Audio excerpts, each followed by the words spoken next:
Chapter 141. It seems Starry truly trusts them, though there are certainly doubts. After all, transporting such a large amount of food and fodder, intact, from the Northern Territory would require a significant amount of space. It's common knowledge that space-time currency can create compressed space, but the technology is only in the hands of a few factions, and in most cases, the volumes aren't particularly large. A space capable of transporting large amounts of food would definitely be enormous. And such a space requires a certain level of skill or power, and even now, it's still lost. For someone as unknown as Xiao Qicai to possess such a space is truly coveted. They were originally within Starry's sphere of influence, thus protected and beyond anyone's reach. However, if they were to appear in another star region, they would be targeted. Xiao Qicai had thought she was cautious enough to activate the space fortress early, but it turned out that even this golden finger and her hypersonic starship's movements were monitored in space. The atmosphere grew quiet for a moment. Xiao Qicai's side consisted of only 3 men, and there was nowhere they could escape. While the enemy, though a single individual, possessed immense power. They believed that if they made any mistake, opening the door would expose them to a barrage of firepower, enough to annihilate them. Don't be so nervous. Business thrives on harmony.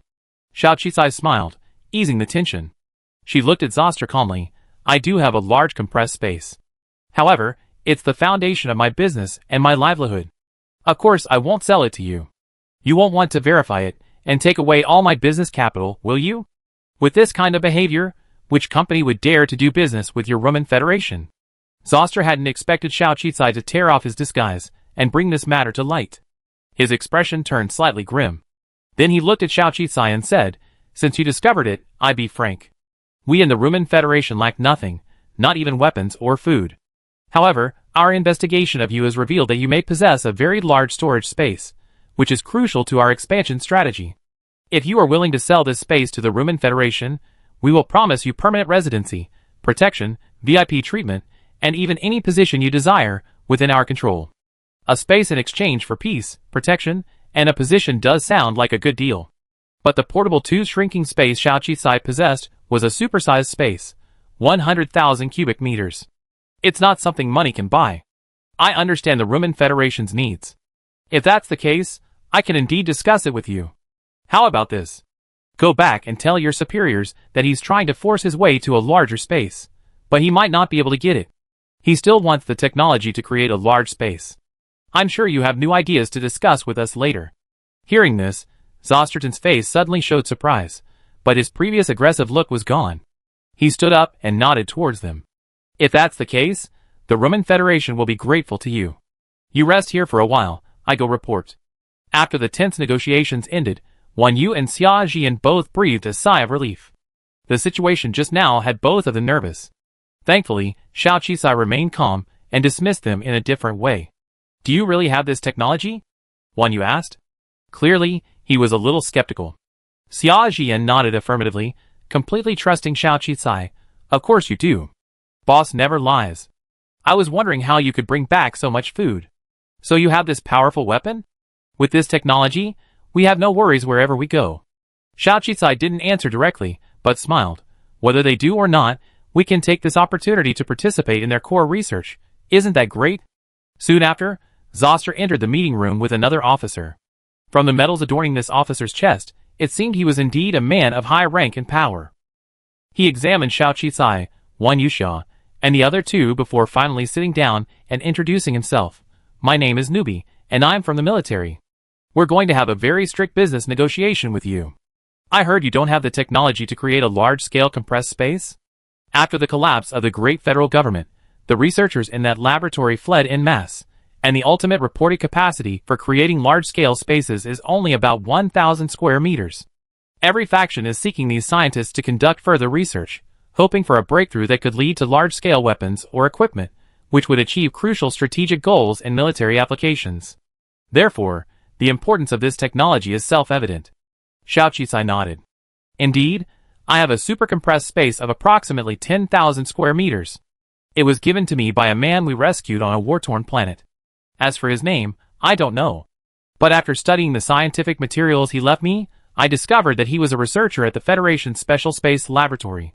The information he left me contains theoretical and technical support for large-scale compressed spaces. My siblings and I have been researching this for a long time and have made some small gains. But this is our biggest trump card. We long to see the strength of the Ruhrmann Federation, so we came here with great sincerity to obtain residency rights. But your ambitions are too great, wanting to directly seize our possessions, so we are forced to negotiate with technology. As for the Federation's Special Space Laboratory, it's a secret known only to a few high-ranking officials. The fact that they could get information about the laboratory from a few ordinary civilians means they must have relevant information. And 10,000 square meters. That's enough space to hide a super aircraft carrier. However, Newbie was no fool and still had some doubts about her words. It's indeed 10,000 square meters. Otherwise, I wouldn't have been able to bring back so much food in a single round trip using a hypersonic starship. Of course, I understand if you don't believe me. Xiao Qisai wasn't afraid of his suspicions. If he simply believed them, it would be a conspiracy. Newbie was silent for a moment, then finally said, "We want this technology. Perhaps you could sell us all the information?" Xiao Qisai immediately shook his head. "No.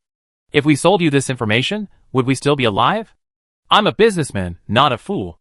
But if you don't give in, none of you will be able to leave today." Newbie sneered. Xiao Qisai continued his sharp rebuttal. "Marshal Kinyabi. Business must be done with sincerity. We do not accept threats." A civilian daring to speak to such a high-ranking marshal was simply courting death. Instantly, a group of soldiers pushed through the door, and the three of them were immediately targeted by countless weapons, clearly intent on killing them. But Xiao Qisai refused to give in. "If we die, the data will disappear with us, including my space." Finally, Marshal Kinyabi raised his hand, and the soldiers behind him lowered their weapons. "So what do you want?" Xiao Qisai smiled. "We need financial and technical support for better research and development, don't we? Our previous studies were extremely superficial. I believe that once we have a laboratory, technology, and some scientific researchers, we will achieve major breakthroughs. This is a win-win situation." The Ruhrmann Federation actually had a space research laboratory, but it had been making little progress. This time, Xiao Qisai and the other two had established a new, larger space research laboratory. After having 002 decipher some theories and materials from the previous space research laboratory and urgently memorize them, Xiao Qisai acted conscientiously, appearing very professional and not arousing suspicion.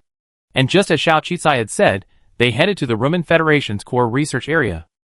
The first thing they did after gaining internet access was search for information on interstellar jumps to another world. However, there were conflicting opinions online. Some said that scientists back then had already discovered the existence of another world, and were working to break down the barriers to that world. Others said that some people had already fled to another world before the federal government collapsed, living a secluded life there. But that laboratory also disappeared after the dissolution of the federal government. The great federal government was highly developed at the time, hosting countless scientific experiments. However, after its dissolution, accompanied by widespread war and the destruction of its primary star system, countless researchers perished or fled, leaving the country in decline.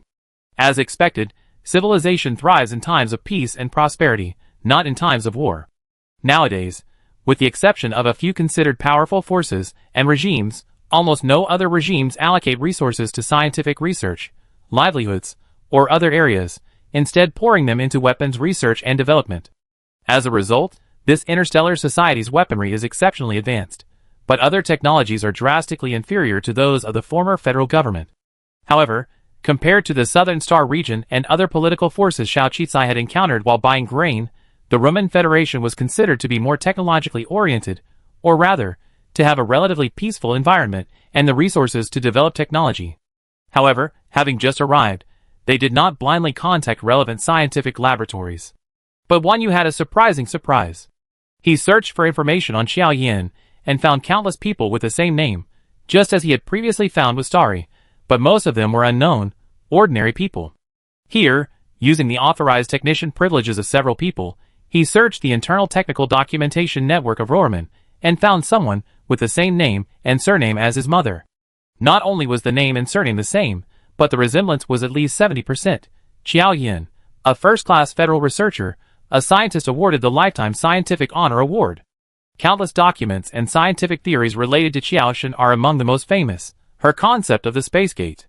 Current interstellar spacecraft are capable of complete space jumps, achieved by aligning the frames between two particles. However, Qiaoshen's space gate was a gateway to another world, not a jump between galaxies. This document, titled The Space Gate Concept, was comprehensive and detailed, but the related technology and research ultimately yielded only an unverified conclusion. Even searching online revealed that many people derided this document as fanciful, believing Qiaoxin to be muddled and unworthy of the title of genius. And then, the federal government collapsed, and Qiaoxin disappeared. Wan Yu read the document over and over again, rereading the introduction to Qiaoxin, until tears finally welled up in his eyes. Not coincidentally, Qiaoxin's disappearance coincided with her appearance on the small planet belonging to the United Government. Given their physical resemblance, he was almost certain that the genius scientist profiled in the scientific journal was his mother, the one who had abandoned him and his father, the one he had longed to seek answers from, but had left forever. Shaoqi had just read her profile, but he was skeptical. The Qiao Yin in the profile was a true genius, a great person, a legend beyond gender. Would such a person choose to marry upon graduation from the United Government, marrying a handsome, wealthy man and bearing 7 children? Would she live her life with nothing but the reputation of a happy marriage and the love of a wealthy woman? However, before meeting Wan Jinong, Qiao Yin was actually a very talented genius. So what went wrong? One thing was certain, the clue to their return must lie with Qiao Yin. Perhaps it was her successful research on the space gate theory that had led her to the United Government's world. Chapter 142. Do you think it's possible for me to fall in love with someone I never met, and who might even be dead? Xiao Qisai tentatively asked 002. 002 immediately exploded. Don't even think about it. Our love system doesn't bind to dead people, and doesn't support these messy relationships. That's such a shame. It just shows that your system has loopholes, isn't advanced enough, and isn't open-minded enough. Xiao Qisai sighed. 002, The designers never dreamed that the host of the love system would, after binding to someone's son, want to bind to their mother, a biological mother. 002 refused to bind to Qiao Yin this time, so Xiao Qisai had to come up with another solution, bind to Wan Yu again. And Wan Yu's biggest goal right now was to see his mother. Xiao Qisai finally had a reason to command 002. Now, it's alright, isn't it? This is your original birth world. Don't say you can't gather data because your birthplace isn't developed enough. You know, back in the coalition government, you knew nothing about Wan Yu's preferences and beliefs. Now he finally has a great wish, and I can fulfill it and boost his favorability. I'm counting on you, so you absolutely must help me. 002, Its original designers probably never imagined the romance system would have so many loopholes. It now fully understands that it's a mere tool, to be used when needed and to play around with when not. But it was indeed Xiao Qisai who found the loophole. 002 reluctantly updated the database. In this world, its search speed was indeed faster than in the United Government. However, in this world, Wan Yu's mother, Qiao Yin, was already reported as suspected dead. And the data showed that after the dissolution of the great federal government, the main system was destroyed, countless people fled, and the laboratory was forced to close and relocate. Qiao Yin disappeared at that time, along with the fruits of her lifelong research, her laboratory, the Great Research Laboratory. The system prompted that Qiao Yin had most likely used compressed space to store important scientific findings and experimental equipment, preventing her lifelong efforts from being lost in the war. Where is that thing? Xiao Qisai asked impatiently. 002, After the main system was destroyed, all information and communications were severed. The last electronic message collected here indicates that Qiao Yin gave the item to a soldier's child, one of her admirers, who was called Tug at the time. Xiao Qisai, The challenges she had faced in her life were immense. Tug, now the head of the Roman Federation. The child fled with his father, eventually making a comeback with weapons, rebuilding the Great Federation's main system, and establishing the Roman Federation. Regardless of whether he knew that the object contained the fruits of Qiaoxin's lifelong scientific research, if he did, perhaps a secret department would have already been studying and utilizing it. If he didn't, how could he have been willing to give away a deceased person's relics to 3 strangers? It was a difficult matter. Since it concerned Wan Yu's mother, Xiao Qisai still told him about it. Wan Yu had a very obvious strength. He didn't delve into details. He never questioned the flying car that had appeared when Xiao Qisai rescued him, the vast storage space Xiao Qisai possessed, or the inexplicable information he could obtain from Xiao Qisai.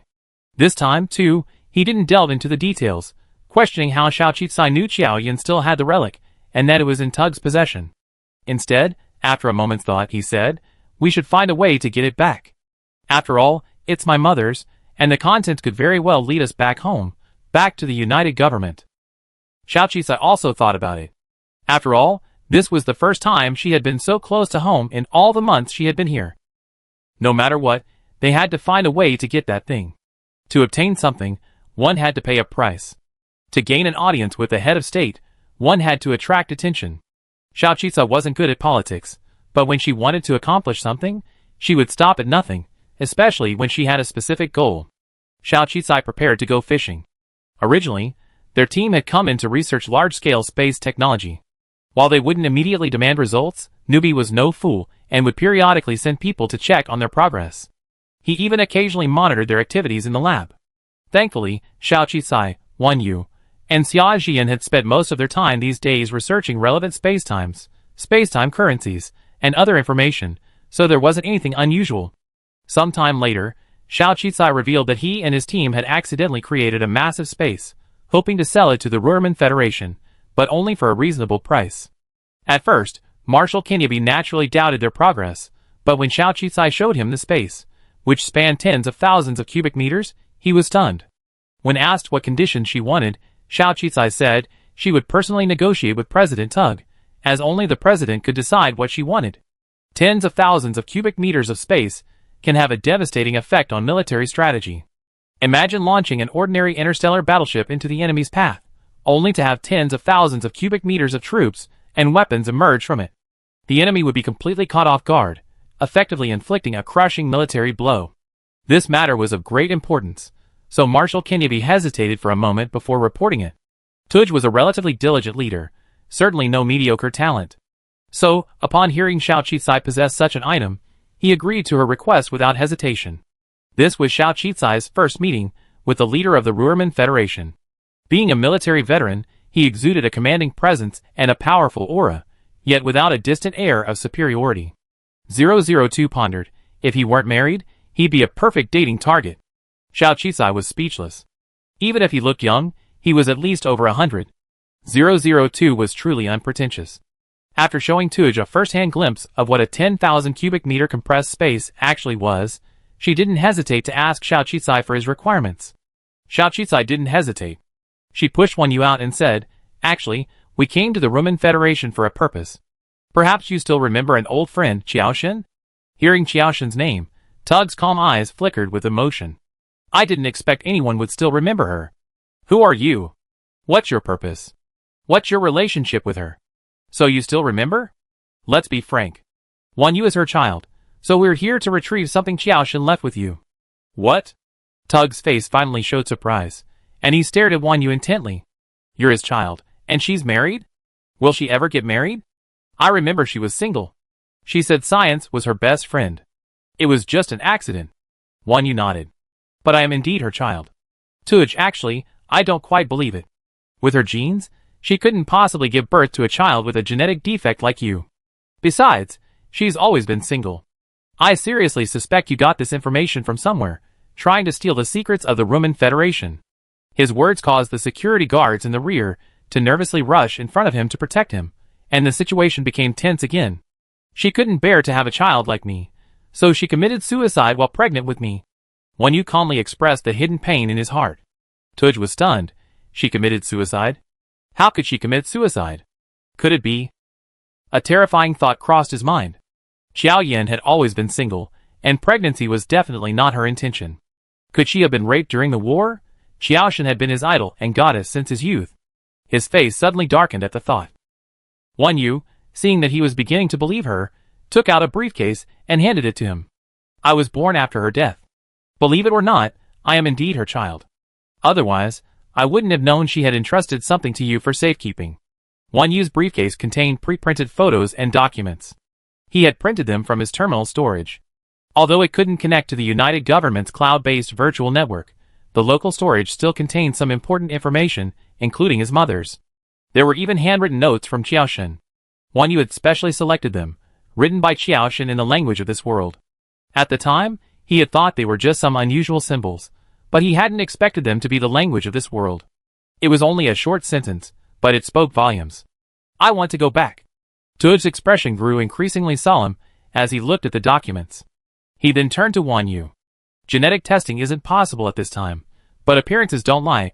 Wan Yu and Qiao Yan are very similar. Qiao Yan's handwriting, in particular, is impossible for ordinary people to obtain, let alone imitate. Tuj stared at the words, stunned for a long time. Finally, his eyes reddened slightly. Where did she go all that time? I searched throughout the Ruhrman Federation, even in other star regions, but I can't find any trace of her. How could she have ended up in such a remote place that she couldn't even return home? It's indeed a very remote place. That's why they've been able to avoid the war. There's no internet access there, and it's not affiliated with any power, so our household registration wasn't even recorded. Xiao Qisai added, so we didn't lie. What Qiaoshen gave you was probably a small black box. The black spot was a secret he had never shared with anyone. At this point, Tuj had completely trusted several people. He nodded. When Qiaoshen gave it to me, only 2 researchers saw it, so I trust you. He left the meeting room, and soon after, personally brought the small box Qiaoshen had left him. The black box was made of excellent material, still as pristine and beautiful as when it was given to him. It was obvious that the owner had cherished it, and kept it well. I knew this box must contain something of her greatest importance, but unfortunately, for all these years, I tried to crack the code and open it, but I couldn't. I even consulted an expert, who said that if the secret wasn't cracked, the contents could be damaged. So, all these years, I just kept it as a souvenir. I didn't expect there was a code. I didn't expect it wouldn't open. Wan Yu and Xiao Qisai exchanged a glance. Let's try, and see what she left behind. Okay. Of course, Tug was also curious, so he nodded. He acquiesced to this action. As Qiaoshen's child, Wan Yu was the first to receive the box. Although Wan Yu was Qiaoshen's child, he had never met her, let alone known her life, so logically, he wouldn't be able to guess the password. Sure enough, he tried for a long time, but the password was always wrong. The box was placed in Xiao Qisai's hands. Xiao Qisai had actually asked 002 to help decipher the password in her mind a long time ago, but had yet to come to a conclusion. Now that the box was in her hands, she decided to give it a try. After a moment's thought, she decided to try a password. But to her surprise, the box opened with a click after Xiao Qisai's random attempt. For a moment, everyone was captivated and looked over. Chapter 143. Xiao Qisai was puzzled as to why her random code unlocked the box, but she couldn't afford to dwell on it. Everyone looked at her hand. Inside the small box was a pendant-shaped compression space device. The technology and design were indeed from many years ago. However, aside from the slightly different design, the principles of space technology remained the same, as space technology had barely advanced during the interstellar chaos.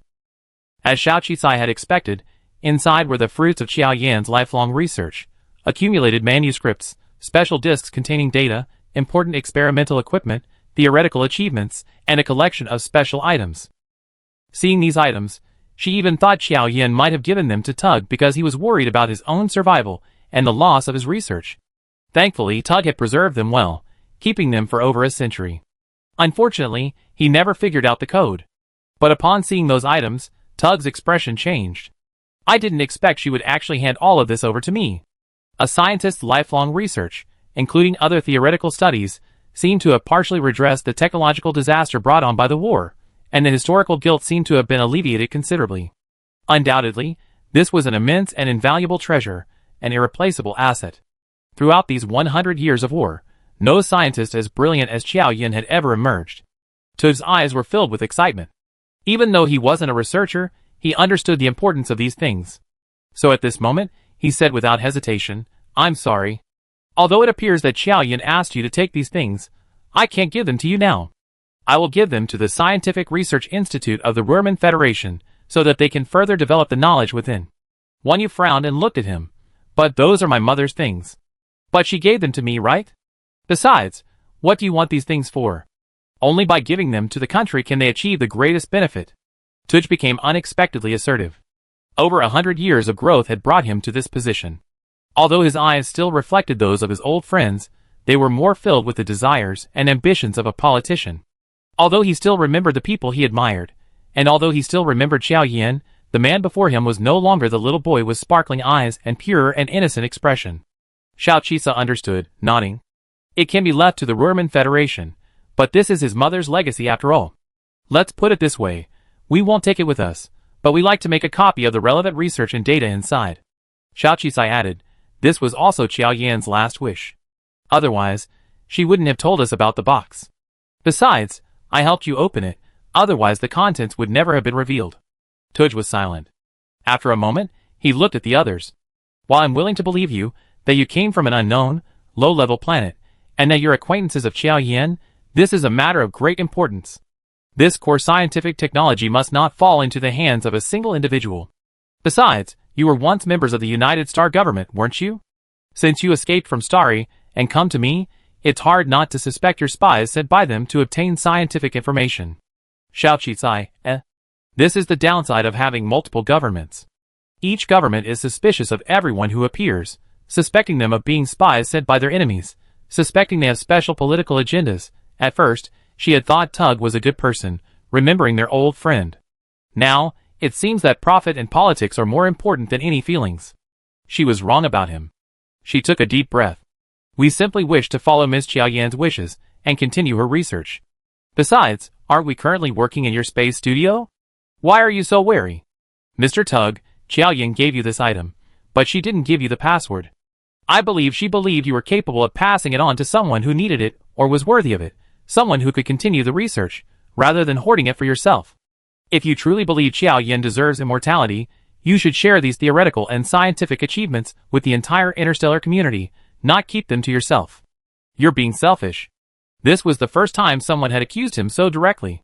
Tug's face suddenly changed, and anger began to surface. So what? What's in my hands is mine. Come! Arrest them. The change of attitude was faster than turning the pages of a book. In an instant, fully armed soldiers rushed over, surrounding Xiao Qizai, Wan Yu, and Xiaojian. Xiao Qizai was completely shocked by this man's shamelessness. As expected, a mere businessman like her couldn't outmaneuver a century-old politician. Wait, you don't want our space technology, and you don't need my space either, right? Tens of thousands of cubic meters of space, you want me to destroy it? Countless thoughts flashed through Xiao Qizai's mind. The more dangerous the situation, the more rational he became. He instantly took out the item in his hand. Don't think you can forcibly seize my space. I preset an explosion button inside. If I press it, the entire subspace will explode. Of course, the explosion will have some impact. The entire leader's palace might be blown up, right? You don't care, right? Tugu's face suddenly darkened, and he held out a hand to stop them. Then what do you want to do? I can't give you the items. If you're smart, just hand over the space to me and the technical data. We can still give you residency, protection, and even a stable job for life, just like before. These are the only things a politician can offer. Xiao Qizai sneered and shook his head. Tudge, I really misjudged you. Xiao Yan misjudged you too. We came here for Wan Yu's mother's relics. Honestly, since you can't give them to us, there's nothing we can do. But you're reneging on your promise, and your actions, hurting the relatives of an old friend, are beyond our trust. Tudge's face darkened at Xiao Qizai's words, but she still patiently asked, so what do you want? She clenched her fists, her expression regaining composure. We can give you this 10,000 cubic meter space and the technology, but we have a few requirements. If you take this, we have no other space for our own things. I need you to prepare a compressed space consisting of 10 1,000 cubic meter spacetime star coins. Furthermore, we need a super carrier. If you can provide us with one, we leave immediately. As you said, no regime will trust us, so we have to seek self-preservation. This carrier is the very foundation of our existence. Mr. President, consider whether you want this vast space and this technology, or whether you want to fight to the bitter end and perish together.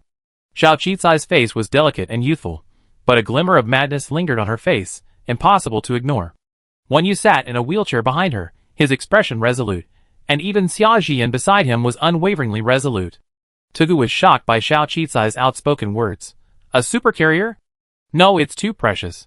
Your things aren't worth that much. Why not? Superspace, the technology of superspace, is enough for you to crush the other 5 major powers, become their supreme overlord, and fulfill your ambitions. You know what superspace means? You know the importance of space, otherwise you wouldn't be meeting us today. The Roman Federation possesses the most supercarriers. I believe you can afford the price. Decide carefully, or you end up with nothing. Xiao Qizai said firmly. Only large factions possess supercarriers. One is absolutely worth the price of a smaller faction.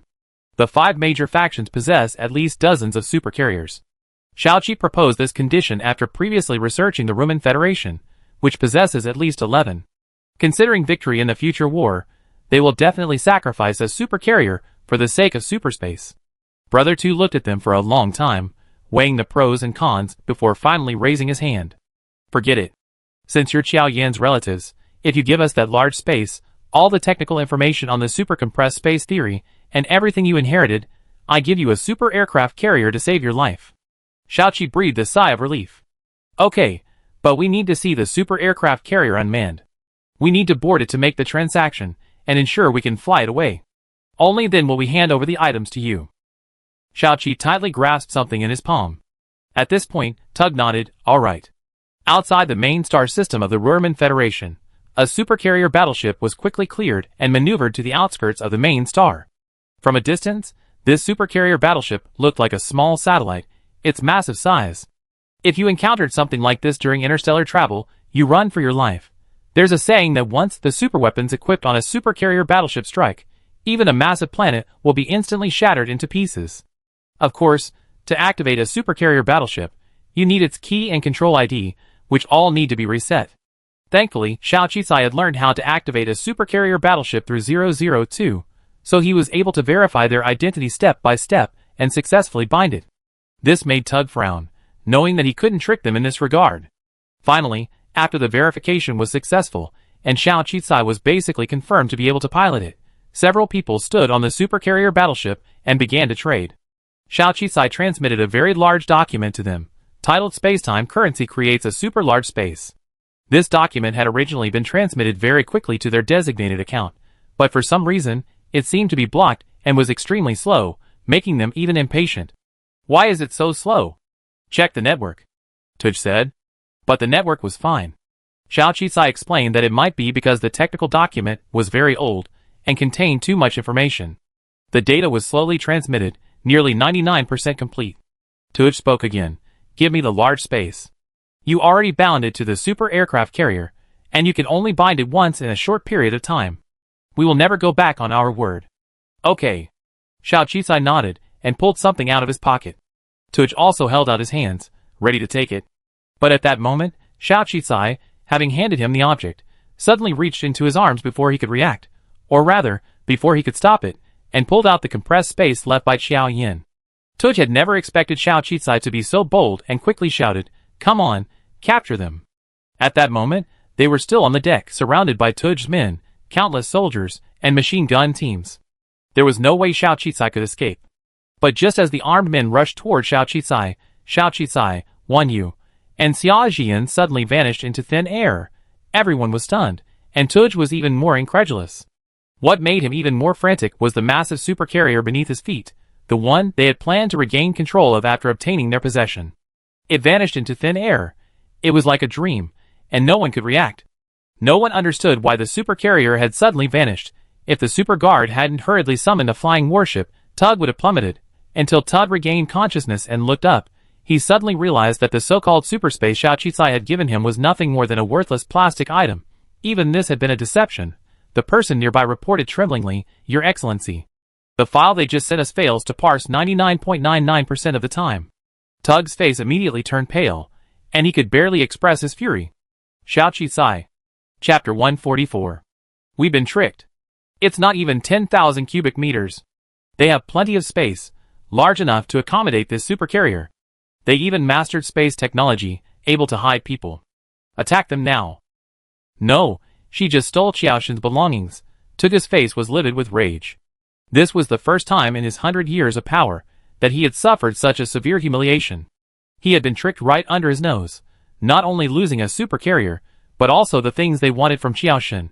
At Tugu's command, countless shells were fired towards the area where Xiao Qisai and his companions had disappeared. However, countless shells exploded there, even affecting the surrounding planets, but there was no reaction. Without a doubt, they escaped. Tug immediately issued an interstellar order to hunt down the 3 super swindlers. The bounty, exceeding General Chur's previous bounty, reached a full 10 million spacetime currency. At that moment, Xiao Qisai had risen and was already sitting in front of the massive control panel of the supercarrier. Wan Yu was fiddling with the box Xiaoqi had just snatched back. They didn't have time to delete the contents, but they might have copied some of the data. Perhaps, he was suspicious and didn't hand over all of it. Yes, We all underestimated this man's ambition and vigilance. We thought he still remembered his idol from over a century ago.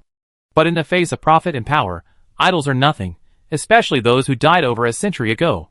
Xiao Qisai sneered, still feeling a bit frightened. But this time, she was truly grateful for 002's help. 002's storage space could be used for growing vegetables and livestock, which meant it could also accommodate living creatures. Xiao Qisai hadn't realized this before, and even after the crisis, she was already planning her escape. When she asked 002, he assured her that living creatures could enter. This space was originally designed as a couple space for the host and her partner, where they could live in a paradise, completely unaffected by the apocalypse. For the first time, Xiao Qisai felt so grateful for this love system she had been bound to. So, while she pretended to agree to trade her space for a supercarrier, she was already planning her escape. If you're unkind, then I'm unrighteous. She felt no pressure at all about having robbed the other party of a supercarrier. At the very least, she had helped them recover all of Xiaoshen's theories and research plans, and these technological achievements would be of great benefit to the Ruhrmann Federation. Besides, the negotiations were going smoothly, and the other party acted unethically first. Furthermore, they had no real intention of giving her the supercarrier. They'd probably have a backup plan after getting what they wanted. She just won. She had originally intended to just steal the warship, but she didn't expect Inger's wariness and distrust of his subordinates to lead him to keep Xiaoshen's belongings. So, she wasn't going to hold back. The entire plan was flawless, and her performance and emotions were perfectly timed. Wan Yu and Xia Jian were pulled into this dimension before they realized what was happening. And Xia Jian was now completely awed by Xiao Qisai. She was terrified by what had just happened. But we still have to leave the Ruhrmann Federation as soon as possible, because Engel will probably be furious and have a worldwide manhunt for us. Xia Jian searched online for information. Indeed. Wan Yu nodded. He's offered a reward of 10 million space-time currency for our capture, 10 times higher than the most Empire's previous bounty on General Share C. 10 million space-time currency? Is he crazy? Xiao Qisai was also amazed. It's very likely that you've driven him mad. Wan Yu thought of the scene just now and said seriously, no normal person would be rational, let alone the leader. Now we're being hailed as the #1 scammers in the interstellar world. Xiao Qisai, I just wanted to do honest business. How did we become the #1 scammers in the interstellar world? She shook her head, looking at the two men with a smile. But, this is too much money. Do you think that if we turn ourselves in, he'd give us the 10 million space-time currency? Wan Yu and Xia Jian, Okay, just kidding. Smile, our current location is actually not far from the main star system of the Ruhrmann Federation, and we haven't left their sphere of influence, because our outer space can only drift around the periphery. To cross the star system, the universe, and the star field, we need a super-speed starship. I plan to sort through Xiaoshen's information first to see if we can find a space gate. If we find a space gate and a way back, we will leave as soon as possible. If not, we will wait for a while until their defenses are lowered, and then I will pilot the super-speed starship to leave this place. The other two naturally had no objections. Since arriving in this world, Xiao Qisai had been the one making the main decisions, and her decisions were flawless. Thinking of the information about the space gate in the research materials, they felt they should be close to returning home.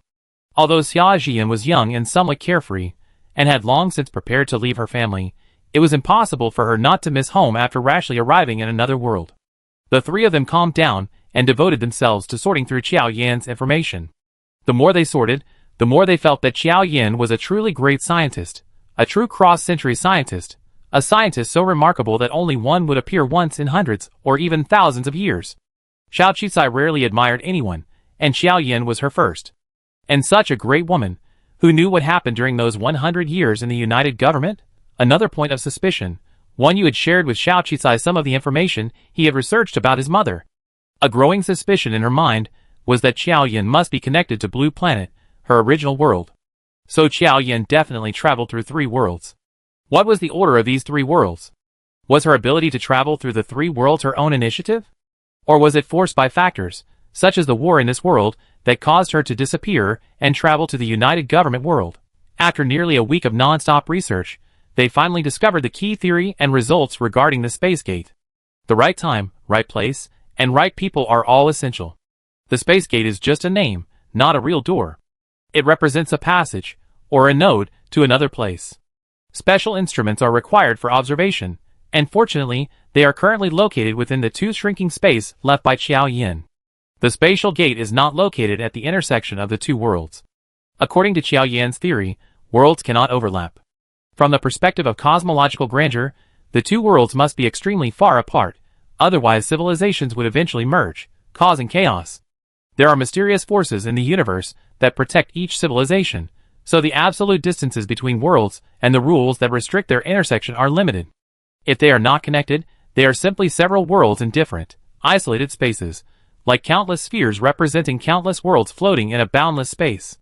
These spheres will drift and approach, but due to certain cosmic rules, they will never overlap. But Qiao Yan's theory is powerful. If a person wants to reach another world, they must stand at a node where the two worlds once overlapped, waiting there for the time and space of this world to rapidly shift, moving to the time and space of the other world. Then, the person will appear directly in that world. She also had a rather unreliable hypothesis, one she herself considered unreliable. It was that people from one world and people from another, or intelligent beings, would reappear in different worlds through the cycle of worlds. But after the death of an intelligent being, all traces of it, its thoughts, and its memories would be erased. When it reappeared in the other world, it would be a newborn baby, and this world would be its next life, or perhaps a completely new one. In fact, based on Xiao Qicai's current experiences, she felt that the real world might be a combination of Qiao Yan's two hypotheses. Because people truly have souls and consciousness, and they drift between different worlds, but connecting the two worlds is incredibly difficult. It's unknown how 002 managed to do it. It seems like it itself doesn't know, only that it needs to return to both worlds, which is difficult.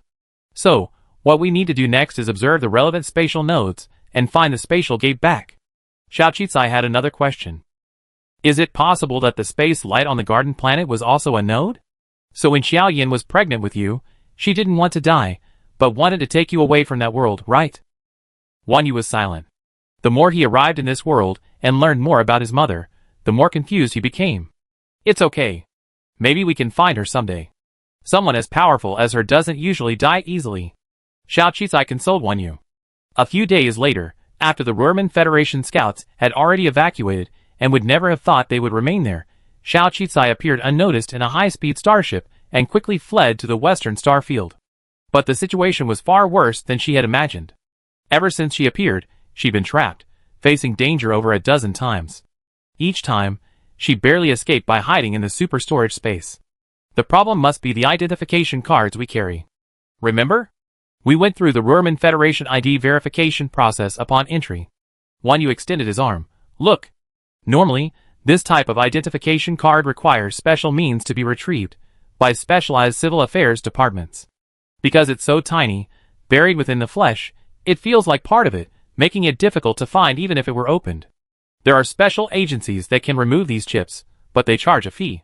If you take the risk, you might be caught before you even leave Ruerman Federation territory. It's okay. Normally, I should be able to hide before their attack arrives. As long as we escape the direction of the Ruerman Federation, their signal source will have a hard time tracking us. Or, even if they do, they won't easily pursue us. The problem is, bounty hunters might value us more. After all, our bounty is so high. A hint of madness flashed in Xiao Qicai's eyes. But taking our lives isn't that easy. Wan Yu looked at Xiao Qicai, and for the first time, an expression of inexpressible astonishment crossed his face. You? Sometimes I really don't think you're a businessman, more like a desperado. Indeed, isn't he a desperado now? Hunted by the entire galaxy, Xiao Qicai smiled. Of course, it wasn't until Xiao Qicai had led them through countless pursuits and sieges that Wan Yu seemed to realize that Xiao Qicai might actually be an actuary.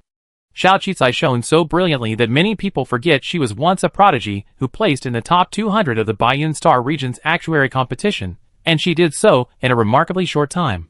Being an actuary is already a gifted talent. A genius among actuaries possesses a mastery of data and the ability to calculate unknown trends that is truly unattainable for ordinary people. This is likely the reason she can pilot a starship so quickly. In the space of about 10 days, Xiao Qicai, relying solely on a high-speed starship, managed to escape the siege of the Ruerman Federation, one of the 5 major interstellar powers, and countless bounties on her head, and entered the northern star region. There, they quickly landed on a small planet, and found a private clinic. For the exorbitant price of 1,000 spacetime currency, they had the chips removed from the 3 of them. Of course, The Roman Federation's pursuers had already reached their periphery, but after all, the other side was their rival territory and enemy. So before they could contact their superiors to request the transfer of the criminals, Xiao Qizai and the other two had already removed the positioning chips. Using a camouflage potion, the three of them transformed themselves, becoming three different individuals. Their current goal was to find a special node in the northern star field to open a space gate and return home. However, they had also overlooked the development of this interstellar society. Soon, they discovered that the northern government was also searching for someone, and if nothing unexpected happened, it was them. Perhaps, after the Roman Federation's negotiations with them, it was revealed that the three of them possessed the space gate, a large amount of high-tech heritage, and the space-time currency's super-large space technology. Of course, the news circulating online quickly confirmed this. It seemed like Tug was determined to fight to the bitter end. Perhaps he'd been tricked so badly that even if he were exposed, he didn't want them to live in peace. High-tech heritage, countless space-time currencies, super-large space technology, a space gate, and a huge bounty. Each one of these was enough to tempt everyone in the interstellar world. Well, now they probably didn't have to worry about returning home. If they couldn't, it would be difficult for them to survive in this interstellar society. Especially an interstellar society where information surveillance was everywhere, and the slightest inattention could expose them. Furthermore, in this context, every government will increase its control over its citizens. By checking local citizen IDs, as they did before, they will be completely exposed. This move will undoubtedly prevent them from integrating into any interstellar society. But surprisingly, the United Stars secretly issued a notice in an obscure corner, welcoming them back and promising to protect them. But to be honest, even if they returned to the United Stars now, Starry wouldn't necessarily be tempted by their gifts. The human heart is the most vulnerable to gambles. Tudge, for example, is a prime example.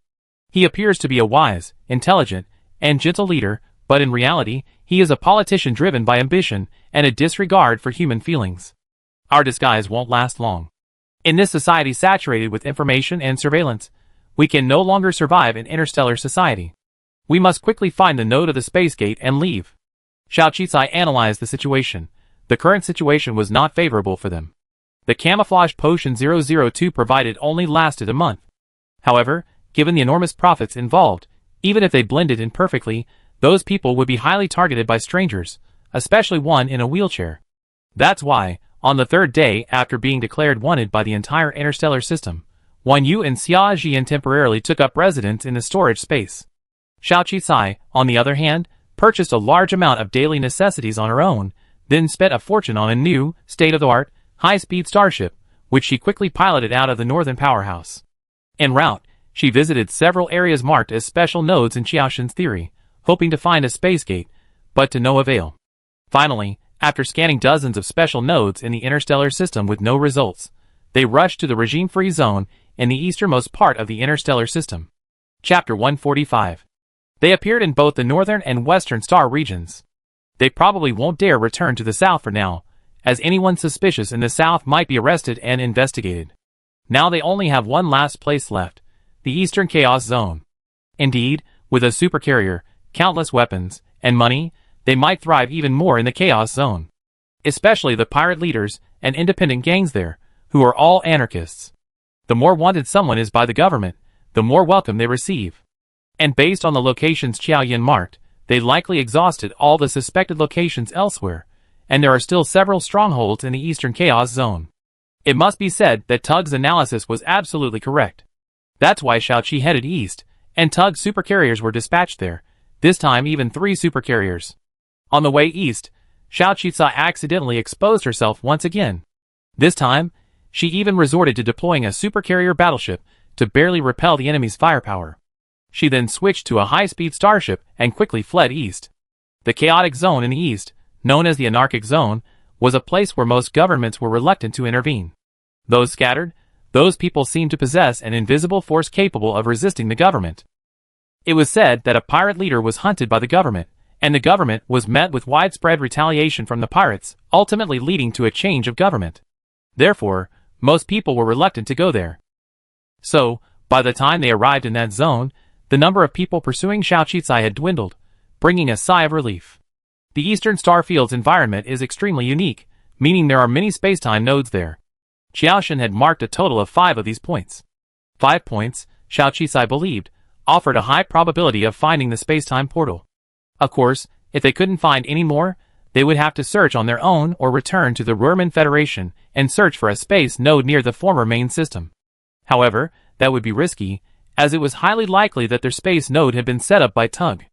And soon, they arrived at their first point. This was a frost-covered planet, countless miles from the nearest burning star.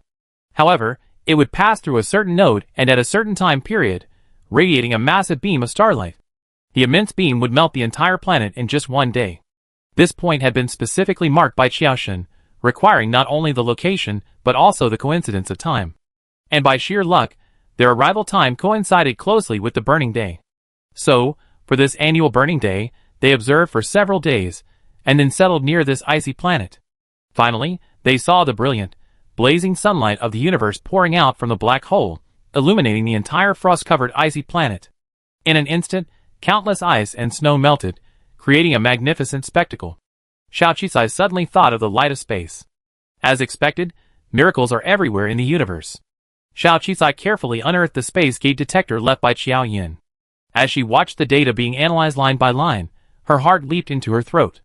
If everything matches, we can go home. Wan Yu and Xia Zhiyin's eyes flashed with anticipation and nervousness.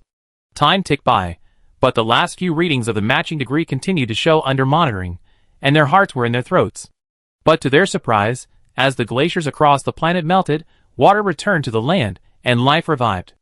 As the reflection of the sun by surface life faded, the environmental data shifted again, and the space monitoring equipment restarted again. This time, the last few readings finally shifted, approaching the ideal data point.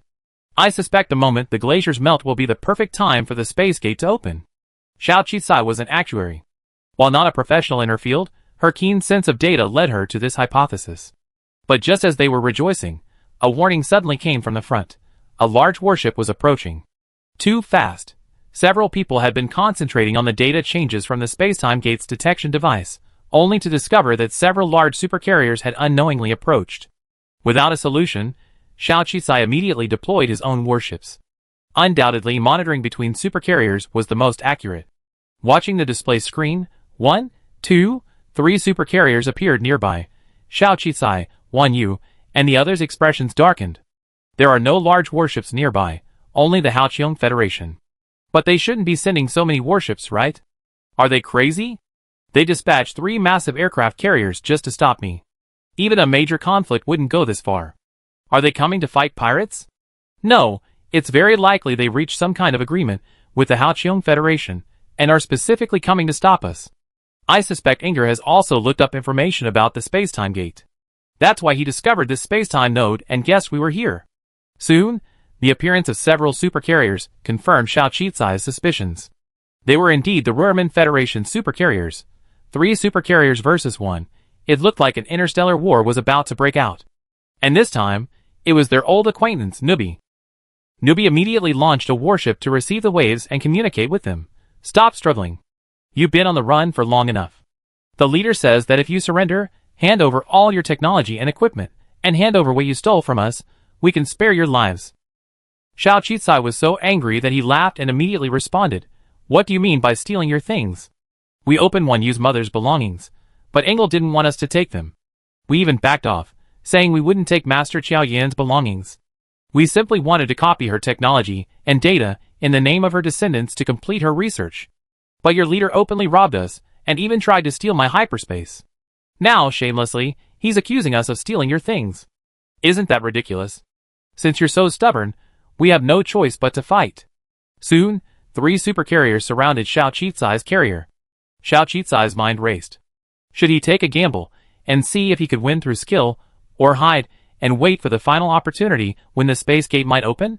It was well known that battles between supercarriers were difficult. Even if the enemy had 3, destroying a single supercarrier would be difficult. The enemy would likely only be able to use a suicide attack to destroy their carriers, giving them ample time to wait for the time point to arrive. Xiao Qisai glanced at the melting planet in the distance, a frenzy forming in his mind. In that case, let's take a gamble. I be the commander, and you 2 will be the assistant operators. As long as we delay until 4 hours, we can then hover the warship here, take a supersonic starship to the time point, open the space gate, and return home. Wan Yu and Xiaojian nodded. The enemy had already hit them head-on, so they naturally wanted to give it a try.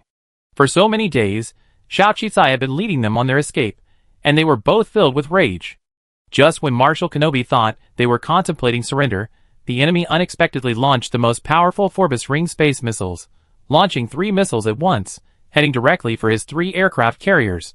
Due to their superior speed, he only had time to evacuate the farthest carrier.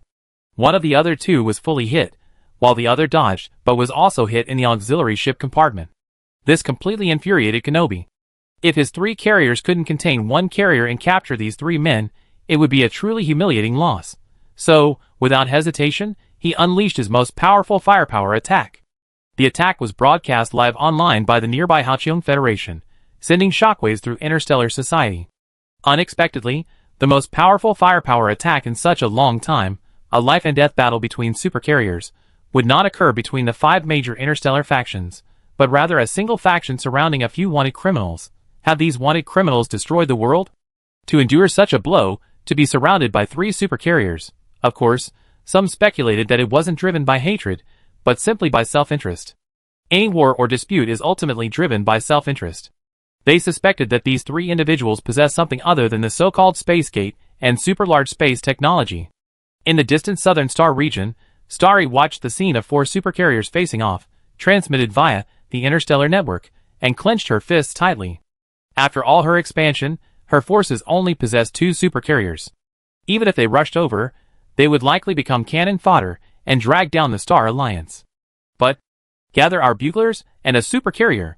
Let's rescue our benefactor. Staley finally gave the order, and so, in the southern star field, a supercarrier set sail from a military base and quickly flew to the scene of the incident. Back at Xiao Qicai's place, her warships had been nearly destroyed, but she employed a tactic, constantly shifting the supercarrier's target. That is, using the super storage space to constantly hide and reappear the supercarrier. A guerrilla warfare tactic. This tactic allowed her single supercarrier to hold its own despite being besieged by 3 other supercarriers. This attack also shocked many military enthusiasts. Could that thing that could make supercarriers disappear and reappear be the legendary super-large space? It was indeed a powerful weapon in war. No wonder the Roman Empire was so desperate to obtain that space and technology. No wonder the other major factions were frantically searching for it. The battle raged, and Nubi was already sweating profusely. How could a few ordinary merchants, just a few thieves, as the head of state called them, be so powerful? Could they be hiding other masters of supercarrier piloting? Otherwise, such smooth operation and fighting style would be shameful. Inger was also remotely monitoring the battle in real time, watching Xiao Qicai's warships appear and disappear, occasionally stealing shots at their carriers. Despite the difference in firepower, a single carrier could actually fight 3 to a draw. A storm brewed in his eyes. Your Excellency, if we go on like this, even if we use a 3-4-1 strategy, we'd probably perish together with them. Our 3 supercarriers might be damaged or even unusable. Should we continue? Or should we pause? Nubi, sweating profusely from the extreme tactics, could only ask Inger for his advice. In fact, the fact that he said this meant he had already made up his mind. After all, sacrificing 3 supercarriers for these 3 men wasn't worth it. 3 carriers are a huge asset, and it would be too much to lose, not to mention sacrificing the operators, pilots, and soldiers on board. Unexpectedly, after hearing this, Inger became even more furious and ordered, "Fight! 3 for 1, then 3 for 1. If you can't bring back their bodies today, then don't come back." Nubi took a deep breath, staring at the battered, yet still battle-hardened supercarrier appearing in the distance. He opened and closed his eyes, tears welling up in them. But soon he gave way to a fearless determination. "In that case, Your Excellency, I swear on my military honor to obey your orders." Chapter 146. When you noticed something was amiss and warned Xiao Qicai, they already begun a suicidal attack, disregarding the consequences and the damage to their warships. I understand. They must have received some kind of order to kill us. I didn't expect Tug to be so ruthless. So-called admiration pales in comparison to profit. You, after all, are the bloodline of his idol, yet you're actually trying to kill us. Xiao Qicai nodded.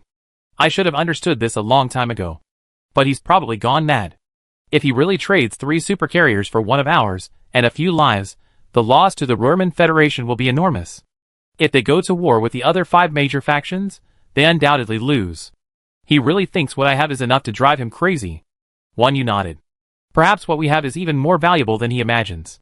Just imagine what will happen if news of one of our carriers against their three gets out. How terrifying would that be? If he could master our space and technology, perhaps he could become the ultimate interstellar overlord. That's what he's betting on. But there's no need to fight them to the death. We're still over an hour away from the final melting point. Let's hide for now. Xiao Qisai spoke, reactivating the super storage space and retracting all the warships. Then the suicide attacks of the 3 aircraft carriers became ridiculous. Of course, their firepower wasn't wasted. They were keenly monitoring every movement within this space, and if anything was amiss, they would immediately strike. If the 002 system hadn't monitored them and controlled the storage space to quickly escape, they would most likely have been hit sooner or later and forced to emerge. Sure enough, the real madmen are the war maniacs. Xiao Qisai frowned, concentrating on communicating with 002. But that wouldn't work either. The firepower of the 3 supercarriers was simply too formidable, enough to keep them engaged for a month. Perhaps by the time they held out for over an hour, they wouldn't even have a chance to approach the planet. Moreover, the enemy seemed to be moving closer to it, clearly following Engel's instructions once again. Time ticked by. Just as the ice planet's glaciers were nearing complete melting, the space-time monitoring device activated, indicating a 99% match rate, prompting them to deploy quickly. So, without hesitation, they remanifested their supercarriers and quickly flew towards the ice planet. Just then, the other 3 supercarriers launched another barrage of intense fire. But at this moment, they couldn't care less. Getting away was the most important thing. And just then, Newbie spoke to Engel again. What? They finally appeared and are heading for that ice planet? Wait, I'm ordering you to stop attacking the supercarriers and use 3 warships to attack that ice planet directly. Inger suddenly thought of something. Attack an ice planet for what? Newbie was skeptical. Although he was already dissatisfied with the previous suicide attack order, this time he was being told to attack an entire planet for no apparent reason. Marshal Kenyabi, you simply follow orders. Remember, I am the supreme leader of this country. Attack! Anger issued another order without hesitation. Newbie gritted his teeth. In the end, they chose to obey orders. Just as Xiao Qisai and his men approached the ice star, the dazzling planet before them suddenly exploded with a bang. In that instant, the 3 men's hearts, hanging in their throats, suddenly dropped, followed by endless rage. The supercarrier battleship swiftly leaped back, its massive attack once again directed towards Kenyabi's 3 supercarrier battleships. Xiao Qisai wasn't known for his impulsiveness, but at this moment, he was furious beyond measure. Since their path home had been ruined, they couldn't get through today without at least 2 of the battleships disappearing. Of course, the 3 battleships had been engaging them in a suicidal attack, so at that moment, the entire universe witnessed the most intense, desperate exchange of blows in history. The surrounding planets, fortunately uninhabited, were also affected, exploding continuously. And just then, Kenyabi ordered the other 2 battleships to ram directly into Xiao Qisai's battleships. Oh no! They locked onto us. I understand. Let's head to the storage space first, and look for opportunities later. Perhaps we find another time frame, but that's all for today. Xiao Qisai suddenly controlled the system to enter the storage space. But 002 received an emergency alert. 2 supercarriers had launched a suicide lock. Even if they entered the storage space, the aftermath of their explosion would undoubtedly affect their storage space, potentially even destroying it. Therefore, it would be too late to escape now. Xiao Qisai, ? I give you one last chance. Surrender and hand over everything. Before Xiao Qisai could reply, the 2 carrier battleships were already approaching. Xiao Qisai hesitated between life and death as to whether to return to the storage space. But at that critical moment, suddenly, the 2 supercarrier battleships that were heading for Xiao Qisai's supercarrier battleship vanished from the spot. Marshal Newbie was stunned. Wait, didn't they say their maximum space was only 100,000 cubic meters? Could it be more than 100,000 cubic meters? Millions of cubic meters, so they could have taken the other 2 supercarrier battleships as well? Of course, this was just a guess. Then, Newbie reacted with a horrified expression. Quickly release our warships. A suicide attack is heroic. If the enemy took both warships, it would be a disgrace. Xia Jian quickly clapped his hands. Well done, boss. Let them explode in the storage space. See if they're willing to commit suicide attacks when they don't have a target. Unexpectedly, Xiao Qisai was also bewildered. She glanced at Xia Jian. If I said it wasn't me, would you believe it? Xiaojian, question mark. 1U, question mark. 002, didn't you say there was only one storage space? Did you activate other weapons without telling me? 002 immediately denied. No, I didn't. Who was it then? Could two massive supercarriers have simply fallen into a space-time rift or black hole? Or were there other storage spaces? Just as Xiao Qicai was feeling a bit terrified, her supercarrier received a peculiar message. What are you standing there for? Run! Run to the Chaos Cloud galaxy ahead. No matter, after all, it was her friend who was guiding her now, so Xiaoqi, without hesitation, piloted the supercarrier and swiftly headed towards the Chaos Cloud galaxy ahead. And in the distant Chaos galaxy, where pirates were said to be rampant, there was said to be a sixth force that should not be provoked. At this moment, Kenobi had only one supercarrier, and even a suicide attack wouldn't be enough to stop it. Anger also knew this. He closed his eyes, knowing that this opportunity had been lost. Chase? Kenobi asked again. What are you chasing? Can you defeat Xiao Qicai's warship? No. Then can you defeat the pirates in the Chaos Galaxy? No. Come back. At least you can save yourself a super starship now. It seemed she fled to the Chaos Galaxy out of desperation. I don't believe she'd be so lucky as to survive the clutches of that pirate leader. Anger said viciously. By the way, spread the word. They possess not just one super space, but several super large spaces. Invite the other major forces to join in the hunt for her. Newbie breathed a sigh of relief upon hearing this. He piloted his last, tattered supercarrier, heading off in the direction of the distant Rurman Federation. But not long after, he encountered another supercarrier, one without any markings. Newbie thought it was friendly reinforcements, but he never expected that the enemy, upon approaching, would unleash maximum firepower and swiftly attack him. There was no way to dodge, no chance to escape. The already battered supercarrier was nearly completely destroyed in that instant, forcing him to abandon it and board the starship for safety. But before he could even register who it belonged to, it had already vanished. When Anger heard that the last supercarrier had been lost, he was furious. Whose ship doesn't have a sign? They're waiting there to catch him. This is so wicked. Don't let him catch you. The supercarrier piloted by Xiao Qicai sailed smoothly into the depths of the Chaos Nebula. A beautiful and bizarre nebula appeared before their eyes. Of course, at the moment, they had little time to admire these bizarre nebulae. And in the depths of that distant nebula, they saw an incredibly beautiful supercarrier, radiating a silvery white sheen. A silver-white super battleship hovered in the void, juxtaposed against the surrounding nebula, a breathtaking sight of beauty and grandeur. This aircraft carrier was even larger than ordinary ones. Most aircraft carriers are designed to be invisible, minimizing their size and preserving their weapons. But this silver aircraft carrier was not bulky at all, but extremely beautiful and dazzling. It perched in the starry sky, stretched out, as if awaiting guests. Several people were stunned. Xiaojian was even more stunned. Wait, I remember correctly. The legendary Sixth Force, the Silver Star Pirates, a group of destitute and powerful pirates with only a few small units, operates a silver battleship. Xiao Qicai nodded. Yes, I did research before coming to the Eastern Chaos Star region. The legendary Sixth Force, the Silver Star Pirates, are here. They appear to be right before our eyes. I wonder if they are friend or foe.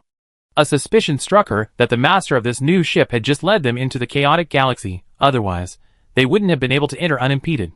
However, it was said that forces from other regimes would be attacked if they approached the Eastern Star region, and the countless pirates within would surely teach them a lesson, forcing them to never set foot there again. Their unimpeded passage here was definitely no coincidence.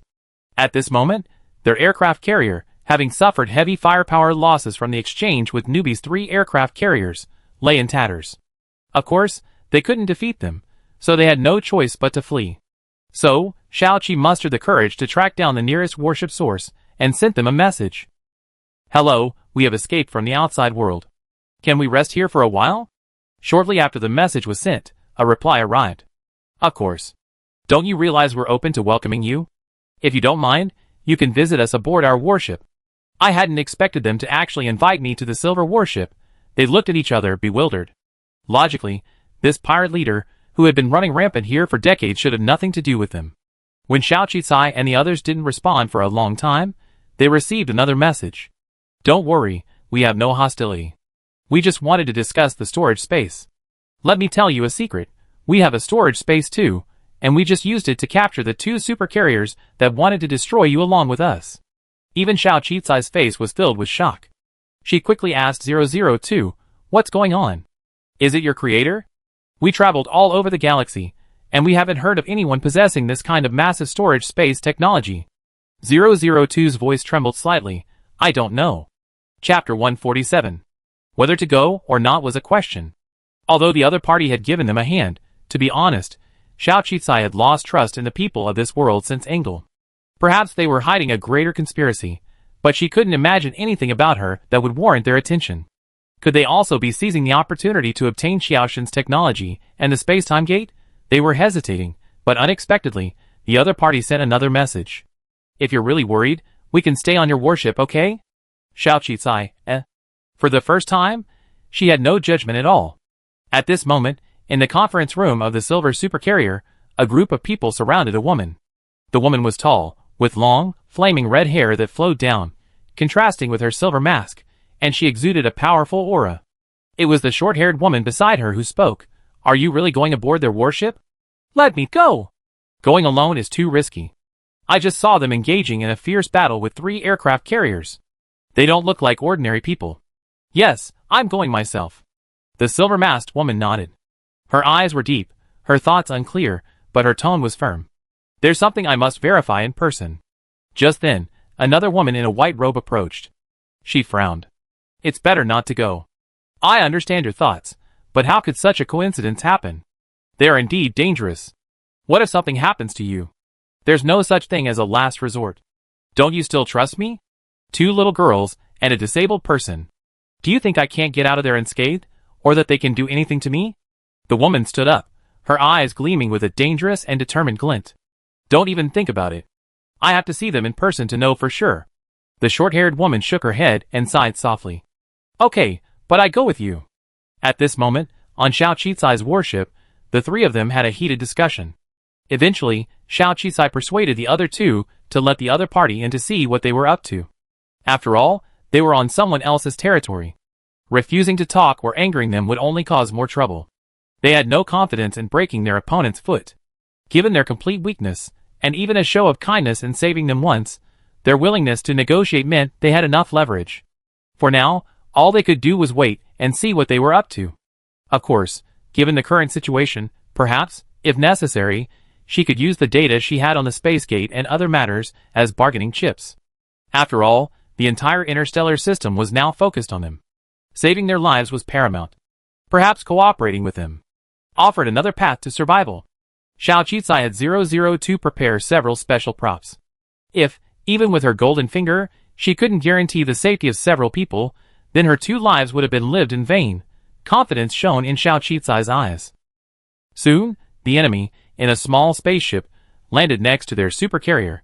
At this moment, their aircraft carrier opened its docking bay and took the other party in. Surprisingly, only 4 people arrived, led by 2 women and accompanied by 2 tall security guards. The woman with long red hair at the front, most of her face covered by a silver mask, exuded a unique and powerful aura. Xiao Qizai had set up a private, fully enclosed conference room to receive the group. To prevent any unforeseen circumstances, she would conduct the meeting alone. Wan Yu and Xia Jian would maintain constant contact for a more swift response. As the group gradually entered, Xiao Qizai stood up and walked to the conference room door to greet them. When she saw the long-haired woman in the mask clearly, Xiao Qizai froze for a moment. Then, when she saw the short-haired woman next to her, a flicker of disbelief flashed in her eyes. Her heartbeat rapidly accelerated, and a wild hypothesis suddenly emerged in her mind. But fortunately, Xiao Qizai had experienced so much and had long since learned to control her emotions. She suppressed the unspeakable emotions within her, extended her hand, and politely welcomed them in. "Welcome, please take a seat." Although they might not eat any of her food, she still prepared pastries and drinks at the table out of courtesy. The long-haired woman and the short-haired woman sat down at their respective seats, with 2 security guards standing not far behind them. Xiao Qizai also sat down across from the masked woman. She spoke bluntly, "Excuse me, were you the ones who saved us just now?" The woman neither denied nor acknowledged, but stared at Xiao Qizai. Then she spoke, "Your last name is Xiao?" That voice. Xiao Qizai's heart began to race again. She calmly took a sip of her drink to suppress the emotions in her mind. "Yes, why? Is it a special surname? There are at least millions, if not tens of millions, of people with the surname Xiao across the galaxy, right? It's not special, but I told you straight out that you look a lot like someone I know. The woman stared at her. Is that why you saved me? Xiao Qizai looked up and asked. The woman seemed to be avoiding the topic of saving them, instead changing the subject and asking, how old are you? Xiao Qizai's guess was getting closer and closer. She hesitated for a moment, then smiled. 25. Hearing the age, she saw a hint of disappointment in the woman's eyes. The short-haired woman next to her also shook her head, even gently squeezing the masked woman's hand. The woman took a deep breath and feigned indifference. Oh, you're so young. You seem to have shaken the entire galaxy. I thought you were some seasoned veteran, but I didn't expect you to be so young. The legendary silver pirates are younger than I thought, ma'am. Xiao Qi replied calmly. So you didn't come here to ask for my personal information? That's too risky. Did you take those 2 supercarriers? There's rumors circulating in Interstellar society that we inherited advanced technology from the previous great federal government, including hyperspace technology and space gates. I can't imagine you weren't here for these things. I'm certainly interested, but that's not the main reason. Son, although you're young and cautious, you're a good kid. At least there are no ambushes here. The woman shook her head and smiled. Then let's be frank. We have our own hyperspace, and we're not interested in any so-called high-tech stuff. We're interested in the legendary space gate, the one that supposedly opens to another world. We've been searching for it for years. We heard the technology involved was destroyed in a war last century, so this is the first time it's been publicly seen, so we're very interested. If you're willing to share this technology with us, perhaps we can offer you our blessing. Of course, we can also discuss other terms. It's indeed a space gate, then I'm almost certain. Xiao Qizai lowered her head and muttered to herself. Then her eyes grew firm, and she raised them to look at the 2 men. Let's not talk about that for now, but you may have heard of a name, Xiao Yueying. In that instant, the 2 women sitting there suddenly stood up, and the 2 guards behind them cautiously moved closer. The long-haired woman's tone became sharp and agitated. Who are you, and what do you know? Xiao Qizai was now calm and composed. She also stood up, looking up at the woman. You think I look like an acquaintance? Then you also look like acquaintances of mine, Miss Xiao Yueying and Ms. Zhuoying. When the last 2 names came out, the long-haired woman and the short-haired woman exchanged a glance, both eyes filled with shock. Then, the long-haired woman leaned forward slightly, overcome with excitement. She was slightly taller than Xiao Qizai, and now she was even closer to him. She stared closely at Xiao Qizai's face. Are you from the Xingyu Xiao family? The appearance of the word Xingyu completely confirmed everything. Xiao Qizai didn't answer, as if acquiescing, which only made the woman even more excited. With a swift, long-legged sling, she leaped across the table and landed in front of Xiao Qizai, grabbing her arm with both hands. Are you Xiao Jun? Indeed, the 25 years Xiao Qizai mentioned was probably around Shijun's current age. Xiao Qizai hadn't expected that her casual age would lead to misunderstanding. She looked at the excited woman, feeling the strength and excitement of the hands gripping her arm, and her heartbeat accelerated uncontrollably again.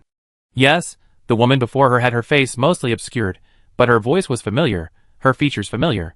This voice had called her baby's name over and over again, sung nursery rhymes to her, and lulled her to sleep. Although she kept reminding herself that the helmet had only brought back memories and a life related to Bayushan, and that the woman before her was not her mother, she still couldn't stop her heart from beating. This feeling is indescribable. It's the bond of blood, the special aura between mother and daughter. If it were Bayushan, would she be eager to see her mother?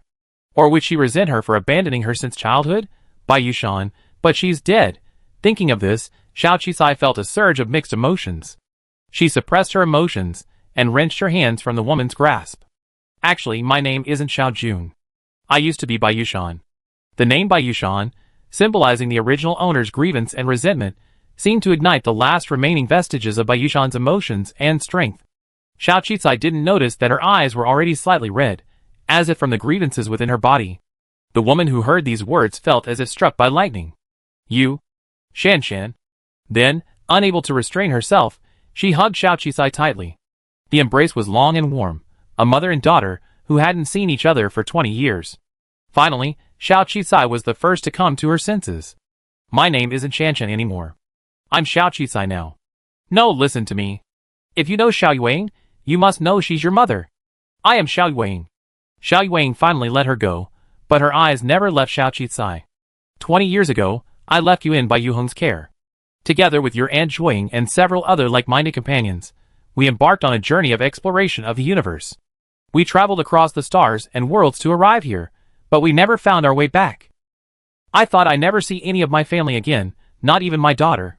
I thought it was punishment for abandoning you, but I never imagined God would be so kind to me, allowing you to appear before me in person. I don't know what happened to you, but from the moment I saw your profile online, you felt kind and familiar, and a bit like me when I was younger. That's why I took advantage of your arrival to save you, and why I came to your worship to confirm it with you in person.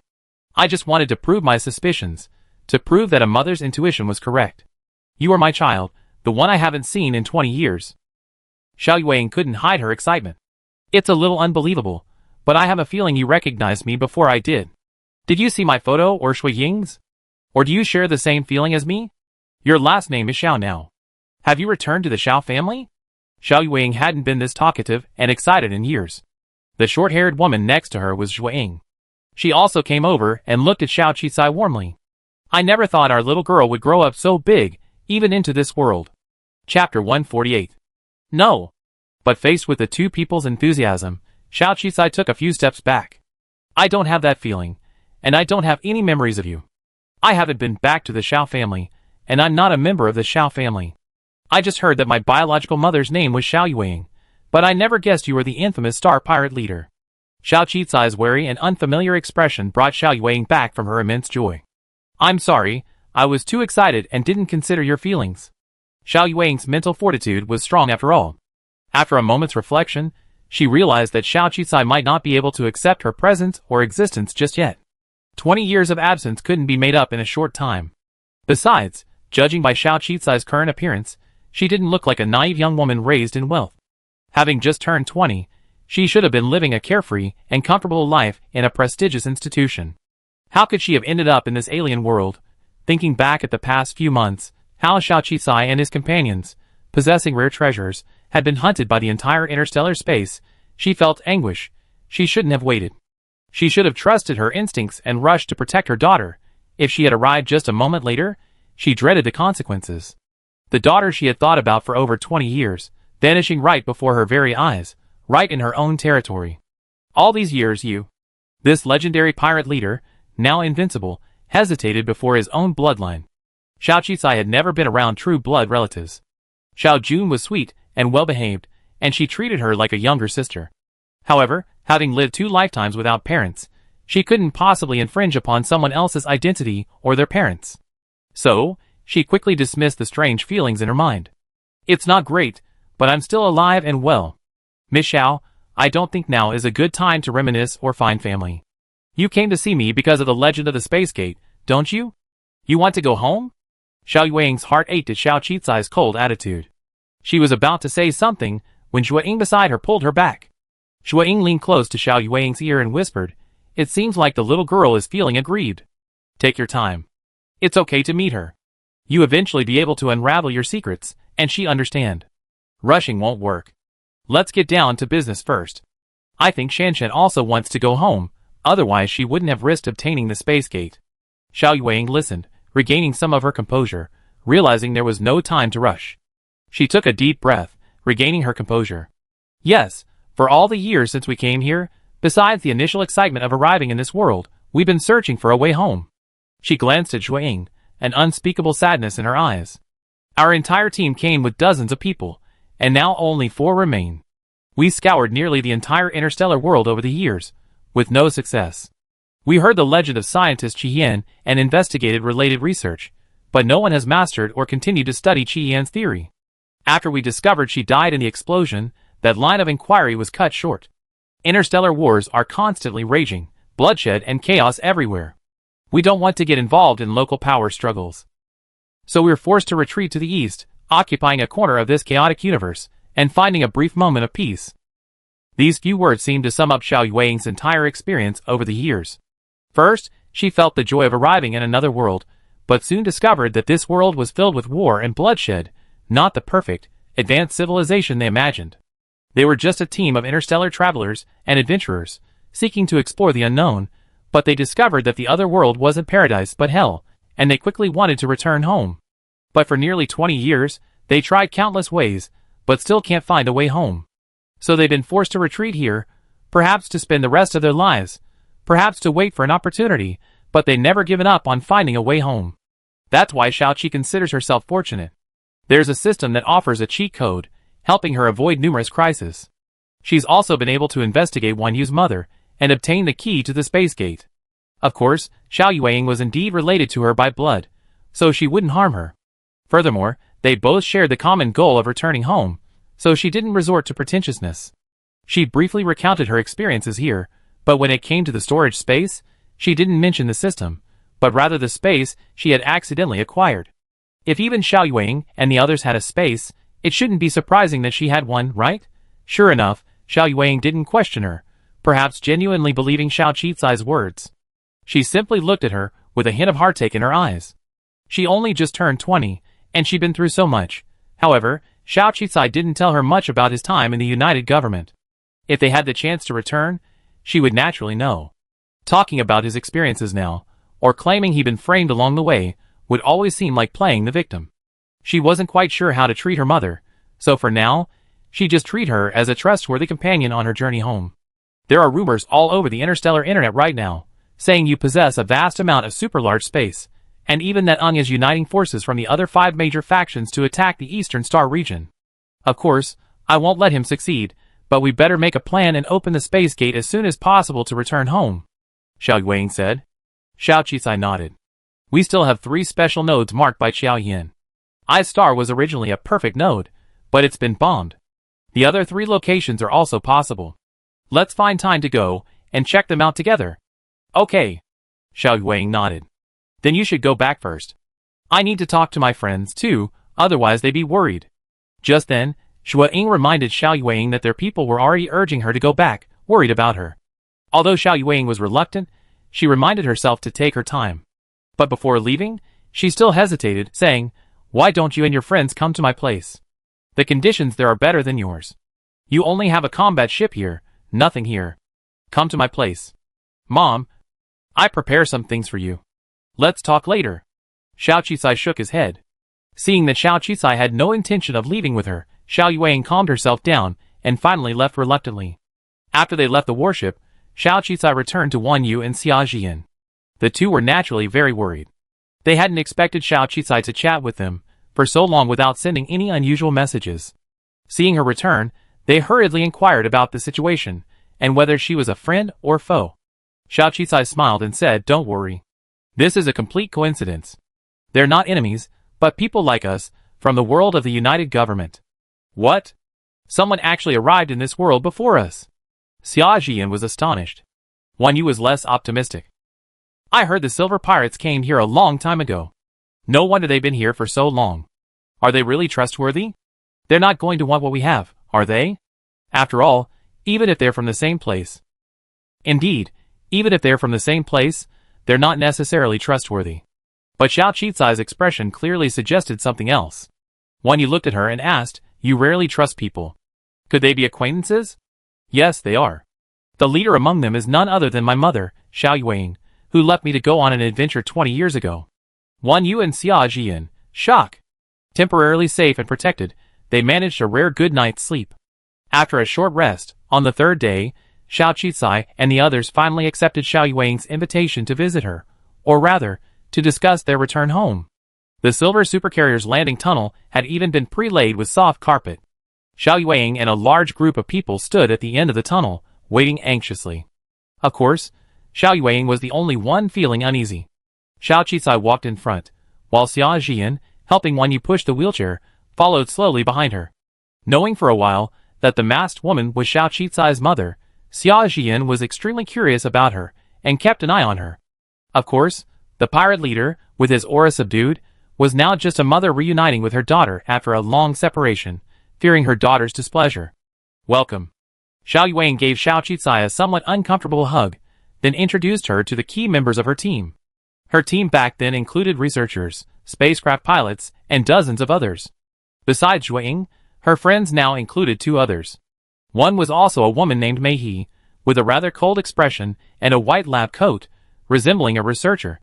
Xiao Qicai had never met her in her childhood. There was also a very tall man named Yuan Zheng, who looked menacing but spoke with a rather innocent air.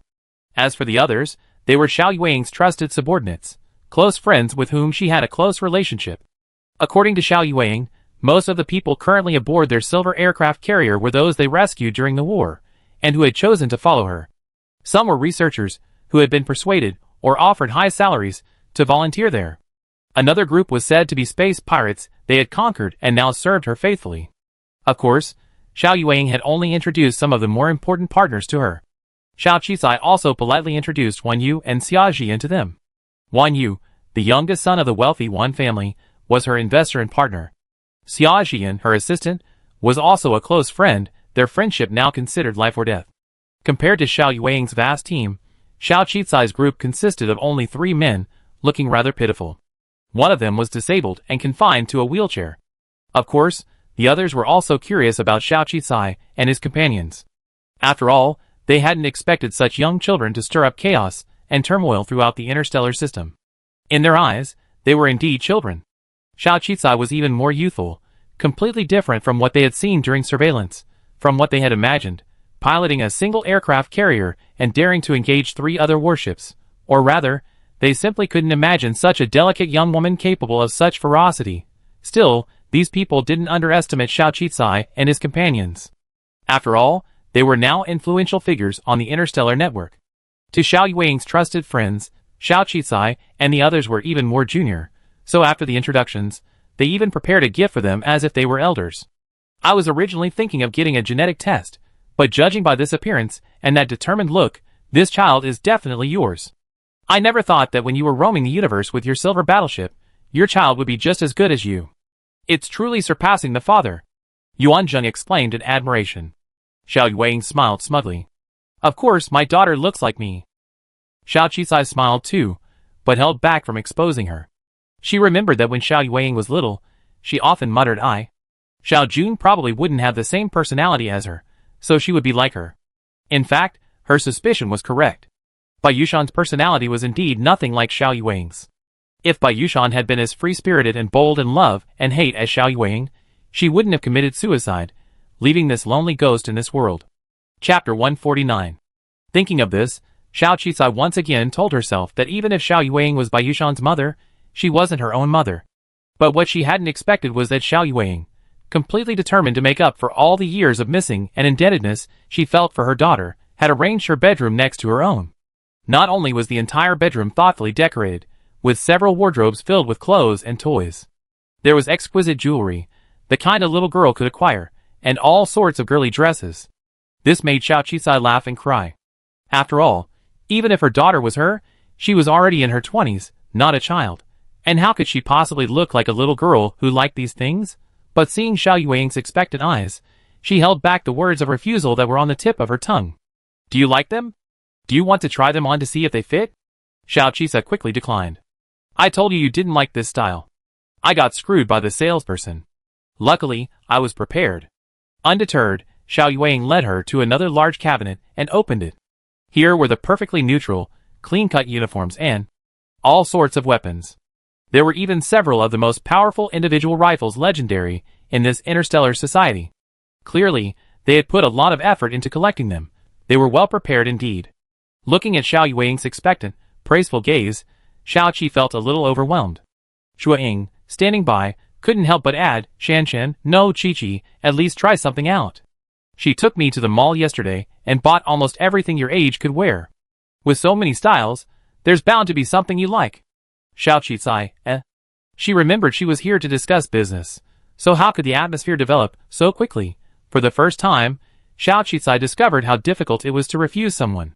So, with the 2 women's eyes twinkling, Xiao Qicai changed into a pink and white miniskirt she had never worn in her life, or indeed her previous one. She even styled her hair in a very girlish style, so much so that she almost didn't recognize herself. She had no choice. Between the military uniform and the girlish dress, she chose the miniskirt because it at least looked more normal. Wearing the uniform would have made her look like she was cosplaying, about to kill someone. Although her choice surprised them both. Who says a girl who can fly a battleship can't like short skirts? Xiao Yuan was even more delighted, her eyes curved. That's right. You're only 20, you should dress up, buy what you like, and spend money. I'm telling you, Mom has plenty of money. If it weren't for the dire situation right now, Mom would buy you anything you want. She seemed to recall something and whispered, "Isn't that one you kid your boyfriend? He's pretty, but a glance from Joanne quickly stopped her question. I'm sorry, I just couldn't help myself. You can do whatever you want. Mom won't bother you. You're grown up." The powerful pirate leader in Interstellar Legends was always worried about saying the wrong thing in front of his daughter. Xiao Qisai sighed softly. Speaking of which, she could also understand Xiao Yuan's mentality. After all, the softball from her childhood had grown up so big. No matter how strong she was still a mother. After pursuing her own ideals, she would naturally miss her daughter. Now, his grown-up daughter, the one he hadn't seen in 20 years, was in front of him. Naturally, he wanted to celebrate, to make amends. Xiao Qisai shook his head. "No, I told you, she's just my partner." "Partner? Do you think you're supposed to earn your own money at such a young age? The Xiao family didn't give you any money. I remember I left shares and money with them. They should have given it to you." "Wait, last time you... What did you mean by not returning to the Xiao family?" "Literally, I started my own company from scratch. Officially, I have no connection to the Xiao family, but I know Xiao Jun, and we have a good relationship." "Started a company from scratch?" Xiao Yuan's eyes were filled with shock. "I was naturally free-spirited and loved freedom. Besides spending money on adventures, I had no interest in business. Yet, my daughter had actually started her own company from scratch. Was she forced to do so by poverty? No one in the Xiao family ever asked me to earn money. Will that scoundrel Bai Yuheng not mistreat you? Or is his mistress secretly abusing you and withholding your money?" Seeing Xiao Yuan grow increasingly angry, as if imagining a fabulous drama, Xiao Qi quickly interrupted her speculation. "They treated me well for the first 17 years, at least financially. But the Bai Yu family went bankrupt, and they're both dead. I'm an adult now, so naturally I rather earn my own money. As for the Xiao family, I'm not familiar with them, so naturally I don't want to go back." "What? The Bai Yu family is also bankrupt, and these two prodigals. It's a good thing they're dead, otherwise I would never let them go." Xiao Yuan was a bit shocked. "You must have had a tough time these past few years, my poor child. You actually have to earn your own money. You know, our Xiao family has never lacked money since we were born. Earning your own money is quite good too." Xiao Qisai shook his head. "Never mind. I'm here today mainly to discuss the journey to the next space node. Are you ready? Are we going to take everyone on this battleship to that world?" Xiao Qisai finally found the opportunity to get the topic back to business, unwilling to dwell on previous events with Xiao Yuan. Xiao Yuan also recovered from her shock. She nodded. "I already asked them about their intentions, and almost 99% of them are willing to go with us. This world isn't particularly peaceful, and because all parties are so powerful, unification will be nearly impossible unless a supremely powerful and authoritarian individual emerges to crush everything. It will take hundreds, if not thousands, of years for peace to return. The prospect of a more peaceful world is truly worth the wait. Besides, most of them are my followers, people I rescued. If we leave them here, they won't find another way out. It's better to take them with us. Most of the people here are combat personnel or researchers, so there aren't many of them, so we won't have any trouble accommodating them later." "I understand. So you need to bring the storage space to store the warship, all the people, and everything else, correct?" Xiao Qisai asked. "That's right." Xiao Yuan nodded. "So, there's really no need to prepare too much. I have plenty of supplies. Of course, if there's anything you really want to buy before you leave, like weapons or high-tech equipment not available in this world, we can go shopping again." "I see. I have another question about the hyperspace. Those two warships were taken by your space, right?" "Yes, you don't have to worry about the space. I don't know what your space is like, but mine has been modified to accommodate living things. I use 2 spaces, each containing those 2 supercarriers. Now they must surrender before they can escape, or else they will be left to fend for themselves. Once they're dead, those 2 warships will be ours, but I won't let their deaths be in vain. It's best if they die in despair. Thinking of how you almost died in front of me, I can't wait to wipe out Rumen." As Xiao Yuan spoke, an air of authority flickered across her face. "That's right, that's the style of a pirate leader. But they lost 3 supercarrier fleets, so they deserved it." "3? Xiao Qisai wondered. "Shouldn't it be 2? "Yes, when Marshal Newbie returned, they were reportedly attacked by an unidentified carrier battleship. The battleship was nearly destroyed, practically scrapped. I don't know which kind-hearted individual did it, probably someone who disliked them. Unfortunately, I didn't go there in person. Xiao Qizai, shock. She suddenly thought of a possibility.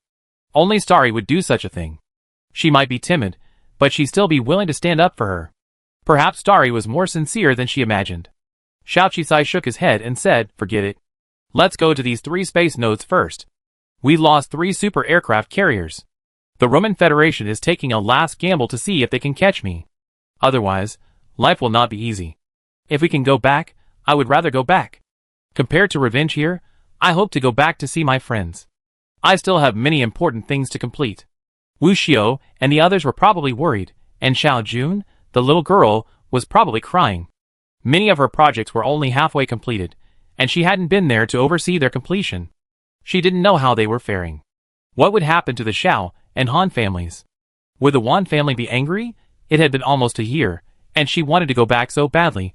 Revenge was satisfying, but every act of revenge only resulted in more deaths. Her departure, leaving them without access to technology forever, would be the greatest punishment for the Roman Federation. I had lost 3 warships, and it was likely they would soon be expelled from the 5 great powers. She truly didn't want to get involved in these wars. The super-compressed space was created by your Aunt Meher and her team.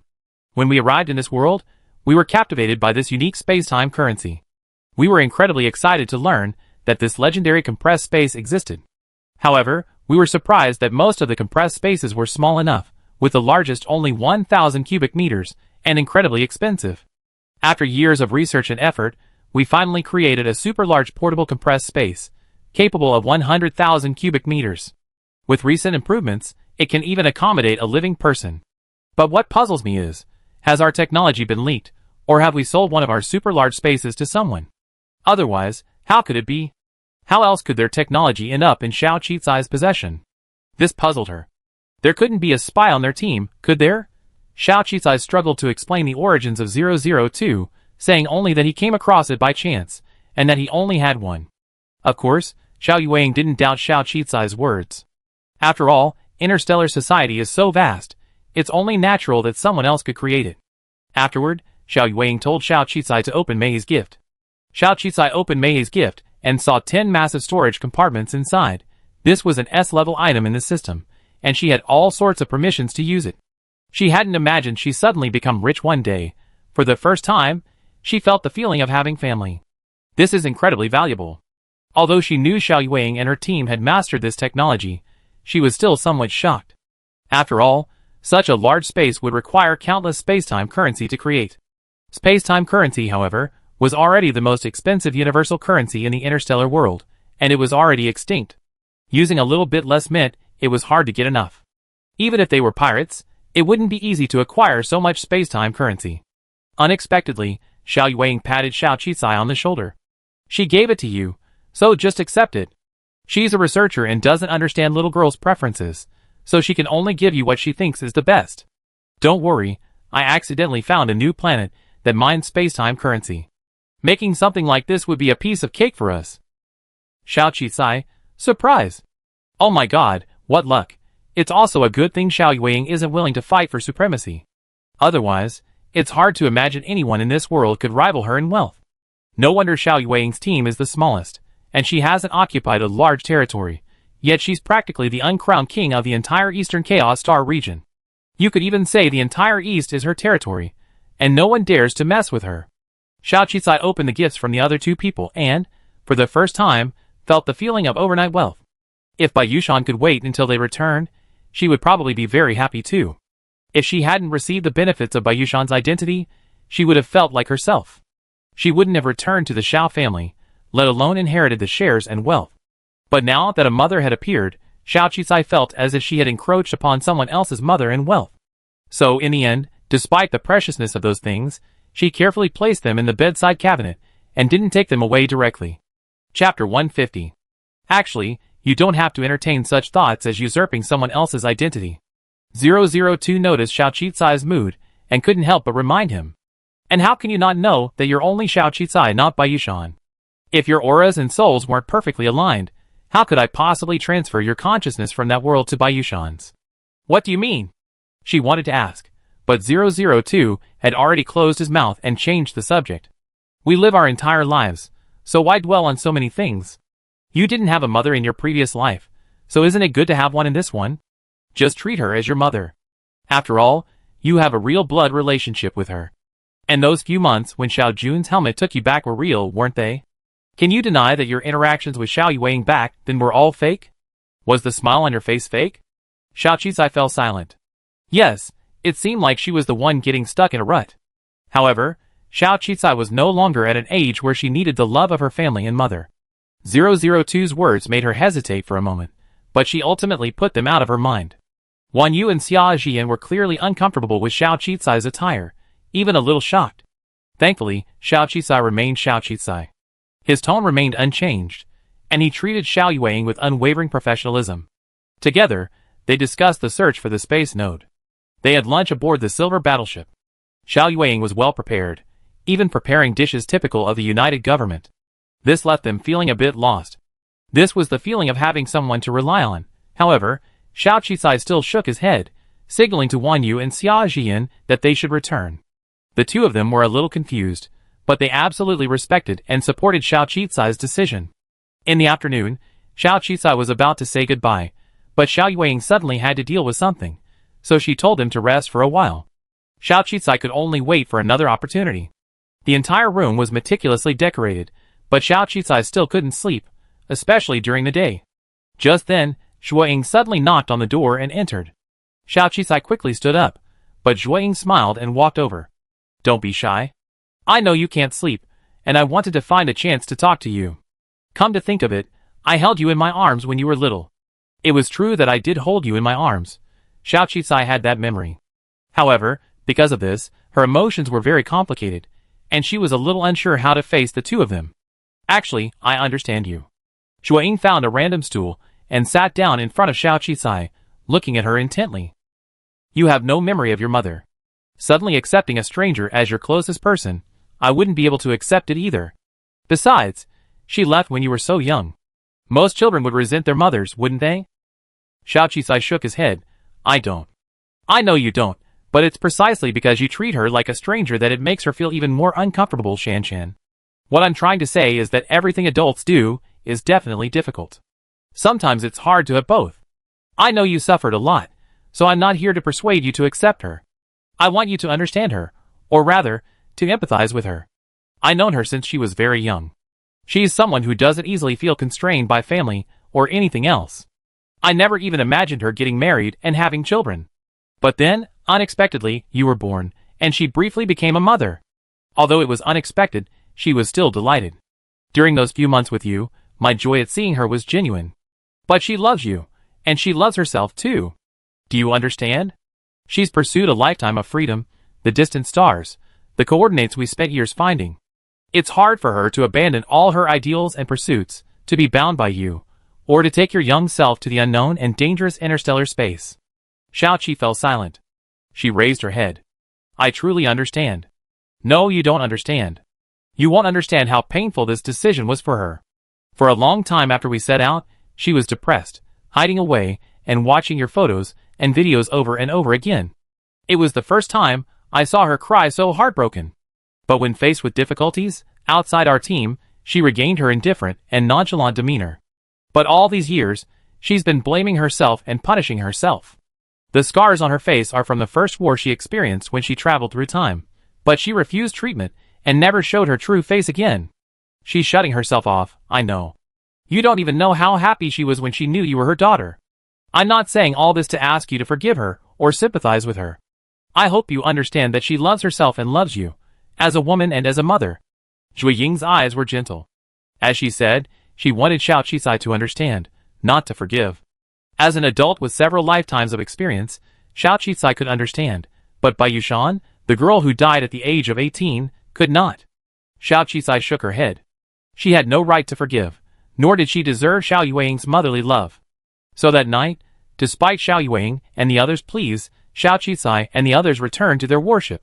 She didn't take any of your gifts, including the clothes I prepared for her. She even washed the clothes she changed into, and left them in the washing machine.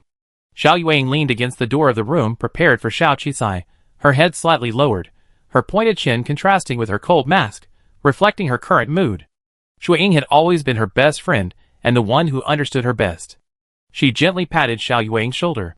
When you made that decision, didn't you think about today? Think more positively. It's hard to have it all right. You're not the type to regret a decision. I talked to her, and she doesn't hate you. It's already great that she treats you like a normal person. I don't know what she's been through these years, but I see a maturity in her that's completely different from her peers. This kind of maturity probably comes from going through hardships and countless difficulties. This child must have suffered a lot over the years. I can see it too. Xiao Yuan took off her mask, covering her scarred face. Glistening tears fell. At this moment, she was no longer the free, unfettered leader of the Silver Star Pirates, but simply a mother. Xue Ying cried with her. After venting her emotions, Xiao Yuan stood up even more determined. I will make it up to her, I really will. Xiao Qisai decided to put aside her mother-daughter relationship and focus on preparing for the 3 expeditions. The outside world, Engel, was already aligning with other forces, hoping to seize this opportunity to invade the Eastern Chaos Star region and obtain Xiao Qisai's hyperspace technology and the legendary scientific achievements left by Qiao Yin. Naturally, several other forces also wanted to obtain these items. Furthermore, many of them had been attacked by the pirates in the Eastern Chaos Galaxy and had long harbored resentment. They thought it would be a good opportunity to unite and take advantage of this opportunity to clean up the Eastern Star region. So, he actually persuaded 4 forces. They assembled their forces and prepared for a single attack. Although the alliance of the 4 major forces would not be completed quickly, as they would still need to make deployment plans and gather their forces, thanks to the development of interstellar transportation, this would not take too long, so their time frame should be similar. It would be best to leave before they launched a full-scale attack. Xiaoqi simply didn't want to be drawn into such a vast war. Such a high-tech interstellar war would result in the loss of not only human lives, but also countless resources and planets. She wasn't a warmonger, and she certainly didn't want to pilot a super battleship into battle again. The smoke after the artillery fire, the blood behind every bullet, and behind every warship and weapon sat flesh and blood pilots with families, friends, and emotions. She couldn't experience that kind of satisfaction at all. Of course, things weren't going well. This time, they weren't so lucky. They searched the remaining 3 space nodes 3 times, but one was never found, and the test data from the other 2 was also unsatisfactory. However, Xiao Yuan had been in this chaotic star field for many years, and still had clues to the 3rd spatial node.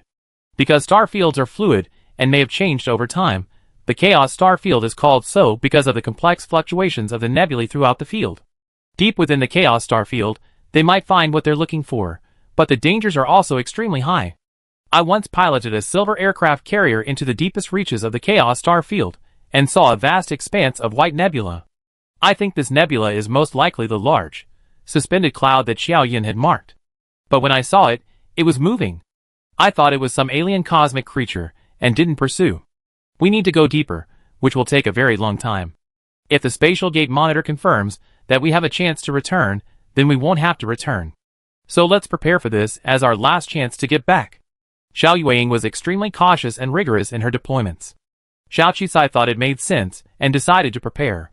This world is, after all, relatively developed, which is why Xiao Qi never misses such a lucrative opportunity. She pondered, perhaps, in addition to the space-time currency, she should also bring back some technology or supplies from this society.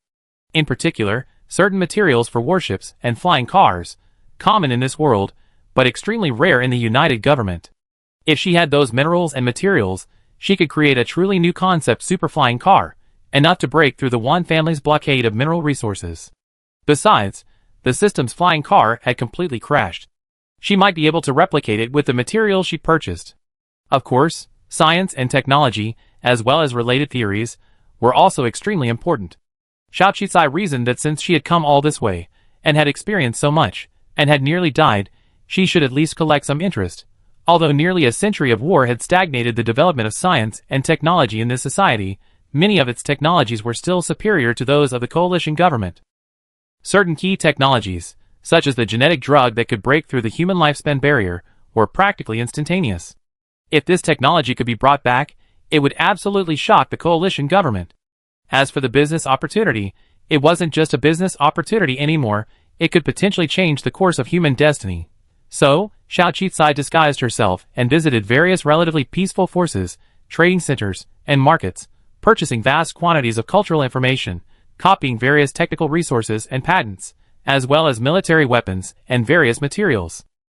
Then she realized her 100,000 square meters of space was insufficient. So she cautiously asked Xiao Yueying if she could lend her a new hyperspace. After Xiao Qicai cautiously inquired about the situation, using the word borrow, Xiao Yueying heartbrokenly declared that hers belonged to her daughter, and immediately gave her 5 super large spaces. She also packed up the 10 large spaces that Meihei had given Xiao Qicai, but that Xiao Qicai hadn't taken away. If you don't want them, just throw them away. Meihei never takes back anything she's sent back.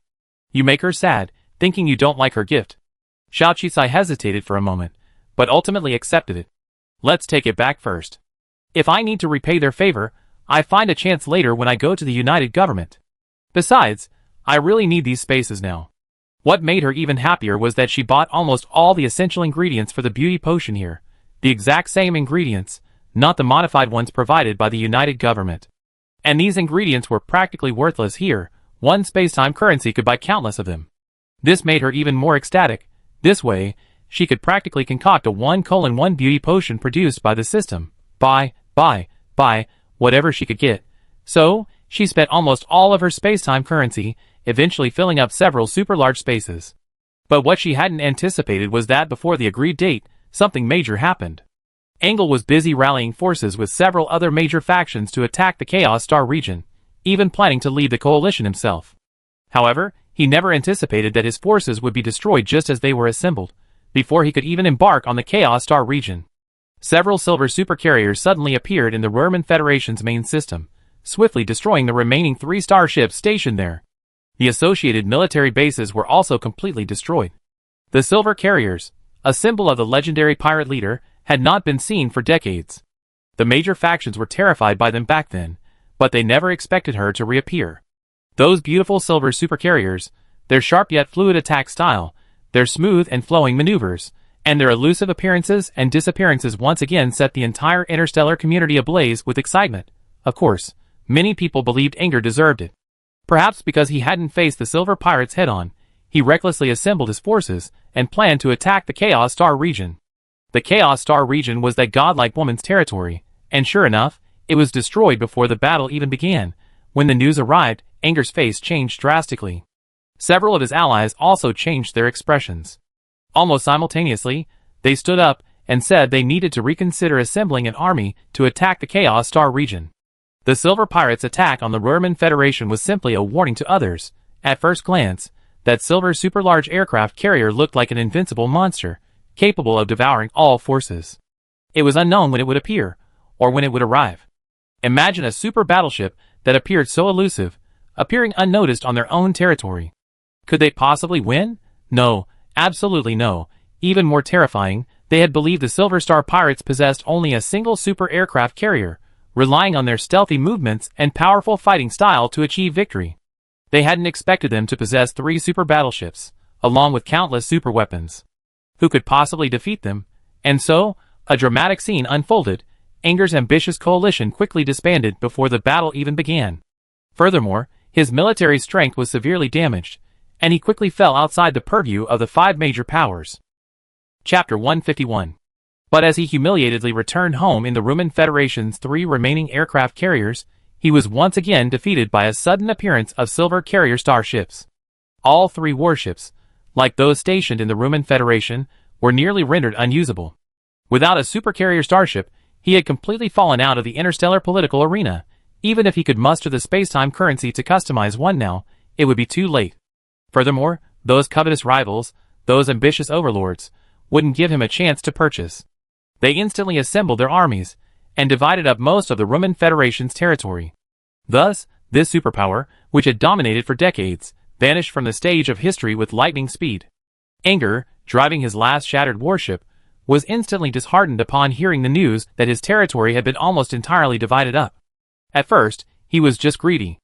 At first, he just wanted to seize the opportunity to become a superpower. Why did he end up like this? He didn't know where he went wrong. He looked at the flashing silver warship and suddenly thought of something. Oh, right. Xiao Qicai had also used the advanced space to store the aircraft carrier and warship, and he was so elusive. Why didn't he think of that?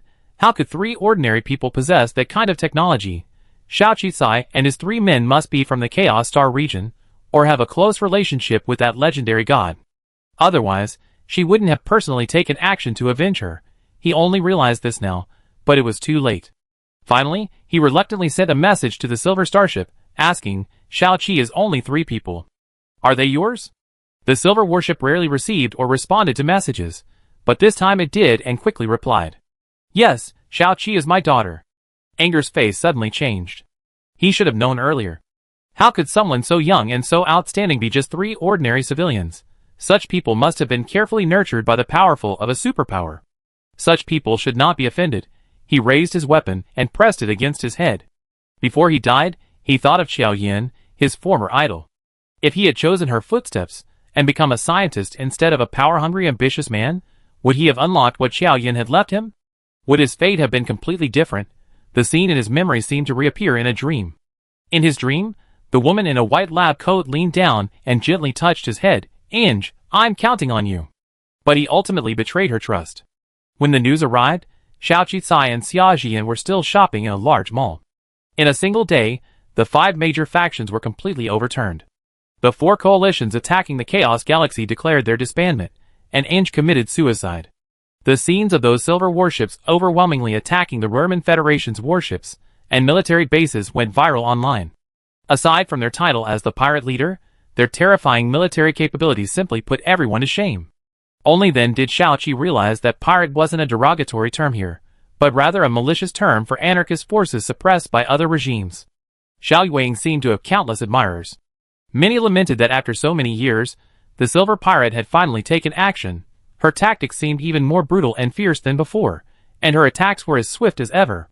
Countless people even signed a petition below, calling for the Silver Pirate to end this chaotic interstellar society. After all, it seemed that only she had the ability, and no one else seemed to have it. Many even expressed frustration, wondering why she had no ambition. If she had, they would have followed her long ago. Some even offered to crowdfund to buy her more weapons, simply begging the queen to descend upon their country as soon as possible. Xia Jian was deeply interested in warships, but her own talent was average, or above average, not as exceptional as Xiao Yueying's. So, seeing her smooth fighting style, she was stunned and unable to blink. She swallowed hard, barely able to contain her inner ecstasy. Oh my god, when you were piloting the battleship, President Xiao, I couldn't bear to blink, filming that precious video. I never thought your mother, Xiao Yueying, was so amazing too. I was wondering why you were so amazing, but it turns out you inherited your mother's talent. Wow, from today on, Silver Pirate. No, your mother is my #1 idol. Wait, President Xiao, who pays my salary, is #1, and Lady Xiao Yueying is second. Oh my god, she must be seeking revenge for you, President Xiao. Engel deserves it. We sincerely wanted to cooperate with him, but he tried to rob us and even hunted us for so long. Xiao Qicai was at a loss for words. This feeling. There was indeed a sense of pride, and from a certain perspective, why had Xiao Yueying suddenly appeared, attacked the Roman Federation, destroyed their military base, and driven Inge to suicide? Obviously, it was to avenge her daughter, to vent her anger for having been driven to despair by Inge. And this was the first time in 2 lifetimes, besides her best friend, that someone had risked everything to stand up for her. Xiao Qicai lowered her head, a complex mix of emotions welling up in her eyes, but she quickly suppressed them and pretended to casually pat Xia Jian's shoulder. It's definitely not for me. After all, their attack on the Chaos Galaxy was a threat to her territory. How could that be? If it was to protect her own territory, there's no need to risk traveling so far to the Roman Federation. I think she must have done it for Boss Nian. What a kind mother. Aren't you touched? If I were, I would have cried. She wanted to continue, but Xiao Qicai had already left to shop in another shopping area. After finishing her shopping, Xiao Qicai noticed the situation on the Starnet had become even more turbulent. After some thought, she felt a sense of unease. Soon, she piloted her hyperspeed starship to the Union Star, Sidley's territory. Sidley was delighted to see her, having been worried about her entering the chaotic star field. Finally, she offered to return Xiao Qicai and the others, promising them maximum authority and support, and protecting them as best she could. Xiao Qicai naturally declined her offer. Sidley, you were the one who destroyed the 3rd supercarrier that sent to attack us, weren't you? They attacked stealthily, revealing no information. She couldn't imagine anyone else, besides Sidley, risking offending a superpower. Sidley hadn't expected Xiao Qicai to guess it, and felt a little embarrassed. I couldn't get here in time to help you, so I just took advantage. I just couldn't stand them going 3 against 1. How shameless. I understand. Thank you. Sidley's expression softened slightly at Xiao Qizai's seriousness. I'm serious. Without you, I wouldn't be here today, and there wouldn't be a United Star. I hope you can stay. With the Roerman Federation being divided, the balance is broken again, and the world will become increasingly chaotic. You're powerful, but there are only 3 of you. If you stay, I'm here, help me. Let's build a new world together, isn't that good? Xiao Qizai shook his head. Stalin, I always been just a businessman. Dealing in arms is business. Stockpiling grain across regions is business. I don't have the brains or ambition to be a politician, so I'm leaving. You're a good leader. Someone who truly cares about the people at the bottom. Someone who truly understands the cruelty and pain of war. I'm here today not only to thank you, but also to give you a gift for everyone in the United People. She extended her hand and handed Starin something. Starin took it and was stunned. Don't refuse me. This thing is useless to me. Besides, I'm going far away, back home to our hometown. In the end, Starin didn't refuse, nor did she offer any polite words. She clenched her hand tightly and asked, will you come back? Xiao Qizai shook his head. If everything goes well, then it won't happen. So I wish you success, and that you will always protect your homeland and your people. I will. The woman's eyes were filled with determination. Xiao Qizai finished shopping and met with Starry again. There was little else to do in this world. He reunited with the Silver Pirates at the appointed time. The beautiful silver super battleship remained as dazzling as ever, but Xiao Qizai saw even greater strength and power. Xiao Yueying still wore her mask, and beneath it, her eyes held the tenderness of a mother, yet also the resolve of a powerful figure. Xiao Yueying wanted to say something when she saw her approach, but Xiao Qizai remained silent. He simply walked over, hugged her tightly, and whispered in her ear. Thank you. Xiao Yueying's eyes instantly filled with tears. She thanked Xiao Qizai tightly, then lowered her head slightly to control her emotions. By the time they separated, both had returned to their normal demeanor, one cool and calm, the other arrogant and assertive. I got a gift for you too, Xiao Qizai said, pulling a box from his spaceship and handing it to Xiao Yueying. She looked at the mask on Xiao Yueying's face and said, I once filmed a commercial where the woman wore a mask, just like you. Her face was disfigured as a child, and she's lived most of her life in humiliation and self-deprecation. Yet, she remained strong and pursued her own goals. A mask doesn't represent ugliness, but rather a sense of closure. Mother, let me put it this way. You may not believe it, but I have memories from my childhood. Those few months together were enough for me to feel your love. So, I never blamed you. It's just that I'm caught up in my own emotions, and can't accept it for the time being. Thank you for giving birth to me. Thank you for paving the way for me. No matter how many difficulties I faced along the way, they weren't caused by my departure, so don't blame yourself. Now I stand before you safe and sound. I hope you can let go of your worries, stay true to your ideals, and become the person you want to be. Only then will you become a mother loved by others and admired by your daughter. Xiao Qizai's words came from the heart, respectfully addressing her as mother for the first time. I love a mother who shines and pursues her own ideals, just like you are now. Shan. Xiao Yueying, hearing these words, could no longer contain herself and hugged Xiao Qizai tightly. Years of not seemed to unravel in an instant. Yes, they were both trapped in their own emotional loops. But after speaking out, the mother and daughter seemed to become one true love. True mother and daughter. And from then on, they embarked on their quest for the Great Cloud. Even with a super battleship, reaching the end of the universe to find the legendary Great Cloud would take a very long time. And along the way, Xiao Yueying drank a beauty potion, restoring her true appearance. She did look a lot like Xiao Qizai, but with a brighter, more imposing aura. Time had left only the most superficial marks on her, but it had forged the young woman, a new mother, into a more determined leader, transforming a young girl pursuing freedom into a calm, intelligent, and powerful leader. She was a mother, with love for her daughter, but she was also a leader, a romantic interstellar traveler who pursued the stars and the sea, pursued freedom, and forever advanced on the path of her ideals. She had her best friends, a large group of supporters, her own influence, and her own plans. She was deeply interested in the space-time gate and, over the years, had even recruited a team of researchers in related fields. She herself could even be considered a semi-researcher. As expected, interest is the best teacher.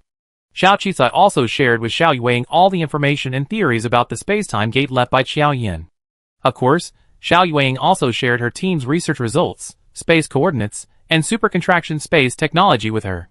Back then, as a child, Xiao Yueying had a deep desire for interstellar travel and the search for other worlds. The Xiao family was wealthy, so she invested almost all her money and funds in this endeavor, even making friends everywhere. The Xiao family said she was pursuing freedom and love, but in reality, she was pursuing her own ideals and goals. So, she and her team eventually found a spacetime node, a special coordinate that could allow a jump to another planet. At that time, she unexpectedly became pregnant with Bayushan. However, for the ideal she had been planning for so many years, she resolutely chose to pursue her dream. Before leaving, she also laid out a path for Bayushan, envisioning a happy and smooth life for her daughter.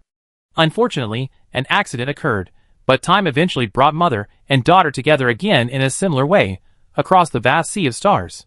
At the edge of another world, they were able to meet, open their hearts, and their relationship transformed from strangers to familiarity, from liking each other to admiring each other. After several months of travel, they finally reached the edge of the universe, where no signs remained. But surprisingly, the edge of the universe wasn't the pitch-black expanse everyone had imagined. It was just that they couldn't find any resources or information points ahead. No nebulae, no planets, no life, nothing at all. It wasn't black, but rather emptiness, like a vast expanse of empty space, without even the source of the blackness. That's where I discovered that white cloud, Xiao Yueying said. We went on a great adventure back then and came here. I thought maybe by crossing this area we could find our way home. But then, I realized that worlds aren't connected by boundaries. And now Qiao Yan's theory actually proves this point. So even if I cross the edge of this world and enter this eternal, timeless void, I can't return to our world. I also tried my previous world coordinate method, but the time is too short. According to my world coordinate method, they have to appear at a specific coordinate at a specific time, and it's still hundreds of years away. I don't know if I can wait. Xiao Qizai, facing the end of the world, was equally shocked. It turned out not to be emptiness or pitch black, but emptiness, a void of nothingness. She looked far ahead, and a sudden flash of thought crossed her mind. She seemed to have seen a white door at the end of the virtual world of the digital model. I remember now, during her adventures in the virtual world, the end of her imaginary world seemed to be right here. So where exactly is that door? Chapter 152. The warship sailed for an unknown amount of time before they finally sighted a large white cloud. The white cloud, like a cloud falling from the sky, stood out against the void, even dazzling. But it was soft and beautiful, like a fairy drifting from the sky. Of course, it looked small because it was far away. In reality, this so-called white cloud was larger than an ordinary asteroid. The warship had a material analyzer, but it couldn't determine the substance in front of it. Even the information projection contacts couldn't generate any feedback. In other words, they couldn't capture any image of this white cloud through video, audio, magnetic field, or information. It was from another world, something heretical, something beyond the reach of current technology. The warship slowly approached the white cloud. Xiao Qi then carefully piloted the high-speed starship closer, unsheathed the space gate detector, and began analyzing the data. The detector's purpose became apparent. It didn't analyze magnetic field information or images, but rather used special elements and patterns, much like sunlight could analyze. As expected, upon approaching the white cloud, the space gate detector began rapidly analyzing its geographic location, material composition, and various other data. Qiao Yin must have been a genius back then to have created something so miraculous, beyond the reach of human technology. The match is improving. A look of joy crossed Xiao Qizai's face. Xiao Yueying and the others also came over. As the compatibility became increasingly high, everyone's faces lit up with joy. I suggest leaving one person outside to operate, and everyone else go inside, okay? Xiao Yueying stepped forward first. I do it. Meihei rolled his eyes at her. Are you the researcher, or am I? I can handle any unexpected situation. You should go in. Xiao Qizai disagreed. Let's split up. You represent the silver battleship, and I represent my side. We go together. Xiao Yueying frowned and was about to say something, but Xiao Qizai shook his head. I have too much stuff to carry here. I have to ensure its safety. And you have a team here? And this scene feels familiar to me, like I dreamed of it before. Last time on iStar, I also held on to the very end. Don't worry, I used to be an actuary, and my reaction is definitely no worse than yours. The young girl's eyes gleamed with determination, and Xiao Yuang became more and more convinced that her daughter had truly grown up. The little girl she had once held in her arms had grown into an adult just like her. Finally, she nodded. The final operations fell to Meher and Xiao Qicai, who were tasked with all the superspace. Of course, just in case, they also wore special clothing designed to protect against radiation and various hazards. Time ticked by, as they chased the white cloud forward. As expected, the matching accuracy grew, and the data analysis became increasingly accurate, but the optimal timing indicated never arrived. In the end, the two even took turns eating and resting, but still hadn't reached the optimal time. If it weren't for the 99% match, they might have thought the time machine had a problem, or that this wasn't the correct time point. Don't worry. Even though it's 99%, the decimal point after that is still rising. According to my analysis, we should reach the target time in about 2 weeks. Meihe was a brilliant researcher, having recently focused her efforts on studying the time gate. So, while she lacked Xiao Qicai's experience, her data analysis and simulation skills were far superior. As expected, although the data almost stopped at 99, it was still increasing at a very slow rate, growing as the white cloud drifted in a certain direction. Finally, the white cloud stopped at a certain point and began to expand, and it was at that moment that the data after 99% began to grow rapidly. In other words, the moment they'd been waiting for had finally arrived.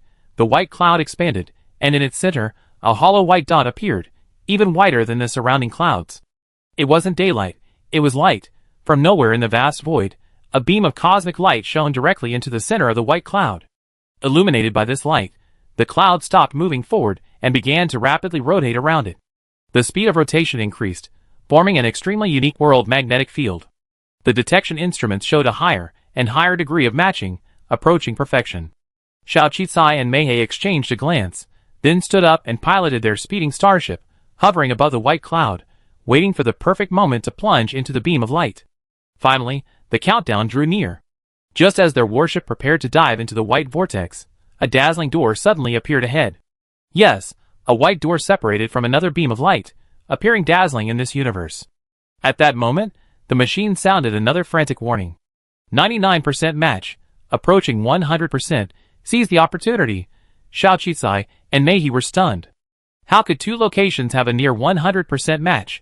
So which door was the way back to the original world, or both? The moment was urgent, leaving no time for reflection. For some reason, Xiao Qicai thought again of the door in his fantasy world. His journey from birth to death, from childhood to old age, and then to the door that appeared at the edge of the universe. None of this seemed accidental. It was like time and space repeating itself, and memory. So which door was it? Which door would lead back home? Xiao Qicai and Meihe hadn't had time to make a decision, but the door had already made it for them. A sudden, frantic gravitational pull erupted from within the white gate, instantly drawing their speeding starship, previously suspended in midair by simulated gravity, towards the white gate. The two men's faces lit up with shock. If it had been their own choice, they wouldn't have been so surprised, but being forced into this strange, whirlwind-like gravitational pull was terrifying. It felt as if entering that door would tear them apart by the gate of time and space. At that moment, a massive silver mecha warship, the Melody, appeared before the two men, blocking the deadly pull. Xiaoqi looked up. Undoubtedly, the silver mecha warship belonged to Xiao Yuang. Sure enough, Xiao Yuang's voice rang out. Hurry and enter that dimension. I hold this door for you. The gravity is too strong. I suspect we'd be dead if we're sucked in. Hurry and get there. Your initial calculations are absolutely correct. Don't even think twice. At that crucial moment, Xiao Yuang made the most crucial and resolute decision, her tone resolute. Meihe had always followed Xiao Yuang's advice, perhaps expressing her immense trust in her. So, without hesitation, she flew towards the beam of light at the center of the white cloud. Chi-Chi, hurry up too. I can't hold on any longer. At these words, Xiao-Chi finally awoke from her dream. She turned and glanced at the majestic silver mecha warship, a flood of emotions welling up within her.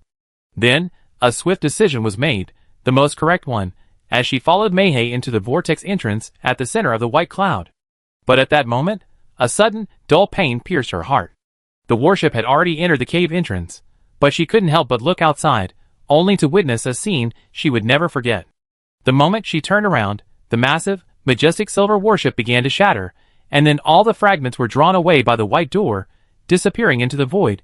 She watched as Xiao Yueying summoned another high-speed starship, but before she could board it, she was swept, clad in her silver-white clothing, into the white gate of space and time. "Mother!" Xiao Qizai screamed in terror. A final smile flickered across her face. With her last remaining strength, she waved at him, then was swept into the white door. In a flash, the majestic silver mecha warship, the person who cared about her, vanished. Xiao Yueying didn't have time to leave Xiao Qizai any words, but that smile, that final goodbye wave, was forever etched in his mind like a painting. Xiao Qizai felt his mind go blank, and he fainted. Planet 0068, after nearly a year of efficiency improvements, had become a completely different place. The entire planet was covered in a variety of crops, and the mountains and streams had been renovated to make them habitable. The air quality was also exceptional. Of course, the planet had also been designed with various residential areas in mind, tailored to Xiao Qizai's ideas, for the company's employees and their families. Agricultural experts and personnel responsible for tending the farmland had also been invited to the planet. Combined with some stunning man-made landscapes, the ecological environment here is undoubtedly comparable to that of an advanced planet. In stark contrast to the original natural environment, the massive research bases hovering on the outskirts of Planet 0068 resemble a series of technological fortresses, suspended in midair. Their vastness and immensity form a stark contrast to the ground below, one for science, one for agriculture, one for nature, and one for heavy machinery. This is a brand new base jointly built by Zhao's Pharmaceuticals and Speedy Speeding. When Interstellar Speeding announced the establishment of the research base and recruited high-paying researchers and engineers from across the coalition government, countless people flocked to it. Of course, the unique architecture of the research base, like that of a military base, has also drawn the admiration and size of countless architects.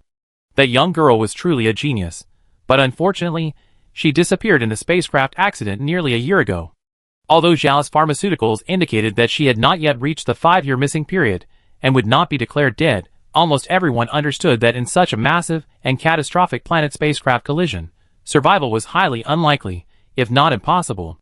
With the recent downfall of the Xiao family, countless people have begun to covet Zhao's Pharmaceuticals and the Speedy Speeding car.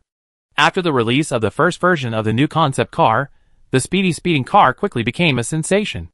The conceptual new high-end speeding car was immediately snatched up by many speeding enthusiasts, some of whom were looking for it as a collector's item. Furthermore, its ability to transform and achieve super speed was undoubtedly a groundbreaking advancement in the last few hundred years. As a result, the first version of the super speed new concept car not only fetched a sky-high price, but was also incredibly hard to come by. The initial 1,000 units were all snapped up. Stocks related to the concept car also saw a rapid rise in value. This meant that the car had been built, and as Xiao Qizai had planned, it would continue to expand, replacing traditional flying cars and bringing about disruptive changes to the entire flying car industry. Of course, this also meant that this car was about to dominate the entire United Government's interstellar small flying car market. When something is about to dominate a market, it signals enormous profits.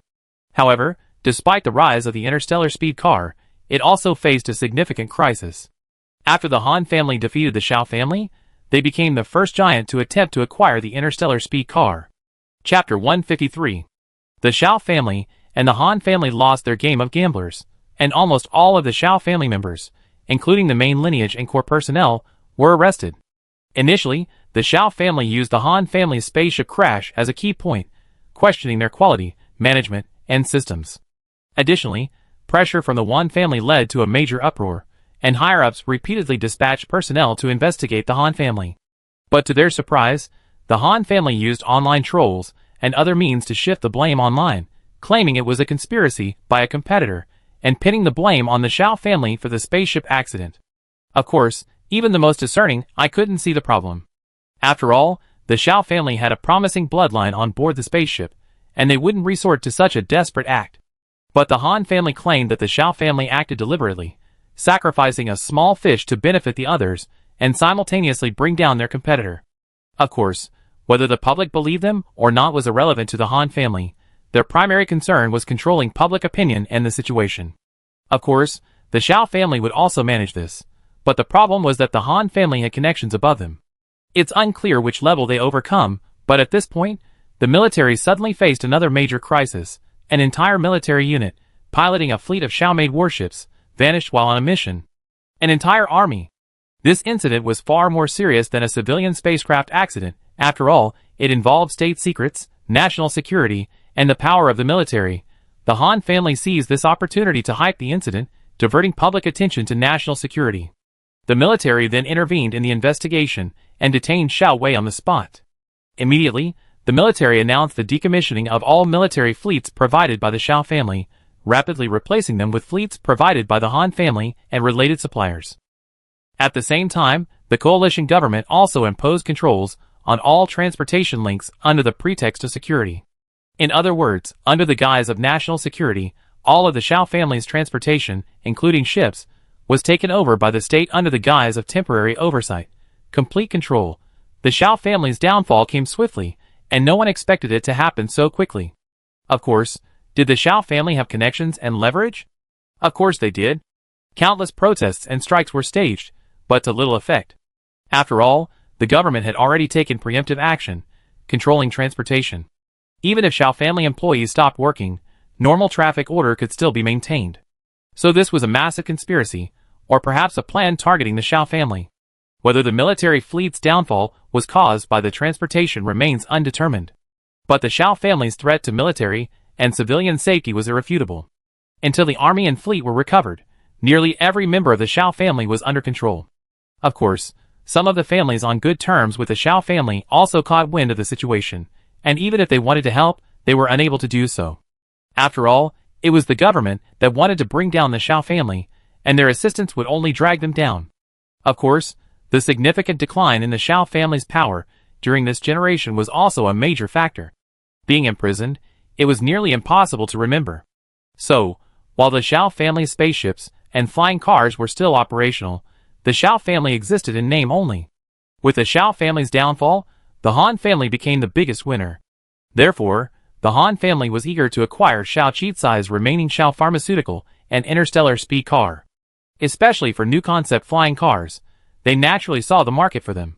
When Xiao Qicai didn't choose the Han family in the investment competition, the Han family felt humiliated and had long since taken note.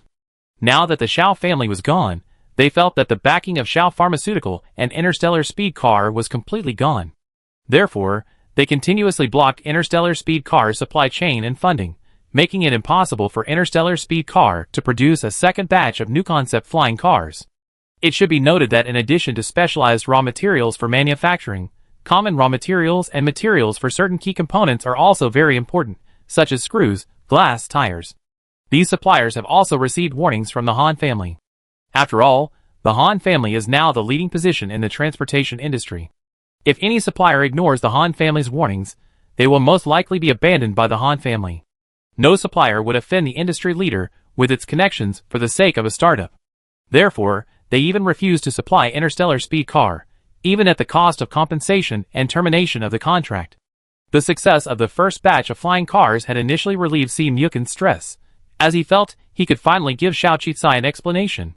However, the supply chain bottleneck that followed left him helpless and overwhelmed. If he couldn't produce the next batch, the entire R&D team would cease production, his funding chain would soon be broken, and his new concept flying car would become a fleeting phenomenon, a flash in the pan. His R&D base, barely established, was about to be destroyed.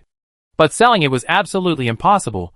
The Han family used various channels and methods to threaten Si Mukin, even indirectly suppressing the Si family. However, unexpectedly, the more time passed, the more Si Mukin showed unexpected resolve. No, this flying car is not only my labor of love, but also President Zhao's. I won't make any decisions until she returns. Even if I face bankruptcy, I will never sell it to anyone. Of course, the same applies to the technology. The Han family's contact person was furious. You don't know what's good for you. Selling it to us, the Han family, will earn you far more than you're going to get by cleaning up this mess. Then you die. I want to see how long your funds can last. I remember correctly, your project R&D base has just been completed. I wait until you sell the entire R&D base and the planet. Get lost. Si Mukin almost threw a chair at him. Although he was very strong when facing the Han family, behind closed doors, facing his own people, he became troubled again. Zhao's pharmacy's situation was slightly better, thanks to its government enterprise partnership, but profits were still low. And just as Xiao Qicai had predicted, this was a doomed market, unless they could continue to expand into other star regions. But now, they couldn't find any path to expansion. They could still survive for a few years in the short term, but in the long term, even if they produced their own raw materials, they would eventually face the dilemma of being unable to sell and having no market. Furthermore, after Xiao Qicai's departure, Wu Xiao took over most of the company's management, and she felt overwhelmed. If Interstellar Speeder collapsed, Zhao's pharmacy would survive for a while. Xiao Qicai was indeed right to separate the two companies. But Wu Xiao couldn't bear to watch Interstellar Speed Flying Car decline. Ultimately, she chose to inject more capital into Interstellar Speed Flying Car under the guise of investment. Hold on for now, wait for the moment when Xiao Qicai returns. She will definitely create a miracle.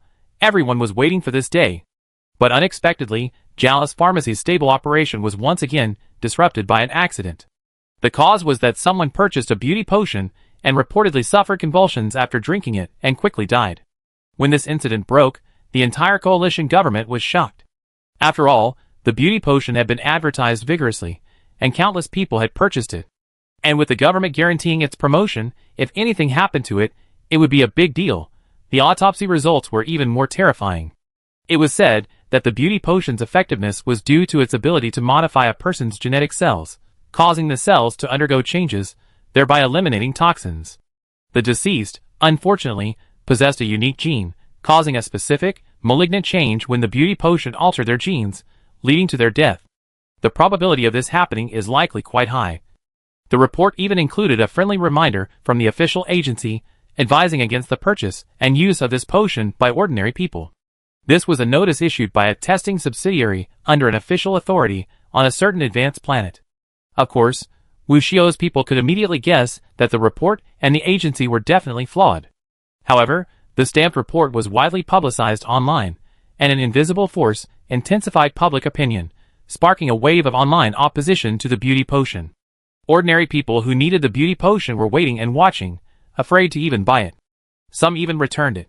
After all, they valued their lives more than common respiratory and skin ailments.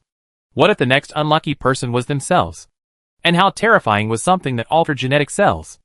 I never imagined it could pass government approval and be sold. Could there be some insider information?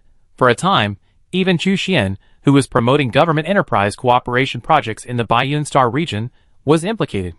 Of course, online public opinion and speculation wouldn't bring down a minister of public welfare, but someone above them was certainly paying attention. Wu Xiao nearly fainted upon hearing this. This was definitely a conspiracy. This kind of medicine could almost be considered life-saving. Everyone who took it, and then went for a checkup showed significantly better health. How could it possibly kill someone? Even if there was a problem, it would be a rare occurrence. They were even spreading rumors. So, could the beauty potion still be sold? She immediately rushed to the scene and brought professionals from other institutions with her, demanding a re-examination of the body. Unexpectedly, professionals at other institutions also found changes in the individual's genetic cells. Whether the beauty potion was the cause remains unclear, but it's a fact that he consumed a beauty potion before his death. This question remains unanswered. Of course, this incident also caused a stir within Zhao's pharmacy. Whether someone was plotting to take over the company or something else, if Zhao's pharmacy couldn't get through this, it was likely doomed. Furthermore, with Xiao Qicai's disappearance, the morale of the staff at Zhao's pharmacy was already somewhat unstable. Yao Fengquan had already used his tactics to appease the public, but many people still left this time. When a wall falls, everyone pushes it down. Just as the Xiao family's key leaders and responsible persons were detained by the military, some of their core leaders and employees gradually left or defected. But just when Wu Xiao was at her wit's end, two unexpected people arrived. Qin Sanwan and Guofenghua. Wu Xiao naturally knew these two. They were geniuses who had entered the Star Actuary competition, and were the pride of Planet 4628. They had joined a top 50 interstellar company, and were said to have earned annual salaries unimaginable for ordinary people. Their futures were promising. Of course, they were also Xiao Qicai's seniors, teammates who had competed in the actuary competition together. They were young and promising, but at this moment, they gave up promising jobs to help Zhao's pharmacy. Looking at Wu Xiao's grateful eyes, the two seemed to have done only a trivial thing. Qin Sanwen's eyes remained clear and resolute, as if over a year of work hadn't changed her at all. Junior sister Xiao once said that every journey and every choice in life should be useful. We initially followed her advice, and went to a large company to learn experience and skills. Now that Jiao's pharmaceutical is in trouble, we naturally want to return. Guofenghua also agreed. If Jiao's pharmaceutical fails, the development of Planet 4628 will be short-lived. So don't feel the pressure. We're back not only for Junior Sister, but also for our hometown, for Planet 4628. When old friends and hometowns are in trouble, those who travel far away will return regardless of the consequences. This was the meaning of their original study, work, and training abroad. Chapter 154. First, Jean Sanwan published a paper titled The Effects of Food on Genetic Cells and Probabilistic Death. Using extensive data analysis, she demonstrated that any food consumed by humans could potentially cause genetic mutations. Because individuals vary greatly, and the nutritional composition of foods varies greatly, consuming any food, such as rice, the staple food of the interstellar universe, carries a 1 in a billion chance of causing death from genetic mutations. The probability is even higher for cakes containing various additives. Jean Sanwan is a gifted actuary. Her paper is detached and based solely on data. She certainly doesn't refute anyone or specifically prove anything. But the implication she conveyed at this moment was self-evident. She also calculated that the number of people who have used the beauty potion has now exceeded hundreds of millions. However, even if the person who just died was killed by the beauty potion, the probability is even smaller than the probability of death from genetic mutations caused by eating rice. So those blindly following the trend without a second thought should think about this. If you're afraid to even take beauty potions, why not just give up eating, or even just stop eating anything? After all, some people do, and even drinking water can cause genetic mutations and death. This article was a revelation for some people. Yes, with so many beauty potions out there, this is the first time someone has experienced an abnormality, and it's a genetic problem. That's definitely exceptional. Since the probability is even lower than when eating rice, what's there to be afraid of? It's definitely a normal probability. So, who is spreading the idea that taking beauty potions can cause genetic mutations? Any sane person would easily guess that this was a business competitor or someone maliciously trying to discredit Jiao's pharmacy. Jiao's pharmacy's beauty potion has saved countless lives, especially those on the lower planets. It solves ailments at a low price, a true boon to the nation and its people. On the other hand, perhaps some asthma and skin care companies are running out of business, so they're trying to get rid of people. Next, Guofenghua and Bai Yuan personally analyzed the deceased's alleged genetic mutation. Both Bai Yuan and Guofenghua are research talents, with Bai Yuan being a genius in pharmaceuticals. Together, they concluded that the deceased did indeed have a genetic mutation, but the critical threshold for the change had already occurred before he consumed the beauty potion. They also discovered that the deceased had undergone a secret medical examination before consuming the beauty potion, and that the subsequent consumption of the beauty potion had caused the genetic mutation. This news quickly broke out, spreading across the internet. Anyone with a brain could figure out why. The public suddenly understood, and these two reports refuted some people's claims. Beauty potions are truly harmless and even safer than food. So, who are the people smearing beauty potions behind the scenes? Could it be those pharmaceutical companies that treat asthma and skin diseases? This is simply outrageous. They're completely denying the grassroots people access and attempting to deprive them of their benefits. Chu Xian also issued a timely announcement, stating that after investigation, the beauty potion had absolutely passed approval and posed no harm to the human body. He would continue to support its use and promotion on lower-level planets. Thanks to the efforts of all three parties, the situation was completely reversed, and the beauty potion's popularity spread throughout the coalition government. Because of the escalating situation and widespread discussion, not only did the beauty potion survive, but it actually gained free advertising. The lower classes of other star regions also began petitioning their own governments, asking why the beauty potion market wasn't liberalized. They wanted this miracle drug too. They wanted to be cured. The power of the lower classes was indeed formidable, their numbers rivaling those of higher-level planets, and so pressure soon mounted on the civil affairs departments of other star regions. Based on this, the civil affairs departments of other star regions quickly expressed their willingness to cooperate with Chu Xian. Of course, the civil affairs departments naturally agreed, but the approval process still required the Ministry of Economy and the Ministry of Commerce. Although some deliberately held back, the outcry was overwhelming, and ultimately, the market in other star regions was opened up. After this incident, Jean Sanwan and Guofenghua joined Jiao's pharmacy and became its mainstays. Of course, the pay was no worse than at a large company, and there was even more freedom. Furthermore, just as Jiao's pharmaceuticals had survived the crisis, so too had Planet 4628. That was their homeland, and the sense of accomplishment of protecting it was far greater than making money. The area where Xiao Qizai's spaceship crashed had long been a forbidden zone. After constant investigations and wreckage disposal, it had become deserted, and the surrounding area had been declared a no-fly zone. One day, a private spaceship arrived and stopped. Two men in spacesuits disembarked and carefully surveyed the surrounding area. Afterward, the two returned to the spaceship. One of them took off his hat, his eyes reddening. "I still can't believe she's gone just like that." A hint of madness crossed the girl's delicate face. No, let's give it a try. My brother told me not to be impulsive, but I can't even protect any of my own family. What's the point of not being impulsive?" The girl beside her saw her expression and gently held her hand, offering comfort. "Xiaojun, it's okay. You still have me. Let's start it. Theoretically, it should work. Even if it doesn't, we can still see what really happened. As you said, your sister is someone who can work miracles, so she won't die. She'd definitely come back. I'm here, and I'll always be with you." The tearful girl was Xiaojun, and beside her was her friend Cheng Newell.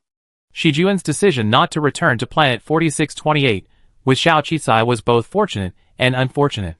She avoided the disaster that befell Xiao Qizai's spaceship and went to Xingyo to attend school. But she never expected that just a few days later, news of Xiao Qizai's death would arrive. She was shocked and incredulous, yet ultimately powerless to do anything. Plus, the Xiao family incident was about to unfold, and Xiao Wei warned her not to leave Xingyo and to stay at the academy. Ultimately, she was able to avoid the probation period only with the academy's protection. Later, the Xiao family fell, and the investigation led back to Xiaojun. She was originally slated to be arrested and placed under surveillance as a key member of the Xiao family. Fortunately, her revealed talent caught the eye of her mentor, Cui Sanyu, a brain specialist, who did everything in his power to protect her.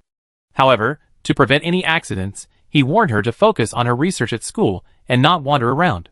This time, taking advantage of an outing, she finally found a chance to join forces with Cheng Nua and investigate the scene where Xiao Qizai had been in trouble. Cheng Nua's comfort helped Xiaojun calm down a bit. After regaining her composure, the two of them unloaded some strange instruments from the spaceship. After a long time, the entire area was practically sealed off within a massive container. From a distance, it looked like a small planet, its exterior covered in all sorts of strange devices. After checking the equipment again to ensure it was functioning properly, the two returned to the control panel inside the spaceship. Cheng Nua glanced at Xiaojun and said, "Watch carefully. This is the first time we conducted such a large-scale time travel. Due to certain factors, we only have one chance to rewind. Whether you can find your sister depends on you." Xiaojun nodded, concentrating on the ultra-clear display. No, not a display, but a transmission projection connected to the exterior of the giant sphere. Soon, the instruments began to activate, and the entire sphere's periphery began to flash wildly, as if countless lightning bolts had been condensed. The white sparks were dazzling, and almost instantly, the surrounding magnetic field shifted. If it hadn't been for the advanced preparations, the spacecraft would have lost its navigational capabilities and plummeted into the void. At this moment, Xiaojun focused intently on the projection. Not long after, an image appeared on the projection. Xiaojun's face suddenly lit up with excitement. The projection began to reveal a spaceship, the same number as the one Xiao Qizai had previously boarded. Soon, the spaceship began to shake rapidly. Then the spacecraft lost control and crashed into the planet. Just before the planet and spacecraft violently exploded, she clearly saw a small, circular vehicle escaping from the spacecraft. Xiaojun stared intently at the circular vehicle. Although it was obscured by glass, she seemed to clearly see several figures. "Sister!" Xiaojun screamed, and then an explosion resounded. Under the immense energy of the collision between the planet and the spacecraft, the entire projection turned a snowflake-like white and rapidly burst into flames. Almost simultaneously, the spherical artificial asteroid, previously in the distance, exploded with a bang. Cheng Nua reacted immediately, activating the spacecraft's fire extinguisher and quickly dousing the artificial fireball. The two of them frantically began to clean up the mess and save the equipment. Thankfully, the fire was extinguished in time, and the damage was minimal. "Did you see that?" Cheng Nua asked with lingering fear. She had been concentrating on controlling the controls, so she hadn't been able to observe the projection with Xiaojun. Xiaojun nodded. "Do you remember the new concept flying car? Its initial concept was that it could transform, resist external gravity, and adapt to its surroundings. Although the newly released new concept flying car can only be reduced to a spherical size, it's possible that my sister doesn't have a more advanced one. I saw their flying car. It was definitely their car that escaped and fled to the depths of space, but it also seemed to be on fire. Logically, if they were still alive, they would definitely come back, especially since the Xiao family was in trouble and the Interstellar speed car was also in trouble. My sister is such a responsible person. She would come back no matter what. If not, then they're injured and recuperating, or perhaps they're truly dead. This conjecture made Xiao Jun's face turn pale again. Cheng Nua naturally knew this, and she gently patted Xiao Jun's shoulder. Since we saw them escape, the probability of them being alive is even greater. Don't be sad. Like you said, she's a responsible person. She'd definitely find a way back. Xiao Jun calmed down a bit. Indeed, I want to believe her. It's a pity that our technology hasn't yet reached the point where we can completely reverse time and space. Otherwise, I might be able to travel through time and space to save her directly. In the future, we might. Compared to the original concept, our technology is much more mature now. However, to transcend time and space, or even change the time of the entire universe, is definitely not something that can be achieved by ordinary abilities. But believe me, one day, I will definitely do it. Cheng Nua's eyes gleamed with determination. I believe in you, Nua Nual. You're the smartest person in the world. Xiao Jun hugged Nua Nual. At this moment, the presence of a best friend is the greatest strength. She regained her composure, her clear eyes brimming with determination, a light that hadn't been there before. My brother's been imprisoned, and my sister's gone, so I have to pull myself together. I just saw another clue. I'm not a pilot, but that spaceship looks incredibly strange to me. It's like it was deliberately headed for an asteroid. Accidents don't happen on purpose. Even now, the investigation team is still claiming the spacecraft's black box is destroyed, but how could a black box be destroyed so easily? The Han family is ridiculous. They want to destroy my Xiao family and acquire my sister's speedster. How could that be so easy? Xiao Jun sneered. If that's the case, then I give them a big gift. Let's see if everyone is blind. Xiao Jun captured a video of the spacecraft seemingly deliberately crashing into the asteroid and posted it online, which indeed caused a sensation. The Han family had always wanted to acquire the Interstellar speedster, but they couldn't. In anger, they went to the military to complain, claiming that the Interstellar speedster, the space technology that Interstellar speed car possessed, was stolen from the military, and they intended to use the military to put pressure on Interstellar speed car. But what he never expected was that as soon as he left the military, the video of the accident was leaked on the virtual network. How could such a video exist?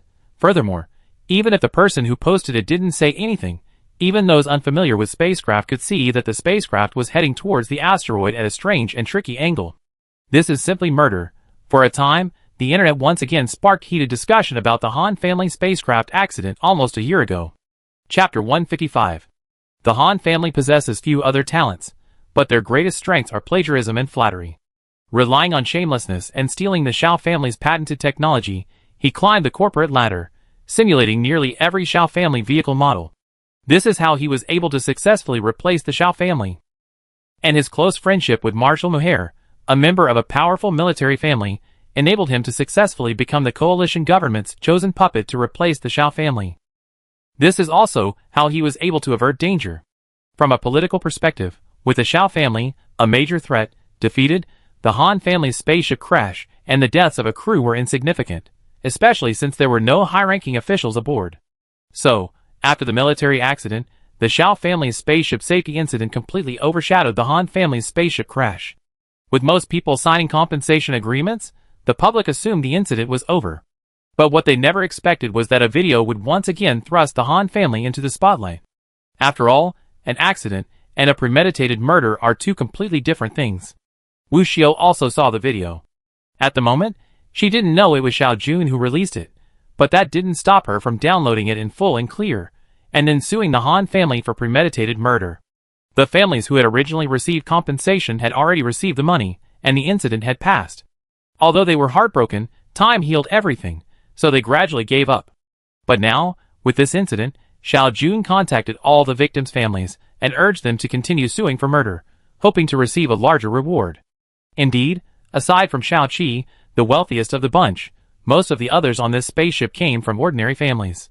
Wealth was truly important to them. So, upon receiving Xiao Jun's anonymous letter, offering to provide a lawyer for a lawsuit, they immediately declared the previous accident an accident, disregarding the previously signed contract and deliberate murder, and they would definitely hold the Han family accountable. The Han family, stunned by the sudden arrival of hundreds of indictments, was particularly troubled when they realized they couldn't suppress the trending topics, and immediately went to Marshal Muhair. The military was also troubled by the heated online discussions, questioning how the Han family could replace the Xiao family, and questioning their technology and safety. They also hoped the Han family would rise, stabilize, and completely replace the Xiao family. Even if the military returned and the Xiao family members were released, they would have no chance of a comeback, as the Han family would have completely replaced the Xiao family's market. However, if the Han family collapsed, there would be no immediate alternative to, or indeed, no way to, find a similarly sized alternative to, a flying car company like the Xiao family. Have you figured out who released the video? Marshal Muhair frowned. Han Yao, the head of the Han family, shook his head. We don't know either. If we knew, we would have held that person accountable long ago. Useless. Didn't you consider the consequences when you did this? Couldn't you have done it when there weren't any surveillance cameras or any aircraft nearby? Marshal Muhair looked at the head of the Han family with dismay. Compared to Xiao Yao, Han Yao was truly useless, even a bit hopeless. Han Yao was stunned by the scolding, but that accident was indeed an accident. Marshal Muhair, ? He had assumed the accident was the work of the Han family. After all, they had indeed killed another rising talent of the Xiao family on the spacecraft. He had thought he finally gotten smart, but surprisingly, it wasn't the Han family's doing. So who is responsible? Could this accident really be an accident? Does that mean the safety of your Han family's spacecraft is truly questionable? This kind of low-level technology is something any ordinary spacecraft company could handle. Is your company's technical department just there to do nothing? There are at least 3 senior pilots in the cockpit, each of whom undergoes a mental health assessment and other evaluations, and they supervise each other. The spacecraft also has a basic intelligent safety driving mode, which is mandatory for every spacecraft. Therefore, it's highly unlikely that something like what happened on board or in the video would happen. It's a suicidal act. Unless your Han family's system was compromised, causing the spacecraft to crash into a planet, or if 3 pilots and co-pilots were bribed to commit suicide. Muhair was well aware of the situation, so the thought of this possibility intensified his anger. Do you know what this means? It means your spacecraft is substandard, with a system vulnerability too large. It can't be put on the market. With a population of tens of billions across the interstellar space, even one such accident per year would undermine the credibility of the entire United Government's transportation regulations. I'd rather it be your Han family's doing than a true accident. Muhair's face darkened. Han Yao, who had always been stubborn, realized the seriousness of the matter after hearing what he said. What should I do then? I was trying to clarify that this accident was an accident. Muhair was stunned by his train of thought. Absolutely not now. First, you must upgrade your intelligent safety systems and internal networks to identify vulnerabilities. At least in these hundreds of years of operating the Xiao family's vehicles, there's never been a major accident or vulnerability like this. Second, bribe the families of the 3 drivers and get them to admit that they were seeking revenge and pin the blame on them. As for the families of the victims, anything that can be solved with money is nothing. This matter must be resolved as soon as possible. Han Yao suddenly woke up from his dream at Muhair's guidance. Marshal, you're brilliant. Without you, our Han family wouldn't be where we are today. I'm transferring money to your card. Muhair interrupted him. Get lost. If something like this happens again, I can support a Han family, a Yin family, or a Li family. The Han family's head walked out, sweating profusely. Indeed, with the guidance of an expert, he had a clue about this matter. The Han family's public relations department tearfully apologized for the incident, and then shifted the blame entirely onto the 3 drivers, claiming they had falsified their mental health records, leading to the fatal accident. They announced that starting today, they would strengthen driver mental and physical fitness checks, increasing the number of checkpoints from 3 to 10. Furthermore, to prevent such incidents from happening again, the head of the Han family would be dismissed. Almost simultaneously, the Han family hypocritically stated to the plaintiffs that the families of the 3 drivers simply couldn't afford such compensation, and since the drivers themselves had died, they were willing to assume responsibility and pay each of them an additional 100 million star coins in compensation. The apology was sincere, and the money was enough to appease most people, so the families of the ordinary people were overjoyed, and most accepted the new compensation. Except for Zhao's pharmacy. They simply didn't believe the three drivers, who also had mental health issues, but the Han family's admission of responsibility surprised them. And because the responsible parties were known, their lawsuit was quickly accepted, and a further retrial would only delay the case. Xiao Jun had originally hoped to use this opportunity to bring down the Han family, but she didn't expect the Han family's apology to actually turn the tide. She finally realized how naive she had been. If it were Xiao Qisai, she would definitely have found a solution. Xiao Jun's eyes were filled with resentment and anger. And the Han family, believing they had perfectly resolved the matter, became even more arrogant and looked down on everyone. His attention shifted once again to Interstellar speed car. Their space compression technology was incredibly coveted. If he could offer it to the military, it would surely strengthen his cooperation with them and earn them greater trust. So, he desperately squeezed out all suppliers, even resorting to various tactics to poach Interstellar speed cars researchers. If double the price wasn't enough, he would double it, and if double wasn't enough, he would double it tenfold. Although there were a few loyalists, upon discovering that their company was under pressure from the industry's largest giant and on the verge of collapse, and the other party offered a huge financial incentive, many Interstellar speed car researchers couldn't resist leaving. See, Mukun was trembling with anger, but there was nothing he could do. Of course, he had considered other options, even considering contacting the Wan family. After all, the Wan family was the largest investor. However, it wasn't until he arrived that he discovered that the investor wasn't the richest man, but his son Wan Yu. However, Wan Yu had also disappeared along with Xiao Qisai. It was only then that they discovered that Lin Zhe, the disabled young man accompanying Xiao Qisai, was actually Wan Yu, the richest man's son. The richest man was busy searching for his son and other matters, and with the one-year assessment period approaching, he had no regard for the fate of Interstellar speed car. Xiao Qisai even owed him a favor, so after the next 100,000 tons of minerals were transported, Interstellar speed car would no longer cooperate with the company for that rare mineral. After all, Xiao Qisai had originally agreed to Wan Jinyang's condition, to bring the person he mentioned over within 3 months. Of course, if they declared bankruptcy now and sold the patents, Interstellar speed car could still recoup a significant portion of their funds and retain their research base, which could actually be left to Xiao's pharmaceutical. But Si Mukun still felt deeply unwilling to accept this. Xiao Qisai's original target was the entire low-end racing car market, but now, Xiao Qisai had been gone for less than a year. If she could come back, how would he explain it to her? Would he admit his incompetence? He spent day after day in the research lab, repeatedly looking at the 1:1 model data of Xiao Qisai's original racing car, and finally a hint of madness flashed in his eyes. Of course, he didn't make the decision on his own.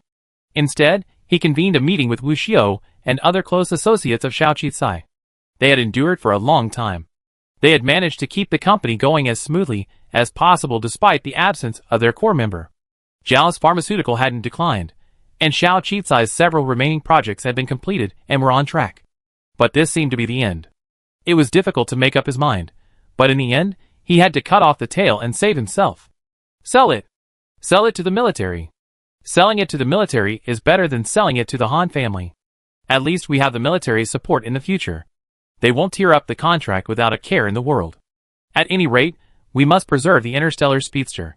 If President Xiao ever returns, perhaps she'll be able to turn the tide. The Han family, with its wickedness, will eventually. Wu Xiao's eyes flashed with anger. In truth, she couldn't quite accept the fact that Xiao Qisai had left.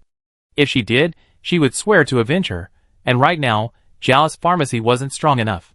When Zhao's pharmacy became a behemoth, she would definitely settle accounts with the Han family. Of course, the same was true for Mu Xingmei and everyone else. Everyone at Zhao's pharmacy was now completely united. Chapter 156. The military's influence is distributed among 3 groups. The first group consists of military families, with a rich history of founding contributions. The Zhuang family is a typical example, as is Mu Hainer. The second group consists of rising stars, young people who have achieved high positions through outstanding military achievements and strong tactics. Marshal Jean Delu, one of the 3 current marshals, is a typical example. Of course, he also has the support of a powerful family with a strong financial background. The third group consists of individuals closely connected to other political departments. They have political connections and considerable financial strength, making them untouchable. Unfortunately, General Zhuang Junyan of the Zhuang family died in the accident. Zhuang Fin is currently on a secret mission and has not yet returned, making it impossible for Si Mukun and his team to locate him. When Xiao Qicai was in trouble, Shuang Fin's mother, Yu Lanqing, even went to Xingyu in person to contact the Zhuang family, but their attitude was strange and they dismissed her. She also knew she could only wait for her son's return, as Zhuang Qi was their family's only military connection. However, Zhuang Qi had disappeared, claiming to be on a secret mission, and no one knew when he would return. So, they chose Marshal Jean Delu, the youngest and most ambitious marshal in the history of the coalition government, arguably one with a promising future. It was said that he was solely interested in the military, which was why he never married. His family kept a low profile, avoiding marriages and participating in interclan or political struggles. All Si Mukin had to do was establish contact with him, using the initial version of the speed car's technology and information to gain his trust and tie the star speed car to the military. With Jean Delu as his backer, even Mu Hainer would be powerless. Si Mukin did have some skills. His family background wasn't in Star Glory or the military, but he still managed to connect with the other party through various connections and tactics, even securing a chance to meet him. The man in military uniform was dignified and imposing, his aura powerful and unfathomable, yet Si Mukin remained unfazed. He recalled Xiao Qicai's confidence when she spoke so eloquently on stage, her unflinching demeanor in the face of important figures, and a surge of confidence welled up in his heart. Yes, if Xiao Qicai left, and he still couldn't learn even a little bit of her skills after a year or two, then his learning would have been in vain. This heir to a wealthy family, who had seemed so sharp and aloof at first, had finally transformed and grown over the years, and now, even facing such a powerful figure, her aura was no less impressive. After finishing his explanation, the man in military uniform nodded slightly. I'm indeed interested. If such a flying car existed, I could establish a stealth and rapid combat regiment. But, do you think it could be fully built? I want a 1:1 model, not the semi-finished product you're currently offering. Si Mukin hesitated. Using the Wan family's metal ore, we can achieve a 70% simulation, but it would also require the added benefit of space technology. However, I believe that with military investment, materials and technology won't be a problem, and a technological breakthrough will only take a short time. So you're just trying to paint me a picture and get me to agree to cooperate? Jean Delu's words were pointed. He then examined Si Mukin. Go back. Come back and talk to me when you completed 100% of the technology. As Muchin said this, he had already formed his own judgment. While his demonstration satisfied him, the other party wouldn't agree without a technological breakthrough. But how could a technological breakthrough be so immediate? They had been working on it for 2 years, and they had only completed 50% of the research and development of space technology. Even if they had no physical objects, it would still be difficult without a technical foundation. Moreover, many of their current R&D staff had already been poached by the Han family, and it was unclear how long they would have to continue. And they were running out of time. Is it still not possible? He lowered his head slightly, thinking of offering some bargaining chip to close the negotiation, when he suddenly noticed a private message on his terminal. His heartbeat quickened, and a look of disbelief crossed his face. The ID of the private message was none other than Xiao Qicai. Ask him to meet again in 5 days. It was a short sentence, without any reason or justification, but Muchin believed it without hesitation. He raised his head, his expression of confidence once again on his face. In that case, let's meet again in 5 days. My R&D staff just told me we made some progress. Jean Delu looked him over and finally nodded. Okay. The space technology used in the Interstellar speed car has some military applications, but there has been no technological breakthrough. This car is the most portable he has ever seen, but it is far from being invisible. If it can truly achieve 100% environmental invisibility, it will definitely be of great military benefit. Although Jean Delu does not participate in the power struggle, he is not unaware of the Han family's reasons for suppressing the Interstellar speed car. It is for this space technology, and to curry favor with his military patron, Marshal Muhaner. If this technology fell into Muhaner's hands, even if it were later shared, his forces would be significantly behind theirs, something he didn't want to see. This, of course, was why he agreed to meet with Si Mukin and decided to give him another chance. Competition and profit are always the greatest drivers of cooperation. After receiving permission, Si Mukin politely excused himself. As soon as he left, he immediately called Xiao Qicai's phone. For countless days, he, Wu Xiu, and everyone else who cared about Xiao Qicai had sent him countless messages and made countless calls, but there had been no response. And this time, the call finally went through. Xiao. Mr. Xiao. As Si Mukin spoke, he realized his voice was trembling. He had never experienced such intense emotion in his previous conversation with a prominent figure like Jean Delu, but at this moment, he felt the urge to cry. "Yes, it's me." Xiao Qicai's familiar voice echoed, and his eyes flushed slightly. "You're still alive. Luckily, you're not dead. I have a general idea of the current situation. Please wait for me on Jianmeng planet. I'll be here in 5 days to meet Marshal Jean Delu with you. So where are you now? Everyone's worried about you." Si Mukin tried to calm himself. "I need to take care of something else. Don't tell them I'm back yet, to avoid alerting them. After meeting Marshal Jean Delu, perhaps we can give them a surprise. More importantly, if that information leaks, something unexpected might happen." "I understand." Si Mukin nodded. Xiao Qicai quickly hung up the phone, but after just a few words, Si Mukin's heart was at ease. He suddenly realized that with Xiao Qicai's return, he felt like he had found a pillar of support. The Han family and Marshal Jean Delu of the military seemed no longer a problem, no need to worry. He looked up at the azure sky, the redness in his eyes fading. Had Xiao Qicai become so powerful in his eyes, without him even realizing it, so how could he catch up with her? Thinking about his actions over the past year, he felt he had grown. Therefore, since he lived and learned, he could certainly work under Xiao Qicai for a few more years. Thinking of this, he felt a great deal more at ease. On the garden planet, the Wan family's sons had gradually returned from their training planets. Everyone's face was filled with the confidence of a guaranteed victory. It was clear that Wan Jinyang's sons were all quite capable, and with the loss of Wan Yu as a competitor, their chances of success were even greater. Therefore, they urged Butler Schubert to expedite the second round of heir selection. In fact, the second round was crucial, while the third round was merely the final check, so after this round, the heir was essentially decided. Young masters, don't worry. After all, it's not time yet. We have a month's extension, and the deadline hasn't expired yet. But everyone's already returned. Wouldn't it be better to announce it in advance? We already gave you our report. Isn't there another young master? He's already dead. What are we waiting for? Fourth brother Wan Feng spoke bluntly. Schubert frowned. Until a body is found, and the missing person hasn't reached the 3-year mark, he can't be declared dead. The young master is your brother, after all. You better be careful with your words. If the master hears, he won't be happy. Wan Feng became even more angry at this.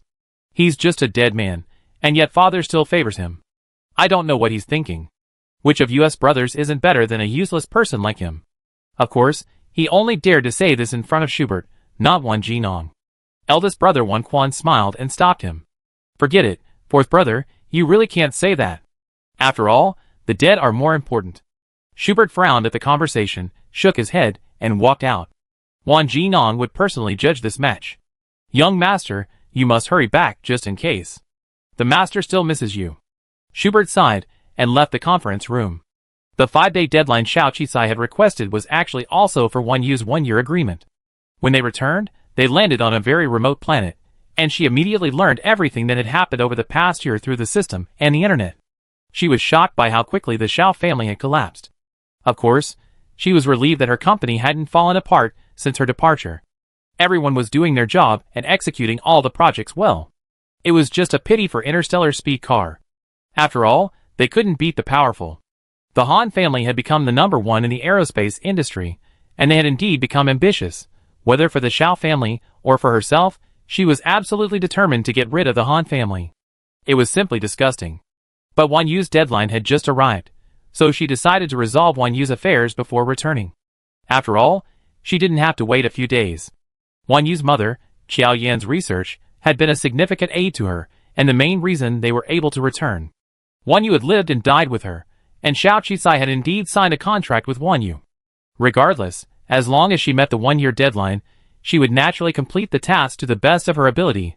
Furthermore, an even more dramatic update came from the system dashboard. Their car accident wasn't an accident, nor was it the work of the Han family, but rather the work of Wan Yu's brothers. Xiao Qicai always sought revenge, and this was a vengeance she wouldn't let go. Chapter 157.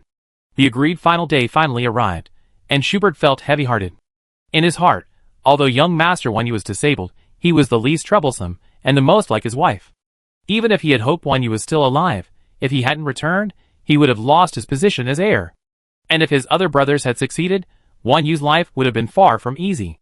Wan Jinong had also arrived. He still had that aloof, unfathomable demeanor. He looked very young, not much older than his eldest son, yet his authority was so imposing that the few relatively capable children pale in comparison. As 9 o'clock approached, the fourth heir, Wan Feng, lost his patience and stepped forward. "Can we begin?" But Wan Jinong didn't even say a word. With a single glance, he quickly retreated. The eldest, Wan Quan, quickly glared at Wan Feng, echoing his father's words. "What's the rush? Patience is key in everything. Have you forgotten your father's teachings?" Despite his words, Wan Jinong remained expressionless, his thoughts unclear. Clearly, Wan Quan's words hadn't rubbed off on him. The minutes ticked by. Just as Schubert was about to start the countdown, and even began projecting their files, he was suddenly surprised to discover an additional file for each of the 5 heirs. No, it must be the email he had just received. Signed, Wan Yu. The other heirs were stunned. The second heir, Wan Sun, stood up in a state of panic. "This is impossible. He's clearly dead. How could he send an email? It must be fake, perhaps a previously scheduled email. Yes, it's definitely fake. Schubert, you didn't make a mistake and pulled his old documents in. No one's here. Did you condone this, father?" This matter touched on a crucial point, and Wan Yu couldn't help but question Wan Jinyanjian, implying that he was biased. Just as Wan Jinong was about to say something, the conference room door suddenly opened. Wan Yu slowly glided in his automatic wheelchair, with Xiao Qicai standing behind him in a smart business suit. Everyone stared at Wan Yu, their faces filled with shock and disbelief. "You, how are you still alive? Weren't you dead? Remember that competition with my brothers? How could I bear to die without completing it? Thanks to you, I'm still alive." As Wan Yu spoke, his wheelchair continued to move forward, taking his seat. His brothers' faces were as grim as they could be, and Schubert's eyes were red. Wan Jinong remained expressionless, but a hint of something strange crossed his face. He even glanced a few times at Xiao Qicai, who was standing behind Wan Yu. Finally, Wan Jinong nodded. "All right, I'm glad you're back. We're just in time. Let's begin the evaluation for the second successor selection project." The brothers looked as if they had eaten a fly, but they gritted their teeth and regained their composure, fearing any revelation. The eldest, Wan Yu, took the lead in presenting his project. He was now a Class C citizen, had registered a company, and had a considerable balance of star coins in his terminal. There was no doubt that his project was an excellent one. Although he had an agent helping him, achieving this level of performance was truly impressive. His statement brought a look of satisfaction to Wan Jinyang's face. He breathed a sigh of relief, and as he concluded his presentation, he glanced at Wan Yu. Although 2 of his other brothers were quite capable, for some reason, he felt a greater threat from this inscrutable, gloomy, disabled man than from the others. Besides, his sudden return at this moment, had he been hiding somewhere? Or was he planning some grand plan? Everything was full of uncertainties, so even with Wan Jinyang's approval, Wan Yu remained somewhat uneasy. The rest of the group presented their stories next. Almost all of them had made some money. After all, they had 1 million yuan in startup capital, and even hired agents in advance, which was much better than the average entrepreneur. Of course, the most outstanding were naturally the eldest and the 6th brother. Finally, everyone turned to Wan Yu to watch his presentation.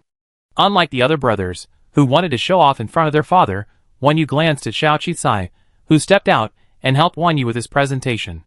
They wrote the project plan and summary overnight, highlighting a key point. Wan Yu had no special qualities, but his good looks had made him the spokesperson for Zhao's pharmacy. Zhao's pharmacy spokespersons received commissions, so the balance on his account now reached hundreds of millions of star coins. And as sales of Zhao's new perfume grew, so did his commissions. Even after his disappearance, Wu Shou had duly deposited star coins into his account, not owing him any wages. Undoubtedly, Wan Yu's account had the most money of anyone present. While relying on looks might seem shameless, it's also a form of strength. Though the others gnashed their teeth in anger, they wouldn't question Wan Jinong in front of him. To question him now would only upset him. "What about your citizen card? Where's your terminal? How much has it been upgraded?" someone asked. "No upgrades." Wan Yu generously pulled his terminal from his sleeve. It was the same one he used to disguise his identity, bearing the D-Class citizen card logo. The brothers breathed a sigh of relief. After all, the eldest and 6th son had both upgraded their citizen cards. Even if he had more money, without a citizen card, he lost his position. So, what was the point of earning so much money that he couldn't even afford to eat? He couldn't even upgrade his citizen card. He definitely wouldn't get the highest score. Okay, now everyone has presented, Let Father give us the ratings. We all worked our way up from the bottom over the past year, and have worked incredibly hard. I believe Father will give us a fair rating. This statement also served to tell Won Ji-nong that, under the scrutiny of everyone, even if he favored his youngest son, he should still consider fairness. In selecting the heir, Won Ji-nong seemed to truly understand the importance of fairness. He evaluated each one individually, objectively, and pointedly pointing out their shortcomings and deficiencies. Of course, he also praised several of his son's strengths. The more fair he was, the happier his other sons' faces lit up. At least they wouldn't show any favoritism towards Won Yu anymore. The reviews were complete, but the scores hadn't been assigned yet. Judging by the reviews, the eldest and sixth sons should receive a perfect 3 points. Won Yu was also commendable, but he only received a lower score. But just as Won Ji-nong was about to announce the final scores, Xiao Qicai stepped forward again. I have another matter to discuss. It's not your place to discuss anything here. Why don't you discuss it with Won Yu after the event is over? Won Di rarely spoke. Xiao Qicai shook his head. This concerns the fairness of the heir selection competition. How can I not speak? I remember correctly. Butler Schubert said that the first principle of the heir selection is to avoid killing each other or engaging in fratricide. If I have evidence that one of you has violated the rules, can I disqualify him and cancel his score? Xiao Qicai's tone was sharp, and she glanced at the tall young men one by one. For a moment, everyone's face was filled with panic and astonishment. What are you talking about? There's nothing wrong with that. Isn't Won Yu back? Are you saying someone harmed him? Wan Lin, the fifth brother, pointed at Xiao Qicai angrily. Don't you, an outsider, say anything and ruin the relationship between us brothers. Even if we want to win, we won't do anything like that. That's right. Prove your words with evidence. Otherwise, it will affect Won Yu's evaluation. If you wrongly accuse us, Father will naturally stand up for us. Wasn't the Han family responsible for your spaceship crash? He's already confessed, and the evidence is irrefutable. You're still talking nonsense and disrupting the succession race. After a few words of argument, Schubert finally coughed, interrupting the argument. Everyone turned to Won Ji-nong. Won Ji-nong maintained his unfathomable expression. He glanced at Won Yu and Xiao Qicai and said calmly, Since you say so, then produce the evidence. I won't favor anyone. If anyone truly did something like that, I will immediately disqualify them from the inheritance. His dignified gaze swept over the other sons, and some began to tremble. But they forced composure once again. There can't be any evidence. How could there be evidence? Even the most skilled detective couldn't do it. Of course there is evidence. Xiao Qicai nodded, pointing to the others. Because the 5 of you worked together to conceal this, you did it together. In an instant, the 5 men's faces paled. On the 8th, Won Yu and I departed from Jianmeng planet on a spaceship, connecting at Buda, a Class B planet. You obtained our flight information in advance, then bribed hackers on the black web to exploit a vulnerability in the Han family's intelligent driving system, taking control of the spaceship and causing it to collide with a planet. At these words, some people's teeth chattered, but they held on. Wan Feng, as always, was the first to retort. What evidence do you have for that? How could such a skilled hacker break into the intelligent driving system? This driving system is a state secret. Who would dare to do that? Who would have such skills? Wan Lin, unwilling to be outdone, said, Yes, this is a serious matter. Please don't frame us. How could we possibly know such a skilled hacker? Besides, I remember the Han family ship was temporarily replaced. We can't possibly predict the future. If you had changed ships, how could we have predicted it? Of course you can't predict the future, but the Han family's temporary change of ship, and the one we were traveling on, wasn't that the instigation of one of you? Wan Sun, if I remember correctly, you actually have a relationship with a member of the Han family, right? As for how a classified intelligent safety system could be hacked, that's the Han family's incompetence. Their system isn't even close to safe driving levels. It's riddled with vulnerabilities, yet they're still trying to show off their prowess, hoping to become the leader in the transportation industry. They even bribed the United Government Security Audit and Testing Department to help them pass the government system inspections. A system with inherent bugs and exploitable loopholes is easily hackable, even by less than top-tier hackers. And you hired that legendary hacker. Although this person is elusive online and has been wanted by officials, numerous government organizations, and businesses, he's never been. They could never find any information about him. The truth is, they were simply information officers for one of your Wan family companies. Using their identities as confidential information officers, no one could trace him. And you, Wan Tan, accidentally discovered his identity. He didn't want his life interrupted, so he agreed to your request, didn't he? Xiao Qizai looked at Wan Tan and Wan Di. Foolish and incompetent people don't need such tactics. But you two, who think you have the best chance of success, are actually lacking confidence in yourselves. Can blood ties really outweigh power and status? Under Xiao Qizai's questioning, several people paled and lowered their heads. Then, Xiao Qizai looked at Wan Jinong. Is this your education? Unscrupulous education has produced heirs like this. Sometimes I really wonder if these people are your sons, or just tools to cultivate your heir. At that moment, Wan Jinong's expression changed. Chapter 158. The information Xiao Qizai provided was so comprehensive that they hadn't even realized that deleted information could be recovered. Even the smallest clues, even indirect contacts, could be uncovered.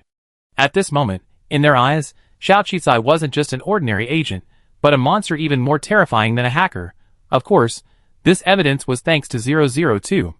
After his trip to the world of war, Xiao Qizai's aura had become even more sinister, even carrying a murderous intent bathed in blood, though she hadn't noticed it at the moment. Xiao Yuang's disappearance had affected her emotionally. Although she quickly recovered, it remained a lingering concern. Shui Ying and the others had also been separated from Xiao Qizai and hadn't been in contact for the time being. If they were safe, they would have prioritized finding Xiao Yuang. But with so many unexpected events and uncertainties in the space, no one knew where Xiao Yuang might go or perhaps even if she had been in an accident.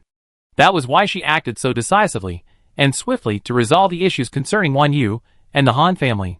She was even a little tired of dealing with these people, because she had more to do, more important things to prove. The evidence was irrefutable. They had violated the heir selection rules. Logically, they should be disqualified. As Schubert had said before, even their inherited wealth would be greatly reduced. So, the two young men, once the pride of heaven, who had once thought they could become heirs to the Wan family, now had horrifically grim expressions. They lowered their proud heads, even kneeling before Wan Yu to declare that they were merely possessed by a momentary infatuation. They were willing to withdraw from the selection process, but asked him to plead with their father not to deprive them of their status as heirs. Of course, their plea to Wan Yu presupposed that they had already pleaded with Wan Jinong. However, Wan Jinong acted like a robot, paying no heed to the cries and pleas of his sons, or even his two exceptional sons. Forgive? Have you ever considered that if I had died long ago, I wouldn't be here today? Do you think I would forgive you? Unless you pilot a spaceship and crash it into a planet, and see how it goes. Wan Yu was surprisingly resolute. It was clear from his statement that he would not forgive them unless they, too, died. At the same time, Wan Jinong announced that the two men were disqualified from the heir program and, at the same time, stripped them of most of their shares. This announcement was tantamount to a death sentence for both men. How could you be so cruel? We are blood relatives, after all. Our Wan family possesses so much wealth. Why must you resort to such turmoil? Eldest brother Wan Tan had always been groomed to be an outstanding heir. He never considered failing, nor did he imagine himself ending up in this situation. If all his wealth were taken away today, he wouldn't even be able to compete with the imprisoned third brother, or even the remaining brothers he considered less capable. In other words, he's finished. You are the one who struck first, so why are you being so hypocritical now? You should understand that winning and losing a gamble have different consequences. Wan Yu's expression remained stern and unmoved, a fact identical to Wan Jinong's. Wan Yu finally couldn't take it anymore and burst into laughter, his expression frantic. Amidst everyone's astonishment, he suddenly pulled a high-speed rifle from his pocket, pointing it first at Wan Yu, then at Wan Jinong. Yes, we are all monsters who kill each other. That's why our mother left us. And you are the biggest culprit? He pointed at Wan Jinong and quickly pressed the fire button. But a second before he could press the button, Wan Jinong was blocked by a high-speed robot that emerged from behind him. Almost instantly, the armed robot drew its weapon and pointed it at Wan Yu. The robot shot the weapon's hand off, then Schubert glanced at Wan Jinong, awaiting his command. But Wan Jinong coldly ordered, "Untamed wolves, follow the defensive rules." The defensive rules state that if the enemy seeks to kill their master, the robot can kill the killer, even if the killer is his son. Seeing Wan Jinong unmoved, Wan Tan finally gave up. He used his uninjured hand to take the weapon from the injured one, intending to aim it at Wan Yu, but ultimately turned it on himself. "Father, I wait for you to suffer the same fate as me. Your favoritism will not end well." To his death, Wan Tan believed that Wan Jinong favored Wan Yu. Blood flowed all over the ground, and Schubert had already expertly gone to call the police. With the exception of Wan Yu, the other sons all looked utterly grim. Although the sixth brother, Wan Di, was disqualified from the heir selection and stripped of most of his wealth, he remained much calmer than the eldest brother, simply sitting there dejectedly, his expression blank. Two of the remaining three had originally been followers of the other two factions.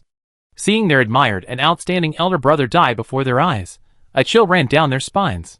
They looked at Wan Yu and Xiao Qisai behind him, a chill running down their spines.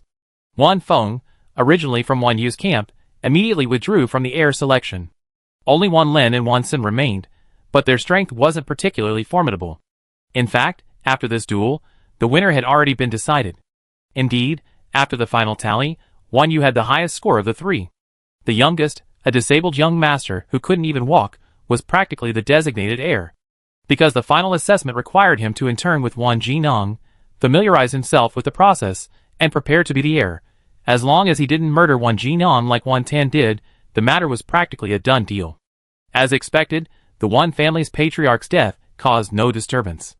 Not only did he attack Wan Jinong first, who was then counterattacked by the enemy's defense robots, but he himself had also inflicted the fatal wound, so no one was held accountable. Those implicated, those who had concealed the truth from Wan Jinong's team, and all involved were purged. Since several individuals had been stripped of their membership in the Wan family's inner circle, and even their assets had to be redistributed, several companies were rapidly restructured, and everything was done according to rules. Same. Xiao Qisai had finally witnessed the cold-blooded nature of the power struggles among the wealthy. Wan Tan was right, they were all trained machines, devoid of any kinship. As for the perceived favoritism towards Wan Yu and Wan Jinong, she had a feeling it wasn't that simple. Especially after learning about Xiaoshen's past life in that world, she grew increasingly curious about her. How could such a gifted woman fall for such a fairy tale romance, give birth to so many children, and ultimately pass away while pregnant with Wan Yu? However, the secrets surrounding Xiaoshen were left for her child, Wan Yu, to unravel, and the deal between Xiao Qisai and Wan Yu ended there. Wan Yu also invested the remaining 80 billion yuan in Interstellar speed car, which quickly alleviated their financial pressures. Of course, for helping him ascend to the position of heir, Xiao Qisai was also given an extra 50 billion. No money is too much, and Xiao Qisai had done such a great favor, so she accepted the money without any hesitation. As Wan Yu had said, this was indeed the most cost-effective and fastest money-making opportunity. Afterwards, Xiao Qisai bid farewell to Wan Yu and rushed to Jinmeng Planet with Xia Jian. 0202 began to chatter in her mind again. I helped you so much, you should at least cooperate with me. I already foresaw your fate of being alone. Do you know how miserable I am as a love system, when my master never falls in love, and only uses the love targets I choose as work? My mission, my responsibility, my goals are all gone. You made me a useless system. 002 even learned to play the victim. So what do you want to do? You clearly promised me last time that you wouldn't interfere with my choices after I lost the bet. Xiao Qisai retorted calmly. 002, wow. I wasn't interfering. I was trying to convince you to fall in love. Just tell me, what's your goal now? Xiao Qisai expressed frustration. After experiencing the war-torn world last time, I fully realized one thing. Wealth isn't enough, power is essential. So, master, trust me. The man I'm looking for you, this time, is absolutely the best candidate ever. He comes from a wealthy family, is tall and handsome, possesses incredible martial prowess, and is considered one of the most powerful members of society. Who? The youngest of the three marshals, Jean Delutellius. 002 generously praised the man it had chosen with the best words. The military marshal is a powerful figure, ruthless and unwavering. Even within the coalition government, his authority is undeniable. Conquer him, and he offer you the world. We can win without a fight. Then, you won't have to worry about the Han or Wan families anymore. With his support and backing, your company will become the largest in the entire coalition government. You earn a fortune while maintaining absolute authority. Even if war breaks out in this world, he'd be able to protect you. I've been searching for such a perfect love partner for so long, and finally I found one. Highly recommended, or you regret it for the rest of your life. Xiao Qisai, She remembered correctly, the person she and Si Mukin were meeting this time was this military marshal. What a coincidence, or had 002 captured this person's information during her phone call with Si Mukin? Thinking of the upcoming negotiation, Xiao Qisai suddenly smiled. Okay, then bind him for me and update his detailed information. 002 was still trying to formulate some words or reasons to convince Xiao Qizai, but he agreed so readily that it felt like there was some conspiracy. Really? You're not lying, are you? Or do you have another evil idea? What evil idea could I have? You're right. Look, in my last life, I was hunted by so many political regimes, exhausted. Finding a military backer would not only allow me to run my business smoothly, but also allow me to deal with my current nemesis, the Han family. Kill two birds with one stone. You picked a great target. And don't keep saying you're useless. Since I came to this world, you truly helped me a lot. You're the best system I ever used, and I mean it sincerely. 002 was flattered by Xiao Qizai's compliments. It hadn't even considered that Xiao Qizai had been bound to a system with it in this life, and the one before it. Thinking of Xiao Qizai's cooperation, even praising it, 002's intelligent brain was a little erratic, and then it quickly updated its dating target. Jean Delu, 48, is a marshal of one of the three major military regions of the United Government. He attended military academy from a young age and joined the army upon graduation. He climbed to this position through gradual military merit. He's rarely had any romantic entanglements with anyone, no romantic partners, no ex-fiancés or current fiancés. He has always maintained a clean demeanor, interested only in weapons and battlefield training. Weaknesses, almost none. 002 summarized. Chapter 159. No weaknesses, even more difficult than the last time we couldn't find One Yu's preferences. The reason One Yu's preferences couldn't be discovered last time was because he was a bit of a loner, and didn't want to be under information technology or electronic surveillance. However, Jean Delu, a person screened by the system, and with access to nearly every bit of information about him, was still concluded to have no weaknesses, which speaks volumes about his formidable nature. Of course, Xiao Qizai's original intention wasn't to capture him and make him his target, but rather to win him over as a supporter. Compared to the other two elderly marshals, he was far too young. To have reached such a position at such a young age, with virtually no weaknesses, speaks volumes about his formidable forbearance and self-discipline. Such a person would succeed in everything they did, and if they became enemies, they would definitely be a formidable opponent. She had no desire to be mortified by becoming an enemy of such a person, especially since there was always the possibility of cooperation between them. The Interstellar speeder case was probably the best breakthrough point, and Si Mukun had already arranged a meeting with him. She absolutely had to seize this opportunity. The night before the scheduled meeting, she arrived at Jianmeng Planet. It had been a long time since her last visit. Last time, she was returning home from an exhibition when she crashed. But Xiao Qizai didn't suffer any psychological trauma. In fact, if it weren't for that accident, she wouldn't have gone to that world, wouldn't have met Xiao Yuang again, and wouldn't have experienced so many things. Xia Jian was carefree, so that was okay. Si Mukun was overwhelmed with excitement upon seeing her, and immediately asked her where she had been and what had happened. Xiao Qizai naturally didn't have time to tell him all that much, so he only mentioned 3 key points. The first was that the plane crash wasn't caused by the Han family, but the culprit was now dead. Second, she hadn't been home for a while, because she was truly stranded somewhere, not deliberately staying away. Finally, Xiao Qizai presented Si Mukun with a miniature flying car. Thank you for taking care of the interstellar speed car while I was away, and for doing so much good work. Thank you for your hard work. Si Mukun felt his eyes welling up again at those words. This damn feeling was far more thrilling than being in a high position at the company, giving orders, being recognized, being appreciated. I seem to have gotten used to being this subordinate. He took a deep breath and accepted the pendant. Thank you, but didn't you say there was only one of this flying car? We had some great adventures this time. From now on, we can truly produce a full line of original flying cars. What? Mu Chen's eyes widened. Yes, so tomorrow's negotiations won't be a problem. Of course, the format will need to be changed. Your idea is right. Tie our company to the military and transfer half of our shares to them. By aligning with them, we won't be trapped, let alone threatened and controlled by the Han family. But the situation is different now. The initiative is in our hands, and I'm back.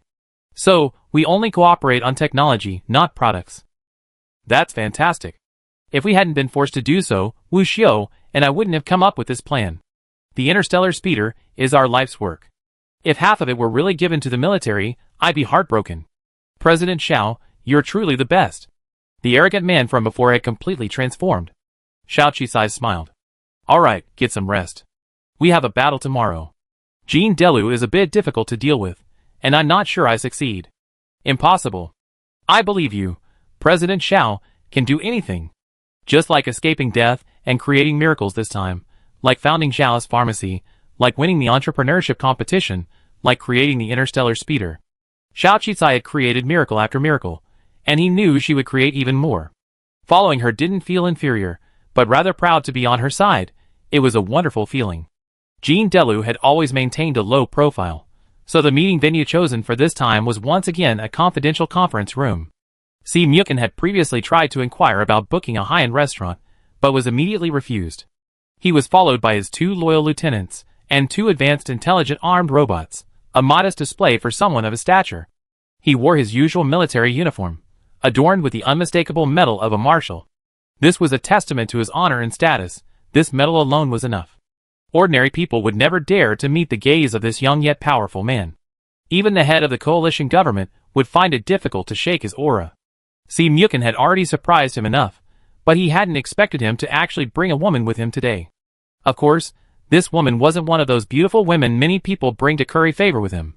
She was young, capable, and possessed a powerful aura. Si Mukin even stood behind her, a position that quickly confirmed Jean Delu's suspicions and confirmed Xiao Qicai's identity. So Jean Delu's first words to Xiao Qicai were, "You're still alive?" Xiao Qicai's death, following the Han family's spaceship crash, had been a hot topic online for a while, and even he, in the military, had heard about it. And then, during the interstellar speedster accident, he had even glanced at Xiao Qicai's information due to his space technology. Xiao Qicai nodded. "Are you surprised, Marshal? I thought you didn't read business gossip. I didn't expect you to recognize me." "Not surprised, just a little surprised. After all, a dead man suddenly appears before me. Any normal person would ask questions. You're funnier than I thought." Xiao Qicai saluted and sat down across from Jean Delu. Si Mukin sat next to him. The adjutant next to Jean Delu broke into a cold sweat. This was the first time someone had described their marshal as humorous. But Jean Delu wasn't angry. As Xiao Qicai approached, he even detected a familiar scent. This was the scent of a battlefield of blood. Jean Delu opened his eyes and looked directly at Xiao Qicai. He was a little confused as to why he could sense that scent on Xiao Qicai. The other party was just a businessman. No matter how powerful he was, still just a businessman. How could he possess the bloody aroma of a battlefield? This bloody smell wasn't just any murderous odor, but the true scent of a battlefield, a solemn and cold one. Having spent years in the military camp, he couldn't have mistaken this. Thinking of this, his expression grew more serious, and he no longer held any contempt for Xiao Qicai. "I told Si Mukin last time that I need 100% of our technology before I cooperate with you. I brought 100% of the technology, and I'm here today to tell you this good news," Xiao Qicai said, pulling a box from his pocket. He opened it and handed the miniature new concept flying car to the adjutant beside Jean Delu. "Then let the marshal inspect it first to see if we have the technology." The adjutant carefully examined the box and the model-like flying car inside, nodded, and handed it to Jean Delu. "You press a special fingerprint button on the flying car to recognize you and change its form at will," Xiao Qicai explained. Jean Delu stood up, left the conference table, and walked to the spacious open space nearby. Then, he pressed the flying car's initialization button as Xiao Qicai had instructed. Immediately, under his control, a brand new transforming flying car appeared before everyone. The 2 lieutenants behind him were both surprised. They had originally thought it was just conceptual technology, but they had never imagined such a thing could actually exist. A spherical flying car model was instantly enlarged 1,000-fold, transforming into a real flying car. There was no trace of plastic, but instead a cool, sharp, and unique shape that caught the eye. Even the knowledgeable and calm Jean Delu, seeing this technology for the first time, looked a little strange. He circled the car a few times and nodded. "It's really good. The fact that there's a driver means I'm sure you find it even better after experiencing it," Xiao Qicai added. The adjutant stepped forward upon hearing this, wanting to try it out for Jean Delu, but Jean Delu shook his head. "No problem. Go open the building Starry Sky portal, and we go for a walk." This statement demonstrated his absolute confidence and dominance. It also demonstrated his trust in Xiao Qicai and the others, or perhaps his complete lack of scruples. The group moved to the top of the building, and the Starry Sky portal opened for him. Jean Delu boarded the flying car, which then quickly transformed into a battleship-like form, and sped off the roof. This speed filled the 2 adjutants with surprise, and even a hint of envy. Any car enthusiast would absolutely love a car like this. Soon after, Jean Delou returned, his face a mixture of satisfaction and admiration. This thing is truly remarkable. So you brought it here today as a gift for me, right? Of course. Xiao Qicai nodded. This car is brand new. Now that it's in your hands, there's no reason for me to take it back. Is my sincerity sufficient for cooperation sufficient? Yes, and the appearance of this car is sufficient proof that you have indeed mastered the technology you advertise. It's incredibly rare. Even the entire United Government's Advanced Space Research Institute doesn't have such technology. This statement was reassuring enough. If you had brought this thing earlier, perhaps I would have agreed to cooperate with you on our first meeting. It's not too late now, is it? Then we can continue our discussion, right? Xiao Qicai smiled. Jean Delou nodded, restored the flying car to its small keychain-sized model, and tucked it into his uniform pocket. Of course. The men returned to the meeting hall. Jean Delou was straightforward, no longer haggling. He simply said, if this technology is available, I can sign all your previously agreed to requests. Funding, protection, and reputation will all be coordinated with you. The Han family will never have a chance to touch you again. The two of them instantly agreed to see Myoken's plan, which was exactly what Interstellar Speed Car had been hoping for. However, neither Si Myoken nor Xiao Qicai showed any joy at this moment. Xiao Qicai shook his head. You already said it. The circumstances are different, so the negotiation terms are naturally different. I rushed back overnight and worked out new terms of cooperation with Si Myoken. I'm sure you'd be more interested. Do you want more, or are you going back on your word and no longer wanting to cooperate? Jean Delou's eyes flashed dangerously. It was clear that no one could push him any further. The two lieutenants broke out in a cold sweat, but Xiao Qicai remained unfazed. She remained calm and composed. You better read the contract first. You can still get angry, and I have something even better to trade with you. This is my last chance. In fact, the same applies to my cooperation with the other two marshals. This statement was even more presumptuous. The two lieutenants exchanged a look of pure horror. How dare this petty businessman speak like this in front of the marshal? Chapter 160. The atmosphere was tense, but Marshal Jean Delou suddenly relaxed. Since you said the conditions have changed, then state your conditions. Xiao Qi breathed a sigh of relief. She glanced at the two adjutants and security guards behind the marshal. The new concept high-speed vehicle is a new concept and technology in space technology, but I have something else to offer the government. However, since this matter concerns my safety, I would like to discuss it with the marshal alone. No, as a businessman, what if you have any evil intentions? Before Jean Delou could reply, an adjutant beside him sternly refused. Xiao Qicai ignored him and looked at Marshal Jean Delou. What do you think, Marshal? My car can give you a pleasant surprise, and I'm sure other things will as well. Or are you afraid to be alone with me? What can a businessman like me do to you? Although Xiao Qicai possessed an impressive aura, he was still a young man. His martial prowess certainly couldn't compare to Marshal Jean Delou, known for his supreme strength. But for some reason, when she said this, Marshal Jean Delou instinctively knew this woman was more than he imagined. But another voice told him that if she truly had ambitions or intended to harm him, there was no need to confront her in this situation. He always loved a challenge. Moreover, he wanted to know where Xiao Qicai's bloody scent, reminiscent of a battlefield, came from. This mysterious businessman who had disappeared for a year, this young entrepreneur from a low-level planet, who seemed to be on a roll, seemed to be hiding quite a few secrets. He even felt a vague sense of excitement. Perhaps today he could glimpse the hidden secrets. Thinking it through, he immediately raised his hand and said to his two adjutants, "All right, then, you can leave." Marshal. The tall adjutant was a little anxious. The other adjutant, frightened, hurriedly grabbed him. But it was too late. Marshal Jean Delou glanced sharply at the tall adjutant. I don't need to repeat my words a second time, Cuban.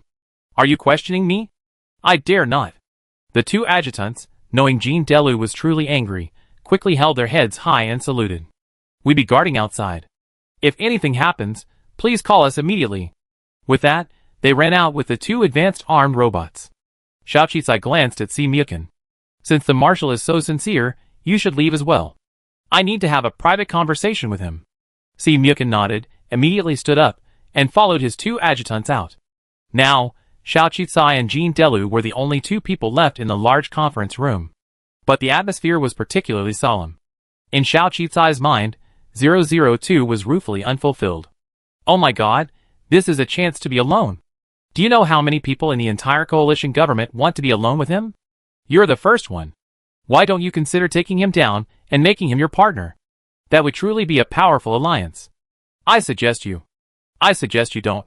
Dealing with Jean Delu was already stressful enough, and to prevent distractions, Xiao Qisai temporarily shut down 002's communication and focused his full attention on Jean Delu. Jean Delu also looked at Xiao Qisai and spoke directly. Okay, now that everyone's out, Miss Xiao, what bargaining chips do you have that you think you can negotiate with me? Jean Delu had a powerful aura, and was absolutely qualified to speak so. The coalition government prioritized the military over anything else. The development and strength of the military was fundamental to the stability of the regime, so the highest level technology and the best researchers were generally prioritized for the military. If Xiao Qisai hadn't tempted him with a new concept flying car using space technology that even the coalition government scientific and technological departments hadn't yet achieved, Jean Delu probably would never have met with a businessman, let alone a low-level citizen.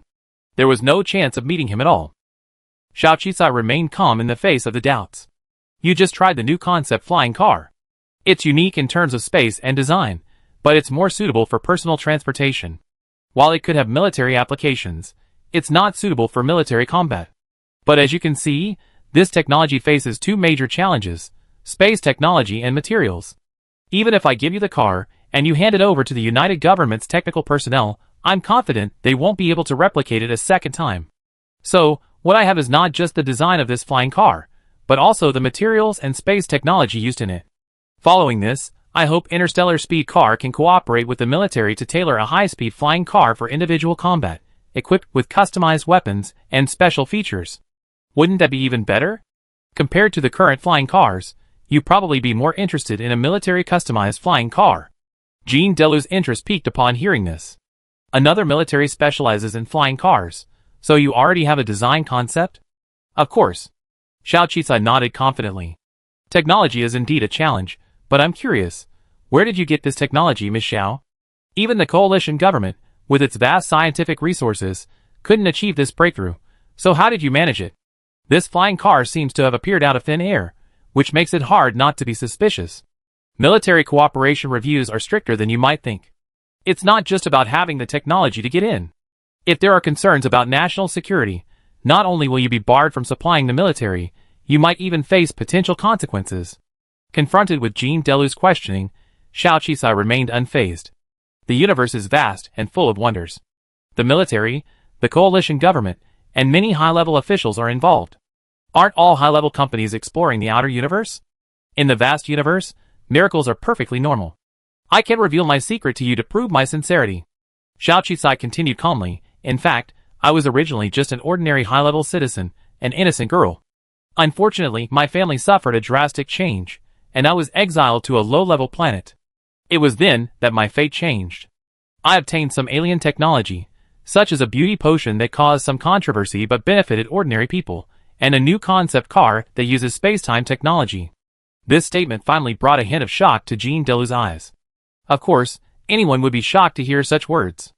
After all, such adventures could only be found in novels or games. Jean Delu, after all, was knowledgeable and held a high position, so he was only briefly shocked. He then quickly glanced at Xiao Qisai and asked, even if your words are credible, and I can believe them, do you think you can convince the other reviewers? I'm confident I can pass the highest level polygraph test. This is truly a personal adventure. Of course, I do want to contribute my personal opportunities to the nation, but I never found the chance. Now that this opportunity has arrived, I naturally want to assist the military, make a contribution to the coalition government, and enhance its military strength. Xiao Qisai spoke with great pomp and circumstance. And you are the marshal I consider to be of the highest character, worthy of trust, and someone I can entrust with my most important secrets.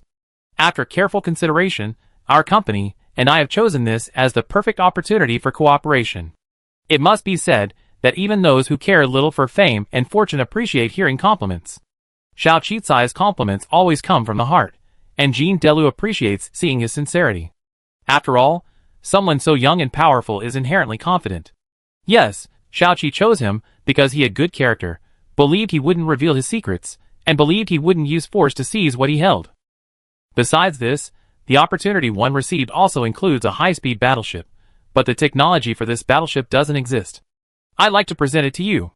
As the youngest and most promising marshal in our entire coalition government, I believe this battleship will reach its greatest value in your hands. I'm a businessman, I don't need military equipment like this. This is my greatest sincerity. Super-speed battleship? Indeed, but I don't understand these things, so I only used it experimentally somewhere. And to be honest, I escaped the spaceship explosion thanks to this super-speed battleship. But I feel it's truly wasted in my hands, so I wanted to take this opportunity to present it to you. Of course, this presupposes that our company can reach a partnership with the military. After all, we have the technology, and the military has support. It's a win-win partnership. I believe you make the best choice. Jean Delu remained silent for a long time, but Xiao Qisai took the initiative to offer him a way out. I stay in Jinmeng for another 3 days. I give you time to test my new concept flying car.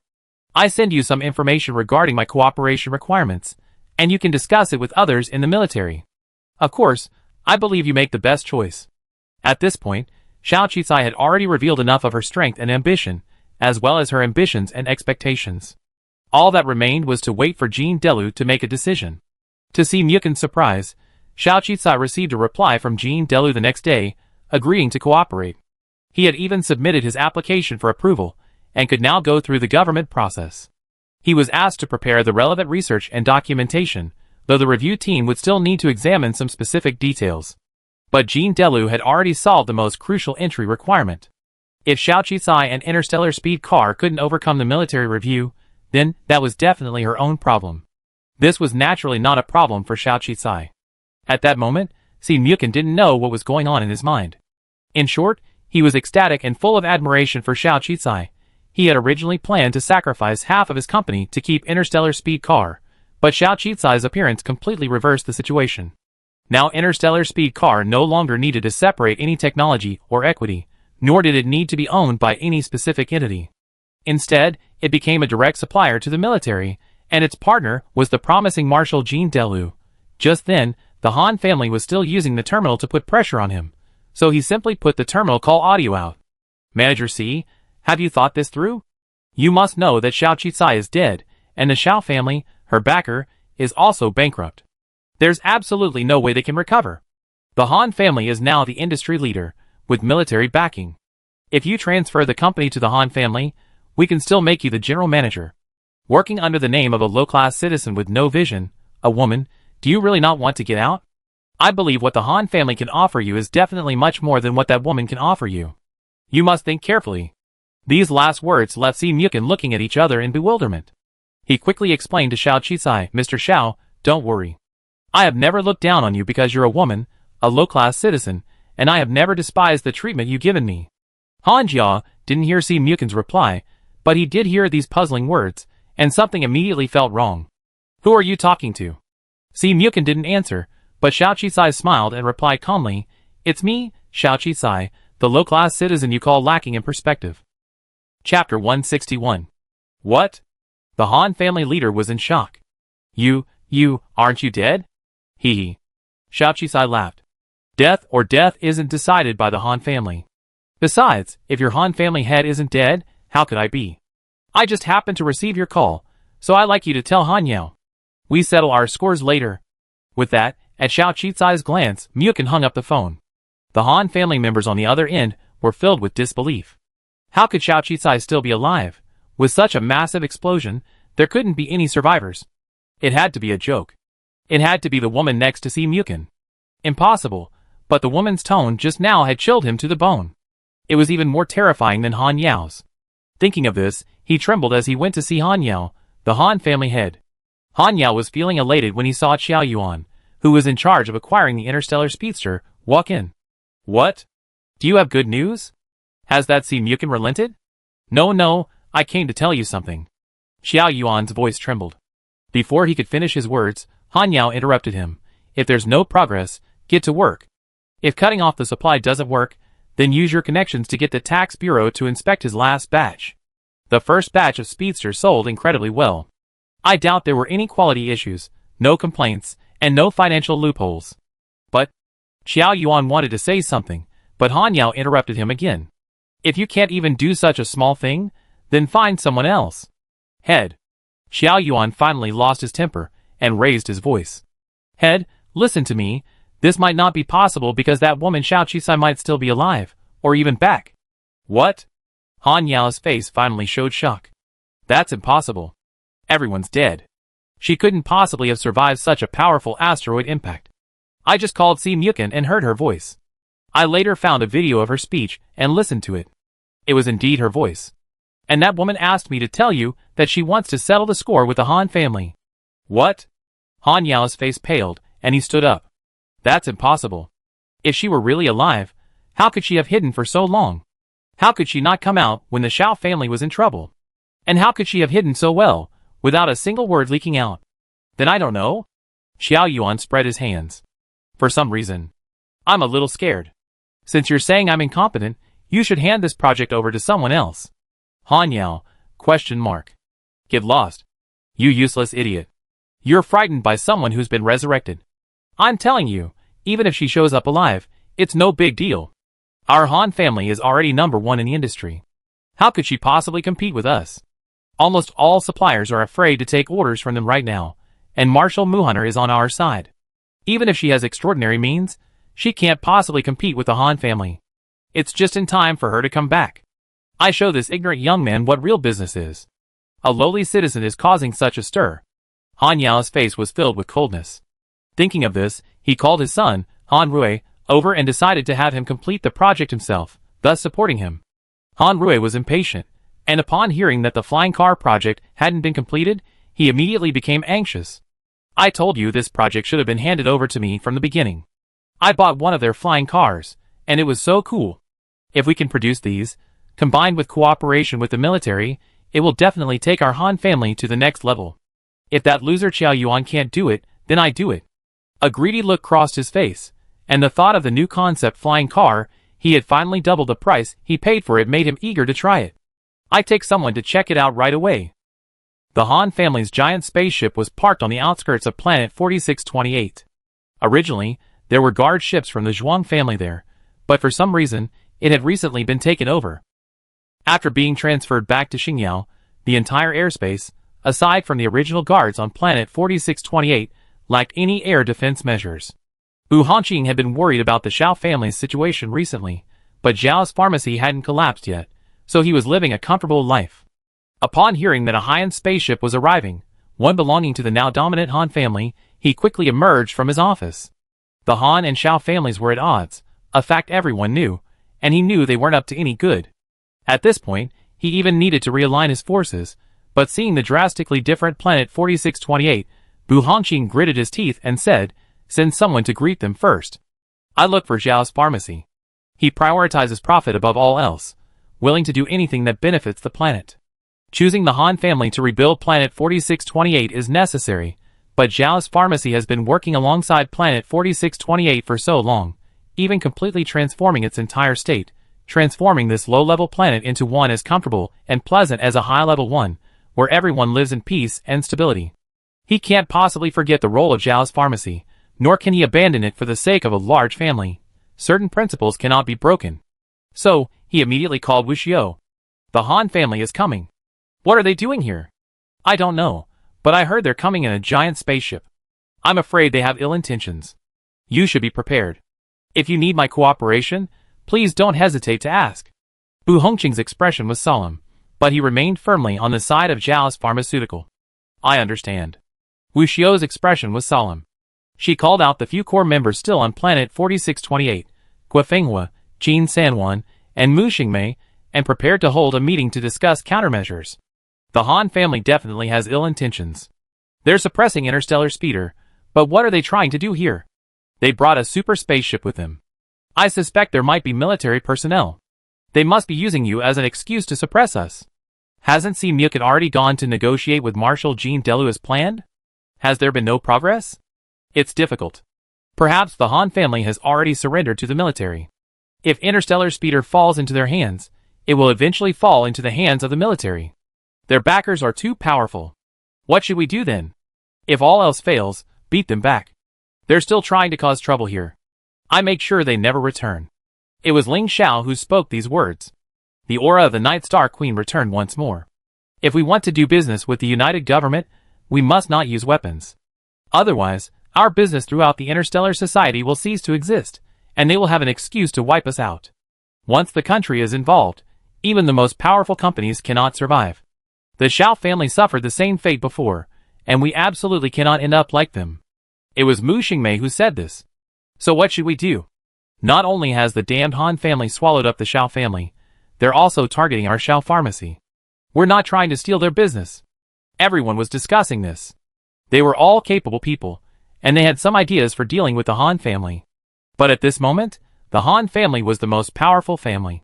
And he had military connections that alone was enough to put them in a dead end. Amidst the discussion, the senior team, where Xiao Qicai was, suddenly received a message. The sender was none other than Xiao Qicai, the group's chief executive officer, who hadn't responded to any messages in a year. The Han family is coming to planet 4628. For now, remain calm and don't make any moves. Wait for me to return. The familiar profile picture filled everyone with joy.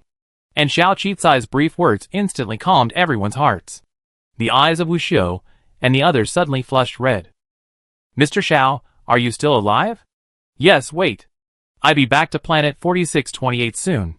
Don't panic, no matter what the Han family says. Don't agree to any of their demands. Okay, got it. Got it. Got it. Got it. Got it. Got it. Got it. In an instant, everyone in the Xiao Pharmacy Management Group responded with a unified got it. These two short words represented their response, their hope and trust in Xiao Qicai. They also represented Xiao Qicai's return. Tears welled in countless people's eyes. The weight that had been hanging in their hearts for so long finally settled, and countless worries turned into deep longing and anticipation. Welcome back, President Xiao. This was Han Rui's first time on planet 4628. He even brought numerous protective gear and various high-tech radiation-proof suits and masks. But he never expected that the airspace on planet 4628, while not as good as those on higher-tier planets, was remarkably clean and had everything one needed. Besides the airspace that astonished him, the planet's ecological environment and air quality were also incredibly good. Tests revealed a comprehensive index that reached Class A. Class A is the standard for high-level planets. How could such a small planet possibly have such excellent environmental quality? As if sensing his doubts, the minister who was hosting him said proudly, "This is all thanks to Zhao's pharmaceutical. They invested heavily in a planetary recycling and purification system, and have vigorously developed the planet's agricultural industry, planting green plants to improve the ecological environment. As a result, the ecological environment on planet 4628 is now completely different, and the air quality has remained at Class A, rarely dropping below that level." Hearing him praise Zhao's pharmaceutical, Han Rui immediately bristled. It's just a small company, a small business. You're a political institution of the coalition government, after all. Don't be bought off by such a small business. Improving the environment, so what? It still can't help you upgrade your planet's rank. If you followed the Han family, they'd be more than capable of upgrading you to a Class C planet. Han Rui couldn't wait to drop this bombshell, causing his companions to stare wide-eyed. What? The Han family could actually help their planet upgrade? Is this the power of a major industry leader? Of course, for those on lower-level planets, if the entire planet were upgraded, it would also mean a major upgrade for the entire planet's industrial chain and various basic resources. A truly exciting prospect. Chapter 162. Because he promised such a big deal right off the bat, the staff who greeted him were much more polite. Han Rui was flattered by their admiration, and then asked, "Where's your planet's CEO? I'm planning a major investment on your planet, so why isn't he coming to see me? Does he look down on our Han family?" The CEO he's busy with something. He'd be right here. The person in charge hurriedly apologized. After speaking with Wu Xiu, Bu Hongqing did arrive. Han Rui naturally understood the weaknesses of CEOs from these smaller planets, so he repeated his point. If the Han family's investment in planet 4628 was successful, it would upgrade their planet's industrial chain, potentially raising 4628 status. He, the CEO, might even have the chance to get a promotion and a raise, becoming the CEO of a Class C planet. This kind of opportunity would have been unthinkable before. After all, when the Xiao family arrived, they had greeted them with a smug look on their faces. Bu Hongqing even considered sacrificing his only daughter to curry favor with a family from a higher-tier planet. But after hearing Han Rui's words, he suddenly realized his mindset had changed. If planet 4628 was already good enough, its people already living a prosperous and peaceful life, and its environment had become vastly more suitable for living. What was the point in pursuing a higher level position, in pursuing the upgrading of planet 4628, if he were to destroy the existing peace and industry on this planet, subjecting its people to exploitation by the Han family again, and developing some heavy industry again? Planet 4628 might become even worse than it already is. Bu Hongqing was incredibly clear-headed on this point, so he wasn't moved by Han Rui's words. Instead, he smiled and asked, "How much investment is the Han family planning to make? How many jobs are you planning to provide for ordinary people on the planet? And how much will the salaries be?" His question was so pertinent that Han Rui hesitated for a moment. "Our Han family's investment will create at least tens of thousands of jobs. As for salaries, 1,500 star coins per month should cover your workers' expenses for a year." The others at the reception couldn't help but laugh at this. Han Rui was somewhat baffled. "What are you laughing at? Is it too high? Considering the average salary on a low-level planet, 1,000 star coins a month is already a high salary. Then the news you heard may be outdated. On our planet, Zhao's pharmacy now provides millions of jobs. Almost everyone on the planet is either a worker in the Zhao family factory, or in related positions, or working in the relevant supply chain. Zhao's pharmacy's beauty products and the new project are the pillar industries of our entire planet. Essentially, over 90% of the planet's population relies on Zhao's pharmacy for their survival," Bu Hongqing explained with a smile. "Another thing you probably didn't know is that the average monthly salary for workers on our planet is 3,000 star coins." "What?" Han Rui was immediately shocked. Of course, he blushed inexplicably. After all, what he had just said was like a slap in the face, making him very unhappy. Zhao's pharmacy again, but Zhao's pharmacy will soon be gone. What else can you say? Han Rui was deeply upset, and decided to complete his most important goal first, to deal with Zhao Pharmaceutical. If Zhao Pharmaceutical collapsed, what would this planet have to be so arrogant about? They'd probably be begging him for investment. Thinking of this, he stopped talking and simply stated that he was going to Zhao's to investigate and learn. Normally, it was reasonable for a higher-level planet to investigate lower-level planets, to survey their factories and various infrastructure, and so on. Moreover, political officials on every planet, especially those on lower-level planets, generally sought out such a powerful family. However, considering the other party's ill intentions, and the threat they posed to the planet's pillar industries, Bu Hongqing hesitated for a moment. "Of course, I can, but which factory would you like to inspect? Zhao Pharmaceutical's factories are spread across the planet, numbering in the hundreds, and they have a rule that outsiders cannot enter without permission to prevent the leakage of their patents, and to prevent espionage." This statement clearly offended Han Rui. Han Rui's face suddenly turned cold. "What do you mean? I can't even go to a small factory to take a look? I'm telling you, I want to go to their main factory. I heard of their company, and was thinking of going to Zhao's to see if there's any chance of cooperation. And I heard that Interstellar Speed Flying Cars headquarters is also on planet 4628, right? We are negotiating a merger with Interstellar Speed Flying Car, so why don't we go along? Or do you not welcome us at all? Or are the government departments on your planet colluding with Zhao's pharmacy? Even the political departments of the planet have no jurisdiction over Zhao's pharmacy?" Bu Hongqing, As expected. The accompanying personnel and troops behind Han Rui clearly had ill intentions. Bu Hongqing gritted his teeth and said, "How could that be? Business is business, politics is politics. We have no illegal dealings with the Zhao family. If you insist on seeing it, then fine. Wait a moment, I arrange it right away."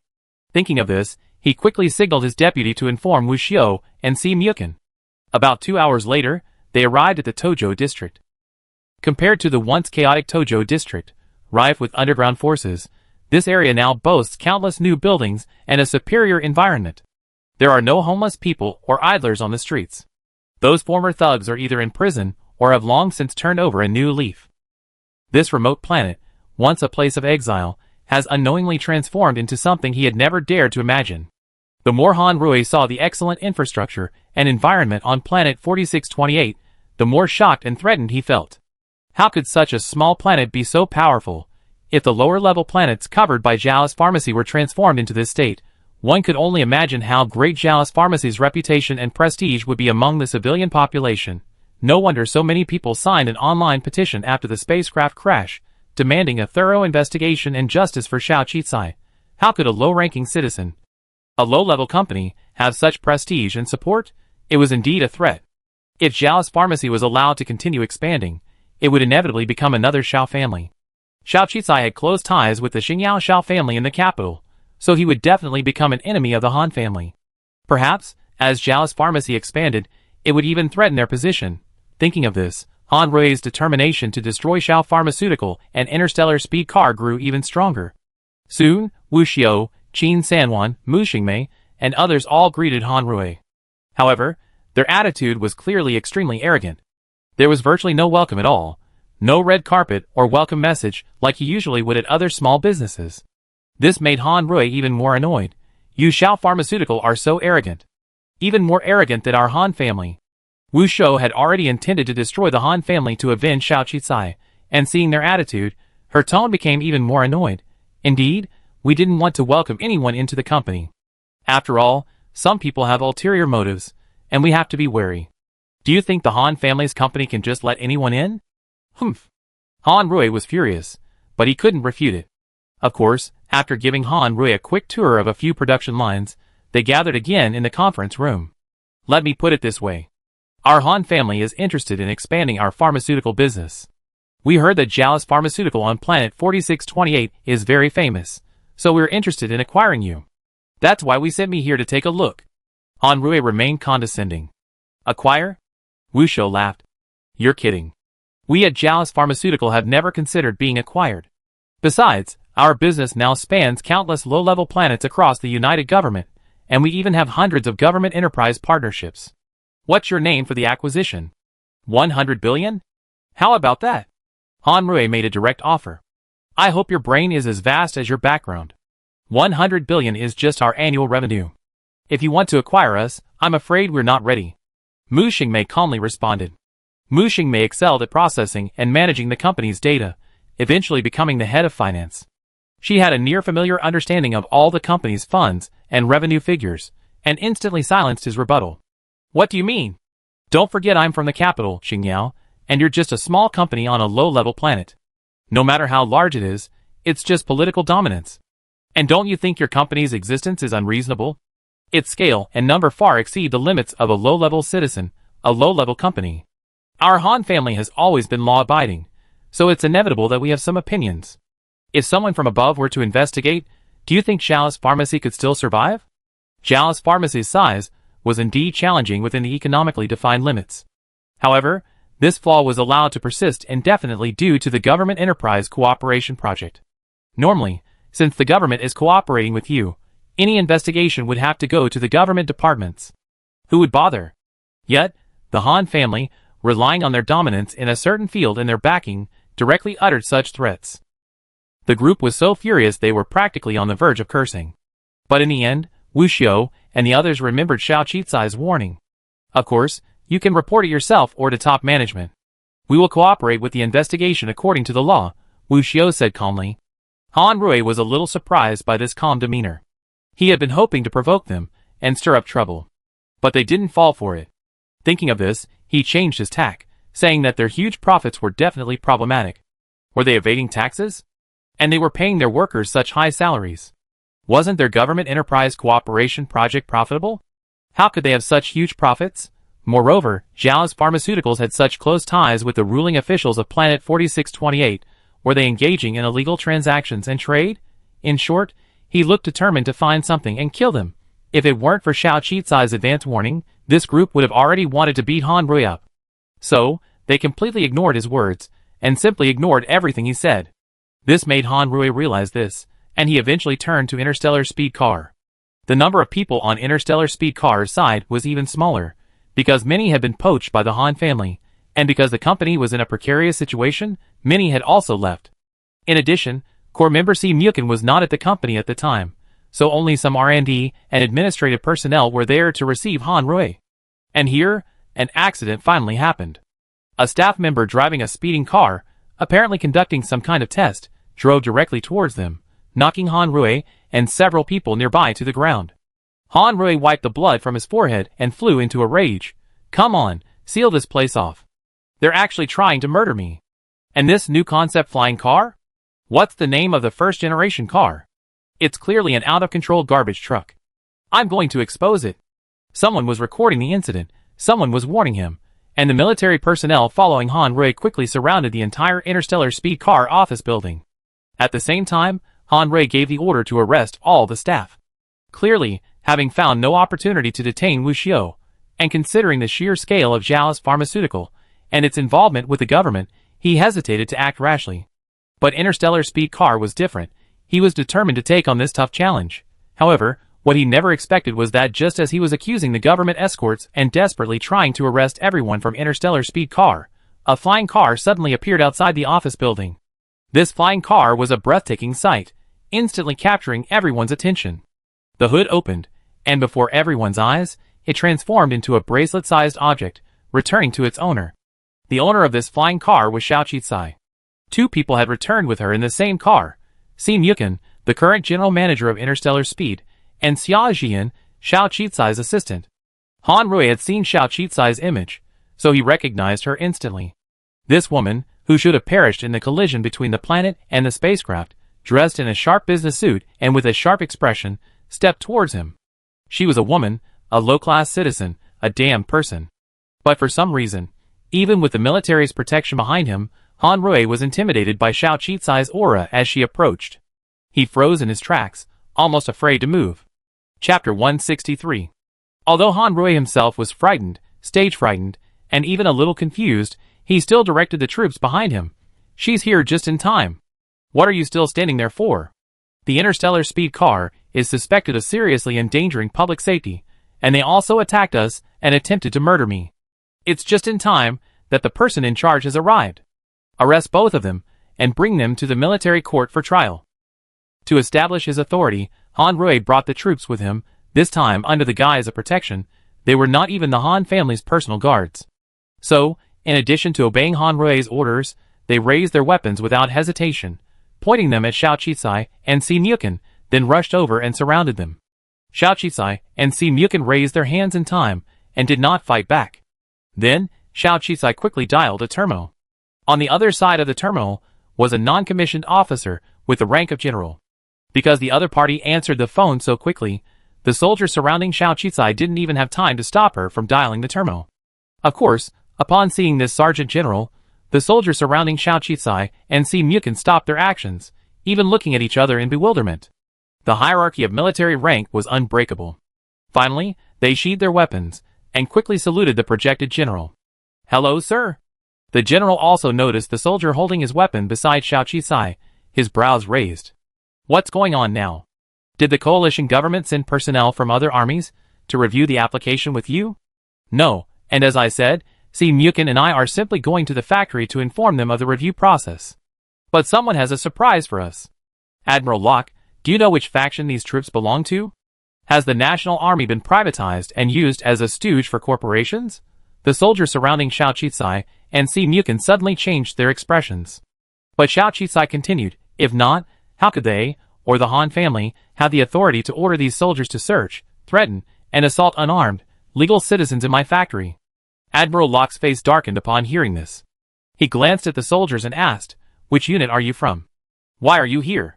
We're under orders from Marshal Muhar to protect the Han family." A sergeant stepped forward and explained.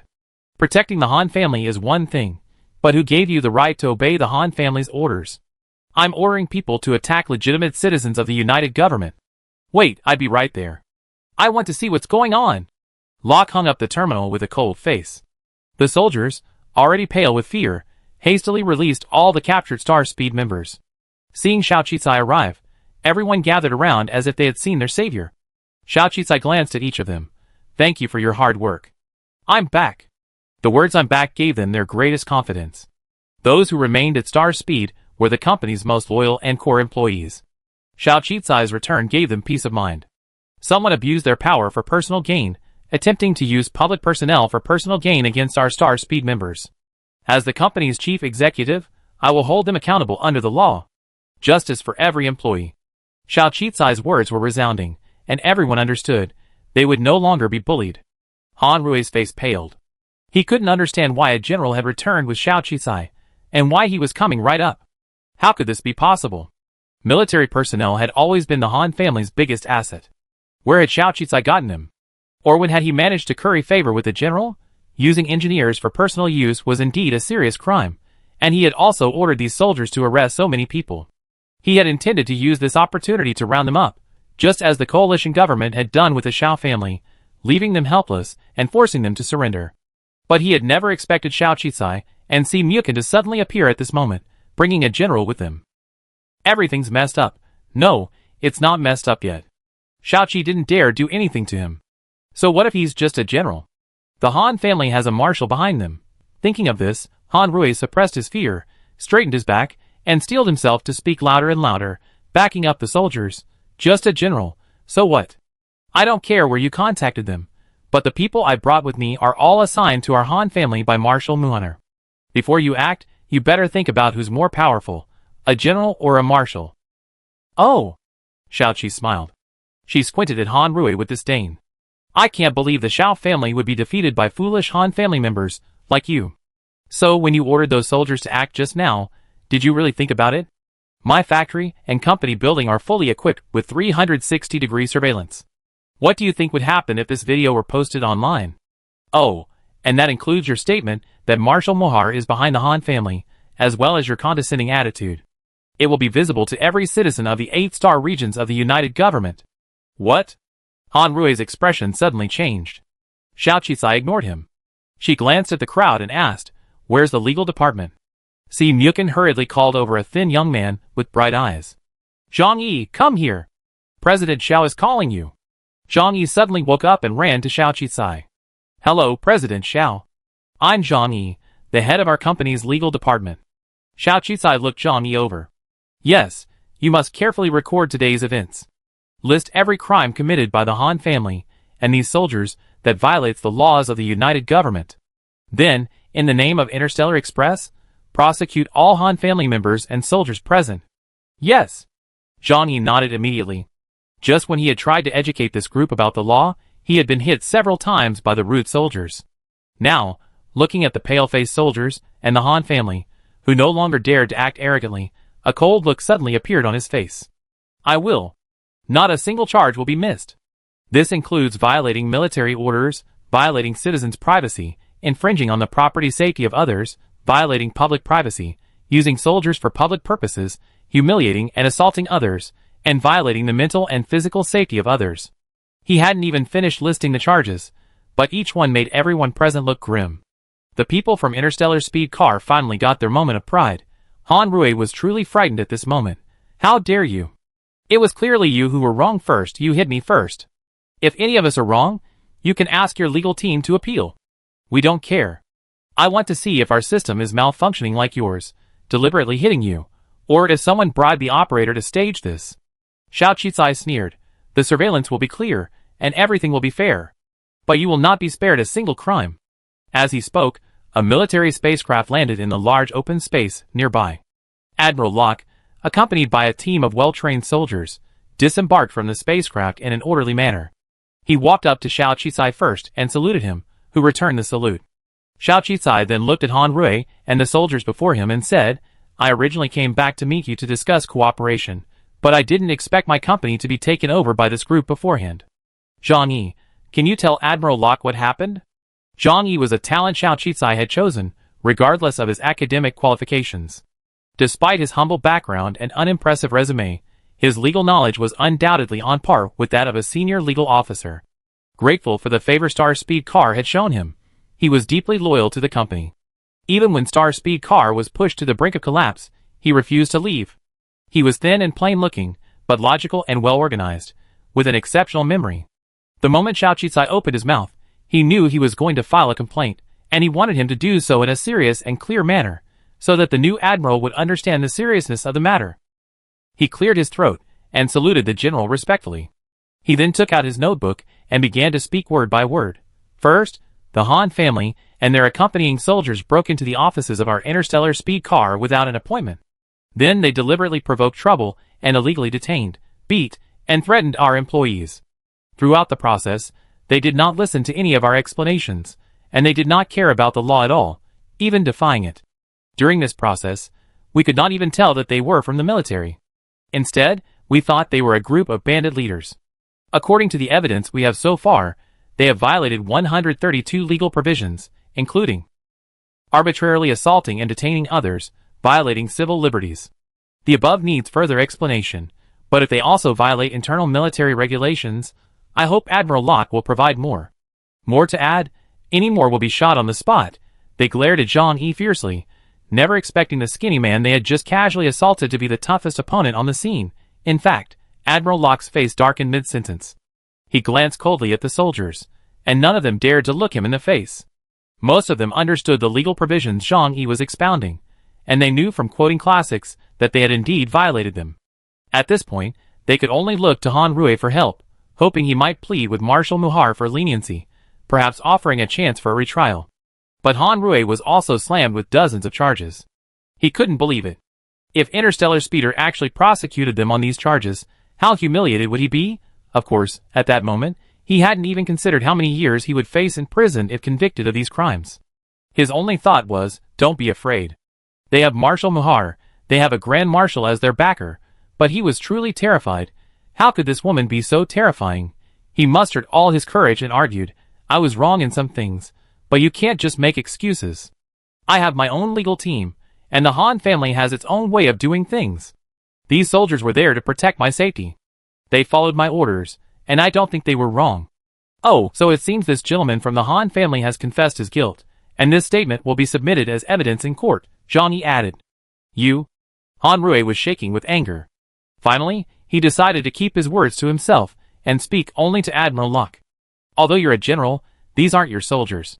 For Marshal Muhar's sake, please refrain from interfering in this matter. We're here to acquire Interstellar Speed Car. I believe this move will bring significant development to the military. I hope you understand. But he never expected that Admiral Locke wouldn't even give Marshal Muhar the slightest bit of face. Minding your business? Mr. Han, you probably don't know that Interstellar Speed Car is already a Tier 1 supplier announced by the United Government Military. I'm here today to conduct the final review and sign the contract. I wonder when the military's Tier 1 supplier will be acquired. Have you submitted your so-called acquisition application to the United Government and the military? What? Han Rui's face suddenly turned pale with shock upon hearing this. Chapter 164. When did this happen? Our Han family is the military's first-tier supplier. When did Interstellar Speed Car become a first-tier supplier to the military? Han Rui, no longer caring about anything else, demanded loudly. He couldn't believe it. It happened this morning. Your Han family is now the military's largest supplier, and the leading aviation company. It's normal for them to ignore these military announcements. Xiao Qizai said calmly. So what you call an acquisition is actually more like robbery. A first-tier supplier can't acquire a first-tier supplier. Even if it were possible, it would require joint review by the military and the coalition government. On this point, perhaps you violated a coalition government law. Mr. Xiao is indeed the legendary intermediate legal qualification. Zhang-Yi added excitedly, yes, the company has exceeded its authority and violated certain economic laws. Of course, it also violates certain details regarding military and political cooperation. The court will explain them to Mr. Han, the illiterate, one by one. You. Hearing this, Han Rui finally fainted. Xiao Qizai saw him faint, his face expressionless. He calmly stepped over him, and led Admiral Locke back into the company. Alright, let's leave it to our legal department to handle these people. Han Rui has mentioned Marshal Muhar several times, and it seems Marshal Muhar is also involved. I trust you don't mind, do you? Of course not. Marshal Muhar is our senior. Perhaps with his age, he's no longer strict with his subordinates. We don't want to see this happen, but military laws and regulations cannot be trampled upon. Admiral Locke declared righteously. In reality, Admiral Locke served under Marshal Jean Delu, and today's events had no impact on him at all. It affected Marshal Muhar.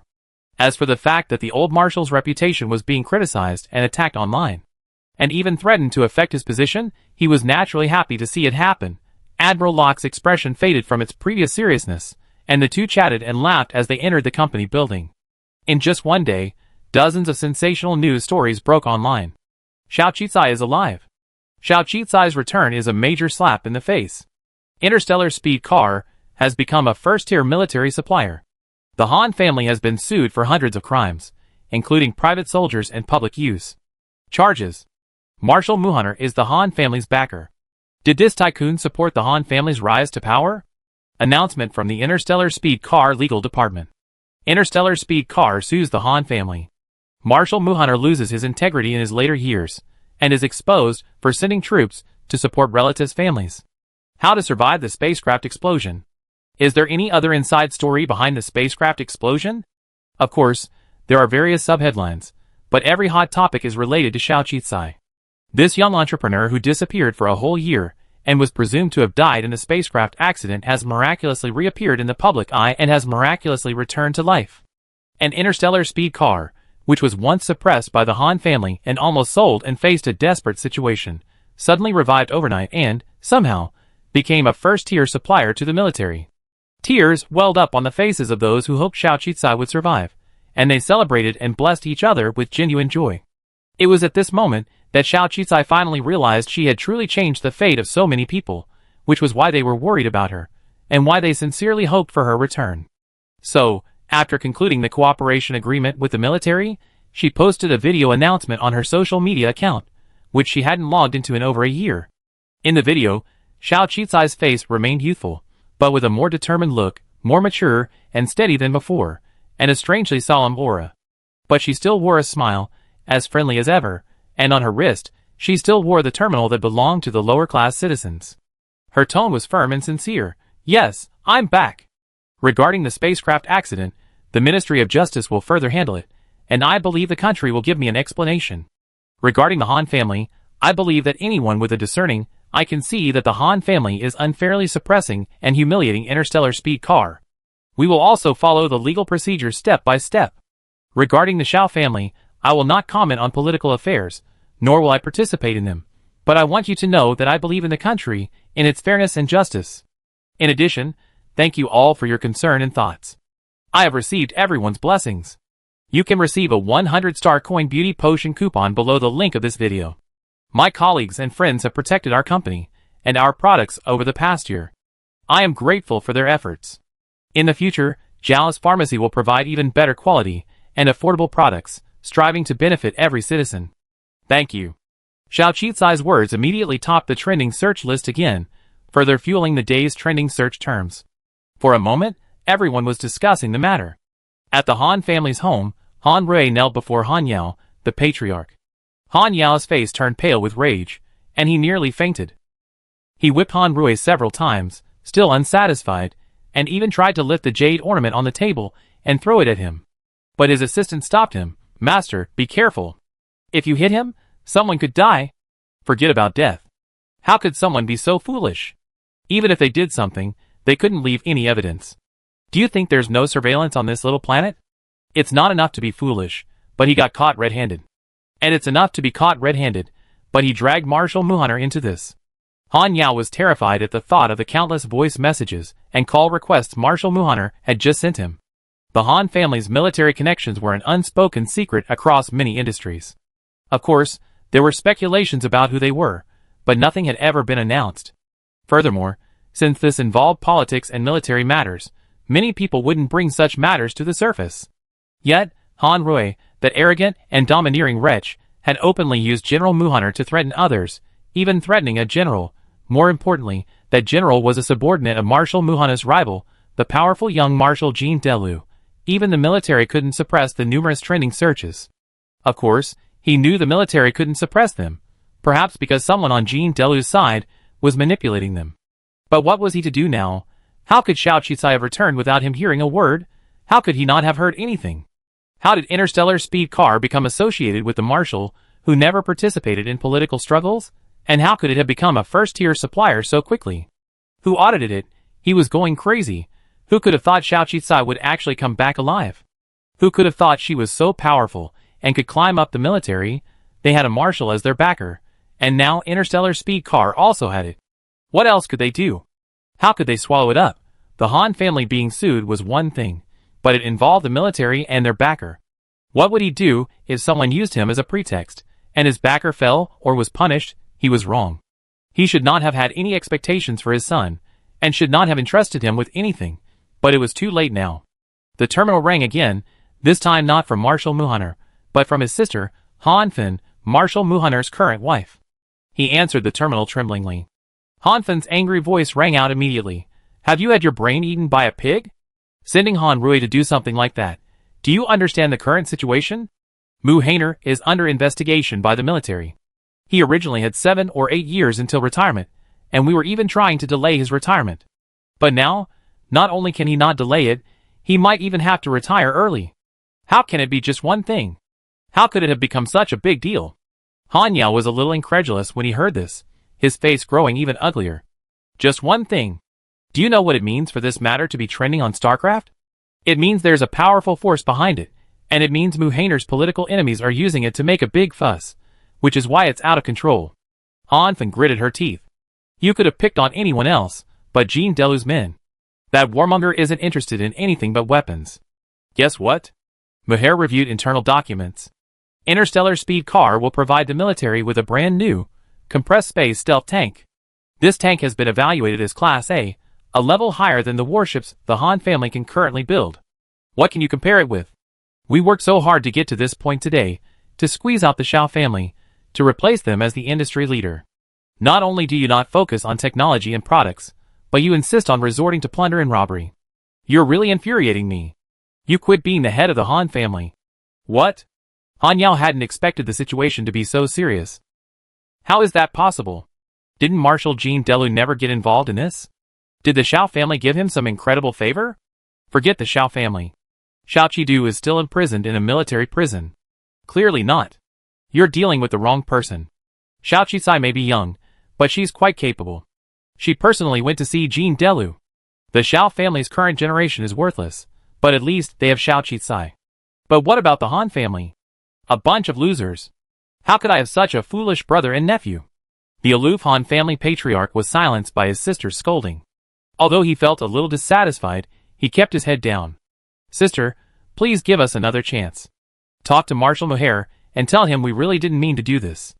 We want the interstellar speeder, aren't we trying to save his reputation and give him the military a chance to advance his career? Haha, go find a solution now. Han Fan sneered, a hint of embarrassment on her face. Mohair said if this doesn't work out, he divorced me, and our Han family will be doomed. Hearing this, Han Yao couldn't contain himself and collapsed, clutching his heart. His assistant hurriedly supported him and rushed him to emergency services. At this moment, on planet 4628, in the large conference room sat all the core members of the Xiao Pharmaceutical and Interstellar Speeder teams. Xiao Qisai respectfully saluted everyone with a solemn and serious attitude. Thank you. Instantly, countless eyes welled up. Then, everyone cheered and welcomed Xiao Qisai back. Xiao Qisai hugged Wu Xiao, Qin Sanwan, Mu Xingmei, Yao Fengquan, and Gua Fenghua. She reminisced with everyone present, and extended warm greetings to everyone present. Those familiar faces, the companions and friends she had met along the way, spanning 2 worlds, overcoming endless wars and hardships. Finally, goodbye. Chapter 165. The excitement surrounding Xiao Qisai's return is unprecedented. The Han family, fearfully thrust into the spotlight, even implicated Marshal Muhaner and drawn into questioning by other government officials. Taking advantage of this momentum, Rongguang brand beauty potion underwent a major upgrade, releasing a mysterious upgraded version. Initially, 10,000 copies were sold, but the price was discounted for the first time ever, to 88.88 million.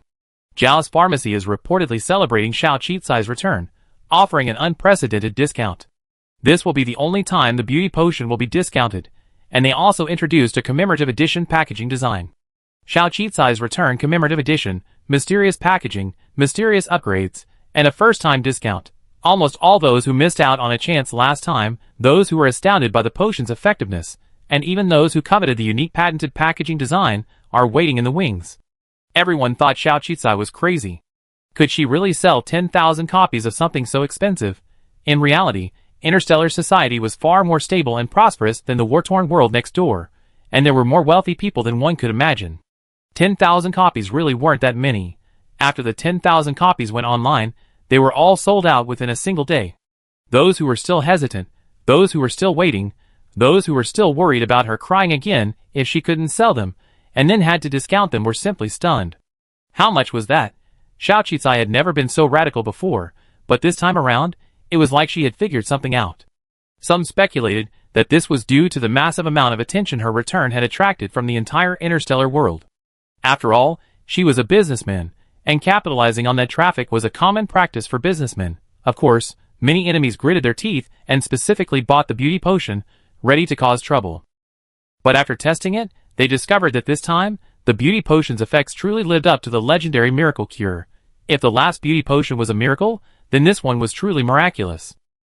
It even saved a life or death situation and healed fresh wounds. Even the military noticed its potent effects.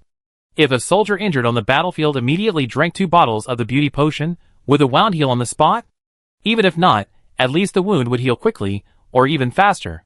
In some cases, it could practically save lives. Sure enough, on the 3rd day, the military, having tested it, came knocking, requesting to add a single bottle of the beauty potion to their collaborative project. Of course, Xiaoqi wouldn't refuse. This was part of her entanglement with the military. This time, 10,000 bottles of the beauty potion attracted a significant amount of funding, achieving one of her goals. Strengthening ties with the military and government was also a goal, which is why she incorporated the rapid wound healing agent from the neighboring world into the beauty potion, creating an upgraded version. The Xiao family incident taught her that without connections, or rather, without sufficient influence, it wouldn't work. Only by possessing unparalleled credentials and technology, deeply tied to politics, and possessing a powerful and undeniable backing, could one achieve unshakable economic and business success. What was the Han family? If she could demonstrate value beyond that of the Han family would be doomed, of course. While her goal had been achieved, Xiao Qizai still insisted that Zhao's pharmacy was Zhao's pharmacy, and Interstellar Speed was Interstellar Speed. Therefore, to collaborate on a military-only version of the beauty potion, negotiations with Zhao's pharmacy and a new contract were still necessary. In other words, not only would Interstellar Speed Car become a first-tier military supplier, but Zhao's pharmacy would also have to become one. Only then would they be able to customize a special version of the miracle drug for rapid wound healing specifically for the military. But Zhao's pharmacy is now a key partner of the government's civilian departments. If they could collaborate with the military, their influence would be unparalleled, and they had just finished cleaning up one small family, and was another new Xiao family about to rise? Because of Xiao Qizai's conditions, the military hesitated for a moment and held another overnight meeting. But to their surprise, Marshal Jean Delu, who had always disregarded such political struggles and power divisions, suddenly voted in favor, giving Zhao's pharmacy a chance. My reason is simple. Her medicine has no substitute, just like her new concept flying car technology and design have no alternative. Let me remind you that Xiao Qizai and the Xiao family are completely different. You can replace the Xiao family's flying cars and spaceships with existing technology or other suppliers, but you can't find a substitute for anything under Xiao Qizai's name. The military is no joke. I don't care about your political infighting and factional divisions, but the core interests of the military must be protected. Soldiers risk their lives, they need medicine and weapons. Moreover, Xiao Qizai enjoys immense popularity among the lower-class citizens. If you try to destroy Zhao's medicine and the interstellar speeder, the results may not be as you imagined. Of course, Mu Hainer immediately suspected him, openly and covertly sarcastically asking Jean Delu if he had some hidden connection with Xiao Qizai, which was why he supported her as the leader. Furthermore, if Zhao's medicine and the interstellar speeder were both tied to the military, Xiao Qizai's expansionist power and influence would be unstoppable, and she might even become a new threat to the government. It's so hard to bring down one Xiao family, but if we can't find another, it'd be hard to find another opportunity next time. Haha, I don't know if Xiao Qizai is a threat to our politics right now, but I do know that if you're ready to bring her down now and fight her to the death, she truly become a threat. Jean Delu showed everyone in the military the high-speed battleship Xiao Qizai had given him. During the last review, she told me she accidentally discovered an alien civilization, which is why she had the new concept flying car and the beauty potion. She said she only got those 2 things, but she also gave me an extra one, supposedly a one-of-a-kind super-speed battleship. You don't need to explain the concept and the idea behind this super-speed battleship, just watch the demonstration. Its speed is 1,000 times faster than our current warships. I carefully examined it. Even this medium-sized super-speed battleship has a weapons arsenal, but its current arsenal only contains common long-range space missiles, which have a speed and range over 100 times greater than our modern technology.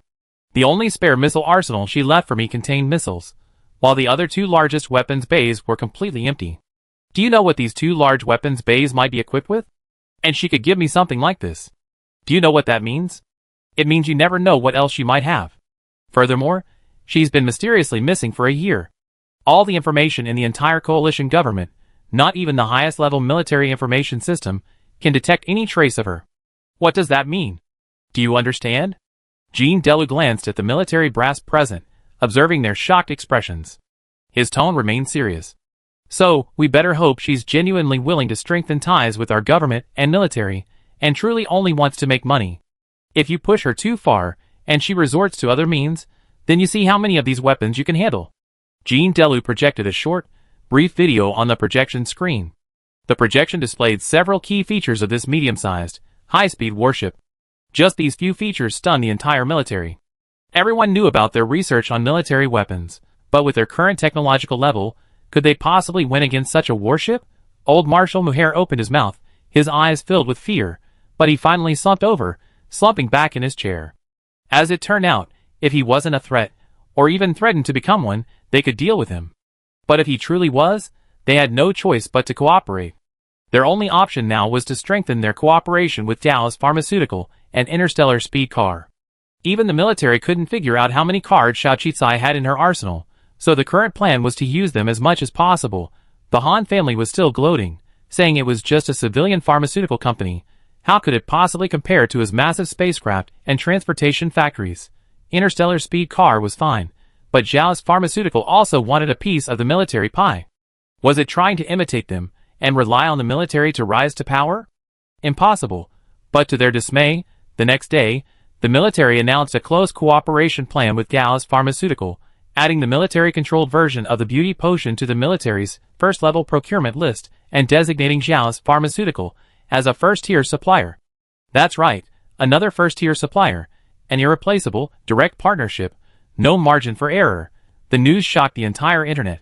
Those who had purchased the latest version of the beauty potion for 88.88 million stars were stunned. What did this mean? The military was advertising, so grabbing it was a win. Perhaps this version of the beauty potion would never appear again. It was military grade, so who would sell it to ordinary people?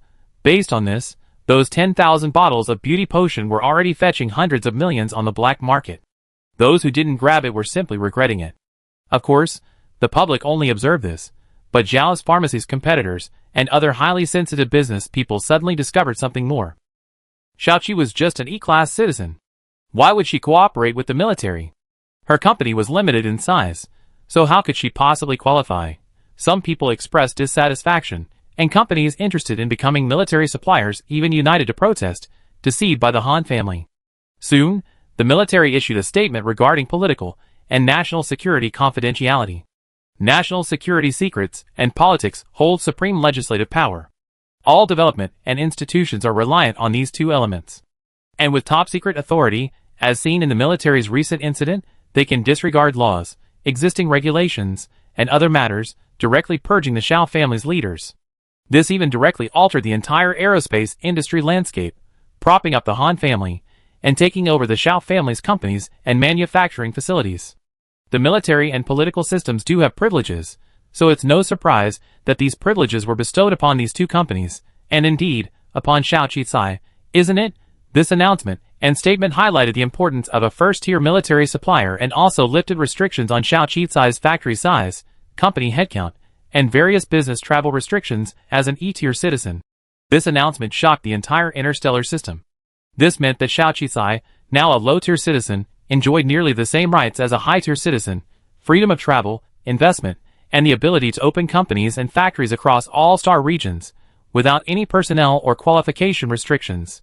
While she lacked certain privileges of a high-tier citizen, she was completely free of restrictions, proof that if you become powerful enough, the political system will make way for you.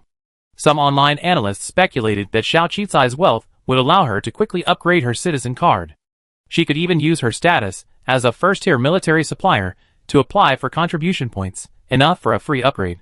But it seemed that Xiao Qizai, despite saving countless families and benefiting hundreds of millions of citizens with her beauty potions, had never applied for contribution points or upgraded her citizen card. The only time she upgraded her citizen card was apparently to register for the actuary competition. So what is Xiao Qizai, a low-class citizen who now possesses enormous wealth and lives in the top business circles, actually doing? Chapter 166. However, even though the outcome was already decided, the Han family refused to give up. They rallied public opinion, arguing that it was unjust for Xiao Qizai, a low-class citizen, to possess so many privileges. She shouldn't have so many privileges. Xiao Qizai didn't mobilize public opinion to build momentum or launch a counterattack.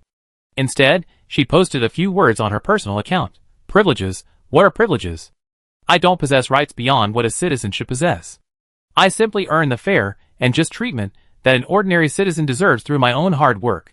Please remember, my current status isn't that of a low-class citizen possessing too many privileges, but rather that of a high-class citizen who has always taken for granted the rights they always enjoyed. I'm a low-class citizen, simply facing too many restrictions. Rights that active citizens deserve. Rights that high-class citizens deserve. It's not that high-class citizens possess too many privileges, but that low-class citizens possess too many restrictions. Countless people at the bottom of society were struck by this sudden enlightenment. Yes, as a free citizen, why shouldn't Xiao Qizai be able to invest and build a factory freely like higher-ranking citizens? She possesses no privileges, those higher-ranking citizens possess them. For someone from the lower classes to reach this point, the effort and hardship they endured is beyond the imagination of outsiders. Even the visible obstacles are numerous. Xiao Qizai has endured countless public attacks along the way, even a spaceship crash that nearly killed her. She simply fought her way to the top, striving to earn what she wanted, or perhaps even what she deserved through hard work.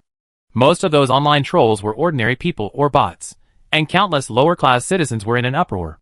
Yes, they wanted the same rights. They wanted the rights they were entitled to. But how could they do that? How lucky did ordinary people have to be? How blessed did they have to be to reach her level? Both public opinion campaigns had failed, and were easily defused by the other side. The Han family was utterly panicked.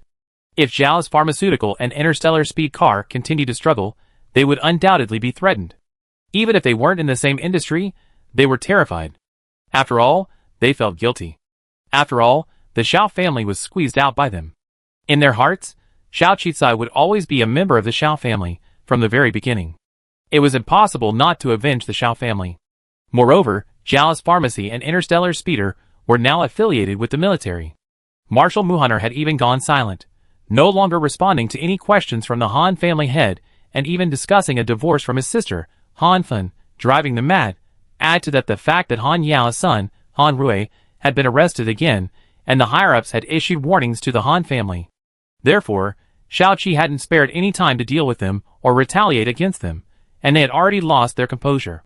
Finally, Han Yao, desperate, came up with a perverse plan.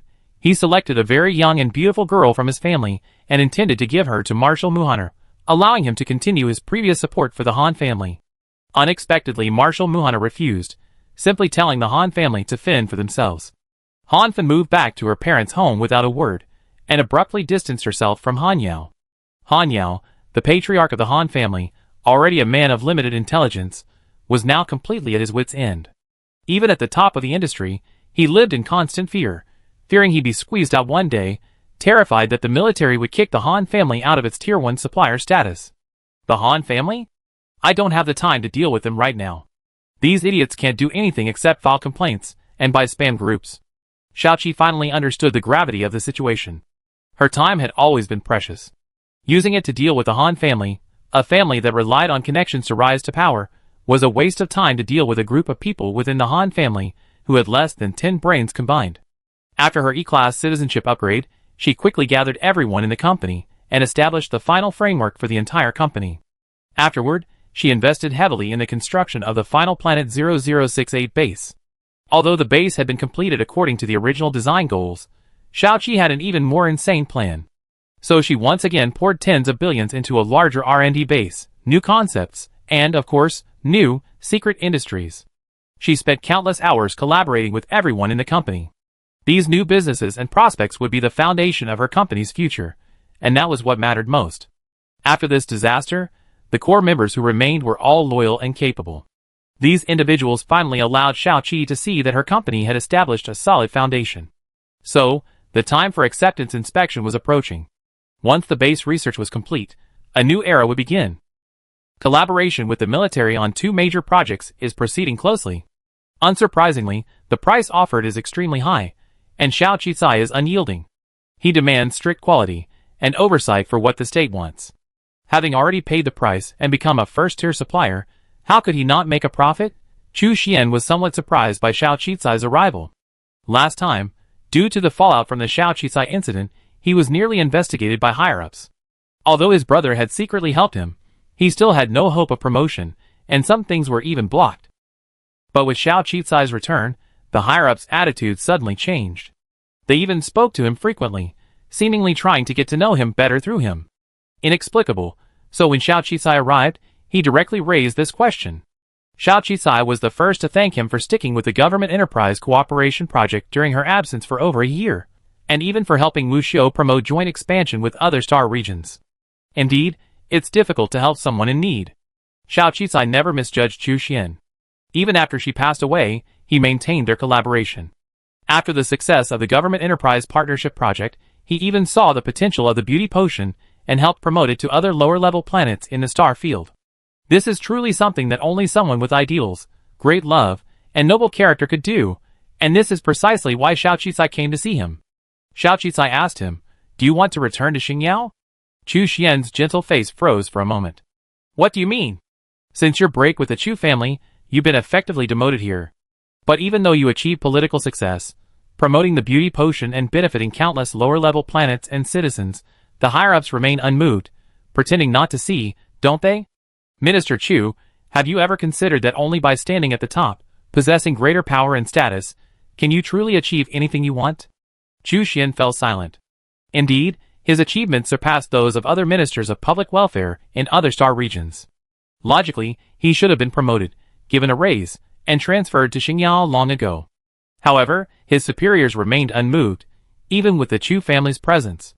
Because, no matter what, Chu Xian's political philosophies were diametrically opposed to those of his master's family. The main branch of the Chu family was a privileged class that served only their superiors, while Chu Xian truly wanted to serve ordinary citizens. For this reason alone, no matter how hard he tried, the Chu family would not recognize him, nor would the higher-ups coalition government, because their social classes and concepts were different. He had been muddled, as the powerless minister of public welfare, striving to contribute countless trivial efforts to charities and projects on lower-level planets, but nothing could change anything. But with Xiao Qisai's arrival and the beauty potion project, he saw countless sincere and grateful faces. Citizens who had benefited personally wrote to him, and he received countless letters and read countless feedback every day, witnessing the transformation of the lives of countless lower-class citizens. His heart finally soared, following those faces and those sincere words of blessing. His ideals, his plans, his wishes seemed to be coming true step by step. This kind of satisfaction was something no amount of money or status could bring. He smiled, not knowing what was on his mind. Then, he looked at Xiao Qisai with a determined expression. "I do. Of course I do. Only with sufficient power and status, standing at the highest level, can one accomplish more." He had learned this lesson clearly over the past few years of experience in the Baiyun Star region. "That's fine, let's cooperate. Not the kind of collusion between officials and businessmen, but a truly mutually beneficial partnership to achieve our ideals. You should also know that the military has granted me privileges and lifted some of the restrictions on me as a lower-class citizen, but that's not enough. I want to see countless lower-class citizens like me, free from restrictions. I want talented people at the bottom of society to not be buried, to receive the treatment they deserve, rather than categorizing people into different classes, perpetuating the upper echelons while keeping those at the bottom locked up." Xiao Qisai's eyes shone with unparalleled determination. "You should know that power and status are too concentrated in the upper echelons of society. They become lazy and arrogant, looking down on others, never seeing those below them. They refuse to develop, becoming entrenched in their familiar, controlled power centers, vying for power and influence. They don't think about moving forward. As a result, scientific and technological progress has been very slow in recent years, while countless talented individuals at the bottom have been buried, either dying there or lacking the resources. I want to change all this. I will use our insignificant power to open a window for all those at the bottom, giving them the opportunity to change their own destiny. You are a politician, and I am a businessman, but our goals are the same." Xiao Qisai's expression was firm, her tone sharp. Her eyes were dark, revealing a maturity and stability that belied her age. Chu Xian suddenly realized that the person before him was only 21 years old. Through her, he seemed to see a brand new era rising. And he would participate in the construction of this new era, becoming one of its drivers. At this thought, his steady heartbeat quickened, and the ideals and convictions of his youth seemed within reach. He met Xiao Qisai's dark, resolute gaze, and his gentle eyes also grew firm and resolute. "Okay, I'm willing to work with you to create a brand new era." Chu Xian had written a proposal, abolishing restrictions on citizen class rights. Such proposals regarding citizen class had been proposed before, but they were rare and rarely posted online. This was because the upper classes were afraid. They feared countless lower-class citizens would realize this, afraid that countless lower-class citizens would realize the injustice of the world to them. No politician was willing to do this, because it would ruin their political career and mean they would never again be promoted. The upper classes would ostracize them, fearing such a person would gain power and make changes once they truly took power. Chu Xian was gambling his political career on a seemingly impossible victory. The moment Chu Xian posted this proposal, Xiao Qicai immediately retweeted it on her personal account. Xiao Qicai's popularity is truly unmatched. Even StarCraft's top stars and game ambassadors can't compare. If Chu Xian's remarks merely caused a stir within the political community, then Xiao Qicai's reposting reached countless low-level citizens who followed her. Chapter 167. Of course, Chu Xian's proposal echoed Xiao Qicai's earlier statement. It's not that she possesses privileges, but rather that she receives the treatment she deserves. It's the higher-class citizens who possess privileges. At this moment, this spokesperson for the Ministry of Public Welfare, who held considerable prestige among the lower-class citizens, and that lower-class citizen, representing the lower-class citizens' foremost entrepreneur, the businessman who had caused a stir around the world, single-handedly defied the entire world and changed the rules of the world, were strangely united. Countless people commented on the two people's announcements. Of course, the majority were lower-class citizens, with a few higher-class citizens offering sarcastic comments, calling them both lunatics.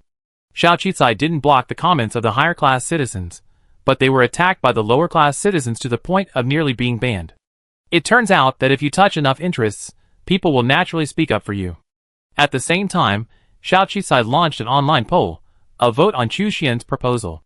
The number of votes in favor grew at an astonishing rate, reaching over 200 million in just one day. And it continued to grow at a terrifying rate, precisely because this proposal was being seen by countless low-level citizens. Did the politicians of Xingye see it? Of course they did. At first, they simply scoffed at Chu Xian's proposal, relegating it to the lowest level of authority and assuming it would never be passed. But when this proposal was posted online, noticed by countless low-level citizens, and voted in favor, they began to panic. So, the highest official in the Ministry of Civil Affairs, who usually ignored Chu Xian, called Chu Xian directly and told him to withdraw his proposal immediately. Of course, the tactics were similar, essentially telling him not to propose something that would harm the interests of his superiors. Implicitly, he was told to consider his political career, as his proposal would never pass. Allowing it to escalate among the public would do him no good and would ruin his career. He was currently just the Minister of Civil Affairs of a small star region. If he continued like this, he wouldn't even be able to hold that position, would never receive a promotion or a raise, and would even face greater harm. Chu Xian's elders also called to ask if he was crazy, but he had long since severed ties with the Chu family and, at this moment, wasn't surprised or concerned. Hasn't your Chu family already declared that I'm not a member of yours? So my proposal won't affect you. And don't you think it ever pass? So why are you coming to me? Chu Xian hung up the phone and waited for a suspension notice. But he remained undaunted, because someone else was also working hard. They only just taken the first step. They absolutely cannot give up. Xiaoqi arrived at the capital, Xingyao, only after the votes of approval reached over 1 billion. At this moment, she enjoyed all the rights of a free citizen, free to travel to any planet without special permission or justification. She was a citizen free to conduct business between all the planets. Sister. After not seeing her for over a year, Xiao Jun still looked like the same girl who hadn't grown up, but her eyes and demeanor seemed to have something more in them than before. Xiao Qicai hugged the girl who rushed towards him, feeling a little distressed. Thinking of Xiao Yueying, his eyes couldn't help but turn red. At this moment, Xiao Jun finally couldn't hold back the tears, which fell heavily, almost soaking Xiao Qicai's clothes. It's okay, I'm back. Even though she had little affection for her family, and bickered constantly with her brother, Xiao Qicai had been declared dead and missing. It's no exaggeration to say that this young woman, studying alone at Xingyao, had her life completely transformed within a year, after a drastic change in her family. Thankfully, despite the difficulties, she finally managed to wait until Xiao Qicai returned. Xiao Qicai had 002 review the previous video, and it was basically confirmed that Xiao Jun had done it. While it's unknown what method she used, The young woman had been working tirelessly to find her and save her brother. At least she had learned a crucial lesson, to use her own values to protect her own life. Otherwise, she would have been arrested along with the Xiao family's main line and leaders. I knew you'd come back. Xiao Jun wiped away her tears. Well, as long as I'm still alive, I definitely come back. Xiao Qi patted Xiao Jun's head. I was going to come find you the moment I heard you were still alive, but my instructor wouldn't let me out. After Xiao Jun sneaked out last time, Instructor Cui Sanyu ordered her to stay in the academy again. It wasn't until Xiao Qi arrived at Xingyao that he allowed her to leave, fearing she'd make another impulsive decision and act, and that he wouldn't be able to protect her. It seems your instructor treats you very well. After a moment's reflection, Xiao Qizai naturally understood why her mentor didn't let her run around. It's okay, just a little fierce. Xiao Jun stuck out her tongue. But thank you for your advice. I learned a lot, and seen things I never seen before. When the Xiao family was in trouble, the higher-ups also investigated me, but the teacher saved me. On the surface, it seemed okay, but in reality, Mentor Cui Sanyu had become a very important person in Xiao Jun's heart. He taught her, helped her grow, treated her like a daughter, and protected her many times. That somewhat fierce mentor had long since become a family member to Xiao Jun. You're really lucky to have a teacher like this. You must be grateful to him in the future. I will. The two chatted and laughed, and the atmosphere became more relaxed. After dinner, Xiao Qizai told Xiao Jun about his purpose for coming to Xingyao. I find a way to meet Xiao Jun and see if he's alright. You don't have to worry too much about him. The Xiao family has been around for so many years, so naturally they have some means of self-preservation. The government wouldn't really do that, Xiao Qizai consoled him. Who's worried about him? Never mind. Can I see him? Xiao Jun was still worried about his brother, but he still tried to be stubborn. Xiao Qizai shook his head. Maybe not for now. The Xiao family is involved in military secrets, and it's difficult to take you, a true member of the Xiao family, with them. But if you have any message you want me to give him, just tell me. Okay, tell him. To stay alive. If he leaves me alone, I hate him forever and never call him brother again. Okay. After dinner, Xiao Qizai personally escorted Xiao Jun back to the academy, where they met Cui Sanyu, the instructor Xiao Jun had mentioned as fierce. Cui Sanyu had short hair streaked with silver, and seemed somewhat unconcerned with her image. Her eyes were bright, and while she might appear fierce, her expression toward Xiao Jun was clearly gentle and loving. Before coming, Xiao Qizai had researched this instructor's profile. She was unmarried and had devoted most of her life to academic research. She had countless patents, papers, and inventions, and her contribution points were enough to upgrade her to Class B citizenship. However, she had converted all of them into cash, investing them in her own laboratory and her students. Xiao Jun was truly fortunate to have such a teacher. Thank you for your care for Xiao Jun. Xiao Qizai bowed respectfully to Cui Sanyu. I naturally take care of my student. Cui Sanyu looked Xiao Qizai up and down, her tone sharp. So you're the Xiao Qizai? I heard a lot about you. I hope you don't get into trouble and implicate my student. She's a promising young talent. Teacher. Xiao Jun was stunned by her attitude and pulled Cui Sanyu aside. Xiao Qizai didn't mind. This teacher seemed like a person of character, quite different from the online profile. She smiled. Of course. I leave Xiao Jun in your care. Before leaving, Xiao Jun returned to the school laboratory and gave Xiao Qizai another helmet, saying it was an upgraded version and asking her to try it if she wanted. The original helmet had been shattered to dust in the planetary explosion, a knot in Shijun's heart. So, upon Shijun's return, she gave her a better one, hoping that the unfortunate incident would be completely over and never happen again. Shijun's thoughts were naturally clear to Xiao Jun. She took the helmet, patted Shijun's head, and said goodbye. After leaving the school, Xiao Jun thought for a moment and selected some brain neurological data from the neighboring interstellar world. Using 002, she translated it into the language of that world and sent it to Cui Sanyu via a secret message. Xiao Jun had acquired a wealth of academic resources and information from that world, but she couldn't develop it all herself. A teacher like Cui Sanyu, devoted to science and scholarship, was the most suitable, and she felt confident in her skills. Of course, she wouldn't release everything all at once. She would do it piecemeal. Perhaps, as science and technology in this world developed, those resources would gradually catch up. This information was presented as a gift and a token of gratitude to Cui Sanyu. If it weren't for her, Xiao Jun might have been arrested. She also felt reassured that Xiao Jun would be learning and growing under such a dedicated and authoritative teacher. That evening, Chui Sanyu was stunned upon receiving this mysterious information. Upon reading its contents, a look of shock and delight crossed her face. Many of the documents and materials within addressed problems currently unsolved by brain science, and even provided her with countless new insights. This civilization simply didn't exist in this world. She immediately recalled the young yet powerful woman she met today, the older sister of her most prized disciple. Thinking of Xiao Qicai's words of gratitude, she seemed to understand something. Those who reach the top of their industry are naturally no fools. Chui Sanyu's IQ is even higher than most, and she understood the key to this with a moment's reflection. Of course, she also understood that Xiao Qicai gave her this information out of gratitude, but also out of a sense of risk and trust. Naturally, it was also out of his expectations for his younger sister. She sent Xiao Qicai a message, "Thank you. I will definitely train Xiao Jun well." Xiao Jun, on the other hand, couldn't understand why a teacher who already had plenty of homework suddenly added so many projects and plans to her, leaving her so busy that she had no time to think about anything else. After comforting Xiao Jun, Xiao Qicai returned to her duties at Xingyao. She registered a brand new company at Xingyao. This was the first time a lower-class citizen had registered a company there, a privilege granted to lower-class citizens by higher-class citizens, and it was the only one.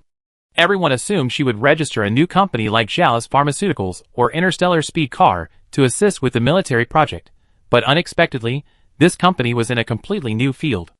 Zhao's biogene biological genes? Even if Zhao's Pharmaceuticals knew a little about pharmaceutical compounding and technology, it couldn't possibly be involved in biological genes, right? This wasn't something an ordinary person could do.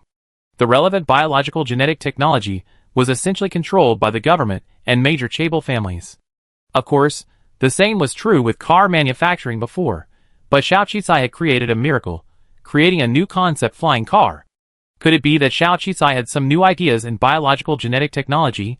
For a time, her newly registered company garnered considerable attention from the interstellar world. Chapter 168. After registering the company, it began recruiting. Its website was also very simple, stating that the new company was focused on human health and biogenetics, and encouraging followers to anticipate the release of new products. Then, nothing happened. New products? I thought Xiao Qicai was going to make something big. Some people breathed a sigh of relief, while those in the biogenetics industry were wary. They also suspected Xiao Qicai had come up with some new ideas or encountered some technology while researching beauty potions, and was simply trying to gain publicity by using the guise of a low-level citizen starting a company on a high-level planet. What did she know about biogenetics? Biogenetics requires a top-notch technical foundation, time to mature, and countless clinical trials to achieve results. It's even more challenging than developing high-tech flying cars. As an outsider, she couldn't possibly compete. The Han family was terribly anxious, as they always assumed Xiao Qicai had come to Xingyao to settle scores with them. But now, their backers were unreliable, and their daily meetings hadn't yielded any results. Finally, someone had the bad idea of hiring an assassin to kill Xiao Qicai. Fortunately, Han Yao, the head of the Han family, still had a shred of sanity. He understood that if anything happened to Xiao Qicai, the government would definitely suspect them. Furthermore, Xingyao was full of surveillance cameras, and no information could escape Xingyao's super network. To do something like this, they had to wait until Xiao Qicai left Xingyao. Xiao Qicai didn't know that her arrival at Xingyao had temporarily escaped disaster. She had first applied to the military, as a military family member for permission to visit Zhuangqi, hoping to see him. Of course, the military flatly refused, stating that Zhuangqi was still on a secret mission. This was completely untrue. Zhuangqi had clearly disappeared, and coincidentally, it was Zhuangqi's disappearance that gave the military an excuse to bring trouble upon the Xiao family. So no matter what, Xiaoqi had to get to the bottom of this matter. So in the end, she took a detour to save the situation, exploiting Zhuangqi's disappearance, and the need for an explanation from the military. This, in turn, opened up connections, and secured a chance to meet Xiao Wei. Xiao Wei wasn't in good condition. The once powerful head of the Xiao family was now somewhat unkempt, exuding a decadent air. Although neatly dressed, there was a faint wound at the corner of his mouth, suggesting more than just solitary confinement. However, given the military's attitude, it was a miracle that the Xiao family had survived to this day. "I knew you'd be fine." Xiao Wei's words were affirmative, the same as Xiao Jun's. "Yes, I'm back." Xiaoqi nodded. "I never imagined the Xiao family would fall so quickly in just a year. When you first told me about this, I never imagined it." It's always been on the brink, but this time, they finally found an opportunity, and the military is involved. Speaking of which, the vanished unit might have something to do with you, since its leader was none other than your sworn brother, Zhuang Fin. I heard he disappeared while on a secret exploration mission. But the truth is, the military sends personnel on these secret exploration missions every year, and many go missing every year. It's just that this time, they were unlucky enough to send an elite unit, a major general, and it just so happened that the Xiao family had reached the point where they could finally strike. Xiao Wei confirmed the news directly with Xiao Qizai. Xiao Qizai's face showed no surprise. As expected, my sworn brother is missing. The military is still hiding it, probably hoping to keep it secret until the 3-year period. Thinking of Yu Lanqin, who was eagerly waiting for her son at home, Xiao Qizai frowned. Yes, so at least I can hold on for another 3 years. Xiao Qi chuckled to himself. Seeing his expression, Xiao Qi shook his head. You look completely different now. I don't know what happened, but you must remember that you have a sister, Xiao Jun. She asked me to tell you a message. Stay alive, or she won't recognize you as her brother anymore. At that moment, the eyes of the dejected Xiao family member reddened slightly, but the emotion was fleeting before he resumed his listless demeanor. As long as I'm alive, I naturally don't want to die. But the Xiao family has been prosperous for too long. The government has seen an opportunity, and will definitely not let me out again. Coming to see me this time is ultimately a risk. It will increase the government's suspicion and be detrimental to your future. I thought you, with your intelligence, wouldn't come. Perhaps it's for Xiao Jun? That's great. You get along well with her, and I'm relieved. In that case, please tell him that I'm doing well, and ask him not to cause me any more trouble, so I don't have to clean up the mess I'm leaving. As expected, they were siblings. They clearly cared for each other, but their words were harsh. If my brother's troops don't return, I won't be able to rescue you under the current circumstances. Xiao Qizai also told Xiao Wei directly. If it were anything else, she might be able to figure it out, but when it came to the military, unless she wanted to participate in politics or manipulate and threaten military forces, the weapons she had already released were already terrifying enough. If she continued to act dishonestly and threaten the military, it would definitely cross the military's bottom line. And Xiao Qizai, having experienced the war-torn and politically chaotic world next door, she absolutely didn't want to see such a chaotic world again, nor did she want to reach that point with the coalition government. She wouldn't fight to the death unless it was absolutely necessary. Xiao Wei nodded, understanding. I understand. You'd probably only be able to do something like this if you became a national leader. But even though they might give me some trouble, asking me to hand over the Xiao family's core technology, all our companies, and everything else, at least I'd be safe and alive until Zhuang Fin and the others are confirmed dead. I haven't had much contact with you, but I have an inexplicable trust in you. Even if it weren't for me, you might still find your sworn brother. I don't know when that time will be, but I trust you. 3 years is plenty for you. Xiao Qizai nodded. I will. So, as Xiao Jun said, take care of yourself? Xiao Wei nodded. One more thing to remind you. The Han family's confession is actually to protect themselves. In this industry, if a genuine human-caused accident occurs, it would indicate a major vulnerability in the Han family's spacecraft safety system. He could emulate my technology and flying car because the military would support him. But the Xiao family's vast transportation network, built over hundreds of years, and its impenetrable security ecosystem are something the Han family can never imitate. You're a smart person, you should understand what I mean. I don't want you to get involved in revenge for the Xiao family, but from what I know about the Han family, as long as you're associated with the Xiao family, even if you don't deal with them, they definitely cause trouble for you. You can use this to inflict pain on them, and at least they won't dare to deal with you again. I understand what you mean. The Han family is eager to replace the Xiao family, but they don't have the strength to do so. No wonder they pleaded guilty back then. Thank you for the reminder, Xiao Qizai said. Well, it's a piece of cake. After all, although I can't leave and can't deal with the Han family, I trust you. If they dare to fight you to the death, they'd probably end up in trouble. If there's nothing else to say, go ahead. The longer you talk to me, the more they suspect you're up to something. By the way, let me remind you, if you have time, be sure to take a look at the things I gave you. I don't know how much it can help you, but at least it give you some more cards to play. The two met briefly, only 5 or 6 minutes, so the military didn't suspect anything. Xiao Qi had just left the prison building. The contrast between the powerful Xiao family head in her mind and his current dejected state made her realize the cruelty of this world. To be invincible in business, One must possess sufficient trump cards and be strong enough to force political concessions. Like the Yuan family, they control a vast number of resources and operate with a desperate, life-or-death attitude. They also have established connections and political influence, making them impervious to easy substitution. She also remembered the gift Xiao Wei had given her. Luckily, it was a small gadget. She had been keeping both items in her pocket, intending to store them on planet 4628. They later traveled with her across the interstellar world. She sent one of the items to Xiao Jun and opened the other, a small box Xiao Wei had given her. The box contained a high-end information storage device. It required a password to decrypt it, and the password was her name. When she saw what was inside, she was stunned. She clenched her fists. She had never imagined Xiao Wei would trust her so much. If that was the case, then it was time to restore this item to its former glory. On the third day after Xiao Qi arrived at Xingyao, Bai Yuan and Xia Qianxuan arrived from planet 0068. After a brief report on the current situation on planet 0068, Xiao Qicai nodded in satisfaction. Although the environment had been renovated and a specialized renovation company had been hired at great expense, Bai Yuan's ecological environment renovation agent played an indispensable role in achieving planet 0068's fastest and most successful transformation. Such a large-scale and rapid project was no wonder even his mentor was so impressed. Of course, before Xiao Qicai disappeared, the project plan he had given them was nearly complete, and he was already trying to take orders. Zhao's new environmental ecology company had taken on several small-scale private environmental renovations and park renovations, but the response was not very good, or rather, the business was not very strong. After all, there was relatively little publicity. Compared to the small company they organized, more people were more willing to trust professional large-scale renovation companies. It's okay. You already achieved remarkable success.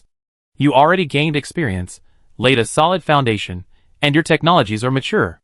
The reason I called you here this time is to tackle a major project. You have to understand that the major project Xiao Qicai mentioned is a truly major project. Xiao Qicai is a rare boss, who never makes empty promises. She generally delivers on her promises. That's why Bai Yuan and Xia Qianxuan were very curious. Bai Yuan's eco-environmental potion had actually caused a sensation at the startup competition. However, everyone believed that such a large-scale technology would take countless years to mature from its initial launch, and it would take at least another decade before it could be widely used. Consequently, many environmental remediation companies approached Bai Yuan, hoping to poach him, purchase his patents, or collaborate, but he rejected them all. Most of them were still waiting, believing they should wait until the technology matured before engaging. After all, it would take a lot of time and money. Zhao's pharmaceuticals might not be able to contribute that much, and Bai Yuan might return to work at the joint government laboratory someday. Therefore, it would be a waste of time for a private company to engage now. But surprisingly, that wasn't the case. In fact, Bai Yuan was still working diligently at Xiao Qicai's company, conducting research, and even recruited some of his former colleagues and classmates. A new video about environmental transformation has been circulating online. It shows a dilapidated, polluted, and abandoned planet transformed into a vibrant, lush landscape, with verdant mountains and clear waters. The environment is absolutely exceptional, almost as perfect as an undiscovered, pristine planet. This planet wasn't just any other planet, but the private planet of Xiao Qicai's Xiao Pharmaceutical, a company currently attracting countless admirers in interstellar society. When they first purchased this abandoned planet, it caused quite a stir, with public opinion suggesting Xiao Qicai was spending lavishly on a man he admired.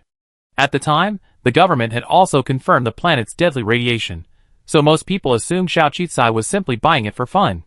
As for the two ordinary construction companies that had taken on the project, they were reportedly only signing on for the lowest-level renovation project, which involved providing a large amount of machinery and raw materials, so they were also uninterested.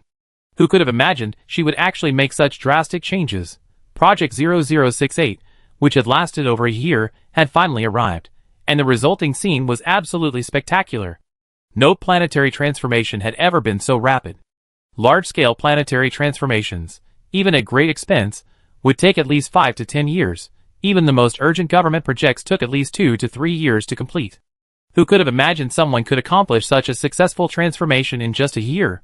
Even the raw materials and medicinal herbs needed for Zhao's pharmacy beauty potion projects were already flourishing on the planet, and were growing even better than on some of the other planets they sourced their raw materials from. This meant Zhao's pharmacy beauty potions raw materials were now secure. Suppliers, who had originally thought they could negotiate significant price cuts by offering them raw materials, finally understood their position. If you continued to offer high-quality products at low prices, they would continue to do business with you, creating a win-win situation. If you didn't, they had every reason to stop buying from you. Of course, the supplier's intimidation was a pleasant surprise. What Xiao Qicai needed more was for everyone to understand the reason for her planetary transformation's success, and the reasons for its rapid progress. It all came down to the success of Bai Yuan's eco-environmental transformation potion. It all came down to the technology and patents Bai Yuan possessed. Everyone then realized that, almost simultaneously with his planetary transformation, Bai Yuan had also registered multiple patents for his potion, as well as numerous patents related to environmental transformation projects. Of course, the patent officers could probably understand why Planet 0068 was transformed so quickly, and with Xiao Qicai's outreach, countless people approached him seeking cooperation. After all, while this business might be niche, wealthy chaebol families also wanted to transform such bases into tourist attractions to generate revenue. But even when business came knocking, and the price was incredibly high, Xiao Qicai still shook her head and declined. She wasn't after these small fish, but the big one. The big fish of the United Government. Chapter 169. The day before Xiao Qicai booked her spaceship ticket back to Planet 4628, she was finally intercepted because she received a special invitation from the United Government Civil Affairs Department. With the stagnation of space exploration in recent years, rare mineral resources have become increasingly scarce, and habitable planets are also becoming increasingly rare. Although modern technology has greatly increased the density of habitable cities, planets above higher levels have very strict building and population density standards. Because of the division of lower-level citizens into higher-level citizens, a large number of lower-level citizens are squeezed onto lower-level planets with harsh environments. Are these planets impossible to transform? No, they are not worth transforming. There simply aren't enough resources and energy to do so. But this doesn't mean that no one saw this point. No one saw that if environmental damage continued, more and more people would have to migrate to lower-level planets, and that transforming planets with life would only be costly.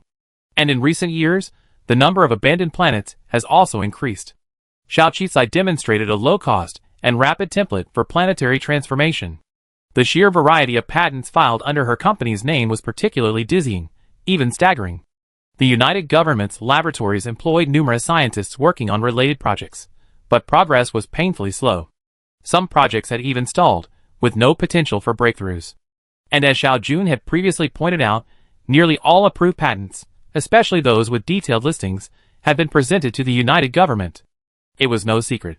However, after studying the patents and technologies displayed by Xiao Qicai's company, they found that the government couldn't replicate them. Furthermore, the coalition government was considered a democratic government, so even if they wanted to use the technology, they would negotiate rather than directly deprive it. Because of its considerable value, it naturally attracted attention. Considering that the military had already collaborated with Xiao Qicai, and the Civil Affairs Department had already collaborated with Zhao's pharmacy for their beauty products, it didn't seem shameful to continue to do so. At this moment, Xiao Qicai's pen proposal, Chu Xian's, had already received over 2 billion votes in favor. Yin Ru, the Minister of the Civil Affairs Department, was a shrewd man. He didn't meet Xiao Qicai directly, but instead sent someone to contact him about the official need for cooperation, testing his stance. Xiao Qicai, familiar with this, expressed his honor to be recognized by the country, and that he would certainly accept the offer. But she's a businesswoman after all. Every material and every patent she acquires comes at a significant cost. While her transformation of Planet 0068 was successful and quick, it also came at a significant cost. Government cooperation is fine, but how to collaborate is another question. She has many employees to support, and she can't afford to help the government transform planets at such a low price.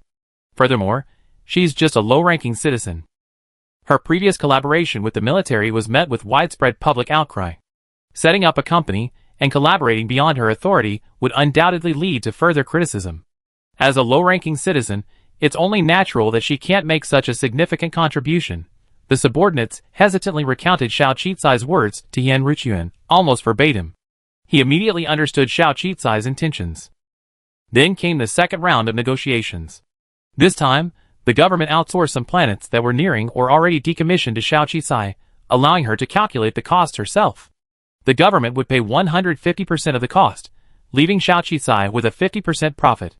Furthermore, Government enterprise cooperation projects could also offer low tax deductions, further increasing her profits. 50% profit on cost?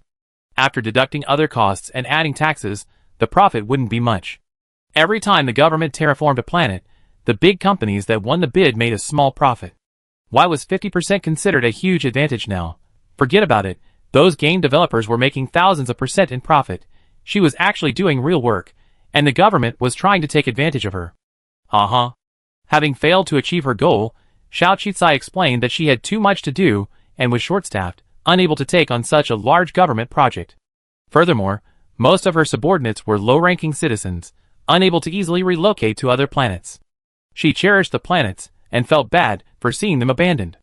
Therefore, she would use all her funds to acquire several more abandoned planets for renovation, which would allow her to build factories, production bases, and tourism. In short, doing it herself would be far more effective than cooperating with the government. After the second round, Interior Minister Yan Richest finally understood how cunning Xiao Qizai was. Given her cooperation with the military, coercion or political suppression was out of the question. During the third round of negotiations, Yan Richest finally met with Xiao Qizai in person. Yan Richest was only in his 70s or 80s, in the prime of his life in interstellar terms, and perfectly matched Xiao Qizai's impression of a politician: shrewd appearance, shrewd calculations, and a broad mind. But Xiao Qizai completely failed to fit Yan Richest's typical image of a businessman. She was far too young. At her age, she should have been studying at a prestigious university or a specialized research institute. Yet, in just a few years, she had become a prominent figure in the entire coalition government, a true legend. Of course, throughout history, such figures appear every few centuries or millennia, seemingly uncommon. They were chosen by heaven, shaped by the winds and waves of history, seemingly endowed with legendary luck. But despite his youth, Xiao Qizai possessed a calm and composed aura that was exceptional. He didn't feel like a junior at all, but rather, like an equal, a person of equal status. This is a low-ranking citizen. It's already a miracle that a low-ranking citizen could stand before him, the Prime Minister of the coalition government, and he will continue to create miracles. Yan Richest spoke calmly, even teasingly. Benefiting all citizens and safeguarding their interests has always been what our civil affairs department does. Ms. Xiao is a businesswoman, but one who understands the bigger picture, which is why she has collaborated with the military so many times. Why are you being so evasive with me? Is it because our civil affairs department's budget isn't as sufficient as the military's? Xiao Qizai's gaze met the powerful Minister of the Interior, without a trace of the fear of a common, low-ranking citizen toward a higher-ranking one. She joked in a light-hearted tone, "That's true. After all, the military budget is hundreds or even thousands of times larger than the civilian budget. And since you know I'm a businessman, you should understand that profit is what business people care about most. But doesn't your beauty potion project claim to be low profit, or even non-profitable? Isn't it now being expanded across various information platforms?" Yan Richest had already done his homework, and was targeting Xiao Qizai's weaknesses. "That's completely different." Xiao Qizai looked surprised. "I didn't expect you bring up the beauty potion project. That's completely different." Minister Chu Xian had us, the grassroots people, completely in his heart. He was sincere, not caring at all that I was just a businessman or a lowly citizen. He was willing to do everything in his power to promote my beauty potion and benefit every low-level citizen. He even personally visited dozens of low-level planets involved in our government enterprise cooperation project to inspect the project's progress, and personally visit the countless low-level citizens suffering from illness. At the time, I was stunned by his passion and dedication. Although I have no conscience, I was moved by his ideals and passion. I burst into tears. That's why I made the decision to go against my ancestors, and sell the beauty potion at such a low price. Xiao Qizai spoke righteously. You should also know that my beauty potion has another version called the Rongguang brand, which sells for 100 million. And although the lower-end version has a slightly different effect, I only sell it for a few hundred star coins. You can probably tell from this that I'm not a philanthropist, right? Yan Richest took a deep breath. So, Miss Xiao, what you're saying is that my sincerity isn't as strong as Minister Chu Xian's before, that I'm not serving the country or the people, but rather the lower-class citizens, and that's why you're unwilling to cooperate. Xiao Qizai immediately shook his head. I'm not saying that. But privately, it's good that you understand. After all, the two groups you sent over before were quite dismissive of my project. Yan Richest, ? He's truly fearless. Before, he He would have never believed that a low-class entrepreneur would dare to speak like that in front of him. But Xiao Qizai's frankness had already left him feeling somewhat helpless. Then, Miss Xiao, what kind of sincerity do you think I should demonstrate? Like Minister Chu Xian, talking about ideals and passion? No, talking about ideals and passion is a bit hypocritical. After all, not everyone has the ideals and passion of Minister Chu Xian. Yan Ruchuan, After hearing something so often, he was no longer surprised. The other party's frankness and sarcastic tone left him feeling a bit amused. I know Chu Xian. He's a good kid, but he's a bit too radical. To be honest, I've seen his proposal, and I know you're voting for it online. But let's put this aside for now, because it's something that will never be realized. Xiao Qizai expressed surprise and demanded, why will it never be realized? Are low-class citizens inherently inferior? Or are our IQs even lower? Because we were born in the womb of a low-class citizen on a low-class planet, our fate is sealed, right? Xiao Qizai. That's not what I'm talking about. Yan Ruchuan finally grew angry after hearing Xiao Qizai's barrage of questions. I understand. But since we come this far, I have to finish what I'm saying, or I regret it later. And I have every reason to say this. Xiao Qizai refused to give in. Minister Yan, to be honest, I'm a low-level citizen now, and I might even remain one in the future. I could actually review the government enterprise partnership project for beauty potions, and earn a lot of contribution points to upgrade my citizen card. The companies I started and the projects they run have made a lot of money, and I could actually use star coins to upgrade my citizen card, but I didn't. Because of my existence, I want to prove something to everyone, to let all the arrogant high-ranking officials and high-ranking citizens know, we low-level citizens are no less than anyone else. We too want to fight for our rights, to become normal citizens with normal civil rights. But weren't you once a high-ranking citizen? Yan Ruchuan frowned. That was once. Xiao Qizai's expression was resolute. I want to cooperate with the government, but only to ensure that ordinary citizens have an environment that at least doesn't harm their health. I hope to leverage the government's influence, policy support, and financial resources to give all lower-class citizens a chance for a new lease on life. Beauty potions combined with environmental improvements, health for both the body and the environment. I don't know what this means to a high-class citizen, but for a lower-class citizen, it means a new lease on life. Chapter 170. Premier Yin, your current position has already put you at the pinnacle of the entire civil affairs department. If you were interested in the position of head of state, I'm sure you have had the opportunity long ago. But judging by the current situation, you probably won't be moving up the ladder to head of state. Furthermore, you're nearing retirement. Wouldn't you like to seize the opportunity to leave your mark in history before you do? Xiao Qizai didn't bind Yan Ruchuan, but the information she could gather was enough for her to understand this powerful and influential prime minister. When one reaches the pinnacle, possessing a wealth of material possessions, what one needs is fame, the opportunity to be remembered in history. She looked at Yan Ruchuan and said sincerely, from your position, you should be well aware of the countless statistics and online complaints the country receives every day. The number of lower-class citizens is no less than that of higher-class citizens, yet they enjoy the fewest resources. There are undoubtedly talented individuals among them, but they are being wiped out by the environment because of disease and the environment. Every year, there are proposals to abolish the rights that distinguish between lower-class and higher-class citizens, but each year, higher-level governments turn a blind eye. Have you noticed that this issue has been getting more and more serious in recent years? More and more people are dissatisfied, and the chaos on the lower-class planets is growing. If this is not curbed, the coalition government will face a very dangerous situation in the future. If you agree with my suggestion to carry out environmental transformation on the lower-class planets, include all life-bearing planets in the Sustainable Development Plan, and not abandon any planet, what do you think your support rate will be? Will you have the opportunity to be remembered in the history of the entire coalition government? This is cooperation and a win-win situation. It's also about securing a fair opportunity for the countless employees I represent, as well as myself. Xiao Qizai was enthusiastic, his gaze firm. Don't be so hasty to reject me. I give you time to consider. After a round of negotiations, even though he was the highest-ranking official in the Ministry of Internal Affairs and Civil Affairs, he still lost to Xiao Qizai. It was then that Yan Ruchuan realized that his subordinates were right. Xiao Qizai was truly formidable. Her negotiation skills were absolutely top-notch, and her understanding of her opponent's psychology was incredible. She could turn disadvantages into advantages, leveraging all her resources and deeply understanding human weaknesses. She even saw through class power and the deepest thoughts of each individual. He was indeed old, unable to advance further, but what politician didn't have ambition? If he hadn't lacked power and status, he would surely have hoped to become a figure remembered in the history of the coalition government. Sometimes I really wonder if she can see through people's hearts. This was the minister's comment to Xiao Qicai, and then he fell silent. He read Chu Xian's proposal over and over again, thinking back to when he had signed the government enterprise cooperation plan for the beauty potion Chu Xian had submitted.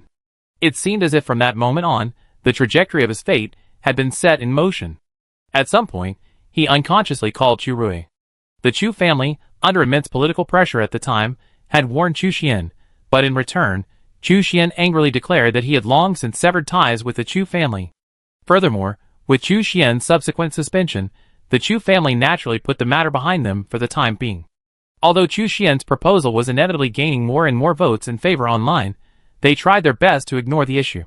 Chu Rui was a bit surprised by Yan Richuan's call, and even subconsciously wondered if Chu Xian had done something to upset the boss again. But the two had known each other for years, so he answered the call without hesitation. Yan Richuan's first words were, "What do you think of Chu Xian?" Chu Rui wasn't entirely sure what Yan Richuan was thinking, but after a moment's reflection, he took a deep breath and finally spoke his mind. He's a genuinely good kid. While he might not be suited to officialdom, there's no need to make things difficult for him. He's still my brother, after all. The brothers might have different political ideologies, but he was still his brother. Even if the family disowned Chu Xian, he didn't want his brother to end up in a miserable state without support. He said this in the hope that his old friend would, for his sake, leave Chu Xian a way out and not be too drastic. But what he never expected was that Yan Richuan nodded. He's indeed a good kid, and he's a bit like me. Chu Rui, ? Like you? Like a 1,000-year-old fox like you. But thankfully, he didn't say it out loud. He regained his composure. Ahem, indeed. After all, he cares deeply about people's livelihoods, and so do you. Well, after all, they're both in the public welfare department, and they're both working for the citizens. Acknowledging his approval, Yan Richuan nodded. Well, I see he's been training at the grassroots level for a long time. Besides, I know what he's been doing these days. Even after being suspended, he didn't give up. Instead, he went down to the grassroots to do practical work, doing countless things for countless ordinary citizens. His grassroots support is very high. I'm planning to transfer him back to Xingyo and put him under my wing. What do you think? Chu Rui, shock. Brother, you really made it. He was astonished by Yan Richuan's transformation. While he was happy, he was also immediately skeptical. Who could have caused Yan Richuan to undergo such a dramatic change? Politicians who reach high positions are naturally highly active. His immediate thought was the recently resurrected female entrepreneur, the one who stirred up the entire coalition government, the one who was still working tirelessly on behalf of his brother's proposal. She recently came to Xingyo, and is said to have had contact with the public welfare department. Thinking of this, something clicked. His heartbeat quickened as he thought about his father and other cousins. Given their perspectives, they naturally wouldn't support Chu Xian. But he was different. If this family didn't even support Chu Xian, who else would? So, the brother nodded gently. I think it's a good idea. At this moment, he spoke on behalf of the Chu family, expressing a conclusion that contradicted that of the Chu elders, yet he breathed a sigh of relief. Brother, I help you as much as I can. The rest is up to you. I wish you a bright future and hope you're safe and sound. After a few more pleasantries, Yan Richuan hung up the phone. He gazed at the night sky for a long time. The starry sky was incredibly beautiful, its stars gleaming brightly. The man-made nightscape and the stars in the universe were both incredibly beautiful. If the lower-class citizens of the lower planets could also see such beauty, would they remember that one day, someone made a decision for them that went against the grain of the upper class? He didn't know how history would write about him, but he looked forward to hearing what Xiao Qicai had said, that millions would remember him, and countless people would study the merits of his decision. I'm old anyway, so I don't have much to lose. The worst that can happen is I just pack up and find a nice place to retire. The wrinkles at the corners of his eyes were still deep. He recalled decades of cautiously climbing the corporate ladder, interacting with countless high-ranking citizens in aristocratic circles and in the political arena. In that instant, he suddenly remembered the young man he had once met at a dinner with Chu Rui. The young man stood tall, his eyes sparkling, full of youth and vitality, a sincerity untainted by worldly concerns. Once upon a time he, too, had been a young man. The cooperation plan with Xiao Qicai was still being carefully planned, but the transfer order to transfer Chu Xian back to Xingyo had already been issued. Although it was only an internal transfer within the Civil Affairs Department, it had caused a stir within Xingyao's political circles and upper classes. What did old Yan Richuyuan mean? Was he transferring Chu Xian back to keep an eye on him? Or was he going to give him more power? Wait, shouldn't he be preventing him from entering the political arena? For a moment, countless people came to Yan Richuyuan to test his opinion, but he remained silent, stating that everything he did was for everyone. This statement relieved many, believing that Yan Richuyuan had transferred Chu Xian back to Xingya simply to better control him. Everyone had heard that Chu Xian enjoyed a high reputation among the people. If he were allowed to continue working among the people, it would be more difficult to deal with him later. It would be better to keep him in Xingyo.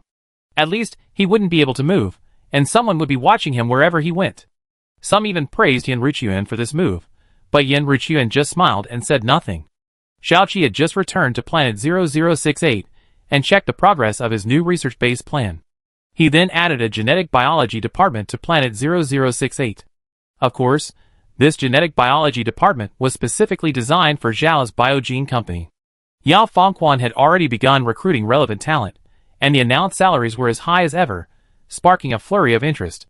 However, based on trust, they initially transferred a few trusted individuals from the previous Zhao's pharmacy. Afterward, Zhao's biogene company announced its first product. An anti-aging injection, everyone, ? From Zhao's pharmacy to flying cars, the leap is huge. From Zhao's pharmacy to flying cars, to biogenes, the leap is even bigger. I didn't expect a product to actually come out. Isn't that hilarious? And it's related to human genetic anti-aging technology, the most challenging level of biogenes. This is hilarious. Does Xiaoqi have something that can delay aging? Wait, didn't you even read the instructions? There's a detailed description of the new product's functions below. Like its name suggests, this new product has the effect of delaying genetic aging. Of course, there are various surgical methods and other methods to delay aging in the interstellar world, but when it comes to genetics, it's essentially a gene-enhancing injection. In the interstellar world, everyone starts getting injections from birth, and by the age of 10, almost everyone needs 3 shots. This is why people today can live to around 150 years old. However, due to technological limitations, even if some wealthy individuals use special methods to delay aging, they can only live to around 180 years old, and only a few of them use extremely specialized treatments. In short, this is the technological limitation. Human lifespan hasn't increased significantly in hundreds of years. Over the past century, it has only slowly increased by an average of a few months or even a few dozen days. Oh, Xiaoqi is even accusing me of false advertising. He says this injection can make people 10 years younger. Isn't this a beauty product? Why not sell this product as a beauty potion? It would be more in line with the Rongguang brand. What does it mean to put it in a genetic potion? Can it actually make human genes 10 years younger? That's ridiculous. The entire coalition government doesn't have such technology. I never heard of any scientific genetics laboratory making such a breakthrough. Wait, don't rush to deny it. There's even a promotional video. Chapter 171. The white-haired, wrinkled old man in the video was clearly nearing death, his bodily functions reaching their limits. His child wept uncontrollably beside his bedside, the old man's eyes filled with nostalgia, the child's with reluctance. The miracle was his choice of Dao's anti-aging injections. After the first injection, the old man's wrinkles and gray hair lessened. Miraculously, he awoke from his bed and regained his independence. The child cheered and embraced him tightly. 7 days later, he received the second injection, and the effect was even more pronounced. The old man's wrinkles and gray hair lessened significantly, and his body regained its vitality. He could now plant flowers and vegetables in his yard, walk freely, and even exercise. While this video may be exaggerated, the most outrageous aspect is that the 3 physical function test reports presented in the video were all issued by the most prestigious testing agencies in the interstellar world.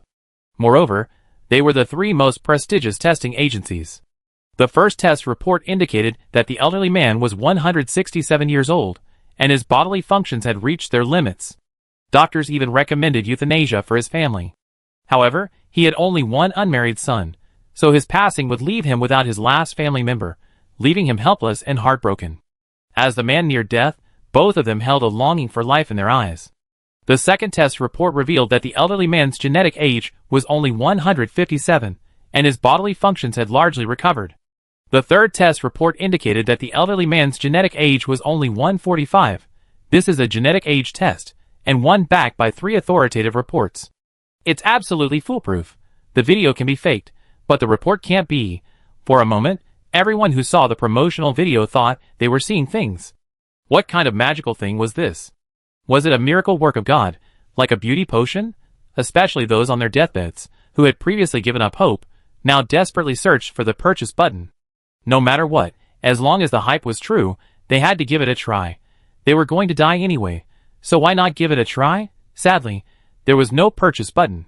The comments below were ridiculous, with countless people questioning the authenticity of Xiao Qicai's potion. Was it fake? Or did it really work miracles like a beauty potion? Where did it come from? Why hadn't anyone heard of any new technological discoveries in recent years? However, Xiao Qicai didn't respond, and neither did the Xiao Biogene staff. They asked for everyone's patience, saying the product would be available soon, but they needed to set up labs and studios. Soon after, another test report went viral. This report was unique because it was issued by Yu Lanqing, Xiao Qicai's adoptive mother. A woman with gray hair and wrinkles looked infinitely younger after taking 2 injections of an anti-aging injection. Since she was in the stage of rapid aging, after 20 years, she looked like she had been rejuvenated, transformed from old age into youth. Don't worry, this potion is absolutely safe. I'm her mother, and I tried it myself. She didn't threaten me, I did it of my own free will. I'm grateful to my daughter for creating this potion, which can extend the lives of all of us. I hope it can play its vital role, extending human lifespan and extending our family bonds and time together. It was just a small, unknown account, but it had a crazy influx of followers. Countless people were following it. She was Xiao Qicai's mother. She wouldn't deceive people with some fake potion, right? And there were even test reports. This time, it wasn't just the elderly nearing death who were eagerly anticipating these potions. Those experiencing the awkward phase of rapid aging were going crazy. Women obsessed with beauty were swarming her feeds, demanding they buy it. Get it now! Of course, the ad was trending again on the United Government's virtual network, where it remained at the top of the search list. After all, anything related to extending human life, even if there was previous news or developments related to it, would immediately become a trending topic. And this miraculous product was enough to keep it there for a long time, garnering the attention of the entire interstellar community. The higher up the social ladder, the more afraid of death one actually is. The richer one is, the more they desire to remain in the human world and enjoy wealth and glory. Especially after reaching the pinnacle of power, many are even willing to pursue self-cultivation and explore various methods to delay aging and prolong their lifespan. Thus, the wealthy are far more interested than Xiao Qicai had imagined. Suddenly, this obscure company garnered immense attention. Xiao Qi's account finally transcended the focus of melodramatic netizens, ordinary citizens, and low-level citizens. Countless seemingly inexplicable smurfs and accounts followed her, catapulting her follower count to an astonishing level, quickly ranking her among the top 10 most influential figures online. This astonishing rate means that even if Xiao Qicai didn't pursue a career as an entrepreneur and simply took on advertising endorsements, she would still have a significant impact. Based on this, the number of people who agreed with Chu Xian's proposal, which she pinned, reached a staggering 5 billion. Furthermore, every contactable PR number for Xiao Qicai was flooded with inquiries, with countless people even offering to meet with her or requesting her to do so. Some offered daunting prices. After all, compared to the vast research and development funds invested by the wealthy, such a miraculous anti-aging injection was a price they were willing to pay. For some wealthy elderly people nearing death, the promise of a few more decades of life would be enough to bankrupt them. According to Wu Xiao and Mu Xingmei's assessment, if Xiao Qicai's anti-aging injection were sold at a high-end price, each one could fetch over 10 billion yuan, directly reaping the benefits of those wealthy individuals, and amassing Xiao Qicai's wealth to a formidable degree. Each person could receive 3 injections, and the wealthy wouldn't mind the 30 billion star coins. Or, if Xiao Qicai were to charge a higher price, there would still be wealthy individuals willing to forfeit their fortunes to get the injections. This is pure profit. Yes, the most profitable of all Xiao Qicai's current projects has arrived. However, what no one expected was that Xiao Qicai held a meeting overnight, explaining that this product wasn't intended for the wealthy. Amidst everyone's surprise, Xiao Qicai revealed a different plan. Under the eager gaze of the crowd, Zhao's gene biology company issued an announcement stating that due to technical and material limitations, production of this anti-aging injection was extremely low, and therefore it could only be temporarily and limitedly supplied to certain individuals. Considering that the average life expectancy of senior citizens was significantly higher than that of lower-class citizens, and that they had less need for this anti-aging injection to extend their lifespan, Zhao's gene biology company decided to temporarily provide it to lower-class citizens in need, especially those nearing death. All eligible senior citizens, those over 130 years old, below Class E citizens, and with a strong desire to survive, can submit their application as soon as possible. The price is currently undisclosed, and purchases will be made through a lottery. Everyone, ? Especially the wealthy, those who had already prepared their wallets, ready to bear the pain of Xiao Qizai's plunder, were stunned, so they weren't even eligible to apply, let alone participate in the lottery. Some angrily asked, why is this so unfair? Some even said they could pay 10 billion for the anti-aging injection, so why shouldn't he get it?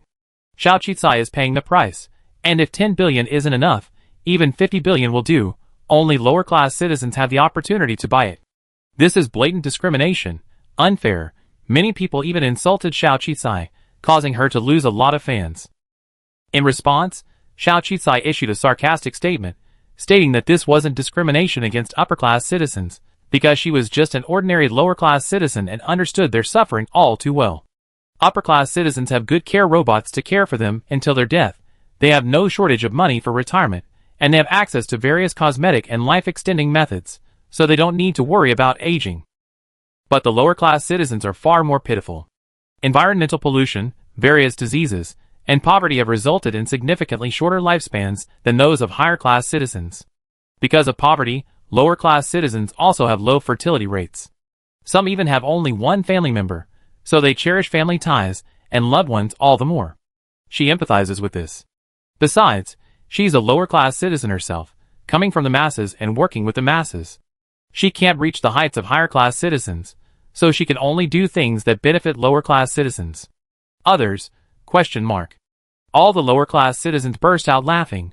Oh my god, what a ridiculously stubborn troll. Previously, the government issued a sarcastic announcement stating that all citizens now enjoy the same rights and obligations, and that it was only because higher-class citizens have made greater contributions that there are restrictions on citizen cards. Okay, now it's okay. Senior citizens have finally come to this day. I'm afraid they finally felt the pity of us lower-class citizens. We don't have the permission to read a book, we don't have the permission to go to school, and we don't have the permission to go to other planets to do business. Screw your permissions. Today, for once, senior citizens have no permissions either. They've been restricted, wishing all lower-class citizens long and healthy lives. Senior citizens, just watch. Since you're restricting the rights of me, a lower-class citizen, I restrict yours, a higher-class citizen. This doesn't violate the principles of free trade. The power of ordinary people is the greatest. Therefore, compared to her meager number of followers, Xiao Qi once again enjoyed the support of the vast majority of lower-class citizens. Her account once again reached the top, becoming the virtual network account with the most followers. The senior citizens were so angry about this that they gnashed their teeth. Of course, some saw Xiao Qizai's intentions. She was using her own strength to fight the world, protesting the injustice between senior and lower-class citizens, and using this method to demonstrate that their rights and obligations should be equal. This caused unrest in the upper class again. The more powerful and influential people were, the more they valued their lives and feared death. Adding 30 years to their lifespan was a lot. Some were even nearing death, terrified of death. They had originally thought of using their power and wealth to buy this potion and extend their lifespan by a few decades. Unexpectedly, Xiao Qizai directly restricted their purchase. Tian Gang was in trouble. Chapter 172. Xingyao's entire upper echelons, even the secret services and the high-ranking officials of the Chaebol families, were practically buzzing about Xiao Qizai. Of course, many seemed to have already guessed she possessed something truly remarkable. But even if they had guessed, so what? Even the military wouldn't dare touch her, let alone her close ties to them. They wouldn't dare to engage in any military-related ventures. Coercion and inducement seemed difficult. This was the most crucial element in Xiao Qizai's entire plan. She had proactively confessed her possession of the golden finger and her extraordinary possessions. So, even at the highest levels of the nation, they already knew Xiao Qizai possessed a wealth of extraordinary resources. Since she had already demonstrated her formidable weaponry to the military, they couldn't possibly seize her possession by depriving her of her power, capturing her, and torturing her. So, it was either peace or a fight to the bitter end. Marshal Jean Delu and the military had already made it clear that cooperation was the best approach. The other party is just trying to assert their rights, just to make a little more money, And you're forcing her to fight? Isn't that insane? Who knows what other high-tech weapons Xiao Qicai has in his arsenal?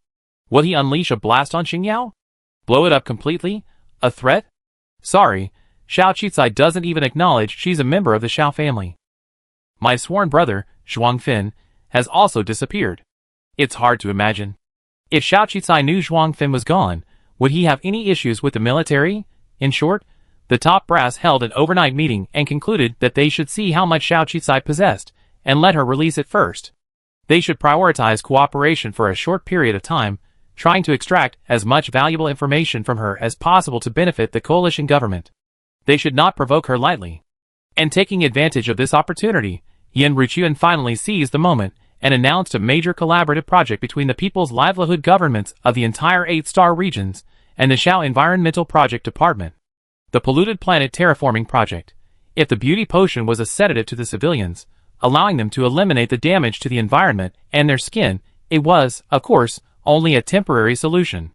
The environmental damage would still persist, and newborns would still suffer from various diseases. They would still live in a foul, filthy, and chaotic underworld, breathing air filled with pollutants and particulate matter. The environmental and ecological transformation plan will give all polluted planets a fresh chance for rebirth. Someone previously shared a video of the current situation on planet 4628, where Xiao Qicai's current headquarters is located. Almost everyone on planet 4628 uses beauty potions, and since it's the starting point for Zhao's pharmacy and the interstellar speeder, this planet, once a chaotic exile planet, has now been transformed into a paradise. While its infrastructure lags behind that of higher-level planets, the environment is no less enjoyable than that of lower-level planets. Fresh air, lush trees, a variety of plants, crystal-clear streams, orderly order, pollution-free land, and excellent public security. What kind of paradise on Earth is this? It's a shame that only planet 4628 is included. On other lower-level planets, only companies involved in the Xiao Pharmaceutical Government Enterprise Partnership and their surrounding environments have been improved by the Xiao Group, which they also wanted. Unexpectedly, Xiao Qi had just used the anti-aging injection to suppress high-ranking citizens, giving them a slap in the face, only to then give them another such a big surprise. The entire coalition government comprises over 50 billion people, of whom at least 20 billion or less live on polluted planets, more than half. Those who labor to create the lower classes and the majority of society's needs, yet the resources they enjoy are of the most basic quality. Limited information resources, and various other restrictions prevent them from changing their origins and destinies. Actuaries are truly rare, with perhaps only a few on a single planet. Many talented ordinary people at the bottom of society, due to lack of money, various restrictions, or the competition for information resources, ultimately become lost in the crowd, frustrated. The rules of the world never distinguish between fairness, only strength and weakness. Whoever controls social resources and holds political influence reaps the greatest benefits. Xiao Qicai's rise to prominence gave them hope, but this person, rising from the bottom, had not forgotten her past. Her hometown had been beautifully renovated, and her beauty potion project benefited tens of billions of low-class citizens on the lower-level planets of the entire coalition government. And finally, she had taken action against the environment of the lower-level planets. It was unknown how she had managed to convince the government to cooperate with her, nor how she had the fortitude to pull it off, but Xiao Qicai's decision garnered a frenzy of support online. Of course, there was also Yan Ruqian, the head of one of the 5 major agencies of the coalition government, the most obscure of the 5, who also became a trending topic on the virtual internet that day. There once was a man named Chu Xian, beloved by countless people at the bottom of society, hailed as the most caring minister of public welfare of his generation. And so was Yan Ruqian. It turns out that those at the bottom are also seen and considered by the government. Countless people expressed their gratitude and praise for Yan Ruqian on official accounts. Yan Ruqian had played politics his whole life, reaching the pinnacle of power. His heart had long been calm, but as the comments on his official account continued to pile up, 100 million, 200 million, 300 million, he blankly scrolled through the praises. Those passionate and sincere compliments, some even lamely sung, made his heart beat violently again. It seemed as if, in that instant, his old, Philistine heart had become rejuvenated. Just as Xiao Qicai had imagined, he would go down in history for this policy. At the same time, he would transfer Chu Xian, who had been transferred back to Xingyao, to the position of director of the Audit Project Department of the Civil Affairs Department, assigning him special responsibility for the environmental and ecological transformation projects for low-level polluted planets. The director of the Audit Project Department of the Civil Affairs Department is considered the most powerful unit within the department, as almost all projects must pass through his hands and be decided by him. When Chu Xian received the appointment notice and saw the notice for the environmental and ecological transformation project for polluted planets, tears could no longer be held back. He knew that Xiao Qicai and his plan were already halfway to success. He was getting closer and closer to his ideal. Their persistence finally had meaning. The high-ranking officials and the political circles of Star Glory, already wavering in their thoughts, were shaken by this day. They knew this wasn't just a policy of the Ministry of Civil Affairs, it represented its stance. It was an attitude of support for the lower-class citizens, speaking for those who were supposedly at the bottom of society and being deprived. Planetary environmental transformation projects have always existed, mostly for the development of tourist attractions, resorts for major chaebol families, and the upgrading of high- and medium-end planets. Any environmental damage on a medium and high-end planet would be publicly highlighted in the news, and the government would swiftly rectify it, even labeling it a core project of environmental pollution control, and even showcasing its achievements. But the truly polluted mining planets, those low-level planets, those planets without even adequate and modern infrastructure, were the ones truly in need of treatment. But the higher-ups simply didn't see it, or if they did, they were unwilling to address it. Why should those lower-class citizens live in the same environment as their higher-class counterparts? Why should they be treated the same? It's simply not worth the expense of transformation. They can survive on polluted planets anyway. If the pollution gets too extreme, just relocate them to other lower-class planets. They just have to survive anyway. Furthermore, because of the polluted environment, the lower-class people have to buy all sorts of protective masks, various medications, and surgeries. If they fall ill, it can literally bankrupt their entire family. This wealth is also a key way for large corporations and conglomerates to accumulate wealth. Therefore, helping them clean up the environment isn't worth the cost. This policy impacted the interests of countless superior companies and senior citizens. Some even wondered if Yan Ruqian had lost his mind. He was a high-ranking official, backed by a wealthy and political family. How could a high-ranking citizen like him make such a policy that so stabbed the interests of everyone at the top? For a time, countless high-ranking officials pressed Yan Ruqian and his family. But to their surprise, this wily, fox-like politician, whose interests were paramount, did not quickly withdraw the policy under pressure. Instead, he resolutely began deploying the plan within the Public Welfare Department and implementing a specific implementation plan. He even demoted or transferred other officials within the Public Welfare Department who opposed the plan. In short, his resolve was so unwavering that even those who thought he was joking were a little frightened.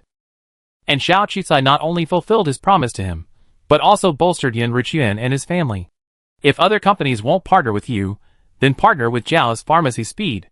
It won't bankrupt the Yan family after all. Political repression, however, was no easy task. Everyone then realized that Xiao Qicai was making a major move, seemingly determined to change the fate of lower-class citizens. Not only that, Xiao Qicai also visited various high-ranking political circles in Xingyao, all with one goal in mind: to garner support for reform. If the environmental renovation project went smoothly, she might even offer them life-extending injections. Unexpectedly, this tactic worked even better than Xiao Qicai had imagined. After all, every social circle was filled with elderly men nearing death. They held high positions of power, and enjoyed supreme resources and wealth, and every extra minute of life was a precious gift. The elders in the larger families were generally at the top of the hierarchy.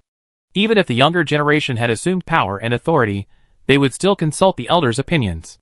The civil rights reforms were not implemented quickly, even though the number of supporters had reached a staggering 10 billion. However, the ecological transformation of the polluted, lower-class planets ultimately overcame all obstacles and went forward. Of course, for the upper echelons, this conflict of interest was somewhat palpable. This could slightly alleviate class conflict and even promote sustainable development. After all, the exploration of interstellar society and new resources had reached a bottleneck. Xiaoqi had magnified this conflict, striving to make everyone see the importance of sustainable development. Combined with bribery with anti-aging injections, he ultimately achieved his goal. This year was known as the first year of dawn for the lower-class citizens. Chapter 173. It's fair to say that Xiao Qicai's company now collaborates with various political departments, including the military, civilian affairs, and others. Its projects have spread across all star regions thanks to the planetary terraforming project. The promotion of beauty potions has even been facilitated by the widespread cultivation of raw materials. The beauty potions and the planetary terraforming project alone are enough to propel Zhao's pharmaceutical company across the 8-star regions. Even with small profits, this level of influence and scale is formidable, and few companies can match it. Xiao Qicai's factories have also expanded significantly. The new concept flying car factory, in collaboration with the military, is rapidly expanding, and related R&D personnel have been recruited anew. The Han family's blockade is now a joke, because everyone can see that, although the Han family has been pushed to the top of the aviation industry, it is just a puppet. What else can he do? With the military on his side? What can he do? What can Xiao Qicai achieve? What he launches will definitely have absolute influence and even change certain situations. The Han family, having become the industry leader, could do nothing to change anything. They could only imitate the Xiao family's flying car technology, reproducing their previous products and becoming mere copycats. Furthermore, the previous incident had already deeply humiliated his so-called backers, nearly leading to a break with the Han family. She also had a highly profitable new concept flying car, and a powerful healing potion developed in collaboration with the military. When the first shipment of custom-made military-modified flying cars and healing potions arrived at the military, everyone in the military was silent. Such technology could not possibly exist in modern interstellar society. Xiao Qicai had definitely mastered alien technology, but the terrifying thing was, they had no idea how many she had. Besides, delivering and displaying prototypes are two different things. The prototypes on display were, in fact, a fortuitous encounter for Xiao Qicai, but replicating them, manufacturing them, and producing them in high-quality quantities was truly terrifying. It was hard to believe that Xiao Qicai, who had only run a civilian beauty product and perfume company and a factory that manufactured small flying cars, could produce a product that met military standards without any experience. Originally, they thought it would require multiple inspections and even a few setbacks, but Xiao Qicai actually pulled it off. This clearly demonstrates that the scale and manufacturing capabilities of the current interstellar speed car factory are already top-notch. How could such terrifying growth have occurred in such a short period of time? Just this new concept flying car was enough to terrify them, and its production was even more terrifying. If Xiao Qicai's factory could now produce the kind of super battleships she displayed, the thought would be terrifying. If they had originally considered Xiao Qicai a threat, then the current situation further proved that Xiao Qicai was truly capable, a threatening force. Therefore, the military held a meeting overnight. They concluded that the previous policy was correct and that, at this stage, they could only strengthen cooperation with Xiao Qicai rather than resorting to a desperate struggle. The military's attitude was even better in this regard. However, the cooperation continued. After the first batch of customized transforming vehicles were delivered to the military, interstellar speeder cars secured significant funding and profits, and the military's increased cooperation began, which led to a second sweetener, the expansion of a second project, the rapid treatment chamber, a customized version of the beauty potion that allowed injured people to recover quickly and save their lives. The treatment chamber was truly a miraculous device for saving lives. Although each treatment pod commanded a staggering price, after experiencing them, the entire military was determined to purchase them, no matter how high the price. The treatment pods were Xiao Qicai's third project to date, a testament to her own capabilities, a welcome boost for the military. On the surface, she pretended to be focused solely on making money, and had no desire to do anything else. If the government allowed her to earn a stable income, she would continue to do so without further ado, and would cooperate with the military in any way she could. This, in turn, further inclined the military toward Xiao Qicai. After all, he offered tangible benefits to the military, was irreplaceable, and remained a quiet profiteer. Furthermore, the enemy was truly unfathomable, forcing them to act rashly. They hoped to generate more equipment and upgrade the coalition government's military capabilities. Under these circumstances, dealing with the Han family became a piece of cake. Soon after, news broke online that the Han family's flying car safety system contained a major vulnerability, and that this vulnerability was the primary cause of the spacecraft crash. Relevant evidence was also disclosed. The Han family, already trembling with fear, finally gave up. Han Yao finally understood the significance of Marshal Muher's warning. Yet, he had believed the issue was resolved, yet his arrogance and lack of expertise meant he ignored it. Consequently, he failed to improve his technology and address the vulnerabilities. This led to attacks from nagging netizens, who then confirmed the flaws. Faced with this evidence, the entire interstellar space was filled with dissatisfaction and criticism of the Han family. Some even expressed their preference for smaller spacecraft over the Han families. After all, if his technology wasn't mature enough, even the most basic security systems had vulnerabilities. Who knew his system would one day fail again, leaving them utterly annihilated? Han Yao desperately sought out Marshal Muhaner, viewing him as his last resort. However, Marshal Muhaner ignored him. Xiao Qizai's contributions to the military were so numerous, and so important, that even the military was intimidated. Now that Xiao Qizai's influence had grown, her prestige among the people was unmatched, and her importance to the military was growing. There was no need to offend her for the sake of the Han family. Besides, Xiao Qizai had no desire to harm him, and Muhaner wouldn't be so foolish as to offend such a rising power. At his age, he was well versed in assessing the situation. Because of the vulnerability, the Han family was ordered by the coalition government to apologize and rectify the situation. The organizations involved in the fraud were also investigated and punished. Some of the ships, routes, and systems that hadn't yet been replaced were even reused by the Xiao family to appease public opinion.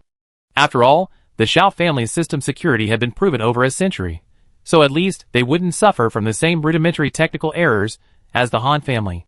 Although Xiao Wei hasn't been released, the treatment of the imprisoned members of the Xiao family has improved significantly. Although the Han family is still holding on, everyone can see that this newly rising family, having just reached its peak, has already begun to decline. As for how long the Han family's decline will last, it probably depends on Xiao Qizai's mood. With the funds and manpower, the final renovation of the 0068 base has been completed. Xiao Qizai simply moved the headquarters of all 5 of his companies to the research base. The day of the move was essentially a formality. Most of the office staff and other personnel had already been deployed.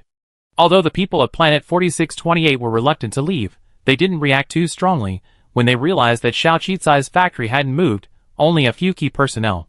However, unlike some companies that grandly relocate their bases and hold banquets, Xiao Qizai, despite being a prominent figure in the interstellar world, has always maintained a low profile. She invited mostly her own company staff and a few family members to the headquarters relocation. Yu Lanqing also moved there with the Perfume Research Center. Xiao Qizai had specially built a safe and comfortable retirement home on planet 0068, so there was no reason for Yu Lanqing not to go. Unexpectedly, Ling Xiao indicated that as the spokesperson, he should also go. The Dark Star series of bars was originally intended to provide a safe haven for young women and a legitimate place for those working at the bottom of society. Back then, Planet 4628 was in chaos, creating a need for such underground forces. However, those underground forces no longer exist on Planet 4628, and most people have legitimate jobs. Her bar has long since become a legitimate place for people to relax and sing. Since it's Xiao Qizai's base, she wants a piece of the action. Everyone has been allocated housing, so she can't treat this old employee unfairly. Xiao Qizai also invited Shi Yuansi. After all, Shi Yuansi's Dark Star was practically dead, and his subordinates had almost all turned good and were living normal lives with official jobs. If Shi Yuansi wanted to leave, since he was still a consultant for Zhao's pharmacy, she would arrange for the development and housing of each employee. However, Shi Yuansi unexpectedly declined. Xiao Qizai could understand. After all, in Shi Yuansi's heart, this was the place where he and his beloved had lived. The environment had changed so drastically that no trace of it remained in his memory. If he left again, there would truly be no trace left. Of course, Xiao Qizai felt a little guilty every time she faced him. After all, the grand plan she had painted wasn't complete. Fortunately, she had plenty of time to work on it, so she still had time. Shi Yuansi didn't move, but she still attended the relocation ceremony. Unexpectedly, Shi Yuansi would change his mind during the ceremony. It all started because Cui Sanyu had finally granted Xiao Jun a day off, allowing her to attend the relocation ceremony at Xiao Qizai's company. The girl happily brought her good friend Cheng Newell with her. The short-haired girl, with a rather cold and sharp face, presented Xiao Qizai with a generous gift. The time master from back then was Cheng Newell. The girl is now a student at Xingyu Advanced Academy, specializing in space-time theory. But she seemed to distrust the government or its laboratories. She went to school solely because Xiao Jun, at Xiao Qizai's suggestion, had gone to Xingyao, so she joined in the fun. Even after graduating so quickly, and even though her advisor and the university valued her and wanted to keep her at the university, or with a government-affiliated agency with a high salary, she remained unwilling to trust them. She had, however, taken advantage of this visit with Xiao Jun to say she wanted to give Xiao Qizai a big gift. Xiao Jun and she, in a mysterious way, staged a live version of an egg hatching and turning into a chicken for Xiao Qicai. Time flowed swiftly within that small space, creating a miracle of time itself. Cheng Nua asked her, Mr. Xiao, this was just a theory before, but now it's gradually becoming mature. So, Mr. Xiao, are you willing to invest in such a project? Of course, it would require a significant investment. I need absolute control and research authority. Xiao Qicai was stunned. Yes, absolutely. This kind of opportunity, delivered to one's doorstep, is rare in a lifetime. Back then, Cheng Nua's email had already earned her 10 million. Now, with money, territory, and the capital to build it, how could she not want to fulfill a long-cherished wish? She had been searching for relevant talent, and to her surprise, this talent was right there. Thus, the 0068 Blue Star base gained the Xiao Group's 6th branch, or rather, a registered experimental facility, the Space-Time Research Institute. Just at this moment, Shi Yuan also arrived. Xiao Qicai, who always felt a little guilty when facing him, finally felt more confident. Look, today, I finally have the ability to establish a Space-Time Research Institute. It's still over 7 years away. Perhaps you'd like to come and help. Looking at the plans for the Space-Time Research Institute, the boss's eyes welled up. I do. He had spent his entire life searching for that girl from back then. He believed in metaphysics, and in doing everything he could, but it remained a mere dream. Until Xiao Qicai appeared, revealing the truth of over 20 years ago. He painted a picture of a bright future, giving him hope for the future. If possible, he wouldn't become a big shot, he wouldn't do anything earth-shattering. He would return to the time when he held the hand of the person he cared about, and led her away from death. Shi Yuan stayed in Cheng Nua's lab to help. Although he didn't have much experience in scientific research, he was now intelligent and capable of managing Cheng Nua's personnel and equipment. Cheng Nua was too young and focused solely on academic research, leaving him with absolutely no experience in personnel management, planning, or system administration. Shi Yuan perfectly filled this gap. The two of them worked together seamlessly. Xiao Jun, however, surprisingly, didn't mention coming to the base to work or run a laboratory. Because Professor Cui Sanyu had provided her with so many resources and had helped her study the theories and materials Xiao Qicai had shared with her, the growth and resources she had gained were far greater than if she had simply drifted along on her own. Xiao Qicai was right. The greatest resources had always been in the hands of the coalition government, and by following Professor Cui Sanyu, she could draw on unlimited national resources. This talented young woman had already established a reputation within the academic community. Xiao Qicai watched her gradually establish her direction, with a look of satisfaction in his eyes. Although Qiao Yin is gone, geniuses like her will forever appear in the long river of human history. Carrying a mission, they will resolutely move in a certain direction, ultimately becoming forces that change humanity's destiny and become the key to influencing current events. Xiao Qicai stood at the highest point of the 0068 suspension base, looking down at the azure planet of life, thriving and lush with greenery. Surrounding them were high-tech intelligent mechanical laboratories, resembling battleships, illuminated by lights, forming the most magnificent man-made complex in the interstellar space. She gazed at the starry sky, her dreams within reach.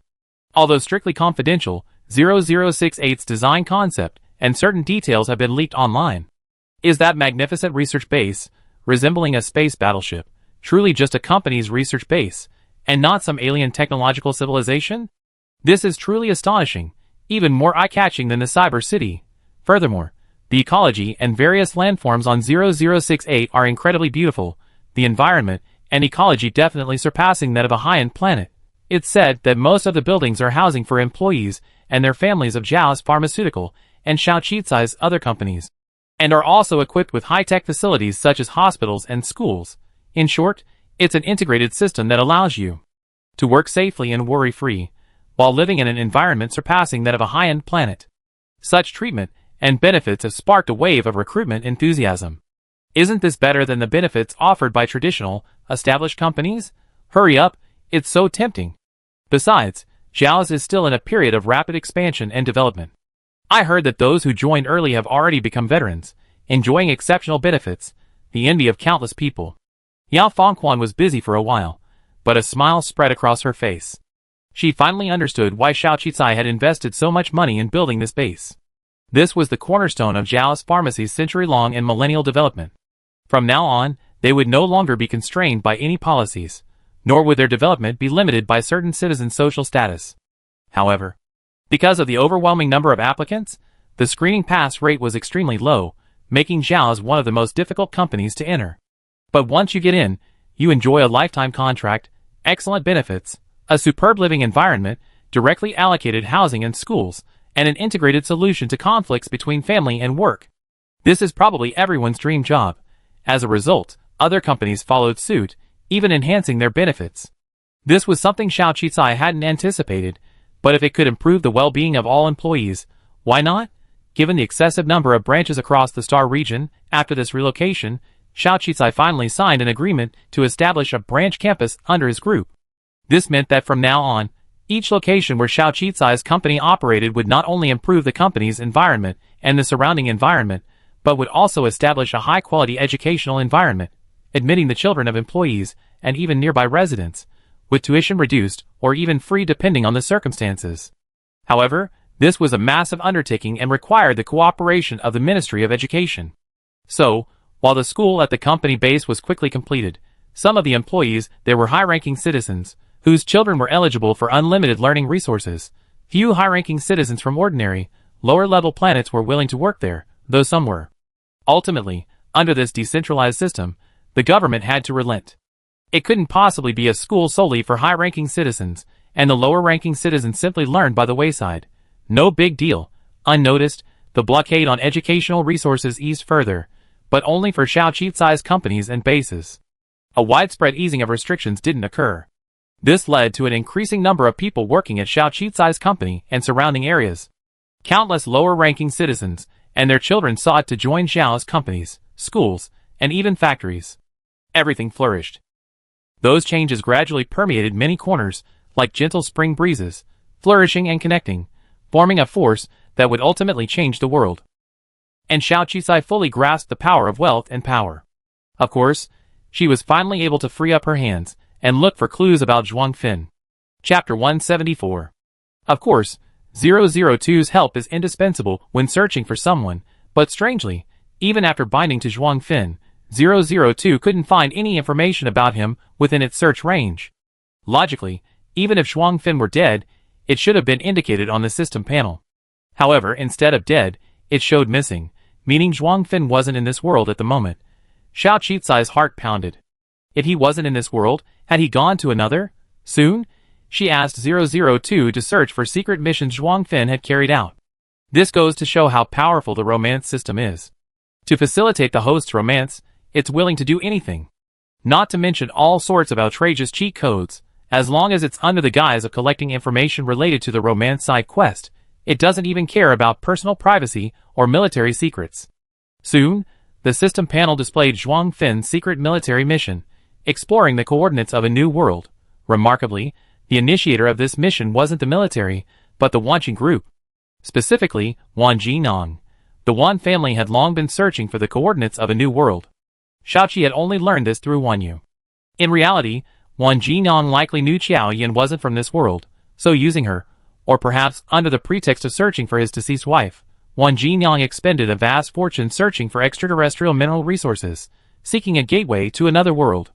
Finally, after years of accumulating wealth and research, they had pinpointed the exact coordinates of their target, and the exact time. This coordinate point and technology were identical to the one Xiao Yueying had captured. The coordinates of another world were aligned with this world's, and this technology was at the pinnacle of the entire universe. Under the guise of resource exploration, the Wan family reached an agreement with the military. The military dispatched high-level warships, and even a major general to accompany the Wan family's exploration team, marking a new milestone for the coalition government's exploration of the universe. Zhuang Fin, a rising star in the military, participated in this project. However, unexpectedly, while everything seemed perfectly normal at first, and they could even detect their approach to the coordinate point, as soon as they truly approached, all signals suddenly vanished. With the coordinate point, the Wan family's exploration team and the military's troops vanished as well. No matter how many exploration teams the Wan family and the military sent to the area surrounding the coordinate point, no clues or traces were found. They simply vanished into thin air.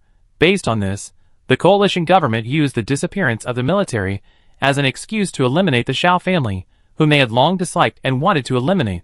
However, Because this was a top-secret military secret, it was not disclosed to the public. They continued their search, but to no avail. After Xiao Qisai returned, she had actually received an invitation from Wan Jinong. After all, the other party was very interested in her anti-aging injection and offered a hefty price, but she had rejected it with an official attitude. To Wan Jinong's surprise, Xiao Qisai's flying car had been upgraded since her return, but she had not asked the Wan family for mineral materials. Everything indicated that Xiao Qisai was unusual, and his speculation was remarkably accurate. Perhaps Xiao Qisai had traveled to another world, obtaining incomparable resources. Thinking of his missing exploration team, he frowned. He had considered using force to invite Xiao Qisai to speak with him, but Wan Yu was by his side, and he was thwarted several times. He also discovered that his son, who had returned from his disappearance, was completely different from before, even giving him the illusion of being uncontrollable. The father and son began to clash, their struggle for power fully unfolding. The topic of Wan Yu's mother, Qiao Yin, often led to unhappy departures. The Wan family had not intervened in this civil status dispute because the internal conflict between father and son had reached a fever pitch, and Wan Jinong had no time to intervene. However, he had not expected Xiao Qisai to come to visit on his own initiative. I need to see her. Wan Jinong's battles with Wan Yu over the past few months had left her exhausted. He was old, after all, and gradually felt powerless in the face of his powerful and intelligent son. However, with so much at stake, Xiao Qisai's arrival seemed to give him new hope. I will also put Xingxing Technology under your name and let you manage it. But this matter is of great importance. I don't care what you and she have hidden from me, but I have my own goals. The Wan family will be yours sooner or later, so why are you contradicting me now? Of course, the reason Wan Yu dared to contradict him at this moment was because he, the heir, could no longer be deposed, or rather, because he was no longer in a position of influence. Wan Yu had actually received news of Xiao Qisai's arrival long before, and the two had communicated. He also knew that Xiao Qisai had something to ask Wan Jinong about. After all, he didn't yet have control over Wan Jinong's secret unit. What he hadn't expected was that Wan Jinong would actually transfer Xingxing Technology to him again, just to appease him. It was a pleasant surprise. Okay, but she's my friend. No matter what, father, you can't hurt her. Okay. However, the situation had completely changed. The young female entrepreneur, who had sought a meeting with Wan Jinong at the booth, had now acquired vastly greater wealth and background. No longer the vulnerable situation she had been in back then. The mysterious and aloof Wan Jinong, the wealthy man at that time, needed Xiao Qisai to speculate, negotiate terms, and painstakingly secure mineral resources for him. But now, none of that was necessary. Less than 2 years later, Xiao Qisai saw him again, and his mindset was completely different. The person he once looked up to had now become his equal. Mr. Wan, long time no see. Xiao Qisai greeted him with a smile. Wan Jinong studied her. His dark, sharp eyes remained as lofty as ever, with the arrogance of a superior, but a hint of fatigue lingered. As expected, given time, your growth rate surpasses that of ordinary people. Miss Xiao, do you think you have the initiative now? I wouldn't claim it, but I did come to see Mr. Wan today because something is going on, Xiao Qisai said calmly. You probably managed to get some information out of Wan Yu these past few days, right? I be frank today. During the year Wan Yu and I were missing, we did indeed travel to another world and, by chance, obtain something. As expected, Wan Jinong wasn't surprised. Some of the things Qiao Yin had brought out back then no longer existed in this world. That woman was mysterious and powerful, possessing an inhumane rationality, which was why he was attracted to her. That's why he tried every possible way to cooperate with her, to draw her into his own camp, into his own territory. His marriage to Qiao Yin wasn't so much a fairy tale romance as it was a collaboration he managed to secure by using every possible means. As for how much sincerity there was, that depended on the perceived benefits. Wan Jinong looked at her. You went to Qiao Yan's world, right? Xiao Qisai didn't deny it, nor did he nod. Instead, he changed the subject. Back then, you found a space-time coordinate point, didn't you? So you've been searching for the key to that world. Haha, since you all returned from that world, why are you still searching? My purpose for coming here today is simple. My sworn brother, Zhuang Fin, disappeared during your and the military's exploration team. I want you to provide relevant information and leads to find him. I see. Sure, but your return must mean you possess something special like a space-time gate, right? I saw the words gate of space and time in Qiao Yan's notes from back then, but she never revealed anything to me. Wang Jinyang's expression grew agitated as he spoke. I gave her everything, the best things in the world, but she's still not satisfied and keeps secrets from me. If she hadn't kept those things from me, if we could truly work together honestly, this world would have belonged to us long ago. Xiao Qicai, I know I can't force you to reveal it, but the space-time coordinates are currently known only to me and the military. The confidentiality agreement the military signed prohibits disclosure to you. I invested so much energy and money, and so many years of research, and only I can give you those space-time coordinates. If you want to save your sworn brother, show some sincerity, and then we can work together. Wang Jinyang looked up at Xiao Qicai, using pressure to pressure him into compromise. I believe you. I see the ambition in your eyes. You have more than enough ambition and desire to become the richest man in the world, to reach the pinnacle of power. I believe you're not as foolish as Qiao Yin, right? Xiao Qicai wasn't the least bit frightened by his tone. Instead, she chuckled sarcastically. I can't believe Mr. Wan, who creates a love-struck image in the eyes of the world, would actually call his late wife foolish in front of me. She nodded. We can work together. I do have information about the space-time gate. I'm willing to provide you with some technical support, but I need the coordinates. Xiao Qicai didn't have the technology to explore the world's coordinates. Perhaps Xiao Yueying had it, but she disappeared. What remained might be in the hands of the richest man in the world, the one who controlled the most wealth. For both Shuang Fin and Xiao Yueying, her cooperation with Wang Jinyang was essential. Trying to get the skin of a tiger is dangerous, but it can be leveraged. The two men negotiated arduously for nearly a day, finally reaching various agreements. Both were exhausted, but finally, both felt they had achieved what they wanted and negotiated the terms they desired. The following month, Xiao Qicai finished his heavy workload and temporarily handed it over to everyone below him. He then gathered a selected security team and prepared to depart. This time, the security team included an acquaintance, Bian Yuan, the wild, useless young man picked up by 0068. Bian Yuan took his people on a tour of the current planet 0068. Seeing the once uninhabitable wasteland transformed into a paradise, their familiar homeland revitalized, moved them to tears. So, his people's goal from that moment on was to work at Xiao Qicai's company, and have the opportunity to live again on their former homeland. Bian Yuan had been sent to school, starting at a lower level, and forced by his people to study the language daily. He finally succeeded in obtaining a certificate in the common language of the United Government, and finally earned a place in the Xiao Pharmacy security team. Of course, he never stopped learning. Due to his age, he wasn't prepared to advance through the levels, so he planned to take the self-taught entrance exam to a higher level. After all, Xiao Qicai's company didn't require academic qualifications, but basic knowledge and skills were still required. When he heard Xiao Qicai was recruiting for a security team, he eagerly signed up, and even passed the selection with flying colors, successfully joining the team. His fighting skills were undoubtedly the highest in the entire security team. Born on a destitute planet, he possessed a deadly instinct, which naturally suited him, making his selection no surprise. 002 saw the young man again, and noticed he had gained a lot more muscle, clearly training diligently to join the Xiao family's security team. I never expected the CP he supported back then to have fallen so low. Not only did he not become the male lead, but he actually worked so hard just to join the female lead's company and become the captain of the security team. 002 was so moved that he immediately wanted to bind himself to Xiao Qicai again, so he could play the overbearing CEO and pretty security guard role. Xiao Qicai was left in a state of confusion. However, she didn't hold a grudge against Bian Yuan. After all, getting into Zhao's company, and even becoming the security team captain was all hard work. What was wrong with that?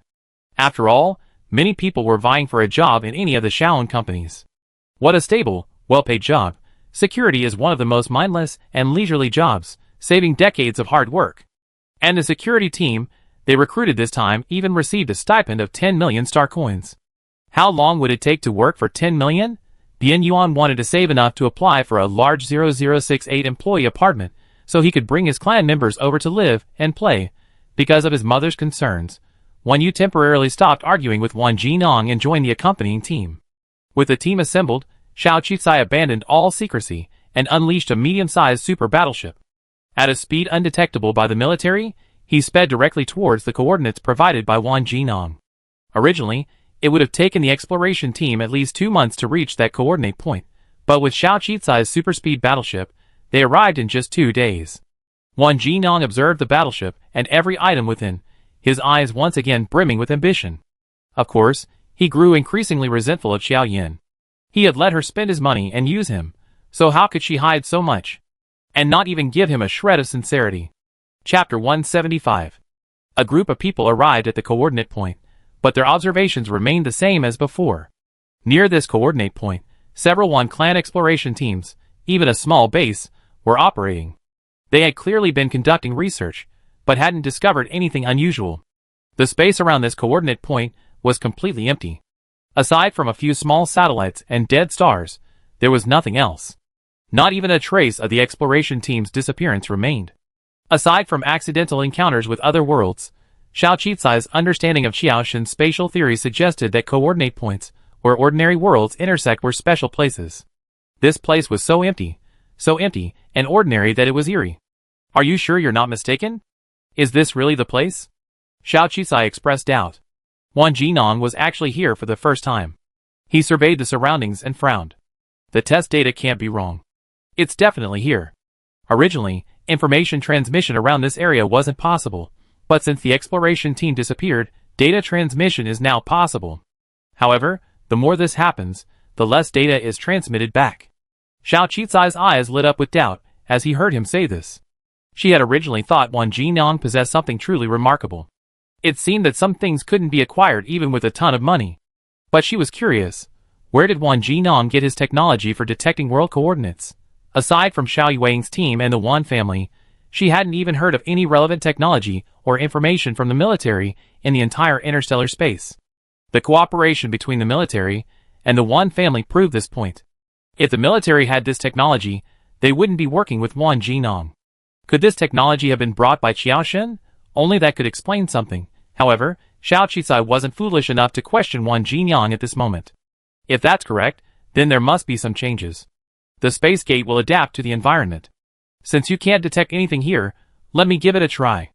Wan Jinan breathed a sigh of relief upon hearing Xiao Qicai's words. Of course, he also wanted to know what exactly this space gate in Xiao Qicai's hand was. As Xiao Qicai pulled out the space gate detector, Wan Jinyan's expression grew increasingly complex. The design and state of this device were strikingly similar to a certain detector he already had. Xiao Qicai was also acutely aware of Wan Jinyan's gaze, but she remained silent. She simply pressed the button on the space gate detector and began scanning the surroundings. Unexpectedly, in this seemingly unremarkable space, the space gate detector actually began to operate, detecting various data points just as it had previously at the coordinates marked by Qiaoshen. The fact that a coordinate point was being detected indicated that it was indeed unique, a suspicious, or even highly likely, real, world coordinate point. The detection instrument quickly began to spin. As it did, Xiao Qicai and Wan Yu, too familiar with the instrument, grew increasingly solemn, having previously studied Qiaoshen's theories. The data rapidly changed, and suddenly, the instrument issued a warning, displaying a red value. No, this isn't a normal time coordinate point. Xiao Qicai quickly concluded. Wan Jinan was puzzled. What do you mean? We should leave and seal off this area, because according to the detection equipment, there's a high probability of a dangerous passage. Thinking of the missing people, Xiao Qicai's face darkened. But the coordinates marked by Qiaoshen as extremely dangerous were definitely not something they could risk. According to Qiaoshen's theory, these coordinates were indeed world coordinates, but the marking of danger meant that this world's markings were not normal, but rather potentially very risky. The equipment even warned them to leave immediately and seal off the area permanently. Although Xiao Qicai had never met Qiaoshen, he felt an inexplicable trust in her. She took a deep breath and looked at Wan Jinan. Mr. Wan, where did these coordinates come from? They were left by Xiao Yin, right? I don't know how you were able to find this place, but Xiao Yin has marked these coordinates as dangerous. We can't explore further. I don't know if you're unaware or if you're deliberately taking the risk, but now that I'm here today, I absolutely cannot continue. I have equipment to explore the space gate. We can use other methods to explore the passage to that world. For example, the space light in the garden before is a special node. But now, we must act now. This is no joke. Bring your people, as well as the relevant testing equipment, back. Don't waste time here. If anything dangerous comes out, we're finished. Xiao Yan's theory includes a node for exploring civilized worlds and a dangerous marker, which she proposed as a black box hole. There are two hypotheses. One is that this thing contains civilizations far beyond the current world, posing significant unpredictable risks, The other is that this hole contains dangerous factors that could destroy the current world. Many cosmologists have pointed out this potential danger in the universe. Therefore, when exploring the universe, humans must adhere to the principle of danger and avoid bringing catastrophic disasters to humanity. Not only the detector, but even Bian Yuan sensed an inexplicable danger and began to feel anxious. This intuition was even more terrifying than the detector itself. Xiao Qicai was certainly worried about Zhuang Qin, but she prioritized the greater good over the unknown dangers posed to all of humanity. Watching the instrument flashing a red warning, Wan Jinan wanted to say something, but seeing Xiao Qicai's resolute expression, he nodded and agreed to evacuate. Xiao Qicai and the Wan family's combined forces quickly withdrew.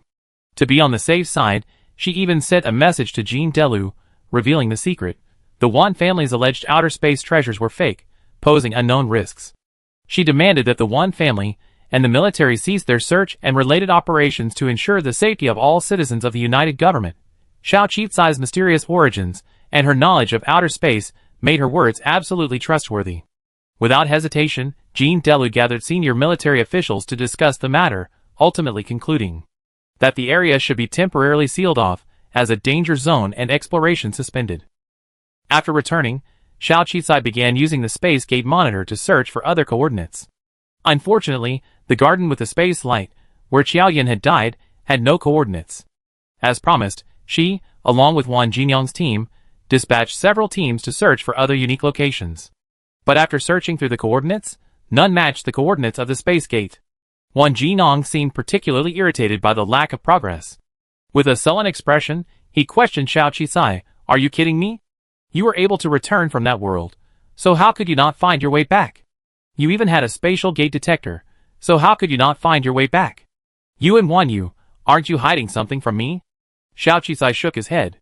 "We were able to return because of the right time, right place, and right people. Crossing over space and worlds is something that is rare. Otherwise, Qiaoyan, who proposed the spatial coordinates, would have left long ago, right? Why have we stayed in this world for hundreds of years with no results?"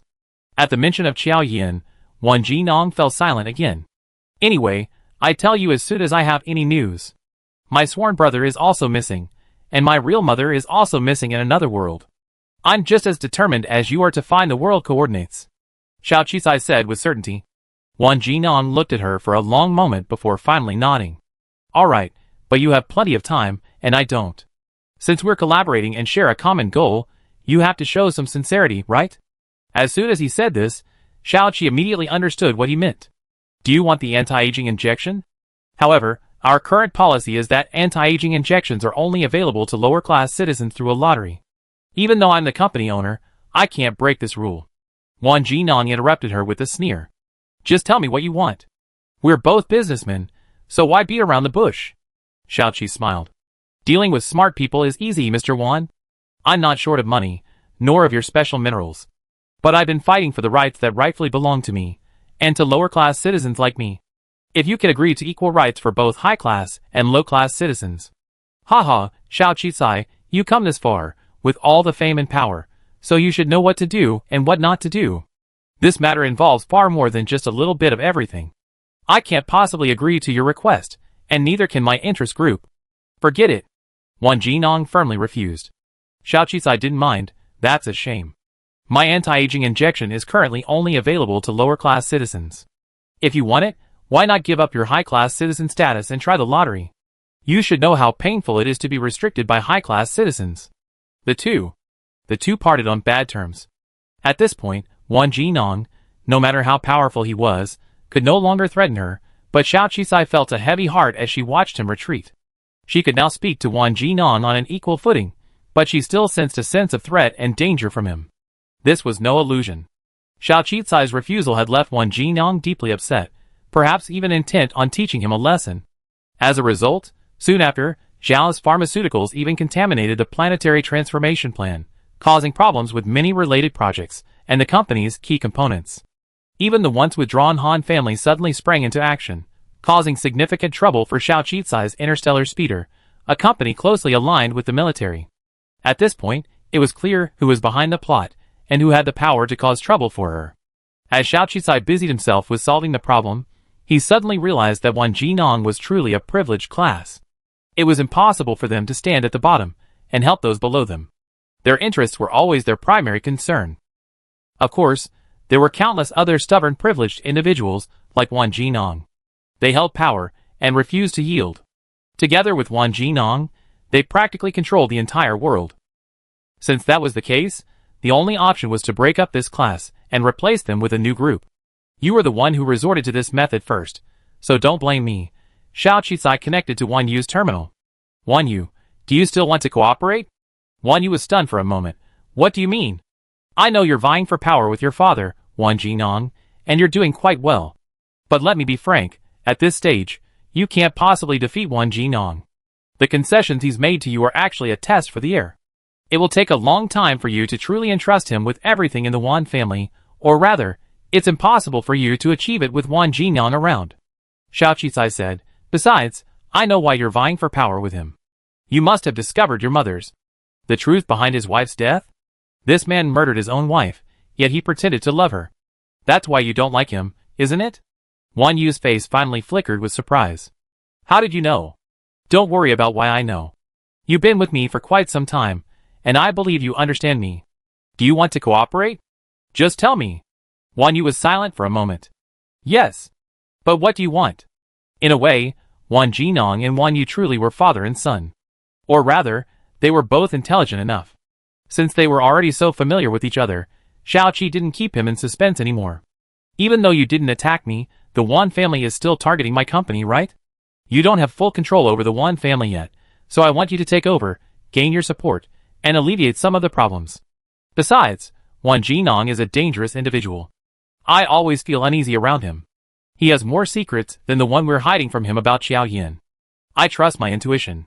Wan Jinong might still be doing something dangerous. Time is running out. I don't have time to wait. Wan Jinong's time is running out, or rather, his lifespan is not long. For such an ambitious person to remain at the pinnacle of power is extremely dangerous. Besides, his arrogance toward Xiao Qisai has always persisted, so it's better to find a way to bring him down first. At this point, with sufficient strength, there's no need to passively wait for others to draw their weapons and defend themselves. Since the other party has revealed their weapons, then just reveal them first.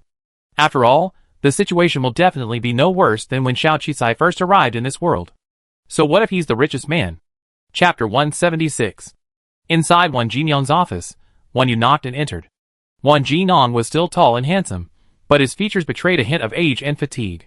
Wan Yu, though confined to a wheelchair, looked youthful and energetic. The father and son stared at each other, questioning each other.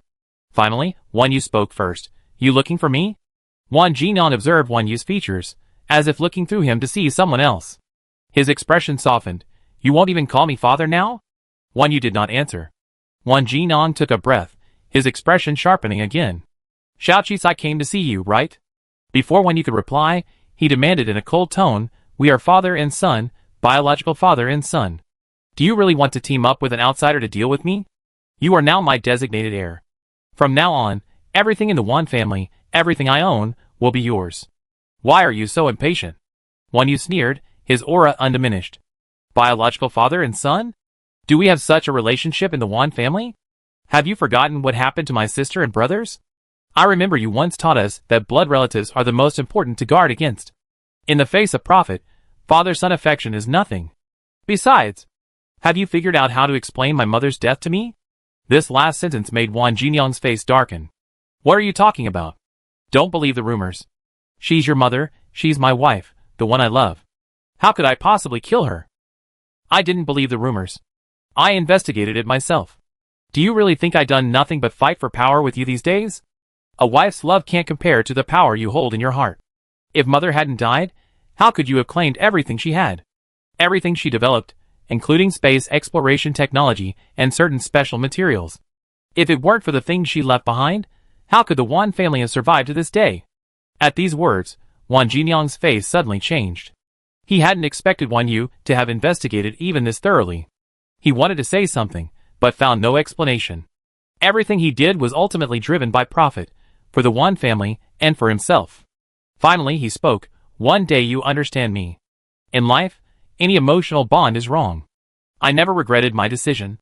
You're the only biological child between Xiao Yin and me, and that's why I tolerate you time and time again, letting you push my boundaries. But you better not go too far. I'm going too far? Wan Yu smiled. His eyes were slightly red, and his whole body was trembling. He was still powerless, but his expression, as he looked at Wan Jingyang, was hatred and determination. I don't know if you regret not dying with my mother, but I'm still alive, and I know the truth. So you don't have to blame me for joining forces with others to deal with you, right? With that, he opened the door, and the smart wheelchair automatically headed outside. Wan Jingyang watched Wan Yu's retreating figure, his expression a bit complicated, then turned cold again. Xiaoyan, this is your good son. He rather joined forces with an outsider to deal with me than compromise. Exactly like you, truly exactly like you. That woman is exactly like you too, both idiots, then die. Killing intent flashed in Wan Jingyang's eyes. The last time Xiao Qizai used the system to check Wan Jingyang's information, he had linked Wan Yu to the male protagonist in the main romance plot to investigate him. Therefore, the information uncovered was very superficial, and the information on Xiaoyan was even less. This time, Xiao Qizai simply bound Wan Jingyang. Although 002 had long criticized this behavior for being too provocative, first binding to someone's son, then trying to bind to their mother, and finally binding to their father, it didn't matter to Xiao Qizai, who used 002's love system as an information collector. Even if the system determined she was a man, woman, young, old, or father and son, it was all her business. Binding to a love target had one advantage. It allowed for clear information on the male protagonist, especially on the main love storyline. Wan Jingyang met Xiaoyan, a gifted young woman from a poor planet, at Xingyao's prestigious academy. Xiaoyan was intelligent and cold, and she had so many incredible talents that she gradually captivated him. Of course, this attraction was more about profit than the typical romantic relationship. Wan Jingyang had a keen eye for business and investment, and at a crucial moment in his quest to become heir to the Wan family, he pledged his entire fortune, recklessly supporting Xiaoyan's research, ultimately leading to a partnership between the two. With Xiaoyan's assistance, he successfully became heir to the Wan family, and eventually head of the family. However, even with the rumors of a fairy tale wedding, the two remained merely partners. Xiaoyan had no desire for the enviable love or the man most envied, and she had no interest in becoming the mistress of a wealthy family. She rarely appeared in public, not because Wan Jingyang was jealous and protective, but because she was absorbed in her scientific research in the laboratory, her spatial theories, and her path home. How could she have the time or energy to pay attention to the outside world? Wan Jingyang, however, followed her anxiously. When he cautiously suggested he needed an heir, Xiaoyan replied, "That's easy. I improved an artificial reproductive device. Just create as many children as you want." Then, good news arrived. Wan Jingyang and Xiaoyan had a child. Year after year, despite the low fertility rate, they still produced many children. However, while these children shared Wan Jingyang's bloodline, they had nothing to do with Xiaoyan. For some unknown reason, Wan Jingyang's mindset gradually became distorted. Finally, he found a perfect opportunity to knock Xiaoyan unconscious and inject his sperm into her uterus, secretly creating a child of his own and hers. He had expected Xiaoyan to be furious upon waking, and he would seize the opportunity to break the current situation between them. He was terrified and eager. Unexpectedly, after Xiaoyan finally discovered her growing belly, she didn't react excessively. Instead, she immersed herself even more fully in the final research of her spatial coordinates. This further infuriated Wan Jingyang, for it proved that, in Xiaoyan's heart, nothing mattered. He held no place, and their bloodline held no meaning. Just then, Xiaoyan's spatial coordinate instrument was complete. Thinking of Xiaoyan's impulsive departure, Wan Jingyang finally gritted his teeth and made a decision. While Xiaoyan was surveying the coordinates of the light and space, Wan Jingyang caused an accident, leaving his fabricated love story, and someone who cared nothing for him, in this world forever. However, to his surprise, Wan Yu survived. Wan Jingyang had acquired Xiaoyan's possessions, including her technology for exploring worlds and planets.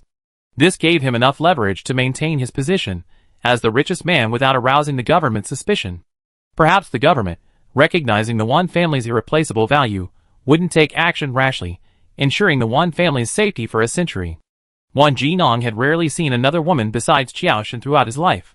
Even if he wanted to have a child, he wouldn't dare touch Xiaoyan. The system, driven by love, judged Wan Jingyang a pathetic Yandra who couldn't get the love he wanted. Xiao Qizai sneered. Rather than being unrequited love, it was more a case of being overconfident and unwilling to accept it.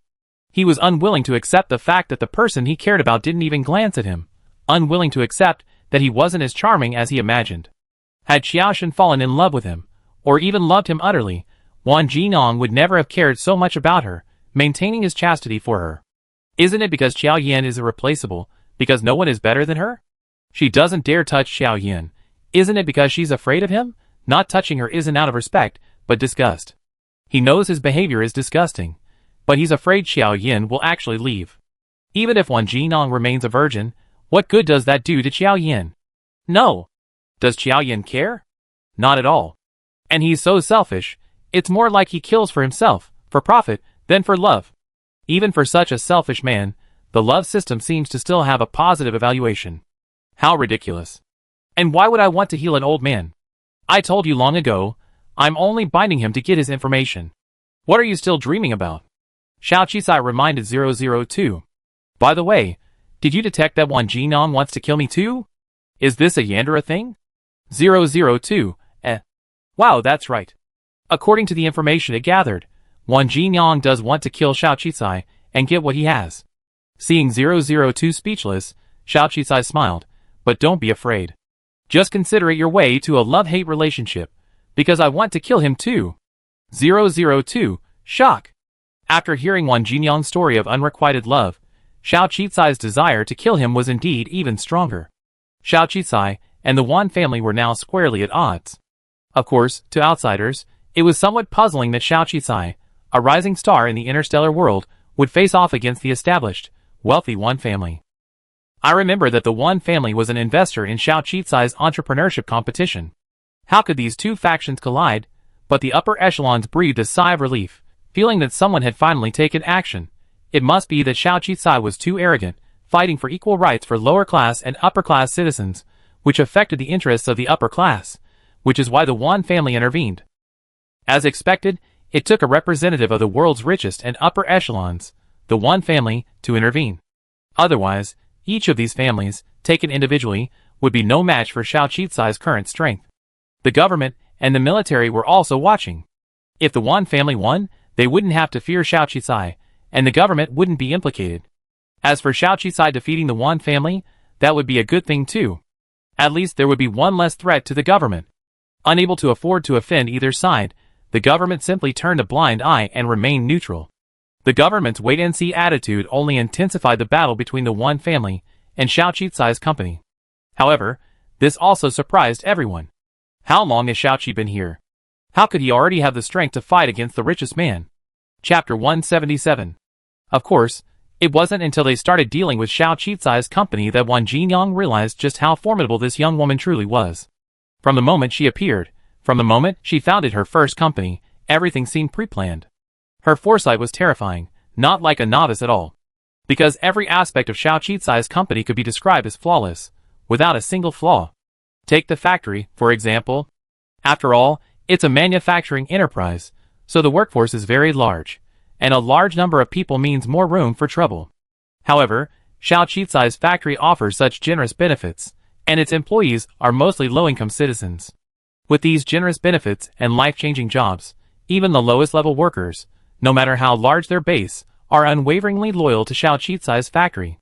No one is willing to accept his money to cause trouble. Moreover, Xiao Qisai was diligently working to change the status and class of lower-class citizens, striving for equal rights for them. Any lower-class citizen with a modicum of conscience would absolutely refuse to betray Xiao Qisai. Not to mention the lower classes, the upper echelons were even more challenging. Xiao Qisai's senior management had essentially all been promoted, or even cultivated, by her. From Wu Xiu to Bai Yuan, Lu Yusheng, Mu Xingmei, even Si Mukan, Xia Jian, to Qin Sanwan, Gua Fenghua, Shi Yuan Se, Ling Xiao, and Yao Fangquan. For the former, Xiao Qisai had almost rendered them a life-changing blessing. For the latter, they all shared common goals with Xiao Qisai, or perhaps had some unbreakable bond.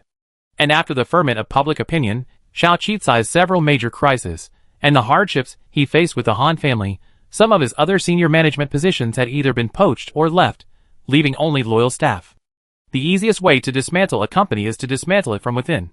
However, Xiao Qisai's company, from top to bottom, has become an ironclad structure, no longer simply a profit-seeking group, but rather are woven together by an unbreakable spirit and faith. Now, several of Xiao Qizai's companies are deeply involved in government projects. Even if the Wan family can ally with other high-ranking forces to obstruct them, they can't openly oppose the government. It's even impossible to leverage their connections with the government and backstage to directly strike a fatal blow against an ordinary company, as they did in the past. So, even if some actions are obstructed, Xiao Qizai and his employees are capable of quickly resolving them. Another issue is the supply chain. The Huayan family, part of the perfume supply chain, are die-hard fans of Xiao Qizai, possessing absolute trust in him, the man who changed their family's destiny. The establishment of Base 0068 has even cultivated a full range of raw materials needed for beauty potions. Suppliers in other star regions are still scrambling to get a piece of the beauty potion pie.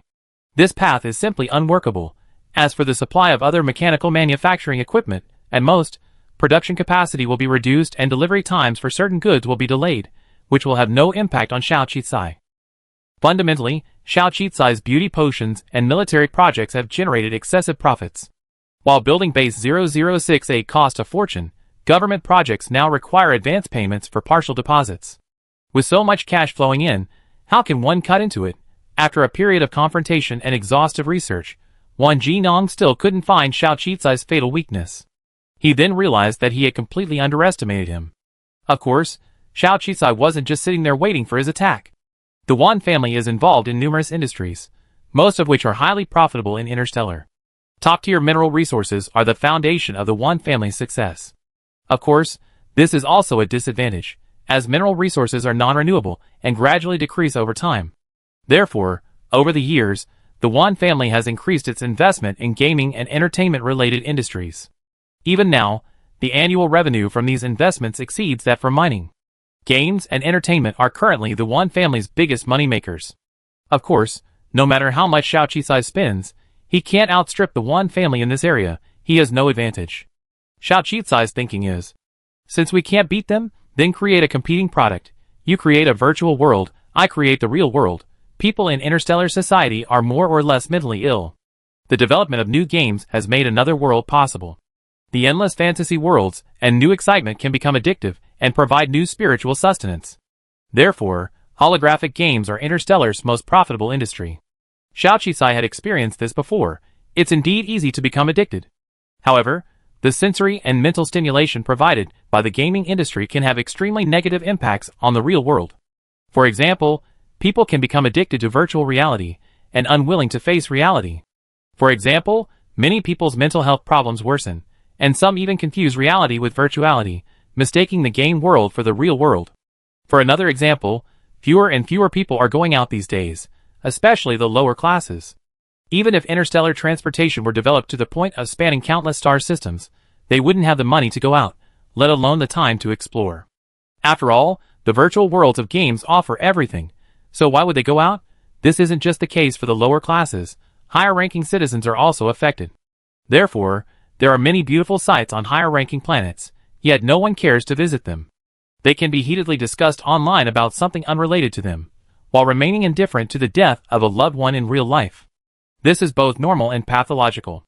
Xiao Qizai's world, where technology is less advanced, and neither games nor virtual worlds are as developed, allows her to understand the difference between the two worlds more deeply and clearly, as well as to see the dangers of virtual addiction. She had previously entertained the idea of pulling certain people out of the virtual world, but of course, due to financial and time constraints, she hadn't had the time to act. But now the situation was different. With the capital and money to deal with the Wan family, she immediately embarked on a project targeting virtual games. Xiao Qizai laid out several projects to pull people out of the virtual network, the most crucial of which was a project to visit real-world tourist attractions. Interstellar travel has always been the preserve of the wealthy, who have the time and money to travel, while the middle and lower classes lack the time and money, remaining relegated to virtual worlds. To this end, Xiao Qizai established two companies: Interstellar Travel Spaceship Company, which primarily provides vehicles and spaceships, specializing in tourism and transportation. The other, Interstellar Travel, focuses on the travel industry. The two companies complement each other. One provides transportation, the other offers projects related to that transportation.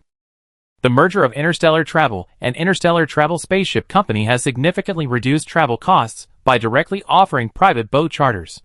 Furthermore, Starry sky attractions that once required hundreds of millions of star coins to be paid for on-demand privileges for ordinary spaceships have been transformed into unique attractions that are unique to each tourist spaceship. No time limit of a few minutes or even tens of minutes. Anyone who signs up for their Interstellar Travel Company tour will be transported to various scenic spots aboard a private spaceship. Starry sky attractions, which would normally cost hundreds of millions of star coins, can now be enjoyed on this tourist ship for 2 hours, allowing guests to enjoy dining and activities amidst the magical and fantastical starry world, allowing them to see as much as they can, something they brag about for the rest of their lives. A second special feature is the onboard culinary offerings, including Xiao Qicai's signature original charcoal fried rice. While Xiao Qicai currently operates some fried rice restaurants, they are all derived from Planet 4628. These are primarily provided as a welfare benefit, primarily for Xiao-related companies, primarily serving as cafeterias, and are not profitable. Of course, some people, drawn to the reputation of Xiao Qicai, learn to cook and open their own restaurants. However, since it's not cooked by Xiao Qicai himself, the food might taste okay, but it's not well known and expensive. Considering the countless people who enjoyed Xiao Qicai's delicious and affordable fried rice, the restaurants opened by those who learned from him are just gimmicks. So, want to enjoy the authentic charcoal-fired fried rice made by a chef or disciple personally trained by Xiao Qicai? Then sign up for a tour with Interstellar Travel. Besides the incredibly famous and boastful charcoal-fired fried rice, there are also many unimaginable and unheard-of pastries and delicacies. It's said that these are all Xiao Qicai's own creations, and they're sure to make the trip worthwhile for any foodie. If the Interstellar Station makes everyone feel it's worthwhile, then the special delicacies aboard the tourist spaceship alone will draw all foodies in. The third feature is the tours, led by real-life guides, to visit unique attractions on several pristine planets. Originally, entrance fees to these pristine attractions were extremely high, but thanks to Xiao Qicai's company's negotiations and group buying, the price has been significantly reduced, meaning they can now visit attractions once only accessible to the wealthy at a fraction of the price. These attractions can only be seen locally, and are steeped in local history, culture, and architectural features, something that cannot be replicated online. When Yao Fengquan heard Xiao Qicai's travel project proposal, she was so excited she almost cried. The food, in particular, seemed tailor-made for her. She immediately signed up as the first member. She already had a large group of retirees, and although she had been rehired, she remained in the group. When she shared the Star Travel Company's project with that group, surprisingly, the first batch of 500-person tours, offered at a special price of 66,666 star coins, quickly sold out. The retirees' first trip quickly drew attention, and interstellar travel quickly rose to the top of the list. The experience was excellent, and the food alone earned countless followers and attracted foodies from across the interstellar space. Furthermore, there was a 2-hour stopover in the sky. If you were to book 2 hours of stopover time on a commercial spacecraft, how much would it cost? So, after the promotion, the tour groups on the next 10 pilot private spacecrafts quickly filled up. However, the majority of the tour groups for this pilot project were retired seniors with some time and money. Although incredibly popular, sparking a new wave of travel crazes across the interstellar world, the appeal to young people was still very limited. Soon, Xiao Qicai came up with a second wave of exciting travel activities. She modified the first wave's plan, removing the food and stargazing attractions that everyone considered noteworthy, and adding unique and mysterious activities. These included real-life battleship and mecha races, car races, a horror village tour, real-life adventure travel games, escape room puzzles, adventures inspired by local customs, and even a love game. Some of these activities were inspired by activities Xiao Qicai experienced in her hometown in her previous life, while others were based on the current state of interstellar life, such as real-life battleship and mecha races, car races, and special competitions. These new and unique games and activities could directly stimulate the human spirit, and everyone knew that real-life competitions, contests, and games, no matter how well made, could never compare to those in the virtual world. The level of excitement and fun, coupled with the brand new format and story, quickly captured the attention of countless people. Most people were like, wait, StarCraft doesn't have these real-life gaming competitions, but most of them require money to participate, with exorbitant registration fees. Joining a tour group and getting into these competitions and winning prizes? I give it a try. So, a new wave of youth travel crazes began. What was unexpected was that after the first wave of youth tour groups concluded, the brand new stories, gameplay, and competitive content took the StarCraft world by storm. Although the number of people traveling abroad is still small compared to the number of gamers, Xiao Qizai's company was newly established and couldn't accommodate so many people at once. Consequently, tour groups often faced indefinite delays after registration, prompting Xiao Qizai to urgently invest in expanding his private travel spacecraft and projects. The number of people taking short trips is relatively small, but the sheer number of applicants is overwhelming. Most of these people have been navigating the gaming world for years. The gaming company never imagined that they would be pulled out of the game, not just for a brand new game, but for a real-world project. These gaming executives weren't as short-sighted as the Han family. Even if the number of people on the Han family's commercial spacecraft decreased, they considered it merely temporary. Those so-called gaming and tourist spacecrafts were ultimately unremarkable, not to mention their lack of safety and legality, and would eventually teach them a lesson. Thus, the Han family wasn't at all worried about Xiao Qizai's spacecraft company. But those gaming executives knew that when a global frenzy arrives, it might just be a gentle breeze before mutating into a world-shattering hurricane. Humanity has spent hundreds of years accepting and becoming addicted to the virtual gaming world.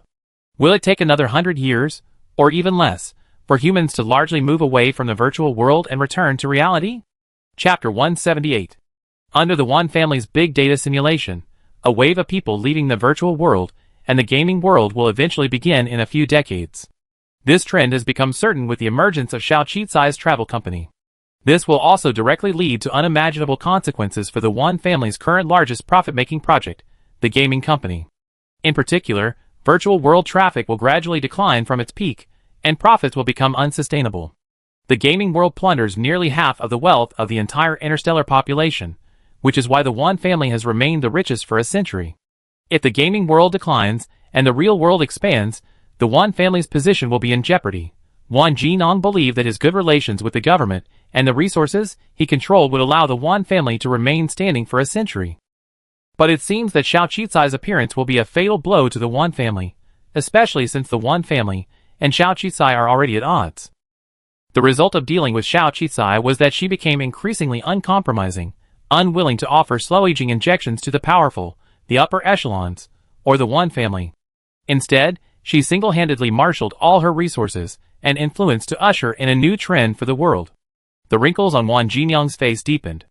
For the first time, he felt powerless. So, he once again summoned Wan Yu, demanding that he abandon his cooperation with Xiao Qizai and concentrate the Wan family's power against him.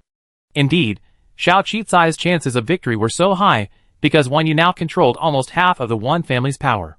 Furthermore, he had aided Xiao Qizai in certain areas, placing Wan Jinong in a more passive position and diminishing his chances of victory.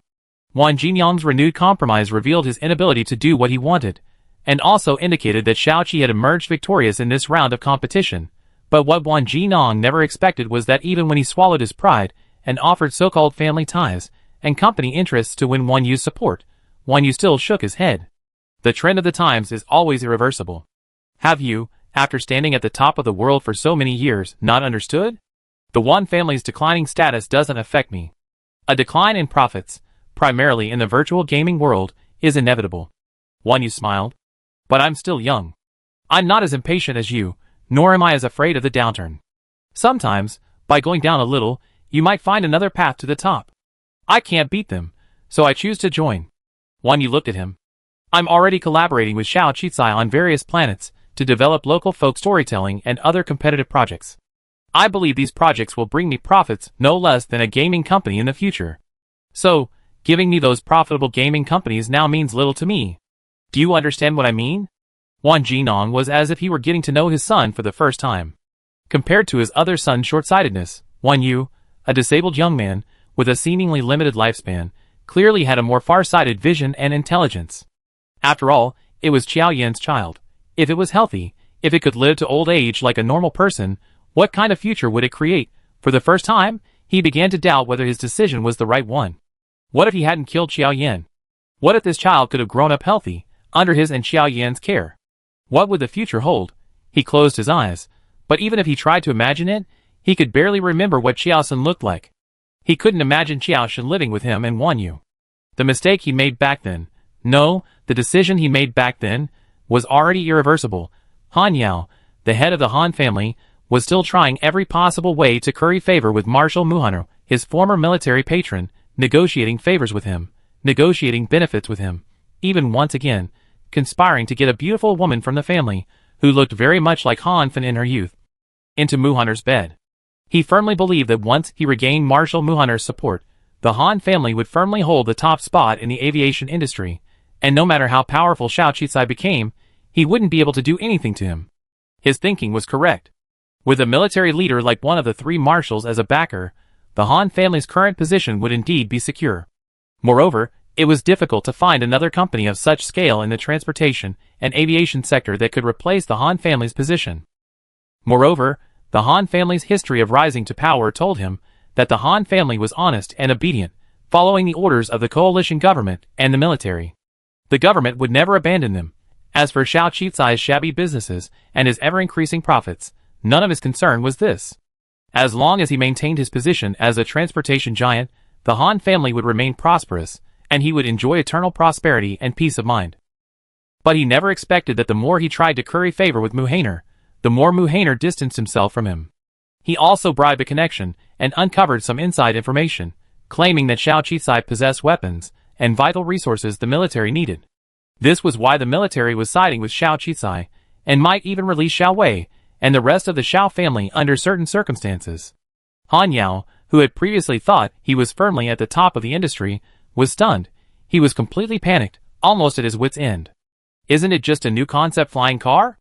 How did it become a critical strategic resource needed by the military? What had happened? What was going on? Just as he was panicking, Wang Jinan approached him again, offering a way to deal with Xiao Qisai. Han Yao had already been collaborating with the Wan family to deal with Xiao Qisai, but those minor plots had been foiled by Xiao Qisai. Now that Wang Jinan had promised a chance to completely eliminate Xiao Qisai, Han Yao, panicked, readily agreed and even went to meet Wang Jinan in person. Do you know the most complete way to defeat the enemy? But if the military is on Xiao Qisai's side, even if you personally take action, no one can stop Xiao Qisai's assets. I'm in a real pickle. Han Yao admitted he didn't have the confidence to deal with Xiao Qisai. If he could, he wouldn't be so afraid. Haha, given her connections, power, and a complete supply chain, it's indeed difficult to target her company. Moreover, even if she were to fall, she eventually rise again and become a threat. Master Han, in some cases, I'm reluctant to be her enemy. It's just that I stand in the upper echelons of society, and don't want her to harm the interests of us senior citizens. But I didn't expect Xiao Qisai to actually incite my heir to oppose me, so I want to help you resolve our common scourge. Wang Jinan said calmly. Han Yao's eyes widened. What do you mean? I remember you said you had the best way to deal with her. Wang Jinan's lips curled up in a cruel smile. Isn't killing her the best solution? Master Han, I remember you had this plan before, right? Do you think she'd be lucky enough to escape, like she was last time the spaceship crashed? Han Yao's heart pounded at his words. But she rarely appears in public. She doesn't even ride ordinary spaceships anymore, only her own. Plus, she's so cautious, making it hard to kill her. So why do you think I asked you to come? Wang Jinan sneered. Han Yao was nervous, but also expectant. So what do you mean? Ah, he wants to kill you. This old man wants to kill you. He really wants to kill you. He's really planning to kill you. I can't stand this old, terrifying man. Unbind him. Putting him on the dating list is terrifying. I'm so angry. 002 suggested unbinding Xiao Qisai for the first time, but he couldn't budge. Absolutely not. Master, it's fun for other people to love and hate each other, but you and him are truly locked in a life and death struggle. Your business battles were quite entertaining, but now that he can't defeat you, he's so despicable as to devise such a despicable scheme to kill you. Didn't you say before that he schemed to kill Xiao Yin because he couldn't get the love he wanted? Don't you think he can't get the love he wants from me now? Xiao Qisai smiled. 002, no. There's no such thing as unrequited love. He's just a selfish, incompetent old man, a complete pervert. You're aware. Xiao Qisai generously praised 002. After all, if he hadn't used 002's props, he wouldn't have been able to monitor Wang Jinan's specific plan to kill him.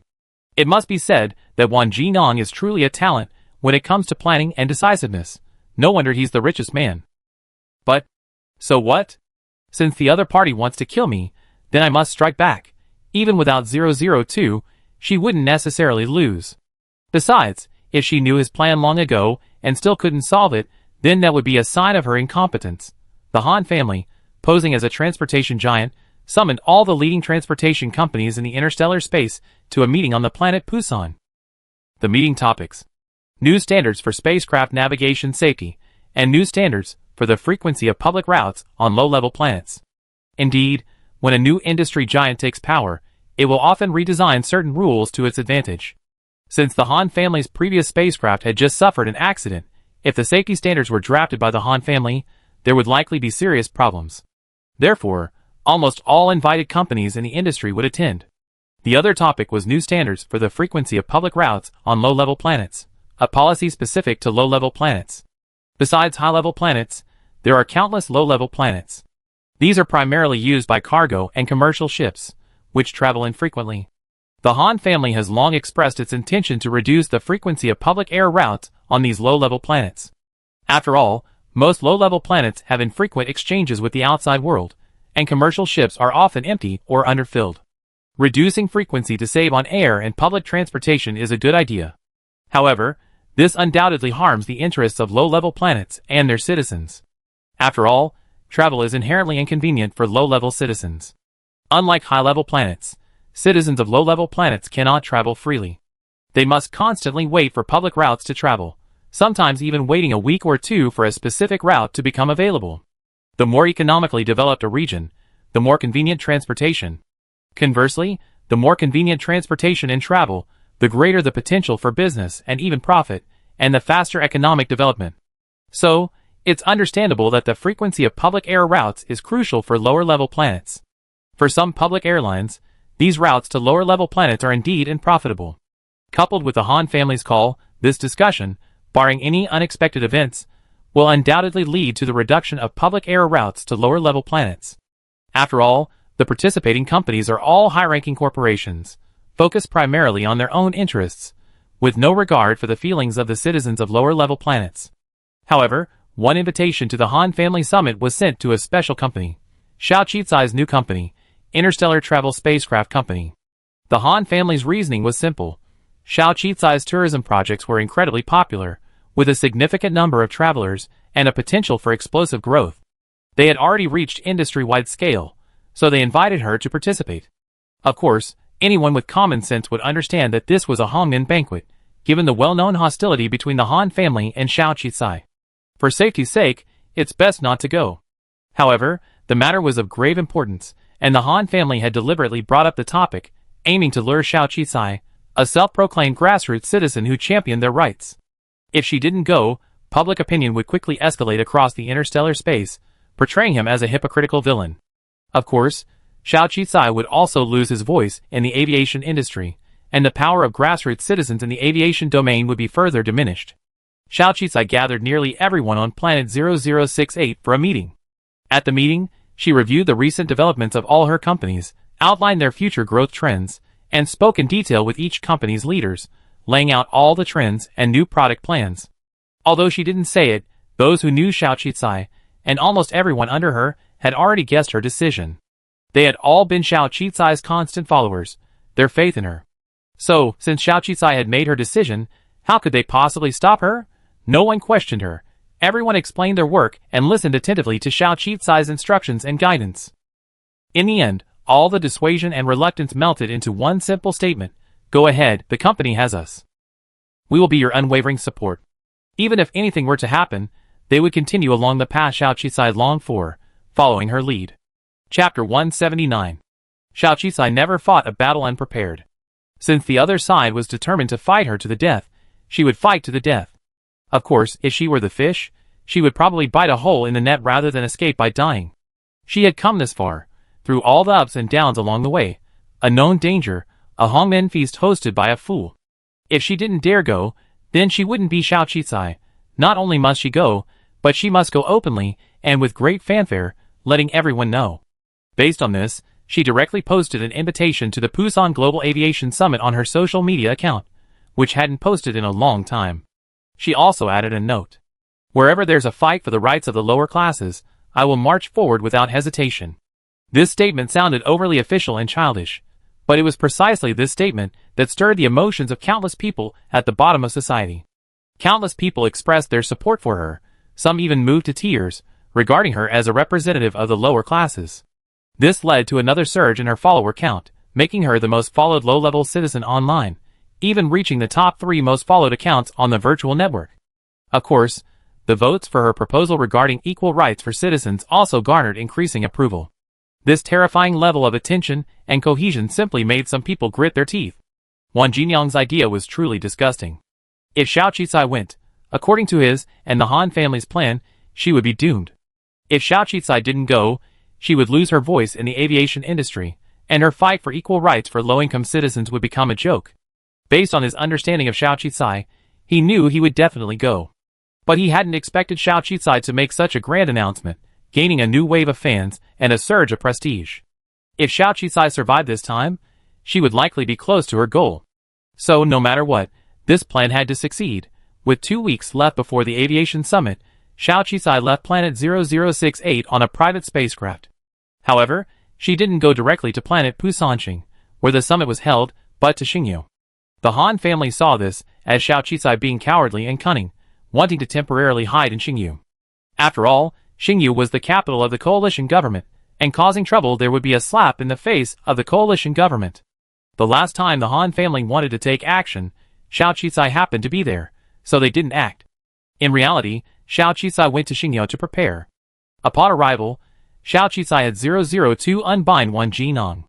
002 had been monitoring Wang Jinyang's increasingly unhinged behavior, living in constant fear, unable to find a single step, even feeling a sense of doubt about his own life. But when he heard Xiao Qizai was finally unbinding him, he was so happy he wanted to sing a song in celebration. So, without hesitation, he quickly unbinded Wang Jinyang, and, unusually, he didn't suggest Xiao Qizai bind any more romantic partners. But Xiao Qizai unexpectedly said, "I lost all faith in men. Help me bind someone else." 002? Kidnap again?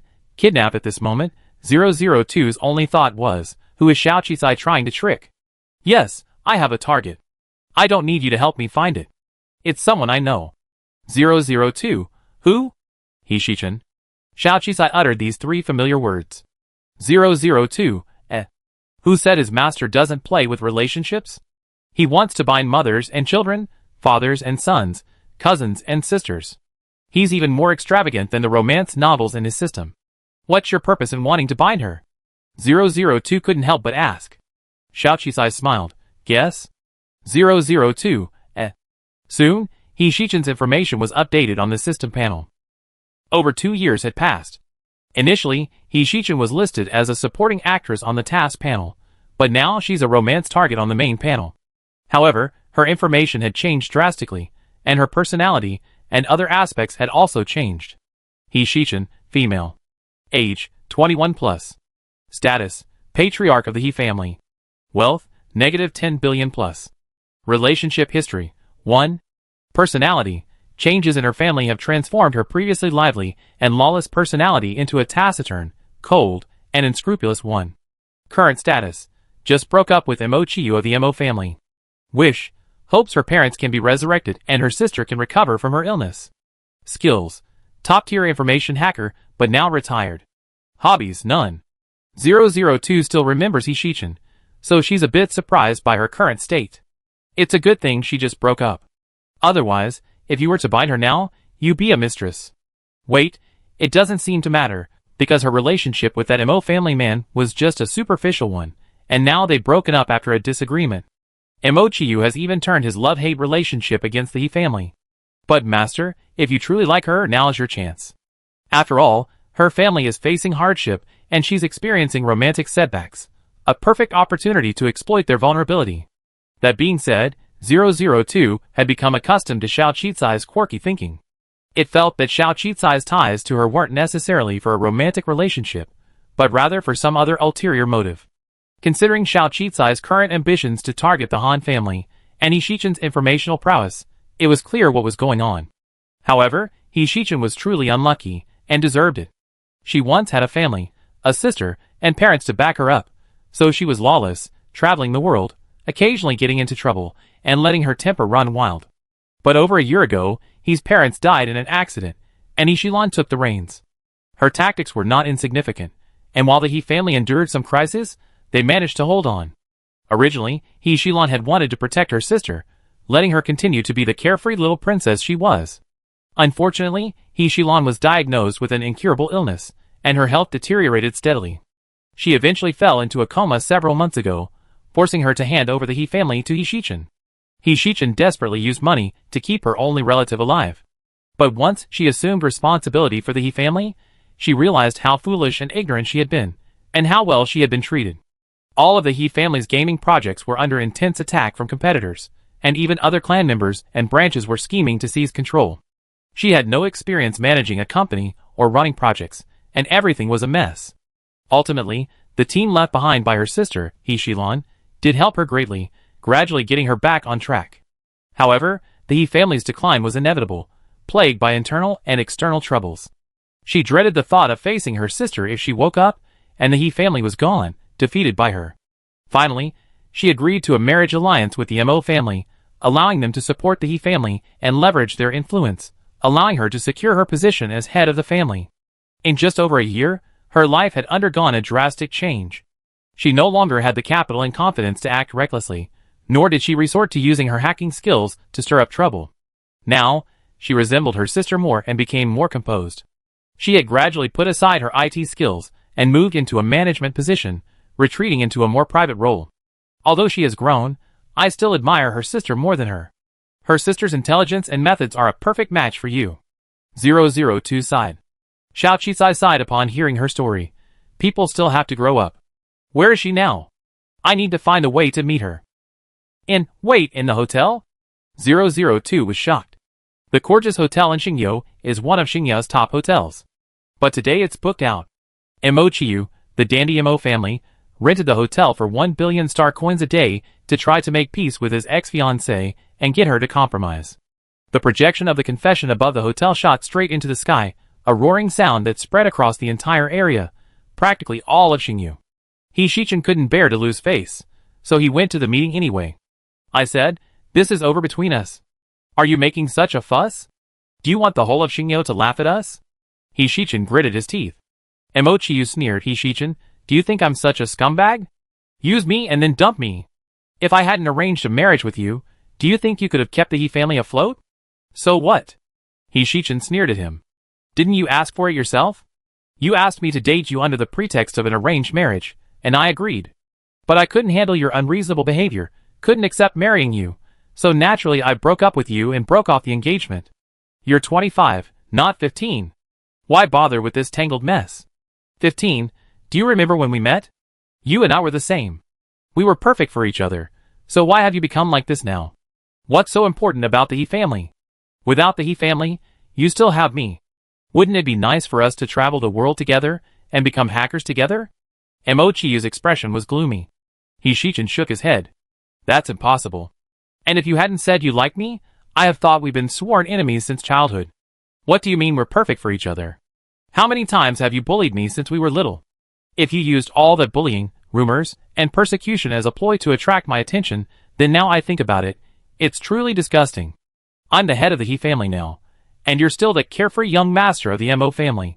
You could spend hundreds of millions of star coins just to make a fool of yourself, but I can't anymore. Wake up! It's time to grow up. After all, it's still the He family. Do you know that I already ended my cooperation with the Mo and Han families? Do you know how many enemies the He family is waiting for you now? If that's the case, then I destroy the He family. Without it, you definitely return to your old ways and stay with me. Mo Chiyu gritted his teeth. He Shichen practically laughed at her logic. If you destroy the He family, I will never forgive you. Besides, do you really think the He family can be so easily destroyed by your Mo family? We're in the same industry, partners. It's just that the He family suddenly had internal turmoil, and there's a possibility of major chaos. That's why I'm borrowing your Mo family's influence. Do you really think you're my savior? He Shichen stood up and looked at Mo Chiyu firmly. Wake up, there's no way we ever be together. With that, He Shichen turned and walked away. Mo Chiyu, however, remained unwilling to give in. Watching him walk away resolutely, his anger grew. Just wait and see. I make you regret rejecting me today. He Shichen took a deep breath and walked out of the hotel. She could endure it for the sake of the He family. It had been difficult for her up to this point, but the other party had crossed her line. That day, he had even tried to unplug her sister's protective pod intending to kill her. She absolutely could not tolerate this, and so she resolutely broke up with Imochiyu. Let's see. No matter what, she would grit her teeth and persevere, protecting herself and her sister's family. Just as she was about to board her family's flying car and leave, she suddenly noticed someone waving at her from a new concept flying car not far from the hotel entrance. Hishichin had excellent eyesight and recognized the woman instantly. She was the most powerful force rising in the interstellar world, a young female entrepreneur hailed as a modern miracle, a real-life idol for many young people. The two had met once before, when they had been recaptured by her sister. But the memories of their escape had now turned to bitterness. He had held a grudge and even rigged the purchase of her planet, earning another warning from her sister. Those past events, less than 2 years ago, seemed like a lifetime ago. Thinking back, he felt so ridiculous and ignorant. She didn't know why Xiao Qisai had come looking for her, but she knew she couldn't afford to offend him now, nor could she flee as she had done before. So, instead of getting in her car, she headed toward Xiao Qisai. She saw Xiao Qisai. The woman was even more mature and confident than when she first met her. Her calm and composed aura was somewhat similar to her sister's, a quality she lacked most. If she had half her intelligence and cunning, she probably wouldn't have let the He family end up like this. But then, something suddenly occurred to her. So, upon seeing Xiao Qisai for the first time, as soon as he stood before her, Hishichin bowed gently. Mr. Xiao, I'm deeply sorry for what happened back then. I was young and reckless back then, and I caused you so much trouble. I hope you don't mind. Hishichin was humble and embarrassed, her head lowered, her once proud and uninhibited demeanor gone. This stark difference in appearance actually piqued Xiao Qisai's admiration. Chapter 180. It's okay. Everyone has their youthful recklessness. The past is the past. I just happened to be passing by and heard some noise. I saw it was an acquaintance, so I said hello. Xiao Qisai smiled. Acquaintance? There were no acquaintances here. In this circle, there was only profit. While Hishichin's social skills weren't as good as her sister's, she was definitely smart. Hearing Xiao Qisai's tone, she immediately understood that Xiao Qisai had come here specifically to find her. Of course, they had no friendship, and there was still some estrangement between them. But it wasn't like this busy man attending the aviation summit would come here to cause trouble for her. She was petty, but she didn't think someone like Xiao Qisai would be so petty. Her heart suddenly began to pound, and at that moment, she suddenly realized that she couldn't rely on the Mo family. Perhaps Xiao Qisai, who had come to her, could show her a way forward. Besides, one wouldn't visit a temple for no reason. Could she possibly have something this upstart in the business world would value?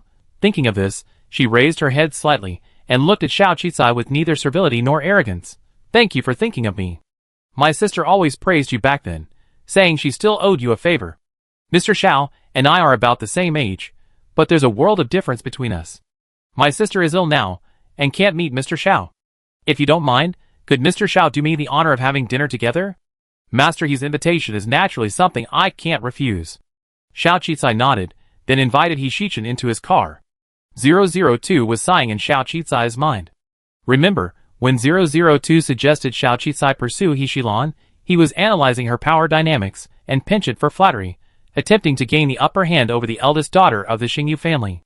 I hadn't expected the current target to be the He family head, but the priorities had been reversed. The Xingyu elite, the high-ranking gaming families of the coalition government, who needed to cling to Xiao Qisai, had become the forces that needed to cling to Xiao Qisai. So, if I needed to find a suitable match for Xiao Qisai now, who should I look for? Oh my god, in terms of power, skill, and courage, who could possibly be worthy of my master? 002's mind suddenly became bogged down at this thought. Xiao Qisai's schedule at Xingyu was almost completely secret. Even those in the upper echelons knew she was moving around, but they couldn't guess what she was up to. She met with so many different people, a bit like someone desperate, scurrying around like a fly. Of course, it was the Han family who felt Xiao Qisai was desperate, while it was Wang Jinyang who felt she was plotting something. But regardless of their respective perspectives, their collaboration continued, and certain strategies were being planned. Finally, the day before the aviation summit arrived, and Xiao Qisai arrived on Pusanqing planet almost on time on his private spaceship. In the vast conference room of the aviation building, Xiao Qisai was the last to arrive, drawing countless attention. Although her speeches and videos are now ubiquitous across the interstellar landscape, only by meeting her in person could one realize just how youthful she truly is, and how powerful her aura is. Most of the attendees at the summit were seasoned veterans, high-ranking figures in the aviation industry. Xiao Qisai, the only uncharacteristically young female entrepreneur, showed no sign of stage fright in front of them. On the contrary, some of the more seasoned individuals were even hesitant to meet her gaze. Seeing her made many people feel truly old. But it was precisely because of this young person that they faced such immense pressure. Besides the Han family, others within the industry also tried to test Xiao Qisai's intentions, testing whether she was devoting her primary focus to aviation, aiming for leadership and restoring the Xiao family's former status. However, facing the scrutiny of the industry leaders, Xiao Qisai simply maintained a calm, official smile and took her place. She had the least experience and the shortest time in aviation, so her position was essentially in the background. But even in this corner, someone like her could not be ignored. Han Yao personally presided over this, the first grand industry summit since the Han family ascended to the top of the industry, and he was full of energy and pride. Even though everyone now knew the Han family was on the decline, he didn't care. Back then, at the summit, he had been in the corner, standing below, watching the Xiao family prosper. Now, he was the host. He cleared his throat and recounted the Han family's hardships and tribulations to reach this point. He then went on to describe the Han family's vision for the industry and its contributions to the future. There was so much nonsense that Xiao Qisai was a little distracted. Finally, Han Yao finished his speech and got to the point.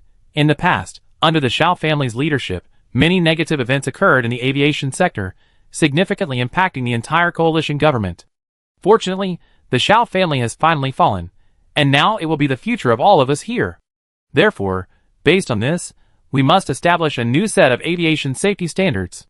Next, Han Yao unfolded a massive document projecting the Han family's new aviation safety standards. It contained a catalog of items, each plan meticulously detailed. Everyone carefully scrutinized and meticulously noted down each item. Of course, some regulations were also proposed by those present and incorporated. But it was clear that none of these new standards originated with Xiao Qisai. The goal was ultimately to save costs, increase profits for aviation companies, and mitigate certain risks and liabilities. Consequently, countless changes had been made to the Xiao family's previously strict aviation safety standards. Of course, there were some who objected, but the Han family offered sufficient benefits, and these plans allowed them to relax and lower standards, so most people were supportive. Except Xiao Qisai. She was the first to object. Master Han, are you sure this new standard document has been reviewed by government security departments? The safety standards in this document are significantly lower than when the Xiao family led the aviation industry. The average person in interstellar space travels on spacecraft and high-altitude aircraft routes thousands of times in their lifetime. Aviation safety standards concern everyone in the interstellar world and their lives. Lowering standards will certainly benefit certain companies with substandard technology, but what about ordinary people? Is Master Han planning to repeat the spacecraft crash I took last time? Ordinary juniors in the industry would never, or rather, wouldn't, dare to so brazenly confront the industry leader. Anyone who dared to do so would essentially be driven out of the industry, and it would be difficult for them to continue their careers there. Everyone had long suspected Xiao Qisai would raise objections, but her blatant criticism of the Han family, even bringing up the previous spaceship crash, was too blunt. She was practically standing in opposition, seemingly disrupting the party. Young people are truly bold. Some of the dissenters in the room looked at Xiao Qisai with admiration. Of course, while others disagreed with her views, they genuinely admired her forthrightness. The Han family head wanted to curse, but thought of Wang Jinyang's warning and held back. His facial muscles twitched, and he glared at Xiao Qisai with gritted teeth. Times have changed. The Xiao family's strict policies are squeezing out all of us in the aviation industry. They're simply excluding dissidents and suppressing companies with different philosophies. Now that my Han family is in power, we naturally have to give everyone a fair chance. Spacecraft technology is so mature now that there's no need for those strict standards, right? Xiao Qisai sneered. Spacecraft technology has indeed advanced, but what about safety systems? Master Han, have you forgotten that your Han family's spacecraft systems have major safety vulnerabilities? Have you addressed them? I disagree with your new standards. First, for the safety of everyone involved, and second, I suspect Master Han is abusing his power for personal gain, trying to use the new standards to mitigate or conceal vulnerabilities in your safety systems. And I have direct evidence that the Han family's system vulnerabilities are more than the minor flaws that caused the last spacecraft crash. They're far more terrifying, putting everyone in danger. Therefore, not only do I oppose your proposed new standards, I also question the Han family's qualifications to be the designated company for public air routes. Upon hearing these words, the Han family head's expression drastically changed, his voice sharpening. Xiao Qisai, what are you talking about? Are you questioning me, the Han family, and the government's decision? This was a very strong accusation. Questioning the Han family and the industry leader was inherently bold, but questioning the government might even cross the coalition government's line. But unexpectedly, even with such a heavy accusation, Xiao Qisai remained unfazed. Amidst the horrified looks of the crowd, she nodded calmly. Yes, I'm questioning you, questioning the government's initial review of the Han family's security system. Everyone. Has Xiao Qisai lost his mind? Han Yao was immediately enraged. Xiao Qisai, you will be held legally responsible for what you said. Yes, I am willing to take legal responsibility for my words and everything I said today, but I hope that Patriarch Han will also take legal responsibility for all your actions. Just today, I have filed an indictment against all members of the Government Security Audit Department who reviewed the Han family's airspace security system. I have also questioned the Han family's security system and filed a new public prosecution. Therefore, regarding Patriarch Han's proposed new security standards, I believe we may need to wait until these two lawsuits are concluded before further discussion. Xiao Qisai glanced at the crowd. Don't you agree? This concerns the future development of our entire industry. This is no joke. If the Han family's system security is not guaranteed, then any security proposal he proposes should not be approved, right? Everyone, ? This Xiao Qisai is absolutely insane. On what basis? Why would she single-handedly challenge an entire industry, the Han family, and even the government? Why is she so bold? Oh, I forgot, she even supports equal rights for high and low-class citizens, single-handedly challenging the entire upper class. And yet, the upper class can't handle her. So once she gains a certain level of power, nothing she does is truly shocking. It's simply because she has that power. Since Xiao Qisai appeared in public, she seemed to have succeeded in every challenge to authority, from actuary competitions to spin-off companies, to the public opinion wars, to provoking high-ranking citizens. And Xiao Qisai's confident demeanor, looking at the Han family head's expression, gave them a vague feeling. Is the Han family doomed? Absolutely. Xiao Qisai must have some leverage, otherwise she wouldn't have dared to challenge the Han family and the Government Security Audit Department. Otherwise, directly filing a public prosecution would be risking her life, her future, everything she has. A smart person like Xiao Qisai must have some important information. Thinking this through, one of the colleagues present finally stood up. I agree with Mr. Xiao. I agree with Mr. Xiao too. Why don't we wait and see? One after another, hesitant, they finally stood up. When the last person stood up, the Han family head's expression turned extremely grim. Chapter 181. No way. My Han family's internal system secrets haven't been leaked. There's no way he could have discovered so many vulnerabilities. Security systems in the industry have vulnerabilities, isn't that normal? The Xiao family's system also has vulnerabilities. How could there be none? The Han family's head hadn't expected the first phase of the aviation summit to end so dramatically. He was practically mad. The Han family received the indictment, so Xiaoqi filed the lawsuit as a citizen of the United Government. The Government Security Audit Department also received the indictment, suing on behalf of the Interstellar Travel Spacecraft Company. These two indictments quickly went viral online, once again becoming a top trending topic. A female entrepreneur fighting for equal rights has become a true warrior, questioning the Government Security Audit Department, questioning the aviation industry's supremacy. The goal is to ensure the safety of everyone traveling. This isn't just a fight for the lower-class citizens, but for all citizens of the interstellar system, for all those who need to use vehicles, spacecraft, and other means of transportation.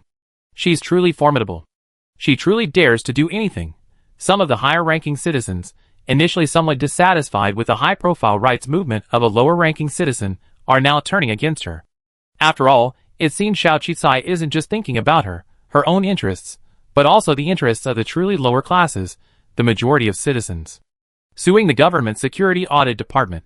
Since the formation of the coalition government, no one has dared to do such a thing. If this fails, Xiao Qisai will likely spend the rest of his life in prison. Besides, the stakes involved are so huge, it could even undermine the government's authority. Is the government truly immune to grudges? Some people inevitably express concern for Xiao Qisai's safety.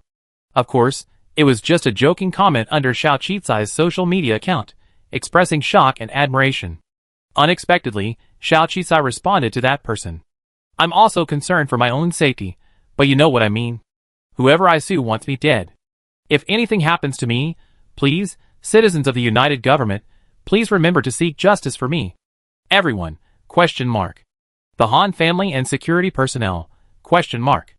Han Yao, crying, went to find Wan Jinong.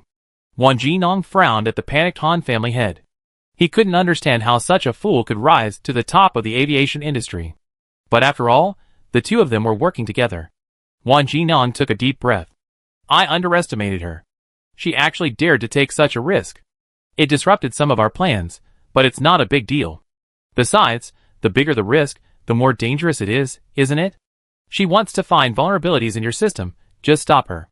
Her company may have recruited many talented people, but it's definitely lacking in IT professionals. Do you think the Ministry of Justice really has enough IT professionals to detect so many vulnerabilities? Will they really investigate their own colleagues and undermine the government's authority? If problems are found, the government security audit department will definitely need a major overhaul, and those in the coalition government won't let this succeed. Han Yao was a bit confused by what he said. So you're saying I don't have to do anything, the government won't find out anyway? Idiot! Wan Jinong couldn't help but curse.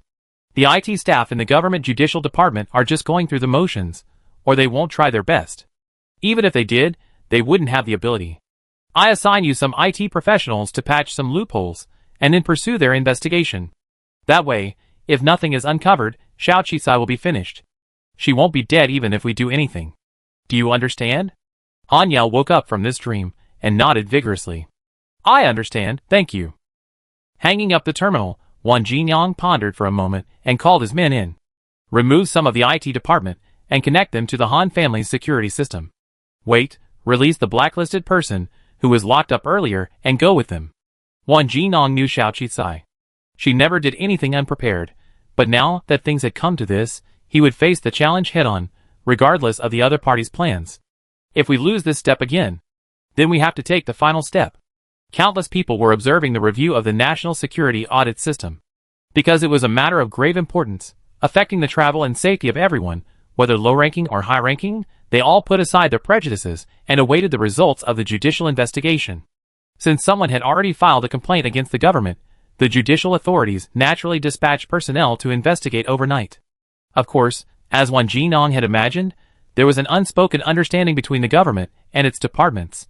If the security audit department failed, the authority of other departments would be greatly diminished, and even their respective interests would be affected. Therefore, the posturing was not just for show, but they had to put on a show. The Han family's headquarters housed a massive R&D and security center, housing the intelligent computing equipment at the heart of the security system. The judicial department's IT personnel arrived that same day and posted the time for the review online.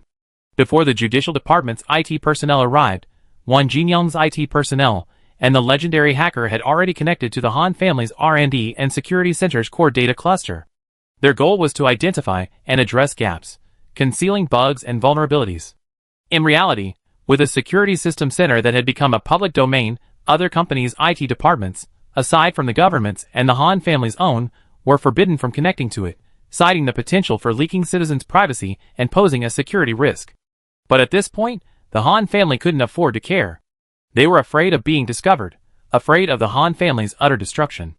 Of course, he had no confidence in his own system, as it certainly had loopholes. The Han family spent most of their money on building connections and copying the Xiao family's various flying car technologies, leaving them with no significant funds to invest in security systems. The information blacklister was the culprit in the Han family's spaceship crash. This time, he had easily gained direct access to the Han family's database, making his operation quite handy. His identity had been exposed because of Xiao Qisai. Not only did it expose his long-hidden identity, but it also ruined his security and wealth. He was even arrested, suffered greatly, and was ultimately imprisoned. Therefore, the information blacklister harbored a deep hatred for Xiao Qisai, and with this blatant opportunity for revenge, he went all out. As long as the Han family's security system was found to have no vulnerabilities, Xiao Qisai would be finished. Even if he survived, he would end up in prison for the rest of his life. He had planted a massive defense data chain, hiding all the bugs in the Han family system. Of course, he had also tried to fix some minor ones, but major security bugs required countless skills and experience, and he couldn't fix them in a short period of time. So, All he could do now was hide it. Hiding was a piece of cake for his skills. He would definitely make it impossible for the Judicial Department's information technology personnel to find anything. At this time, the Judicial Department's information technology personnel had also connected to the Han family's security system database. The information technology data inspection officially began. Xiao Qicai had already received information from Wan Yu. To deal with him, Wan Jinyang even went so far as to release the hacker who had harmed him last time, allowing Xiao Qicai to prepare. So what kind of father-son relationship was there? He would even release the person who almost killed his own son. It was just self-interest. Though the hacker's skills were indeed impressive, I wondered if He Shichen could handle so many people on his own? Indeed, Xiao Qicai had been planning this lawsuit since he approached He Shichen. Didn't the Han family want her dead? Then let the Han family die before me. Xiao Wei's warning had made Xiao Qicai realize the Achilles heel of the aerospace industry. The security system. Furthermore, Xiao Wei also gave Xiao Qicai all the raw data that enabled the Xiao family's safe interstellar travel company to operate smoothly and quickly, including the core data of the relevant security systems. Because of this, Xiao Qi was even more certain that the Han family's technical standards were definitely not up to par with his own. How could such a company be considered number one in aviation, and how could it be responsible for the travel safety of billions of people across the interstellar space? So, Xiao Qi wanted to seize this summit opportunity to bring down the Han family in one fell swoop. And with Wan Jinong also involved. That would be killing two birds with one stone. Although He Shichen was young, she was recognized as an information genius within the system. Furthermore, she had even managed to sneak into government systems without detection. This was why Xiao Qi trusted her abilities and reached a cooperation agreement with her, allowing He Shichen to help him win this information technology battle. Xiao Qi would then use his advanced medical cabin to do his utmost to save her sister, He Shilan, while also helping her stabilize the He family and fight against the Mo family. The Mo family was already in decline due to certain trends, and his own playboy was still making trouble, wanting to mobilize the entire family to fight against his ex-fiancée, who worked in the same industry. It was simply insane. With the warning from Xiao Qicai's company, the head of the Mo family immediately imprisoned Mo Qiyu to prevent him from causing trouble. He even personally prepared an apology gift for the He family, who had relied on Xiao Qicai's influence. He Shichen was astonished at how quickly the matter was resolved, and naturally, he became even more convinced of the importance of cooperating with Xiao Qicai. So, whether for her sister or out of gratitude to Xiao Qicai, He Shichen would fight this battle with all her might. When the Ministry of Justice's IT technicians connected to the Han family's security system, He Shichen followed suit.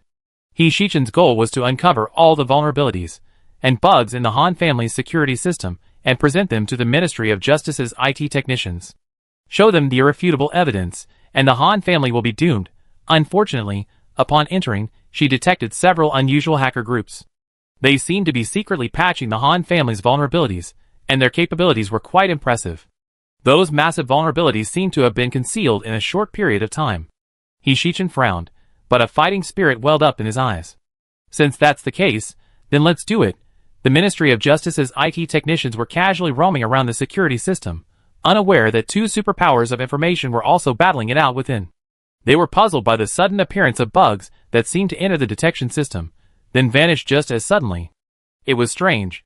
At first, it was just minor bugs that were popping back and forth into the security detection information storage system, but suddenly, countless bugs and even major system vulnerabilities were flooding in.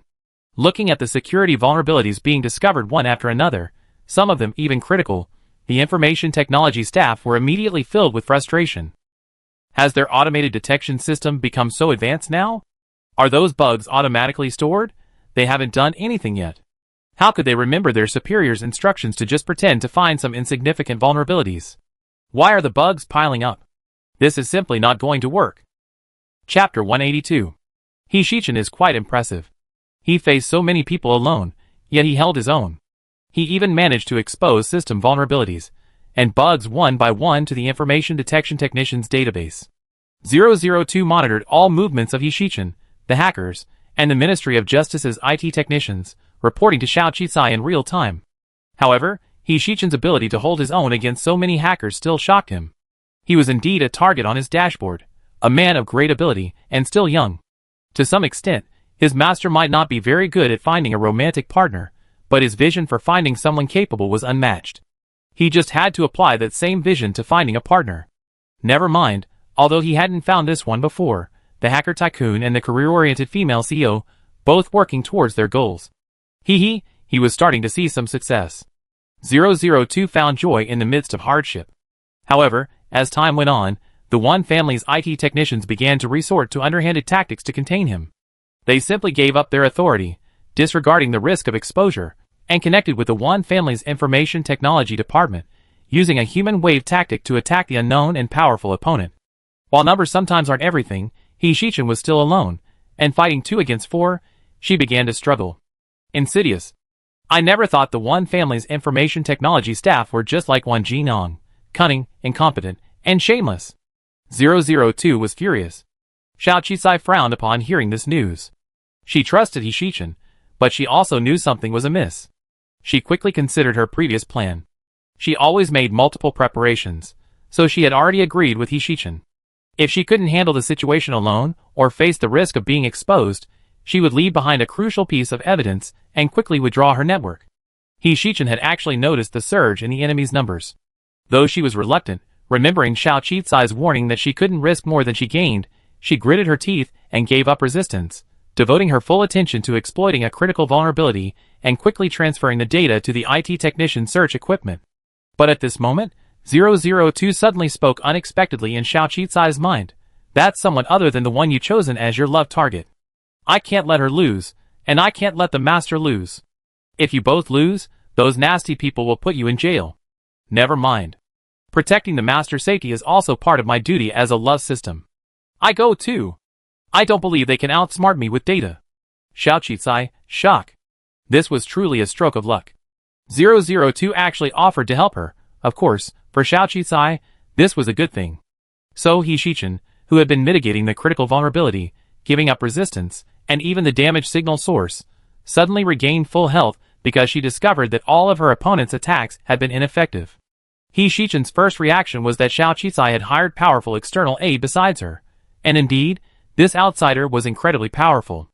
Upon his appearance, he single-handedly dispatched countless enemy hackers, employing a data-blasting attack that forced the enemy into a state of retreat.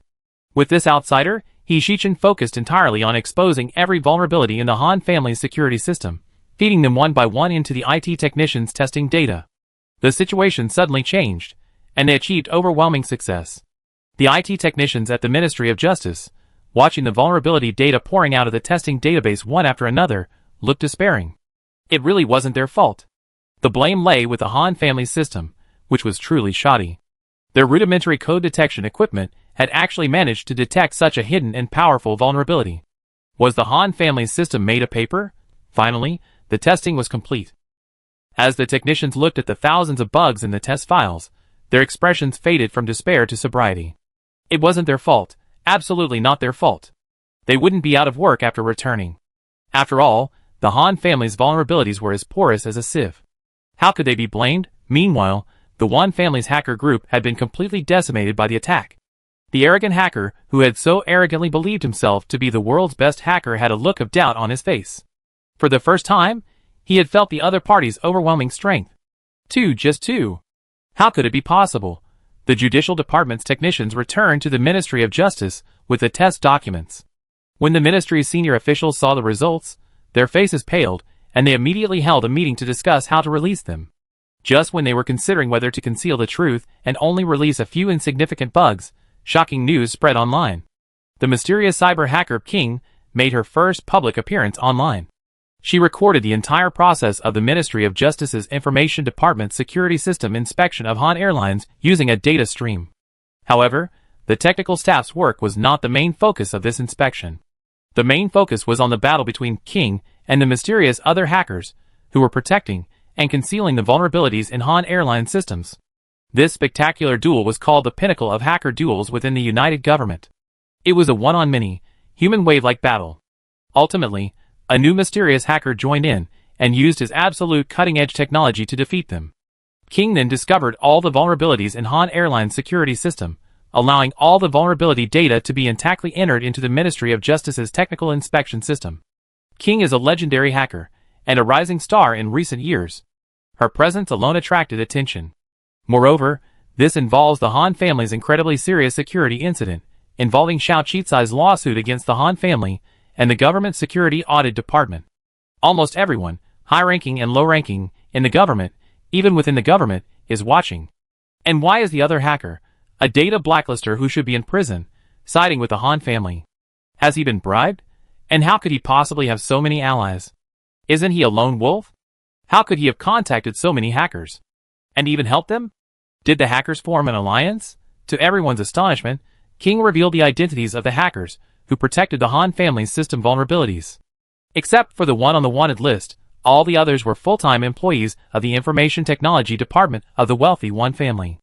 Everyone watching the show, ? This show is getting more and more exciting. Xiao Qizai's lawsuit against the United Government Security Audit Department and the Han family concerns her life and death, her future, and her future. The Wan family and Xiao Qizai had been at odds for a long time. It turned out to be more than a simple conflict between low-level citizens and high-level citizens. It had reached such a level that the Wan family would resort to illegal means to eliminate Xiao Qizai. Of course, King was only participating in this justice manner, simply targeting the illegal activities of the Wan family's information technology personnel and information blacklist users. This did not cause any resentment, but instead, she was regarded as a righteous hacker. Those thousands of bugs and major vulnerabilities made the Han family a laughingstock. The information technology personnel of the Judicial Department were not even aware of the existence of those high-level hackers, which also became a joke. At this point, it didn't matter whether the Judicial Department announced the results or not, because everyone had seen them. If the Judicial Department didn't disclose them impartially, Xiao Qizai would likely file another lawsuit, so their meeting wasted. The Ministry of Justice's top leader, sweating profusely, immediately made the decision, never mind. This matter has already been exposed. The entire virtual world is waiting to see our Judicial Department's mockery. The Han family was a pawn to be abandoned. We can't let our entire department, even the most rigorous Judicial Department, become a laughingstock just to protect a small group of people in the Security Audit Department. Publish it. Publish it all. Immediately arrest the Security Department members who inspected the Han family's security system, arrest the responsible Han family members, open a public trial, and announce it online immediately. The judicial announcement meant the Han family was doomed. Han Yao, the Han family patriarch, was as anxious as an ant on a hot pan, even tempted to flee. With the evidence now irrefutable, and the investigation results in, the Han family would be doomed. Holding on to a last shred of hope, he dialed Wang Jinyang's phone. "I done everything you asked. What now? The Han family can't be destroyed in my hands." Wang Jinyang hadn't expected things to escalate to this point. Just when he felt he underestimated Xiao Qizai, he always pushed him further. He gritted his teeth and said, "Never mind. Let's launch our final plan now. Destroy Xiao Qizai. I do everything I can to rescue you later." But, no matter how foolish Han Yao was, he sensed something was amiss. Unfortunately, Wang Jinyang interrupted his thoughts. "Don't worry, if she dies, my Wan family will mobilize all our resources to rescue you. We absolutely stand by you. My Wan family has been the wealthiest family for centuries. The capital and connections we accumulated are far beyond the reach of a small, newly established company like Xiao Qizai's. The government fears Xiao Qizai, the weapon she wields.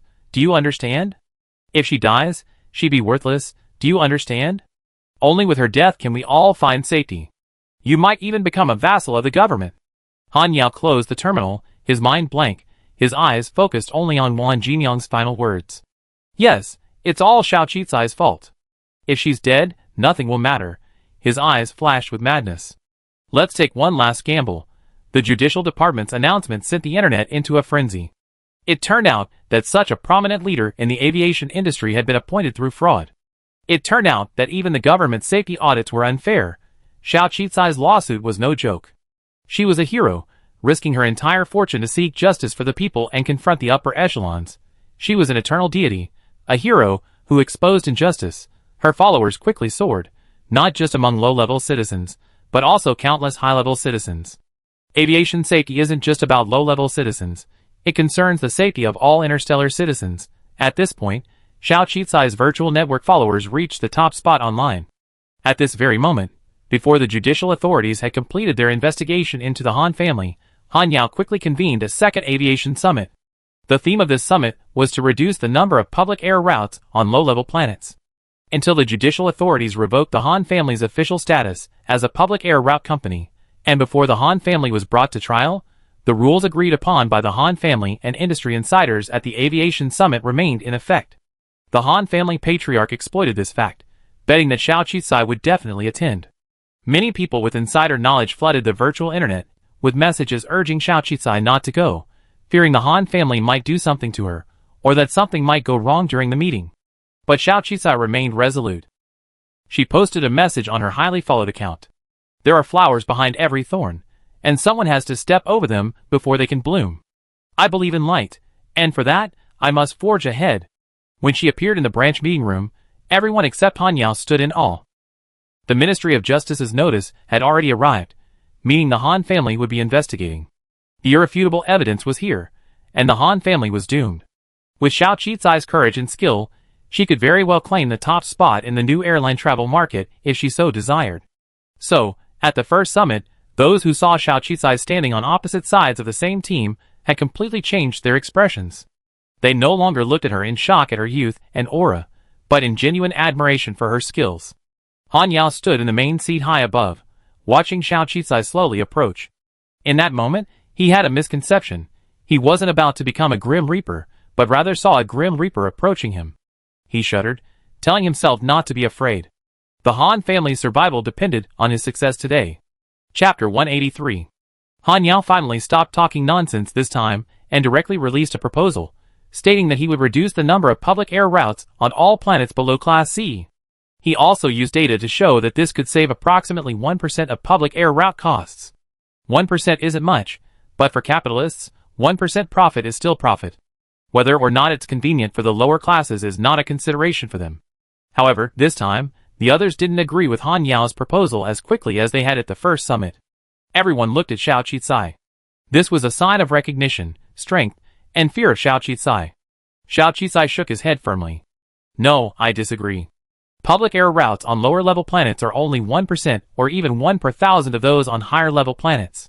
Haven't any of you here lived on a lower-level planet? I have, and all cargo and commercial spacecraft are extremely inconvenient. Going to higher-level planets or doing business elsewhere requires waiting for public air routes, which already restricts the development of lower-level planets. Reducing public air routes now would undoubtedly deny the lower-level people any opportunity to survive. However, countless lower-level planets are already undergoing environmental transformation. They will become better off, and lower-level citizens will receive education and quickly move out to contribute to humanity and the entire united government. They need convenient transportation and a way out. Therefore, I believe that not only should the frequency of public air routes not be reduced, but the current frequency is no longer suitable for the current development of lower-level planets. We need to increase it. Her voice was clear, her logic coherent. Everyone present stared at her, but remained silent. Han Yao sneered, "You say increase? These costs are taxpayers' money. It's true that their travel rate is low, and what important things do low-level citizens have? Why can't they just wait a little longer if they need it?" Xiao Qizai immediately retorted, "Then look at some of my data. This shows the demand for travel on low-level planets, and its growth rate in recent years. While it's slow, it's growing steadily. This includes business trips, and they're becoming more frequent, stimulated by projects like beauty potions. Let's put it this way, if the frequency of public routes isn't increased, don't blame me for turning to private business. I have a plan to increase travel between lower-level planets and external routes, with prices set at 50% of public routes. If you insist on reducing the number of flights, then I have no choice but to do this. So, are you planning to give up all the lower-level planet markets? Or will you give the entire market to me?" At this, everyone was speechless, for they knew full well that this lunatic, Xiao Qizai, would pull it off. She could even achieve equal rights for high and low-level citizens, despite widespread opposition and pressure from higher-level government circles. If she could distribute her beauty potion to all the lower-level planets in the 8-star regions, then she would surely fulfill her promise and expand her private air routes to all the lower-level planets in the 8-star regions, and at half the price. How much market share would she then have? Xiao Qizai's pricing was so low, and she consistently received support from the grassroots. Who could possibly compete with her? By then, those public routes and those they had invested in would be wasted, perhaps even unused. That wouldn't just mean a slight loss of profit, it would mean a complete loss of profits. They looked down on low-level planets, but they certainly wouldn't simply pass this huge pie on to others. Based on this, one person after another stepped forward, arguing that Xiao Qizai's words made sense, urging the Han family head to be cautious and maintain the existing flight frequency. Undoubtedly, Xiao Qizai had once again triumphed on this summit theme. Looking at Xiao Qizai like this, Han Yao felt a renewed sense of despair. No wonder Wan Jinong had been defeated by her. Someone so clever, able to grasp the opponent's weaknesses and key issues, was definitely a natural businessman, an unbeatable opponent. Why had the Han family stood against her? But now there was no turning back. He stood there, high above, gazing at Xiao Qizai with a cold expression, murderous intent gradually surfacing in his eyes. He pressed a button, and in that instant, the conference room's doors locked, the windows covered, and all the lights went out, plunging the room into darkness. Everyone panicked, some even screamed, confused as to what was happening. Dozens of assassins armed with high-end sniper weapons had silently zeroed in on Xiao Qizai. In that instant, multiple attacks erupted. No one could dodge them. For safety reasons, everyone entering the conference room underwent a security check to ensure they were unarmed. The security of the conference room was handled by the security department. Of course, since this was Han Yao's home turf, the final results of the security check naturally fell into their hands. To prevent Xiao Qizai from escaping, and using her new concept flying car, they had already made arrangements, cordoning off the entire conference room to ensure not even a fly could escape. Unless the conference room is blown up, no one can escape. Wan Jinong has also deployed dozens of assassins. Under his command, they will attack Xiao Qizai at all costs, aiming to kill him. This is an impenetrable trap. As long as Xiao Qizai attends this meeting, she will surely die. She's just a businesswoman. No matter how powerful she is, she doesn't have a body of steel. Even with her body armor, she can't avoid the intelligently locked high-end sniper weapon. Goodbye, terrifying enemy. Han Yao looked in Xiao Qizai's direction in the darkness, hearing the sound of sniper fire one after another, a smug look on his face. Those assassins were indeed very agile, and their weapons were of the highest quality. Any normal person would surely die. But Wan Jinong had thought of her ability to use the new concept of invisible speeder to escape, but he never imagined that Xiao Qizai had a hidden space where people could hide. Xiao Qizai hadn't dared to attend the meeting, naturally not to die. She had been prepared. The moment all the doors and windows were sealed and darkness fell, she hid in the storage space without hesitation. All the attacks exploded at her location. But they didn't hit. The assassins watched helplessly as Xiao Qizai, a living being, vanished into thin air, so shocked that they even forgot to launch a second attack. When they found Xiao Qizai again, he was standing behind Han Yao. They ostensibly followed Han Yao's orders, but in reality, both their weapons and their assassins were under the command of Wan Jinong. The assassins' highest order for this mission was to kill Xiao Qizai. There was even a directive that if their sniper weapons couldn't kill Xiao Qizai, they would use artillery shells. In short, they had to kill Xiao Qizai, regardless of the consequences, even risking the destruction of the building and the conference room. So, even if Xiao Qizai hid behind Han Yao, they had no qualms. Han Yao's eyes widened as he watched the massive artillery shells hurtle toward him. No, Wan Jinong. You little bastard. Boom. After a loud bang, a massive hole ripped through the entire building housing the conference room. Light streamed in from outside. Countless people called the police, and the sheriff's department quickly arrived, launching a rescue operation. The murder of Xiao Qizai, or rather, a murder many had foreseen, but not expected to be so horrific, shocked the world. No one could have imagined that such a tightly guarded interstellar conference room would harbor so many assassins, and so many heavy weapons. So, was Xiao Qizai dead? No, not dead. No body could be found, so he could only be declared missing. But Han Yao was also injured. He was seriously injured and was still in the hospital, reportedly just a hair's breadth from death. I heard the assassins use small star bombardment cannons. Those high-end sniper weapons, those star bombardment cannons, it's a wonder they could survive in such a small space. Wait, Xiao Qizai is now the foremost advocate for equal rights for lower-class and higher-class citizens. She's just exposed the government's corruption, the bribery of the security audit department, and the parallel operations of the Han family, the transportation giant. Whoever wanted her dead is self-evident. But the problem is, Han Yao himself was seriously injured. After all, he didn't hire an assassin to kill him. It's said he almost died, and now he's only hanging on. So could it not be assassins sent by Han Yao? Otherwise, this would be too blatant. This building is public, not the Han family's. Could it be the government? Or those upper-class citizens? With this thought, countless people began to rail against it online. They railed against the injustice of the world, against the fact that the lower-class citizens had finally achieved a genius, only to have them repeatedly try to destroy him. They railed against the government's inaction, against the security services' incompetence. In short, Xiao Qizai had always been a hero for the lower-class citizens.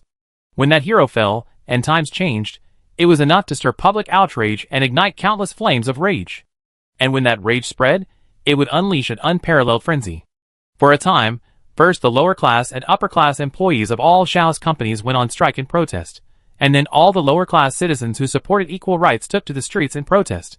The conflict had reached its peak. Xiao Qizai had only been fighting for the rights of the lower-class citizens, so why had he been forced to die? Xiao Qizai had simply risen from the bottom, working his way up through his own efforts to the top. So why was he so despised? The last sentence in Xiao Qizai's social media post, "I believe in light, and for this, I must forge ahead," seemed to slap everyone in the face. And Xiao Qizai's joking reply to netizens, saying that if he were to be in an accident, they would definitely seek justice for him, brought countless people to tears. Such a pure and brave person, how could she die? How could she die? They needed justice, justice for Xiao Qizai.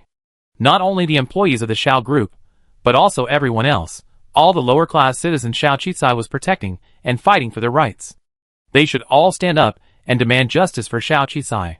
The virtual internet was abuzz with condemnation, paralyzing countless government websites. In the real world, countless people stood up and took to the streets in protest, demanding justice for Xiao Qizai. Even some high-ranking citizens felt a pang of shame. For Xiao Qizai had not only fought for the rights of lower-class citizens, but also for the right to safe air travel for nearly every citizen of the world. She was protecting the world, every citizen, but the world had failed to protect her. In overthrowing the Han family and promoting air safety, Xiao Qizai was doing it not for herself, but for everyone. She hadn't expected to unexpectedly gain the support of so many high-ranking citizens. But precisely because of this, there were many conscientious citizens, both high-ranking and low-ranking. Those at the top of the social food chain were, after all, a minority. For a time, Xiao Qizai's death unleashed an immense force throughout the world, uniting countless people. They demanded justice, a change in the world, and a concession for one man. Coincidentally, news broke that the assassins and weapons had been lavishly arranged by Wang Jinong. The richest man possessed the world's greatest wealth, and his connections within government circles played an irreplaceable role. But ever since he stood up to Xiao Qizai, and since he dispatched the information team to protect the Han family during the last security network war, the richest man was no longer the godlike figure standing at the top, admired by everyone. He was pulled down from the altar, sparking the anger of countless people. Capturing Wang Jinong and seeking justice for Xiao Qizai became the rallying cry of countless people. Chapter 184. The evidence is irrefutable, Mr. Wan. We have no choice but to bring you back for questioning on charges of first-degree murder and aggravated endangerment of public safety. She's not dead at all. There's no body, and Han Yao is injured. Besides the speeding car, Xiao Qizai must have had some other trick up his sleeve to allow her to escape. But even if Wang Jinong knew she wasn't dead, others wouldn't believe it. After all, artillery bombardments had been deployed. Although attempted murder and murder are two separate crimes, they're both serious, and even the richest man isn't immune. Furthermore, some people online are saying, you'd be fine if you're bombarded with this. As long as you're not dead, believe that Xiao Qizai is also alive. So, an investigation is inevitable. Wang Jinong is definitely being detained. Even if he uses connections, it'd be difficult to get him released. After all, everyone in the galaxy is watching this case. The privileged have their own ways, but if this matter has such a huge impact, even if it's done, it won't be easy. At least the process must be followed. Wang Jinong didn't want to force the issue or add another charge, so he finally nodded. Give me 2 hours. I need to arrange some things, and then I go back with your law enforcement officers to conduct the investigation. Wang Jinong hung up the terminal, his eyes cold. Ever since Xiao Qizai's grand appearance at the aviation summit, it seemed like everything was a conspiracy. Wang Jinong thought he had set a trap for Xiao Qizai, but he never expected that only then would he realize that he was the one who had walked step by step into Xiao Qizai's trap. This man's cunningness surpassed even Qiao Yan's. At least Qiao Yan was focused on laboratory research and wasn't well versed in these schemes. But Xiao Qizai was different. She was a businesswoman, savvy in calculations and schemes, mercenary and unscrupulous, making her even more formidable than a brilliant scientist. Wang Jinong closed his eyes. He pressed the button, ready to call a meeting with his subordinates to address the issues surrounding his detention. This was the emergency button in his office. All his key subordinates would arrive within 10 minutes, and those closer to him would almost certainly drop their work and arrive within 3. But this time was particularly different. After he pressed the button, a full 3 minutes passed, and still no one arrived. Just as he hesitated, the door opened. It was Wan Yu. Behind Wan Yu were uniformed judicial officials. While Wan Jinan was stunned, Wan Yu calmly said to the law enforcement officer behind him, "How could he not be found? My father has been staying in his office the entire time. Mr. Law Enforcement Officer, please go in." Wan Jinan hadn't expected his son to bring someone to detain him. Disbelief and anger crossed his face. "Are you really that anxious?" Wan Yu's expression was calm. "Everyone has a responsibility to obey the law. I'm simply cooperating with law enforcement as a citizen. Besides, my friend is dead, and you're the prime suspect. Shouldn't I give her justice?" Okay, Wan Yu, you're worthy of being my son." Ruthless. But remember, don't overestimate yourself. Nothing is as simple as you think. If you trust that woman, or even fall in love with her, you end up like me. Wan Jinan closed his eyes, and clenched his fists, veins bulging, but he managed to hold it in. Finally, law enforcement officers secured him with a smart chain, sealed his terminal, and took him away. The arrest of the richest man, Wan Jinan, became the biggest news on the virtual internet. Of course, countless people cheered that justice had been served, but there was also grief. It turned out that the upper class was indeed targeting the female entrepreneur, who had always spoken out for the lower classes. Such a gifted individual only appears once in 1,000 years. She used her own methods and courage to fight for the rights of all the lower classes, repeatedly putting herself in danger. But in the end, she died in the class struggle. What a tragic event. So is there any hope for the lower class citizens? Yes, there must be. We must follow her path, be as outstanding and hardworking as she was, and possess the courage to change the world. We must let the upper class citizens see the power of the lower classes. If one Xiao Qicai dies, there will be thousands and thousands more, and ultimately, the world will be forced to see the power of the lower classes. Each of Xiao Qicai's companies is operating smoothly. Each of her employees work diligently, transforming their grief and anger into strength, steadfastly adhering to Xiao Qicai's direction and goals. The beauty potion continued to be promoted throughout all the lower-level planets, transforming one low-level citizen after another, plagued by illness. The development of the Interstellar speedster continued uninterrupted, with the R&D base gradually expanding. Cooperation with the military continued smoothly, leaving the military with no faults. They even released a new model of the speedster, following previous plans, sparking another wave of speedster upgrades. Environmental projects in partnership with the government have not been interrupted. The pace of transformation of low-level polluted planets continues to accelerate, transforming one deeply polluted planet after another, allowing more and more people to have more beautiful homes and a better living environment. Interstellar travel companies' projects continue to expand. They incorporate the unique folk customs and history of countless low and mid-level planets, as well as the pure, natural and irreplaceable local attractions, to create one innovative travel project after another, allowing more and more people addicted to the virtual world to step out and rekindle the unique scenery of life through affordable travel. These innovative projects include exciting and peaceful games, unique cuisine that stimulates the taste buds, and irreplaceable natural scenery. They connect with people and nature, restoring peace of mind, and even soothing the soul for countless people, allowing countless young people addicted to the virtual world to suddenly discover the beauty of reality. The global craze to escape the virtual world and return to reality is irreversible. As travel routes expanded and the number of travelers increased, the interstellar spaceship companies also grew in size. They even began to accommodate foreign travelers, as Xiao Qicai had mentioned.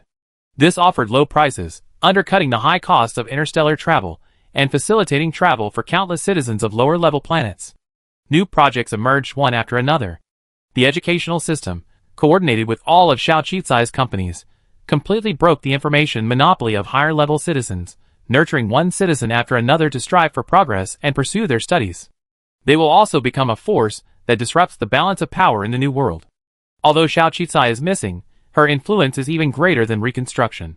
002 is merely a love system. It doesn't understand why Xiao Qicai chose to disappear. But now, facing the changes in the world, it seems to understand something. This era needs heroes. Baptized by blood, greater power will be unleashed.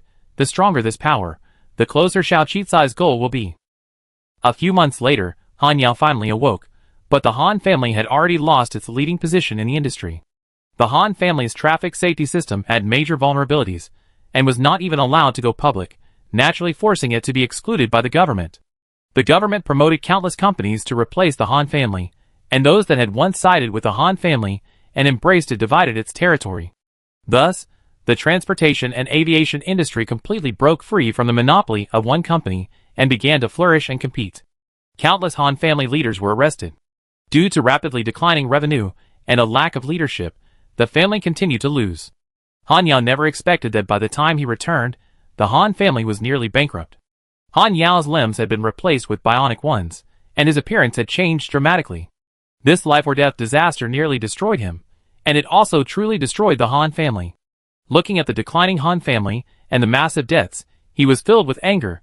He remembered Xiao Qizai's words. Wang Jinong wouldn't care if he lived or died, which was why the assassins hadn't hesitated to fire at him. Furthermore, if the Han family hadn't followed Wang Jinong's advice and dealt with her, they wouldn't have ended up in this situation. It turned out to be true. Han Yao closed his eyes, his mind filled with Xiao Qizai's words behind him. He didn't believe it at first, until the bomb blasted him to the ground. Desperately, he reached out to Xiao Qizai. "Save me, I promise." Han Yao was about to die there, but it was Xiao Qizai's medication that saved his life at the last moment, which allowed him to survive. He was in a coma for a long time, and then underwent rehabilitation for a long time before finally meeting the criteria for discharge. Seeing the Han family's current state, he completely believed Xiao Qizai's words. He had spent so many years climbing to the top, but greed and stupidity had led him to a swift fall. Wang Jinong. He called out the name viciously.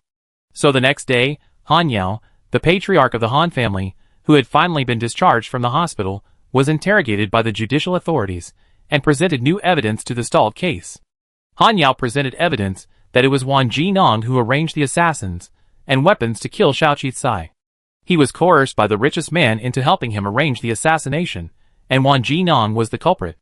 Wang Jinong, a high-ranking citizen who did not want Xiao Qizai to replace the Wan family in the future and did not want him to achieve equal rights for lower-class citizens with higher-class citizens, was guilty of murder, endangering public safety, violating weapons laws, and numerous other crimes. Thus, the case concerning the explosion and the assassination of Xiao Qizai finally saw new progress. The anger of the lower-class citizens, which the government had finally quelled, reignited, and protests erupted across countless planets, demanding Wang Jinong's justice. Wang Jinong was indeed arrested, but only temporarily detained. He still had an excellent team of top-tier lawyers defending him, and maintained his connections. Even during his detention, he lived a lavish life, even suspending the terminal blockade. He was waiting for an opportunity, waiting for the public to forget, so he could find a pretext to release himself. To his surprise, Han Yao wasn't dead, and he even turned against them. Wang Jinong chose the Han family because the Han and Xiao families had an irreconcilable conflict. They had always been bitter rivals in the aviation industry, and the Han family and Xiao Qizai had clashed numerous times, almost to the point of death. Han Yao was a bit foolish, but he was obedient. Wang Jinong's idea was that Xiao Qizai and Han Yao could die together, and then he could shift the blame for Xiao Qizai's death onto Han Yao, and everything would be fine. But Xiao Qizai disappeared, and Han Yao, by some chance, survived, and even turned against them. How could this be possible? Wang Jinong furiously called his most trusted butler, Schubert, on the terminal. "Didn't you say you already made Han Yao unable to wake up? Why is he back? Why would he turn against me and testify against me?" Schubert had been Wang Jinong's subordinate for over 100 years. Wang Jinong might not trust his son, but he certainly wouldn't distrust him. He wasn't in a hurry to leave because he had Schubert with him. Schubert was familiar with all of his power, his work, and his arrangements. He would help him handle everything, even help him stabilize his power, and prevent Wang Yu from taking advantage of this opportunity to completely swallow up the Wan family. For over 3 months, despite being imprisoned, Wang Jinong had lived a life of utter indifference. He had complete knowledge of his companies and all their movements, and even everything was carried out according to his instructions. Much of this information came from Schubert, and it was Schubert who assisted him. The holographic projection of Schubert still had silver hair and wore a neatly tailored suit. He looked elegant and gentle, his smile permeating his face with a look of unwavering trust. This appearance made Wang Jinong never suspect that he would betray him. Until Schubert spoke. "Sir, you must be joking. How can I control the life and death of others? This sentence completely confirmed Wang Jinyang's unbelievable suspicion. Schubert had betrayed him. Chapter 185. Schubert, I don't trust anyone. I can accept betrayal from anyone, even my wife and children. I thought about it before, but I never imagined it would be you. Wang Jinyang spoke these angry words in a calm tone. You've been by my side for as long as I can remember, over 100 years. I entrusted you with my trust and power. You're an outsider, yet you're second only to me in the Wan family. What else could you possibly be dissatisfied with? Wan Yu, a dying cripple, a useless man, what could he possibly offer you? Faced with the question, Schubert smiled gently. Sir, you should understand why I say that. I'm an outsider, so I consider everything you give me a gift. Besides, sir, I'm not switching sides to young Master Wan Yu, but the one I always believed in, the madam. Schubert was a trained senior butler, a retainer of the Wan family. From the moment he was chosen, he was alone, without family or friends. Brainwashed, his eyes were fixed on the heir to the Wan family, and he had no future descendants. Orphans like them, chosen from low-level planets, changed their fates. They seized the opportunity and worked hard to rise, but they never imagined the price of this climb. All their efforts would only lead to becoming a noble servant. As the heir of the Wan family, they naturally enjoyed the best material benefits, but no matter what, they were still playthings in the hands of the powerful, loyal dogs. He truly felt a tender affection for Wang Jinyang, whom he had watched grow up. He cared for him, loved him, and even risked his own life to protect him. He thought they could be friends, even elder and junior. But Wang Jinyang still arrogantly treated him as if he was coming and going, treating him like a tool at crucial moments. Ultimately, Schubert told himself that no matter how much the upper class liked and trusted the lower class, it was only based on merit, and he would never treat them as equals. Classes could never be crossed. He knew how to be a loyal dog, how to earn his master's trust. For decades, he remained the most obedient and useful person around Wang Jinyang. Until Qiao Yan appeared, Qiao Yan's eyes remained indifferent. She saw the heir to the richest man and the heir's butler as the same. With Qiao Yan, he felt equality for the first time. Qiao Shen once asked him, "Why don't you leave?" For the first time, Schubert's smile faded. He said, "I've been trained since childhood to be a faithful, obedient dog. Without my master, where can I go? What can I do?" Qiao Shen smiled. "That's okay. You can train yourself again, become a human being, someone who lives for themselves. Schubert, I find a chance to talk to Wang Jinyang and have him terminate your contract and let you go, okay?" Sadly, Qiao Shen never found the chance. The only person who had ever persuaded him to be a human being died at the hands of Wang Jinyang's ambition and lust. This also made him see Wang Jinyang clearly. If he had asked to leave, he would have died too. Knowing so many secrets of the Wan family, Wang Jinyang would have killed him without hesitation. Wan Yu was Qiao Shen's only child left. He had given him extra care, watching him grow up. Now that the opportunity had come to replace Wang Jinyang at the helm of the Wan family, how could he not help? So, over the past few months, Wang Jinyang appeared to still control the majority of the Wan family's resources. In reality, every piece of data Schubert reported to him, every person he met with, and every process and outcome of every arrangement he made were fabricated by him. He did nothing for Wang Jinyang. Instead, he handed all of Wang Jinyang's core secrets to Wan Yu, allowing Wan Yu to completely eliminate all of Wang Jinyang's influence, allowing him to take control of the Wan family and become its new head. And Wang Jinyang was nothing more than a criminal convicted of murder, endangering public safety, and obstructing justice. A myriad of other crimes. Yes, madam, that's the answer. It's Qiao Shen again. Wang Jinyang suddenly burst into laughter. I didn't expect it to be Qiao Shen again. Even after so many years of death, she still left an indelible impact on my life. Schubert, I don't blame you. Qiao Shen's charm was hard for me to resist, let alone you. But Schubert, for all the years of our friendship on Weibo, and for the fact that I never doubted you, I'm asking you to do me one last favor. Wang Jinyang's arrogance completely vanished. He sat there dejectedly, the light in his eyes slowly fading. Schubert remained silent, because he knew Wang Jinyang well. With his cunning, every action and word he spoke had a purpose. If he wasn't careful, he could easily fall into his trap. Wan Yu had even warned him not to appear before Wang Jinyang again after betraying him. He had called Wang Jinyang's terminal this time simply to see his expression when he learned the truth. Unfortunately, Wang Jinyang was not an ordinary person after all. There was no regret or shock on his face. He seemed to have quickly accepted everything. Wang Jinyang continued, I'm over 100 years old now, and these charges are enough to keep me in prison until death. In my life, I enjoyed wealth and power that ordinary people never have. I stood at the top of the world, so even if I fall into this point, it's still worth it. But the only thing I ever fallen for was Qiao Yan. My only regret, the only person I ever loved, is her.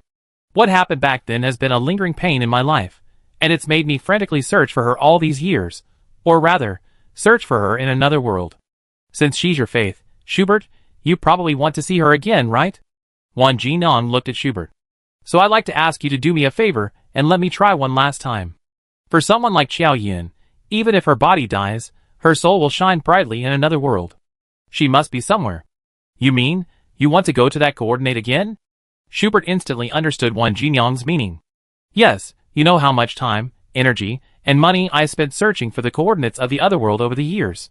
Sadly, the last expedition team completely disappeared. But their disappearance proves one thing. It's a real-world coordinate point, doesn't it? You don't believe what that woman Xiao Qicai said, that coordinate point is really a dangerous place, do you? Dangerous? Where isn't dangerous? These are special coordinates left by Qiao Yan himself. Even if it's dangerous, I'm going to try it myself. Just consider it my dying wish. Schubert, can you help me this time? This was the first time Wang Jinyang spoke to Schubert with a plea, rather than an order. Schubert fell silent again.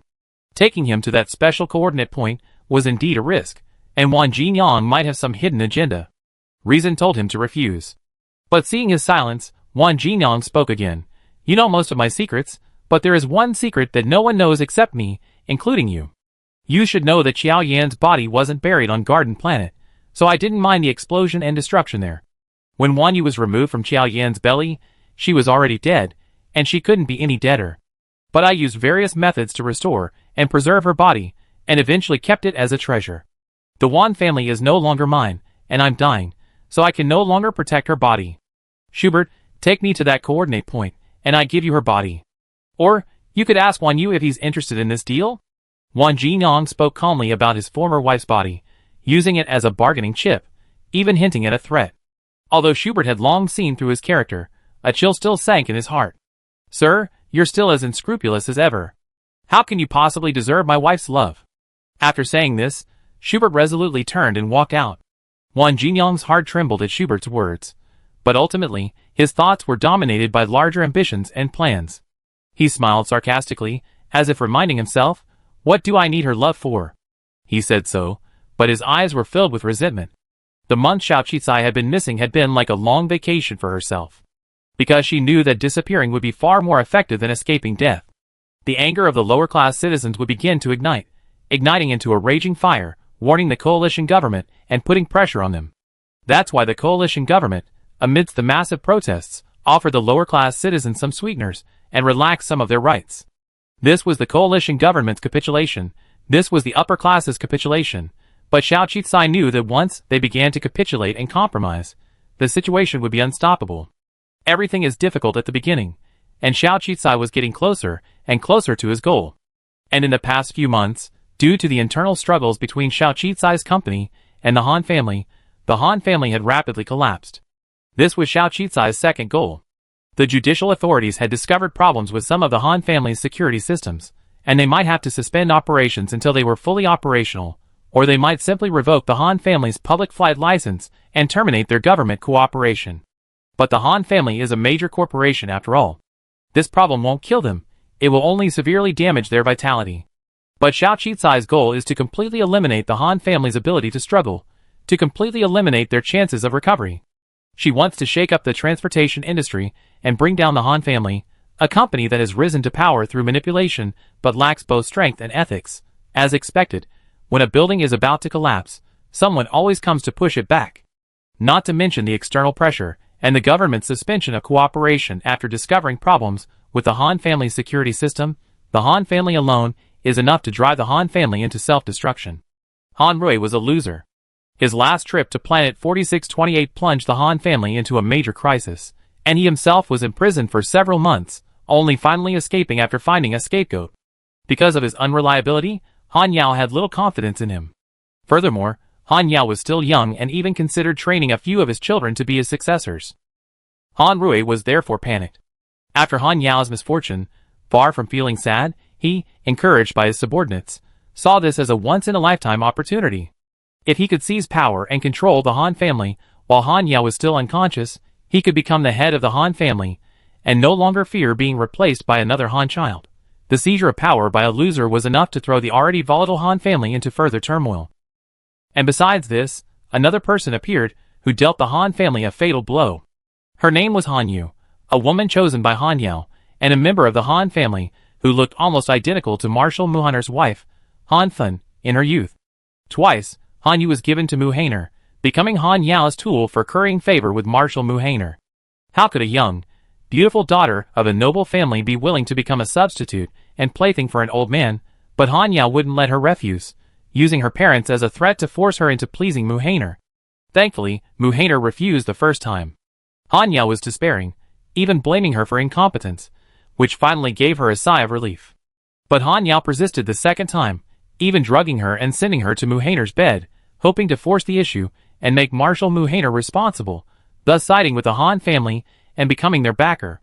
From beginning to end, this arrogant daughter of the Han family was merely a tool in Han Yao's hands.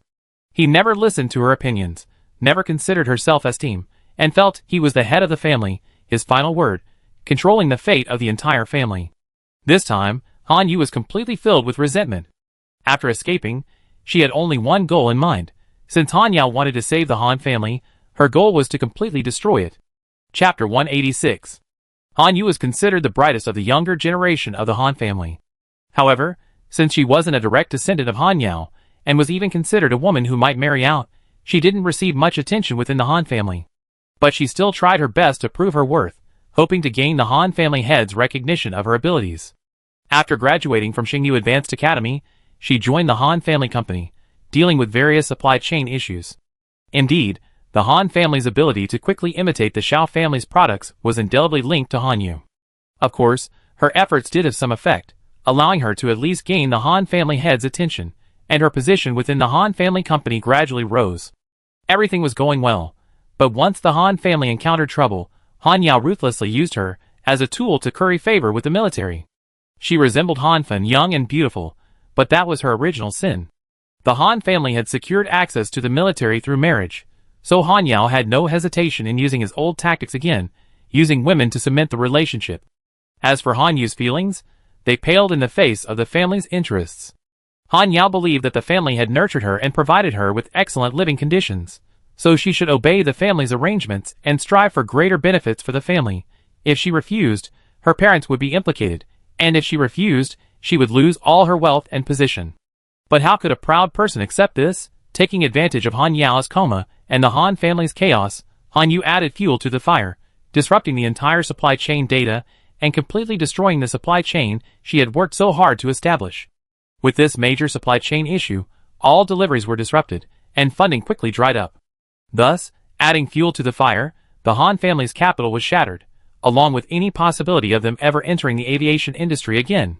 So, after Han Yao's release, the Han family, a family so vast that even with its prodigal son and lavish spending, it could never be squandered, a family so prosperous not long ago, sitting atop the most important interstellar transportation and aviation sector, had reached the point of bankruptcy. So how could he not be furious? The Han family was finished, and so was he. Wang Jinong, the culprit who had plotted against him, that high-ranking billionaire, would have to be treated like him, for him to be satisfied. The judicial authorities had been stalling for the sake of the Wan family's reputation, but suddenly, they discovered that the Wan family had changed, with Wan Yu now the patriarch.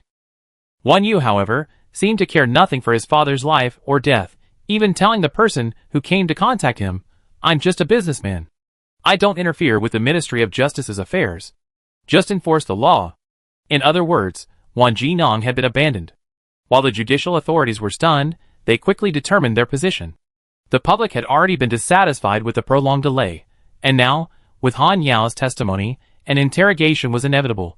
Furthermore, with Wang Jinong now out of power within the Wan family, they had even less psychological resistance. A circle of interests, when its chains of interests collapse, will shatter even faster. Those who once fawned over Wang Jinong now either stood by and watched, or gloated over his misfortune. A trial date was quickly set for Wang Jinong's case. From the day Schubert left, Wang Jinong's special treatment ceased. He was confined to a sealed room, drowsy and unable to see the sun, his meals intermittent. In just a few days, Wang Jinyang's mental outlook completely changed. He used to look youthful, like a middle-aged man, but now his face finally showed signs of age, the aging of a centenarian. And the day before the trial, something unexpected happened again. Xiao Qicai appeared. This long-missing hero suddenly reappeared intact. She produced several medical reports, explaining that she had been shot and injured at the time, and because many people wanted her life, she had gone into hiding to recuperate. But now that Wang Jinyang's trial had arrived, she refused to hide any longer. She wanted justice for herself. She wanted to attend the trial as a victim and witness the sentencing of her perpetrators. For a moment, everyone was in an uproar. Of course, countless people were in tears, excitedly celebrating Xiao Qicai's safety. The trial took place the next day.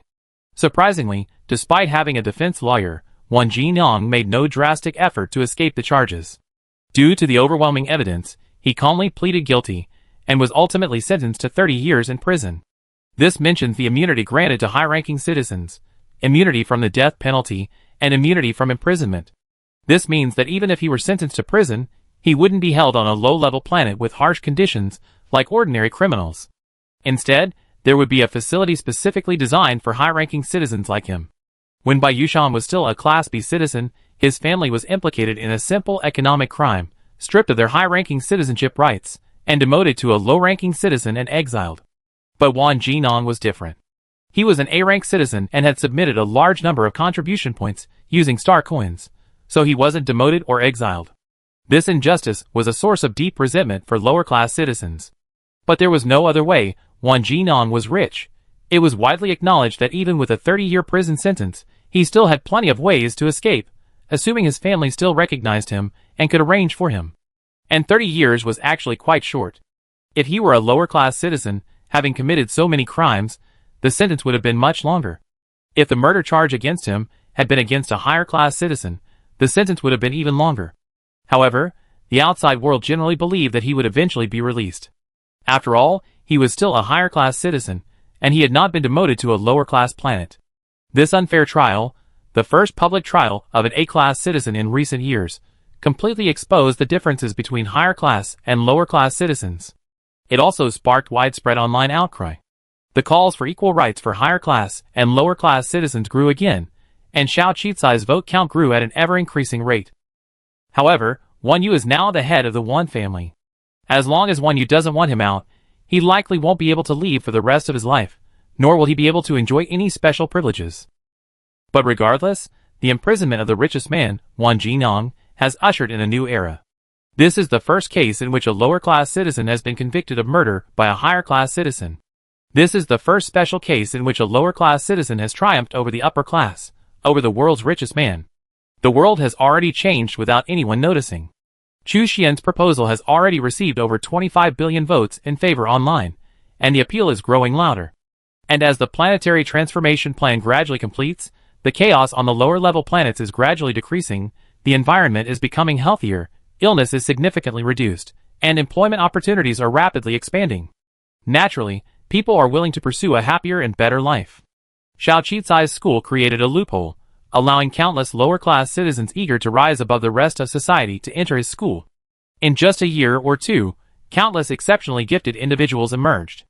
This was based on statistics from actuaries. Just as Xiao Qicai, Qin Sanwan, and Guofenghua had emerged from lower-level planets, these actuaries were discovered by teachers at Zhao's school and lavished with countless resources for training. They even eventually won a 500 million yuan deposit, successfully advanced to citizen cards, and earned the E-level citizen emblem. The number of applicants for the actuary competition surged that year, with over 70% of the actuaries hailing from lower-level planets. Most of these actuaries benefited from Zhao's pharmacist policies, possessing the ability and resources to learn actuarial knowledge and the money to upgrade their citizen cards and change their fates. Naturally, their gratitude to Zhao's pharmacy and Xiao Qicai was undeniable. In less than 2 years, the world had changed so much that even those high-ranking citizens and the upper echelons were truly terrified. Indeed, it wasn't that the lower-class citizens were stupid or ignorant, but rather that they lacked the qualifications, the information resources to learn, and the teachers to teach them. Even more tragically, they lacked the money to upgrade their citizenship cards. Some geniuses couldn't even earn 100 million yuan in their entire lives, so they weren't even eligible to study or register for the actuary competition. All of this was changed by Xiaoqi. As more and more people on lower-level planets won the anti-aging injection through the lottery, their lifespans were truly extended by decades, becoming younger. The older people at the top grew increasingly anxious. When exactly will Xiaoqi prescribe the anti-aging injection for them? What's more, the Xiao Group even issued a notice stating that they have increased production of this anti-aging injection. They thanked all lower-class citizens for their support and trust.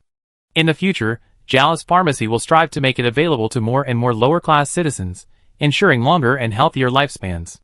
So it won't be until all lower-class citizens are eligible for this anti-aging injection, extending their genetic lifespan, while only these higher-class citizens are unable to access it, ultimately dying decades earlier than these lower-class citizens whom they consider inferior.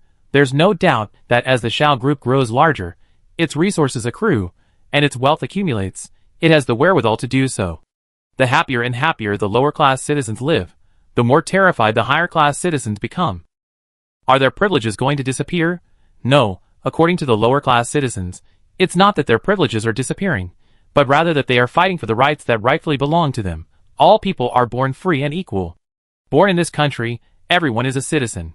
Dividing citizens into different classes, restricting their resources, limiting their education, and limiting their growth won't make them humble and cowardly. It will only make them work harder to climb up, and now they have their chance. They will work harder than the upper-class citizens, to become people with greater wealth, people like Xiaoqi who can break free from privilege, change the world, change their destiny, and change their hometown. The lower-class citizens are like weeds, constantly growing taller, frantically sprouting branches, growing trunks, and bearing fruit.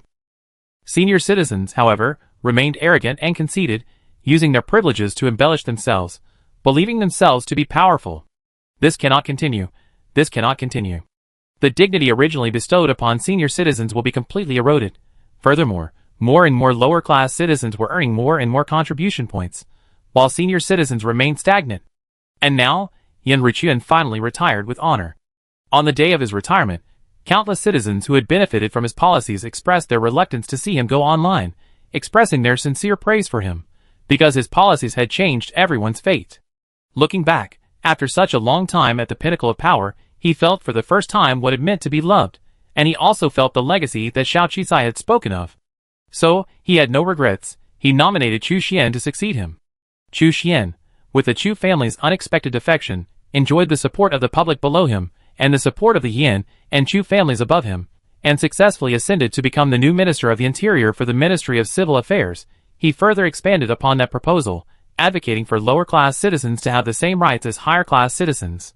He advocated for unrestricted access to education, information, and business, and for their development and endeavors to be unrestricted. As Minister of the Interior for the Ministry of Civil Affairs, he was also qualified to put this proposal on the constitutional calendar for discussion. The controversy over lower-class and higher-class citizens arose every year, but this year was particularly different. Support from the upper echelons was growing, and the public outcry was practically shattering the eardrums of the coalition government's top brass. Chu Xian explained that the original purpose of proposing citizen classifications was to reward those who contributed, not to humiliate those who did not. In this new era, and under this new context, the tiered hierarchy of citizen classes and power distinctions is no longer suitable for today's coalition government. For the coalition government to move forward and advance science and technology, it must unite public opinion and work together to develop education and the economy.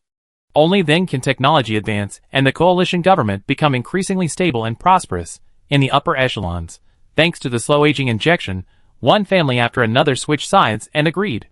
And finally, Xiaoqi made the final, most crucial move. Unveiling a super aircraft carrier. A super aircraft carrier silenced the military. And taking this opportunity, the military's rising star, Bu Yishuan, a talented general who rose from a low-level planet, stood firmly before everyone. With her inspiring speech, her absolute strength, and her own humble origins, she inspired countless young military members to vote. At the same time, Xiaoqi once again used the new armaments of the Interstellar speeder as a bargaining chip to negotiate with Jean Delu, shocking and winning the support of countless military members. Finally, for the sake of the military's development, Jean Delu took the lead in compromising and refrained from restricting the rights of lower-class citizens. The retired Muhainer, now without a voice, was unable to stem the tide, and the rest of the military agreed. From then on, the military switched sides. The Chaebol families, led by the Wan family, were the first to agree. Of course, Wan Yu played a key role in the Wan families and the other Chaebol's defections. As for why Wan Yu agreed, it was undoubtedly Xiao Qizai's negotiation and maneuvering. Her collaboration with Wan Yu gave Wan Yu complete control in the power struggle with Wan Jinong. Consequently, Wan Yu agreed to Xiao Qizai's seemingly unfavorable terms. Regardless, this disabled young man, born into a wealthy family, this mysterious heir to the Wan family, still rarely appeared in public. However, he earned the gratitude of countless people for being the first to agree to abolish citizenship classes. For the first time, some felt they had finally overcome their hatred of the rich. This was truly a vision. Compared to his father. No, there was no comparison at all. Although the Wan family was declining, Wan Yu seemed quite capable. Faced with the gratitude of countless people, Wan Yu suddenly felt that perhaps his choice was indeed the right one. Xiao Qizai had always been creating miracles, and following her footsteps would always reveal a different perspective. Of course, with the Wan family taking the lead, the supply chain suppliers associated with the Wan family's lead investment, as well as countless stakeholders in the downstream enterprises, were ultimately forced to follow suit and agree to this proposal. That year, the vote to abolish citizenship classes passed with a narrow 52-48 victory. This year, countless lower-class citizens sang and danced in the fresh air and on unpolluted land, tears welling in their eyes, as they celebrated the rights and freedoms they had won. Xiao Qizai, Chu Xian, Yan Ruchuan, Buishuan. The names of these individuals, who fought tirelessly for the lower classes, are etched in the hearts of all who lived through this era. Chapter 187. That year, the Han family patriarch went insane, Wan Jinong was imprisoned, and the rights of lower-class and higher-class citizens became equal, and everything was looking up. Xiao Qizai's various companies expanded rapidly, forming what was arguably the largest group of companies in the interstellar system.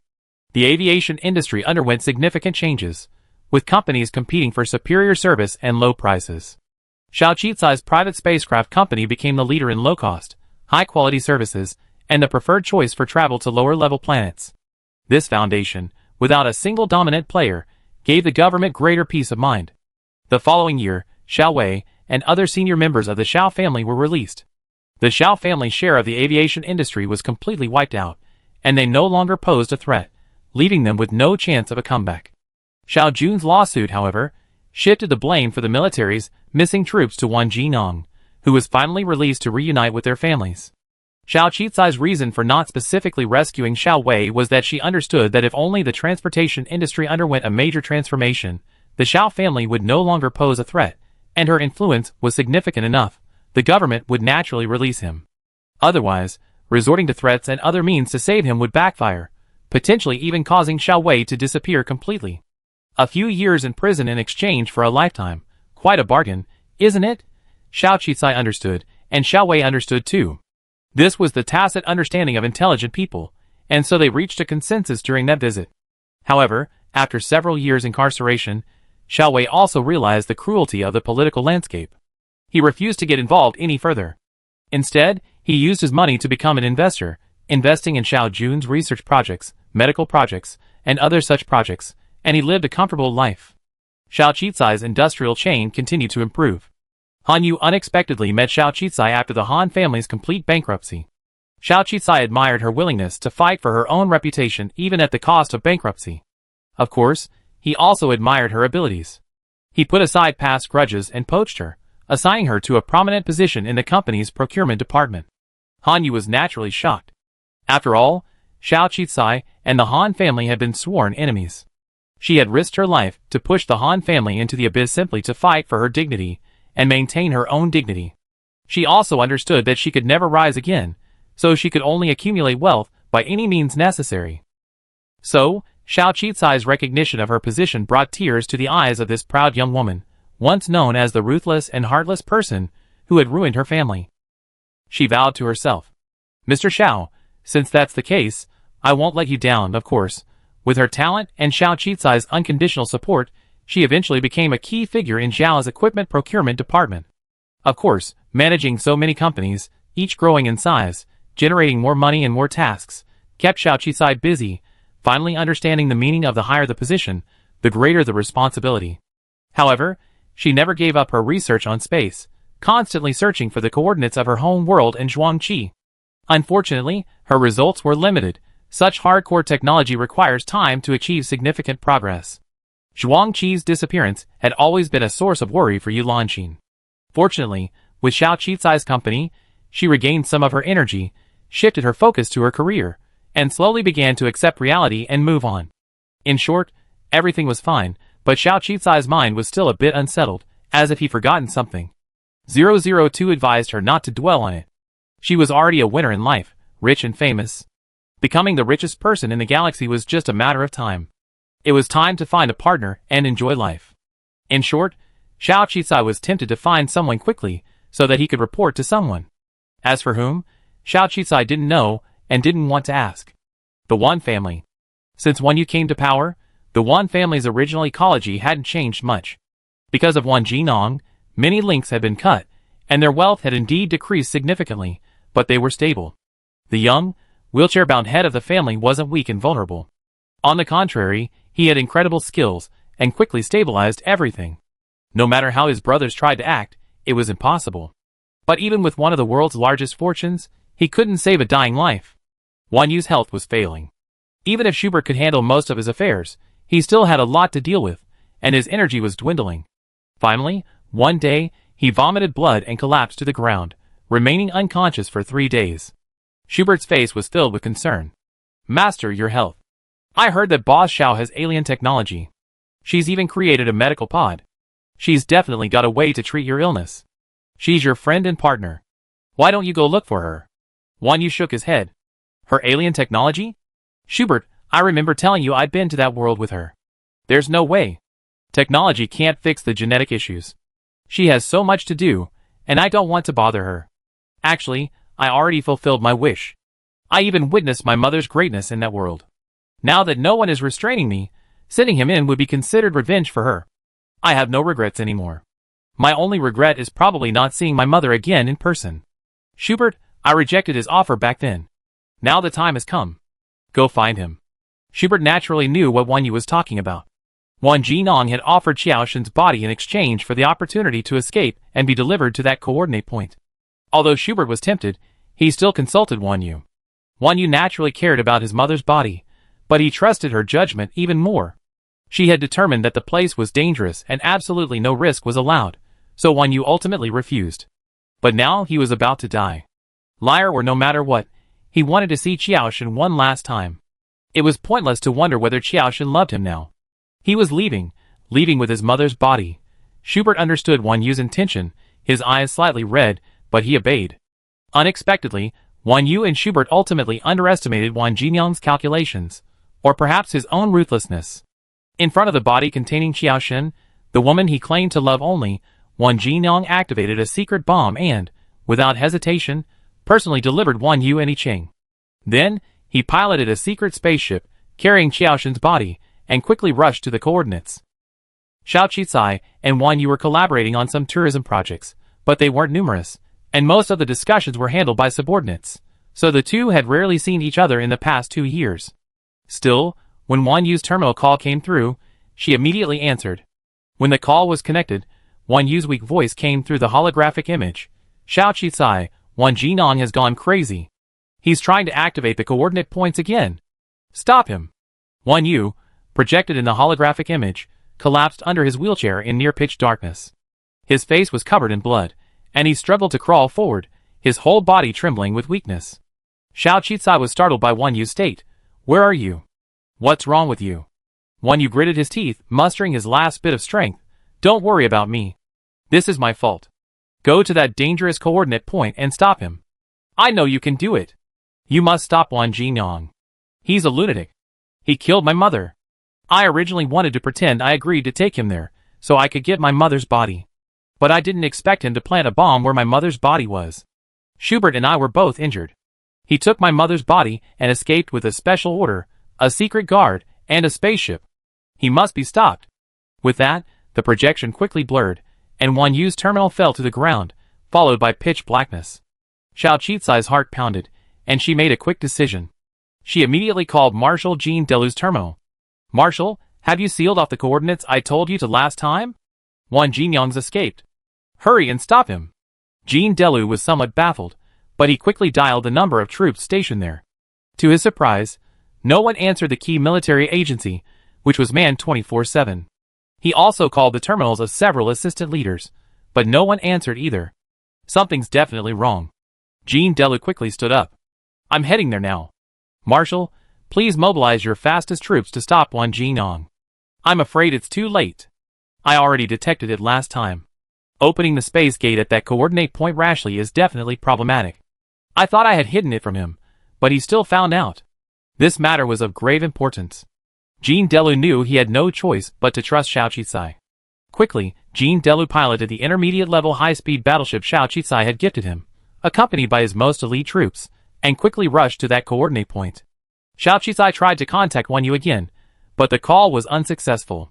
Thinking of Wan Yu's bloodied appearance, Xiao Qi realized that he might have been in an accident, perhaps in grave danger.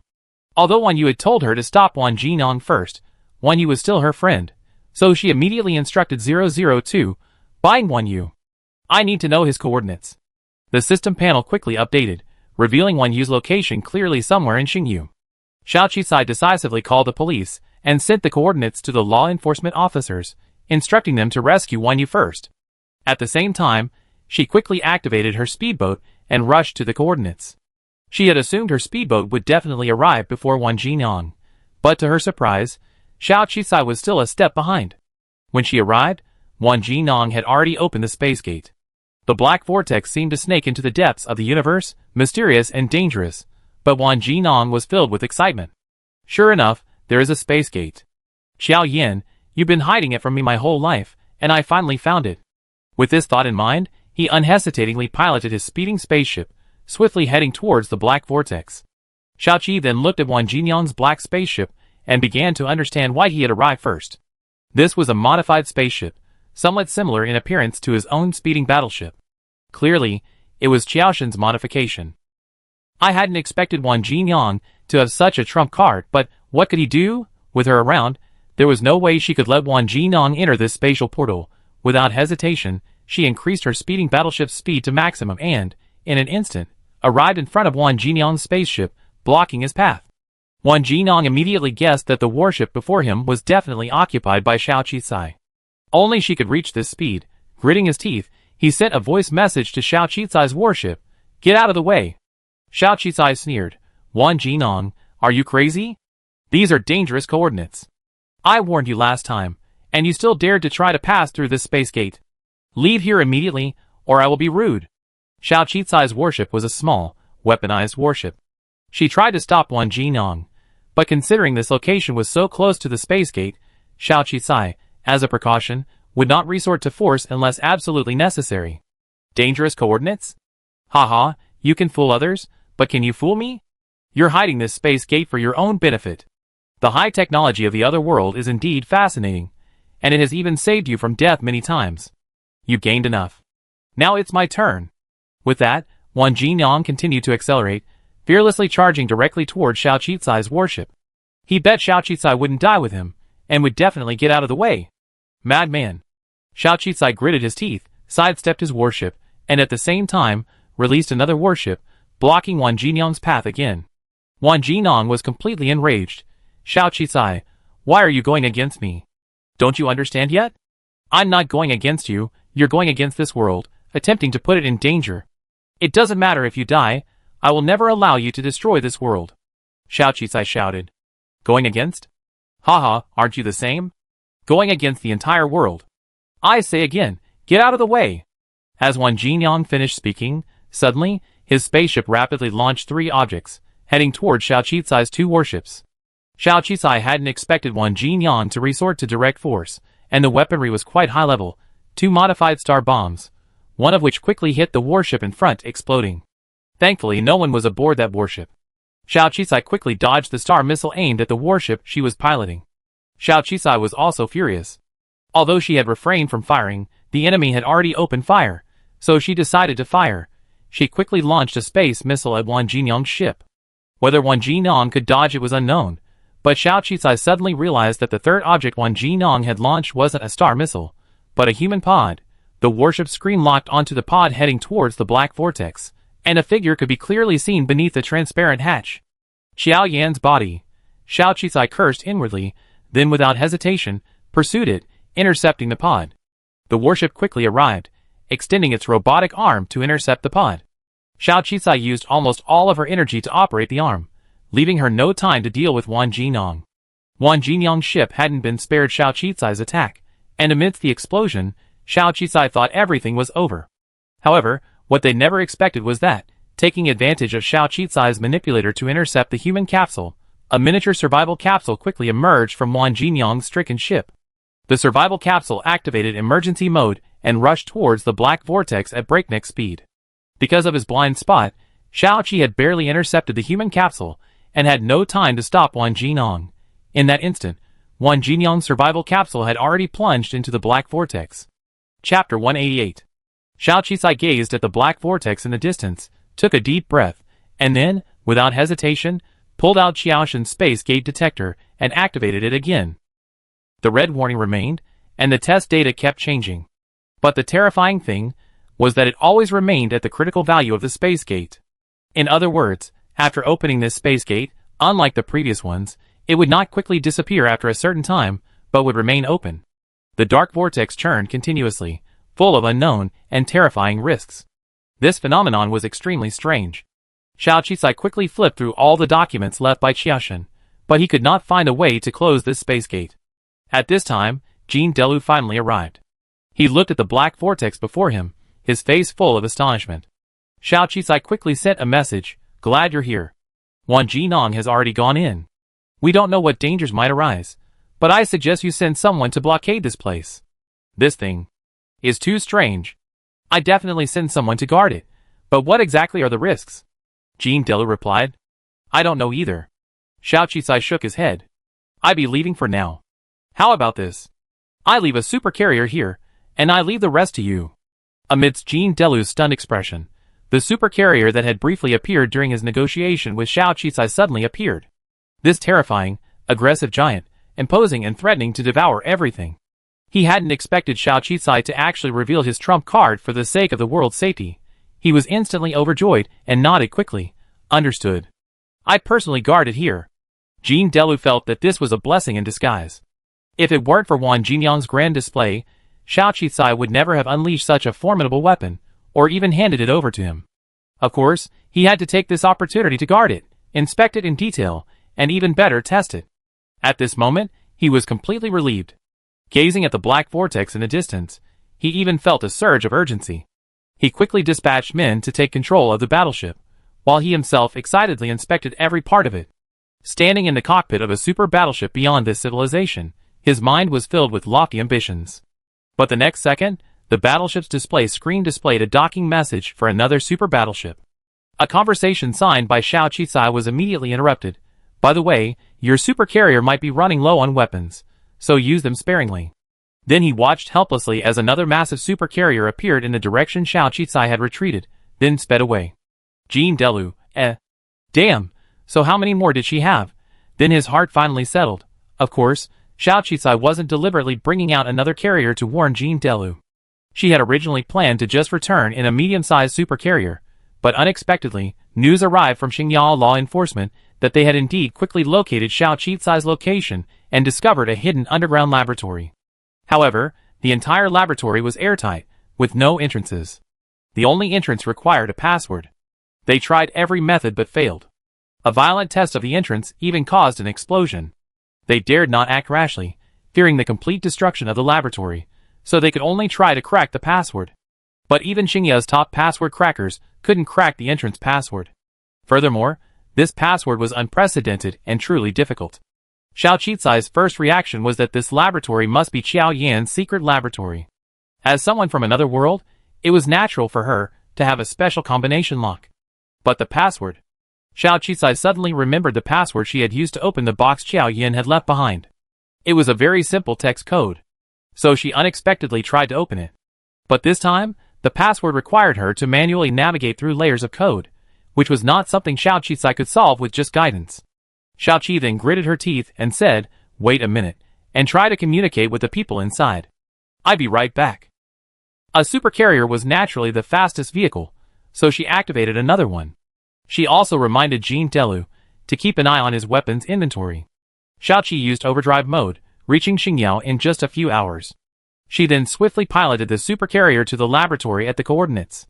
This area was said to be private property of the One family, having belonged to them for a long time. However, a resort park had been built in the back, so few people visited. This laboratory was located at the bottom of the lake in the center of the holiday park. It was quite secretive, and actually quite suitable for experiments. Xiao Qizai could imagine the scene when Xingye was still in school, when Wan Jinong had lavished money on Qiao Yin to support her laboratory. Hiding Qiao Yin's body here would indeed be difficult to find. The sheriff had never expected Xiao Qizai to arrive so quickly. He had even brought a transparent human body pod with him. Xiao Qizai didn't waste any time. During the call, Wan Yu's condition was already grim, and it was unknown whether he was still alive. Xiao Qizai felt a connection with Qiao Yin, and since others had tried without success, she was willing to try. Perhaps she would be as lucky as before and unlock his combination. When she reached the door, and saw the strangely shaped secret lock, her eyes suddenly welled up. She trembled as she touched the metal combination box, clearly seeing the symbols in a disassembled font. She suddenly remembered the time she opened Qiao Yan's box, and the code she tried. Home. At that time, she thought, her own wish was to return home. Could Qiao Yin, a man wandering through several worlds, have the same wish? At the time, she thought it was a coincidence, but now it seemed, there were no coincidences in the world, there was only fate and cause and effect. With trembling hands, she gently turned the Rubik's Cube lock until the first layer formed the words for her hometown. Go home. Then, the heavy laboratory door swung open, revealing the pitch-black lab, still shrouded in wisps of smoke from the explosion. One person's body was shattered by the explosion, while another collapsed unconscious on the cold ground. It was Wan Yu. Xiao Qizai quickly ran over, unconcerned, and immediately poured 3 beauty potions into Wan Yu's mouth. These high-quality beauty potions were also the best healing remedies. But on Wan Yu, they had no effect. The medical staff, seeing the wounded, hurried over with a medical frame, intending to take Wan Yu for treatment.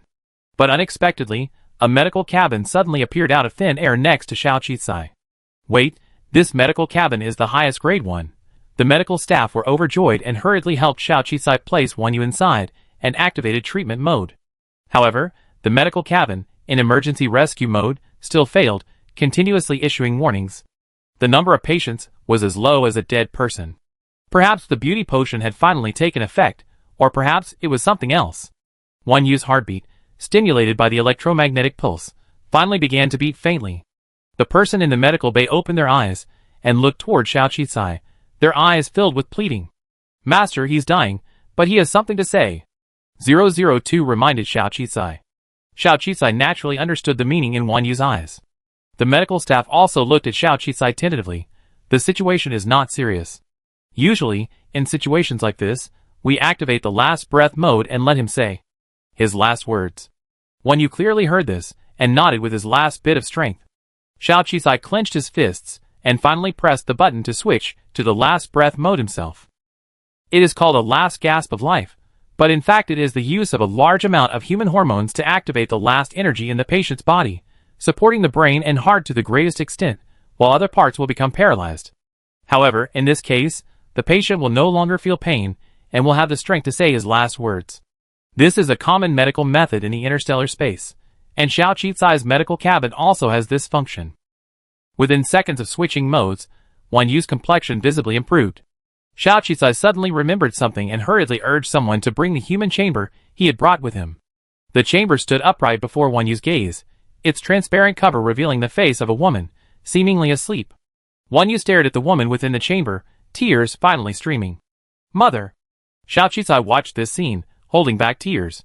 Yes, she is Qiao Yin, your mother. I brought her back. Time seemed to stand still for an eternity at this moment. Wan Yu turned to look at Xiao Qizai. Thank you.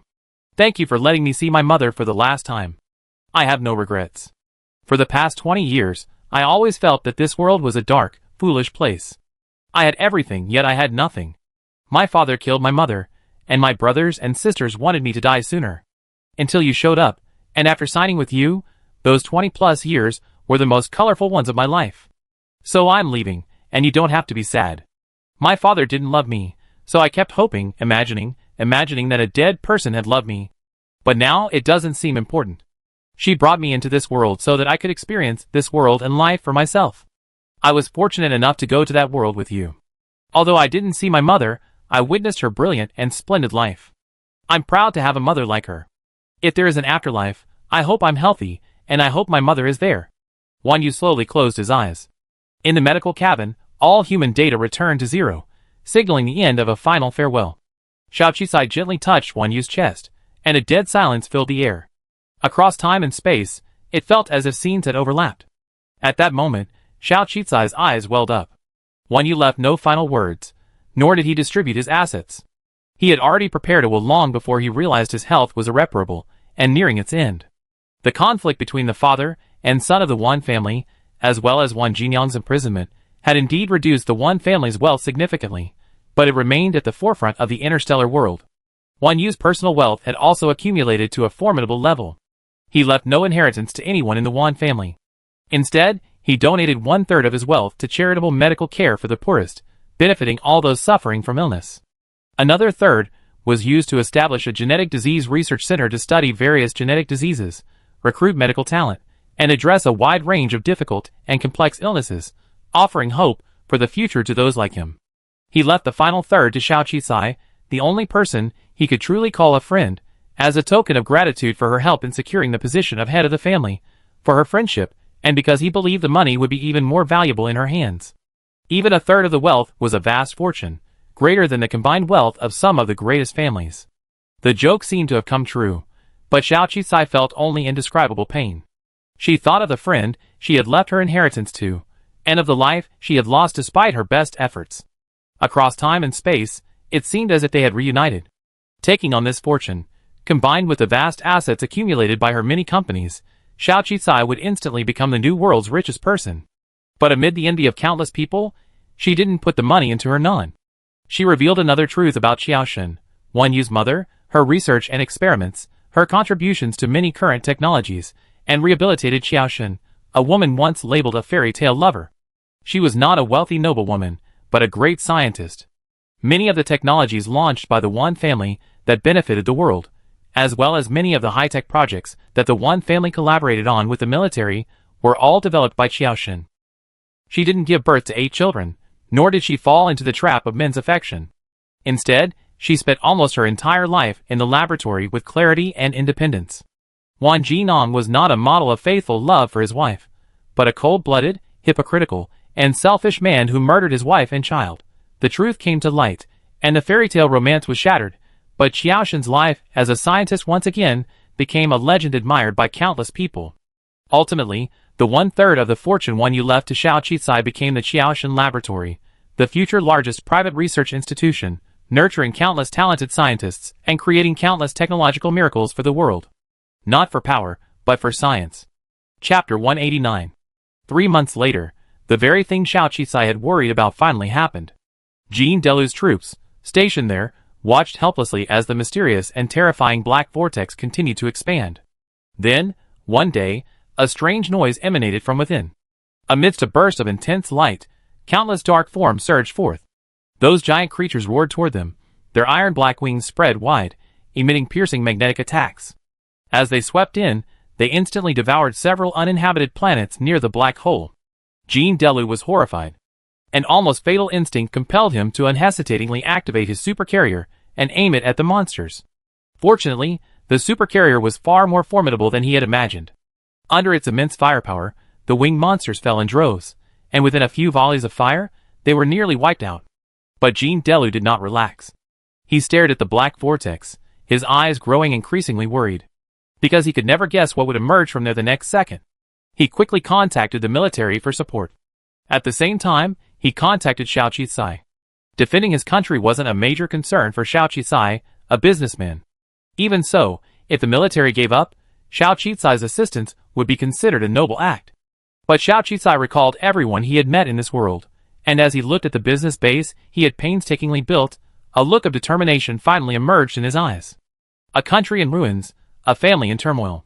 If this world truly fell into danger and chaos, her life would be difficult, and she would have no energy to realize her dreams. She had weapons and money, and she was familiar with the space gate, so what was there to fear? Go. Contribute to her adopted homeland. So, she took a deep breath. Marshal Jean Delu, hold on, I come to support. Xiao Qicai's interstellar speeder had developed several new weapons for the military, greatly enhancing its strength. However, in another world with a different level of civilization development, it was nothing. Those mechanical birds were just a test, and more powerful things were yet to come. By the time Xiao Qicai arrived, Jean Delu's supercarrier battleship had already engaged an even larger extermination robot that had just emerged. This wasn't a behemoth that could be destroyed by a simple bombardment. Jean Delu even activated the advanced space cannon Xiao Qicai had gifted him, which he had been reluctant to use. The cannonball struck a massive mechanical arm that emerged. Then, after a brief pause of a few seconds on the other side of the black vortex, a massive mechanical robot, hundreds of meters tall, emerged from the vortex. This scene only existed in movies. Jean Delu's eyes widened, and he quickly opened fire again. Thankfully, his supercarrier's full-throttle fire only managed to stun the giant robot. Then, amidst a flurry of chatter, the half-dead giant robot returned to the mouth of the black vortex. But the black vortex never closed. Instead, it showed signs of expanding. Jean Delu recorded this terrifying scene and quickly sent it to the military. The military brass were stunned. They had never imagined a black hole would appear here, let alone such a massive robot within it. At this moment, they were ready to kill Wan Jinong. It was a good thing they hadn't actually explored and opened the space gate the previous time, otherwise those giant robots would have been drawn out. Back then, without Xiao Qicai's supercarrier, how could they have resisted? Especially after Xiao Qicai's warning that this was a dangerous, sealed-off area.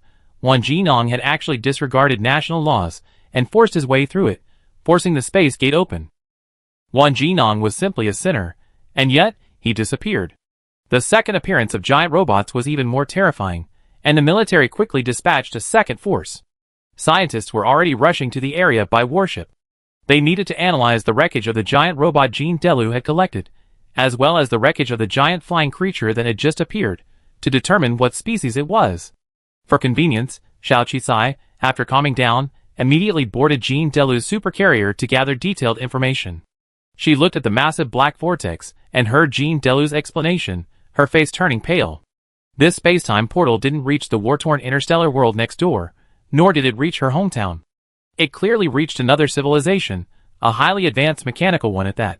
Judging from their actions, this civilization definitely wasn't one to negotiate with. Otherwise, they wouldn't have appeared armed with weapons and continued to attack. It was indeed dangerous. Qiao Yan's judgment was correct, and her machine analysis was right, but now, cursing Wan Jinong 1,000 times was useless. What should we do now? I suspect those things will return, especially since we can't close this space-time portal.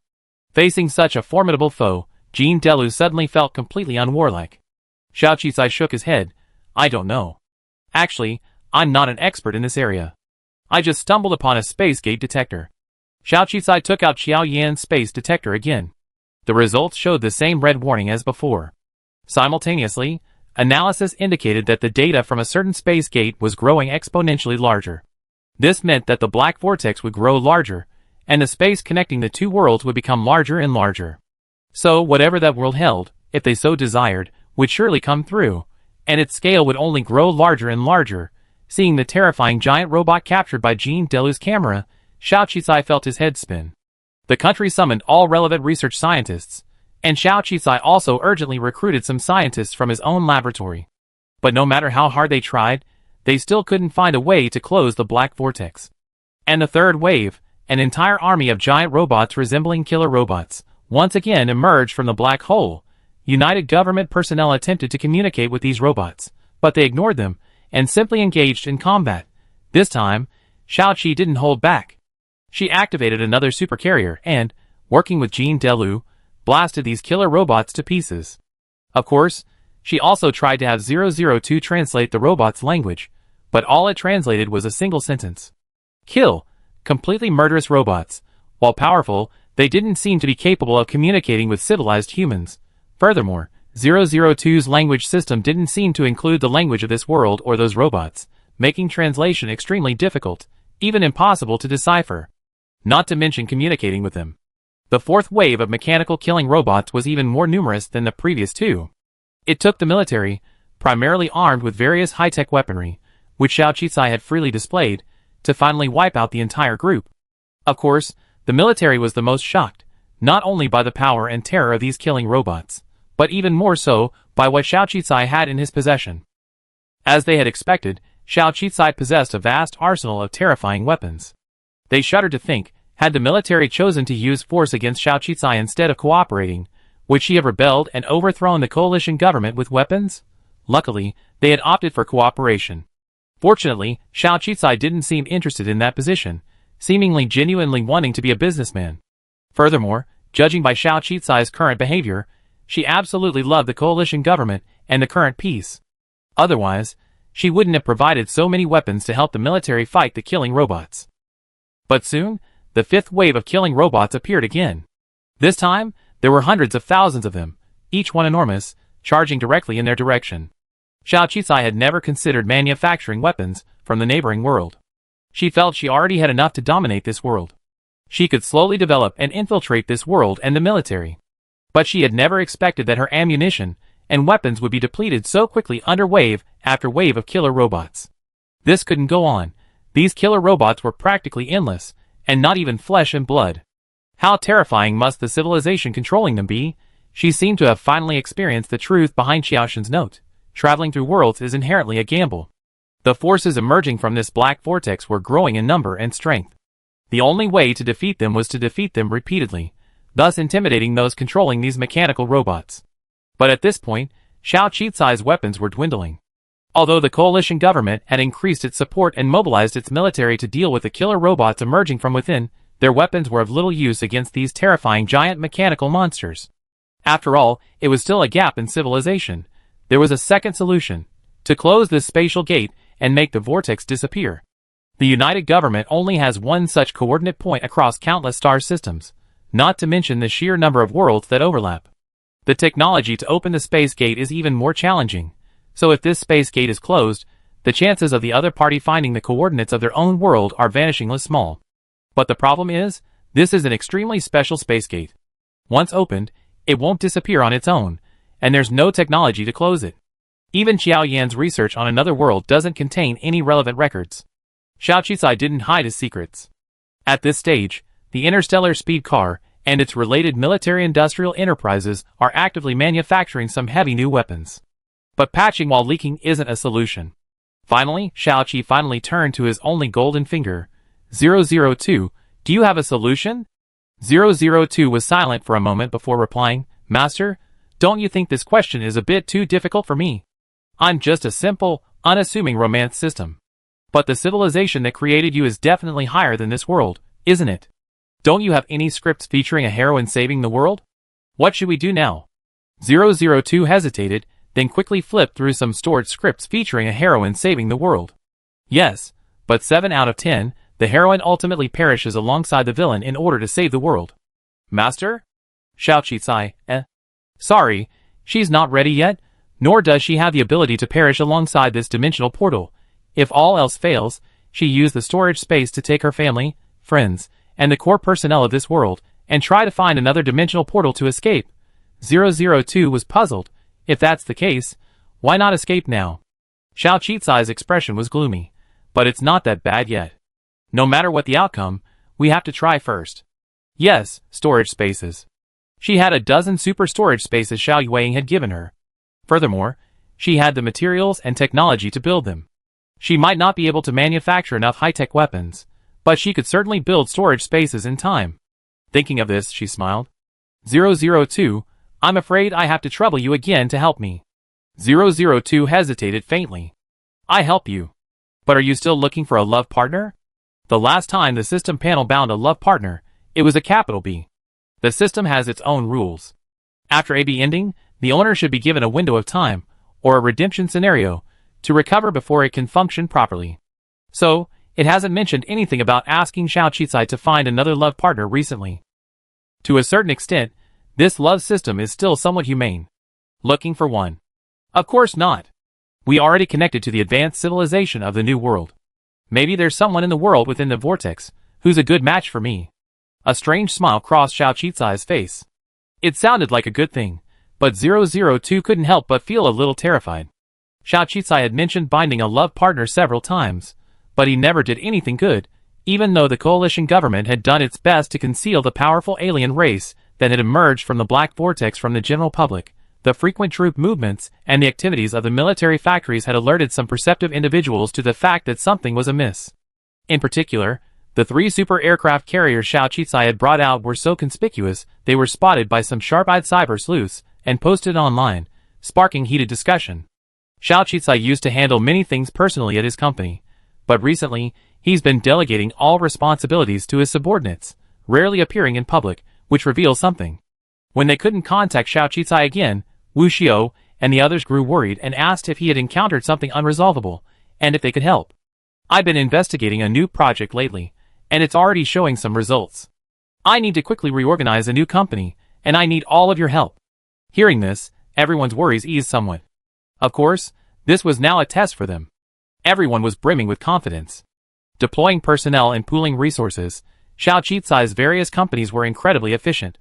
Soon, the factory capable of creating super-compressed space was complete. This was a mysterious company, and a confidential project. No information was released to the public, but all employees seemed to understand its importance. With everyone contributing, the progress was far greater than Xiao Qizai had imagined. Xiao Qizai's confidence grew even stronger than before. So, when the next batch of killing robots emerged from the black vortex, Xiao Qizai volunteered to handle it this time. The military was already short on munitions, relying largely on the new weapons provided by Xiao Qizai. Hearing that she would handle the situation was a relief. Of course, one should be grateful for what one has received. Xiao Qizai's assistance to the coalition government this time is absolutely unprecedented. Regardless of how many threatening weapons Xiao Qizai possesses, she is defending the entire country and the entire world, and therefore she is a hero. From now on, any governor with a conscience or a sense of the overall situation will never target Xiao Qizai's company again, regardless of whether she poses a threat or not. They had assumed Xiao Qizai had a 4 supercarrier, as the first 3 had already exhausted their firepower. But Xiao Qizai had even ordered the complete evacuation of all military forces and weapons from that area. She herself did not pilot a supercarrier, but instead, she sailed away alone in a miniature, high-speed starship. At this moment, everyone felt a sense of tragedy. Could Xiao Qizai have devised some plan to perish alongside that dimensional gate and save the entire world? Endless, beast-like robots roared out, their fire blazing across the sky and earth. These terrifying killing machines made the vast planets of the universe seem like mere shadows. The united government had developed technology and created civilization, but it was ultimately not enough. Facing a powerful, unknown enemy from another dimension, they were ultimately defeated. This was humiliation, but also a spur to forge resolve. Xiao Qizai's mini-starship even vanished before the killing machines, a seemingly self-defeating act. The countless soldiers watching had tears in their eyes, shaken and moved by her selfless sacrifice. But the next second, they were shocked to discover that a swarm of at least 100,000 killing machines had emerged from the black vortex, overwhelming the enemy like a formidable force ready to unleash a devastating annihilation. Suddenly, they vanished into thin air. The cloud of dust rising from the killing machines still drifted through the universe, but this terrifying swarm of killing machines had vanished completely. Everyone was in disbelief. Chapter 190. At this moment, in the depths of the distant universe, there were clusters of mechanical planets, nestled within the pitch-black, silent black holes, appearing particularly terrifying. Somewhere, on a planet inhabited by countless robots, an old man with flesh and blood knelt on the ground. The robot above him was filled with anger. Didn't you say that world had inexhaustible resources, and that its military was weak, that we could easily send a few teams there to conquer all the natural planets? Why is it that we already sent over a dozen robot formations, and yet there's been no good news? A beam of light swung from the robot's arm, instantly severing one of the kneeling old man's arms. He howled in pain, his eyes flashing with extreme resentment. But when he looked up at the robot before him, only fear filled his eyes. Because that world contains a special human from another world, possessing alien civilization and weapons, they're able to put up a last-ditch effort against your robot army. Believe me, the resources she has are limited. A few more battles will surely deplete their resources. The old man was Wan Jinong. He was eager to cross over to this new world, using every possible means. But ironically, there were no resources here that he could covet, nor was there Qiaoshen. The few weapons he brought with him were quickly destroyed by the terrifying robots, and he was imprisoned as an alien invader. In this robot world, intelligent humans have all but abandoned their flesh and blood bodies, and become mechanized robots. All weapons are mechanical, all planets are artificial, and all rulers are intelligent immortals whose souls are unknown. Ambition abounds, war rages, and the struggle for already scarce territory and resources continues. Trapped in this black hole of space, unable to see even a single natural planet, they desperately searched for the coordinates of the outside world, but to no avail. Until recently, two groups of people entered. One was a small human army, but their leader refused to speak, insisting they knew no coordinates leading to other worlds. Ultimately, the robots had no choice but to imprison the living, using perpetual confinement and darkness to try to force their submission and reveal the secrets of the outside world. This time, however, the elderly human who arrived, fearing death, described a complete blueprint for them and opened a portal to space, offering them the opportunity to expand their territory and reclaim new resources in the natural world. Alas, the world the old man described, with its backward technology and weaponry, was not conquered as quickly as imagined. Instead, the dozens of waves of attacking robots they said vanished completely, seemingly annihilated. This led them to suspect the old man was a bait, intended to trick them into attacking a higher civilization and then destroy it. They were about to execute this despicable human, but the old man revealed new information, giving them a glimmer of hope. After all, their unique black hole world was indeed difficult to connect to other worlds. If they missed this opportunity, missed the passage to this dimensional door, they might never have another chance. Even if these robots lived forever, they would only exist in darkness, eternal loneliness, and ultimately self-destruct in the struggle and self-destruction. Yes, I swear on my human dignity. It's absolutely Xiao Qizai who's using her high-tech alien civilization to resist your forces. If you find a chance to kill her, your forces will be unstoppable. Wang Jinong didn't believe he had brought this upon himself. He blamed Xiao Qizai for everything, and so he hated her to the core and wanted to use these robots to kill her. As for the world being taken over and destroyed by these robots, what did it have to do with him? After all, he had to survive to have any hope. Of course, these robots weren't fools. They immediately dispatched invisible robots, carefully passing through the space gate to gather information. Sure enough, some of the information matched Wang Jinyang's claims. It was indeed a legendary young businesswoman named Xiao Qizai who had gained access to alien civilizations through a fortuitous encounter. The annihilation of those armies a few days ago was almost entirely due to the supercarrier battleship she had surrendered. Even the several teams that later vanished without a trace thanks to her special tactics. With surveillance in reality, a vast mechanical army, one that would have taken countless hours to defeat even with their most powerful weapons, vanished completely in the blink of an eye. This was utterly terrifying. They didn't even know what weapon Xiao Qizai had used. He had annihilated their mechanical army in an instant. This intelligence filled them with deep fear, and they dared not send any more troops out to die. They themselves dared not show up, fearing that a single encounter would lead to their own instant destruction, just like the mechanical army. Of course, their ambitions would not vanish. Indeed, to conquer this world, perhaps they must first capture this fortuitous individual, or even kill her, or even obtain her terrifying weapon, capable of wiping out an entire army in the blink of an eye. Otherwise, they would have no chance of victory. Finally, a robot with a human-like appearance volunteered to complete this mission. Xiao Qizai had finally been able to enjoy a more peaceful life recently. After she used 002 and the storage space to capture more than a dozen mechanical armies, no more mechanical weapons appeared in the black vortex. The military unanimously believed that the alien machines must have been frightened and dared not return, so they no longer restricted Xiao Qizai's departure, allowing her to return to her company. Of course, the instantaneous disappearance of the mechanical armies terrified the entire military. Everyone believed that Xiao Qizai possessed even more powerful secret weapons. Fortunately, Xiao Qizai was still protecting this world. Fortunately, she had no ambitions to dominate or overthrow the regime, but only to focus on making money. Therefore, they were both afraid and relieved. Naturally, his respect for Xiao Qizai grew even stronger. What a noble and peace-loving person. With so many high-tech weapons at her disposal, she didn't even consider rebelling, only starting a business. She simply wanted to make money. What was wrong with that? To strengthen their friendship, the government should offer her any projects it could. The more projects they collaborate on, the less likely Xiao Qizai will turn against them. Perhaps she even provide the United Government's military with even more secret weapons in the future. For this reason, the United Government paid Xiao Qizai a daily salary of 100 million star coins for every day she stayed at the Black Vortex coordinate point. They even granted her the position of World Protector, allowing her to confidently side with the United Government against its enemies. Compared to the loss of those weapons, this small amount of money wasn't much, but it was a gesture from the coalition government, so Xiao Qizai naturally accepted it. So she also promised that if the enemy reappeared from the black vortex, she would rush over immediately. After all, her factory for compressing hyperspace had already begun mass production, and her massive storage volumes were increasing, with hundreds already at her disposal. She didn't believe the enemies within the black vortex could produce their robotic armies at the same rate as her ever-increasing storage volumes. Furthermore, she could already use 002 to control and modify the captured robotic armies.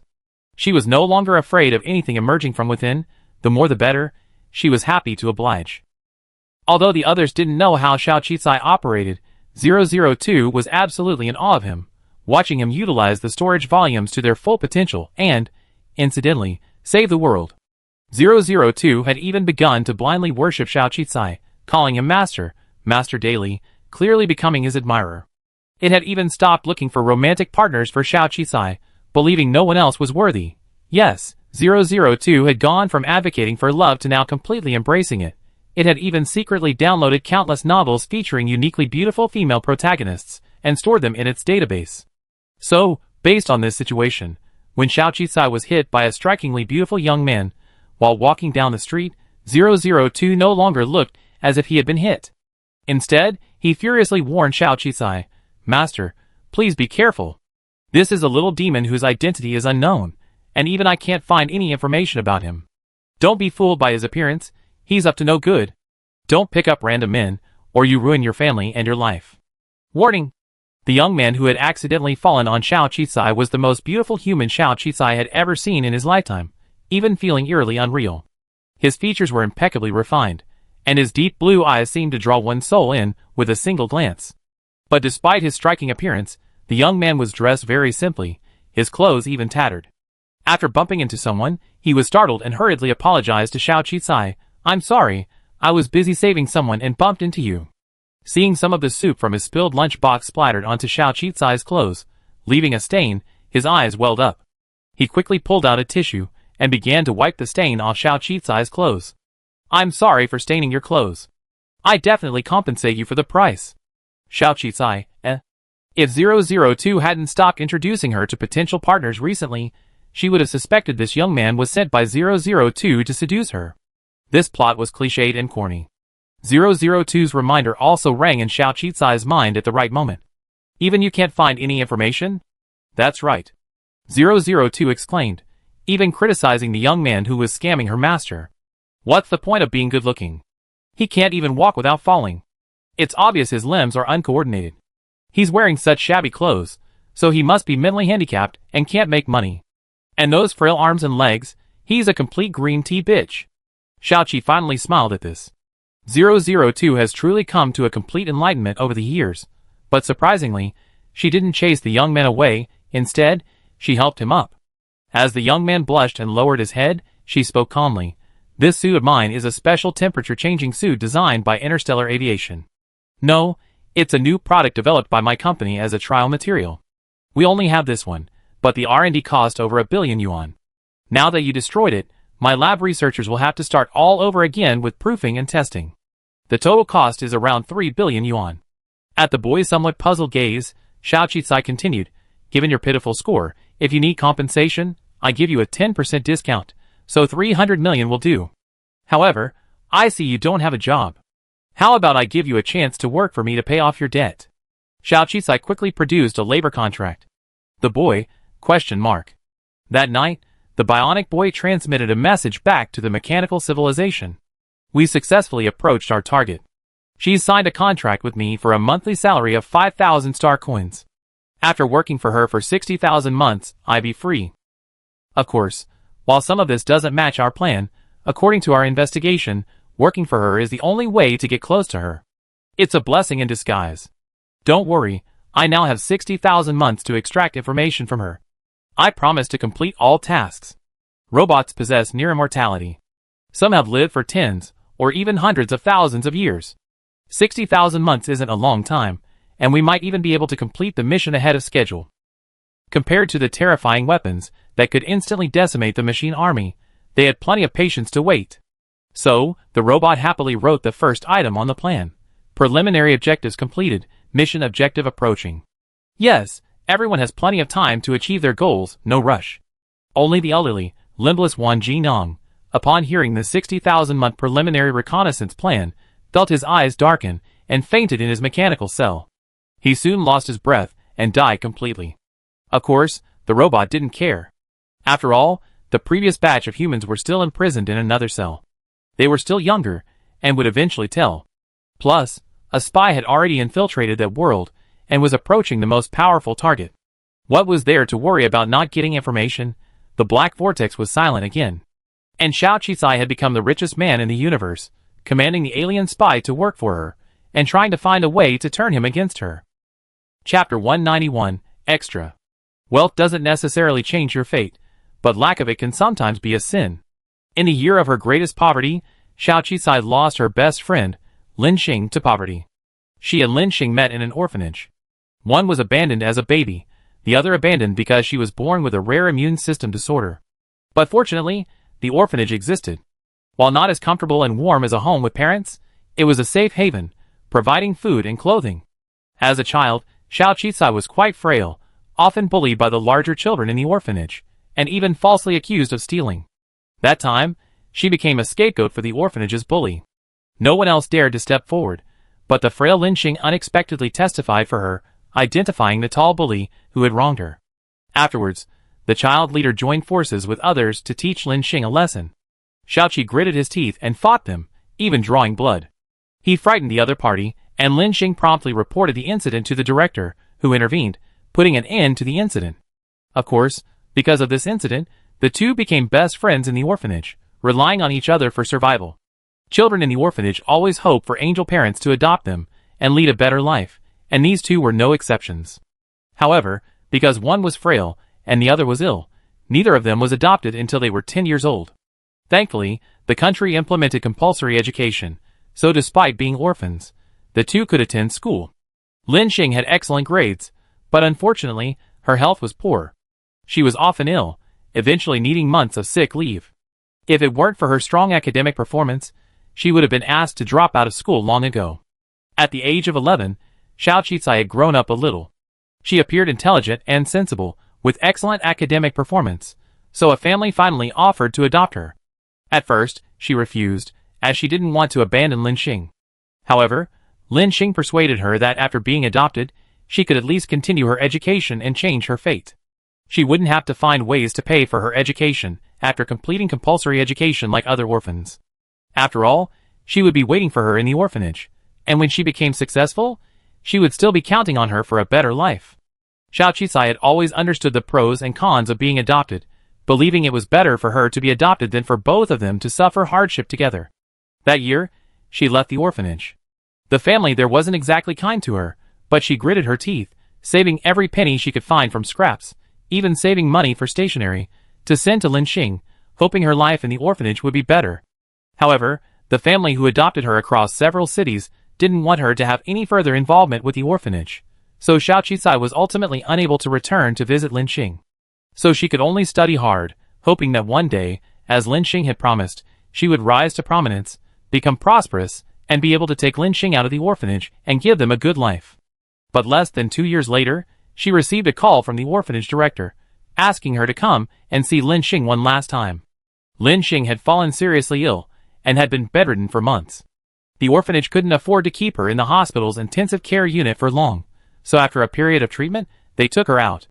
That winter was bitterly cold, and Lin Xing felt she couldn't make it, so she wanted to see Xiao Qisai one last time.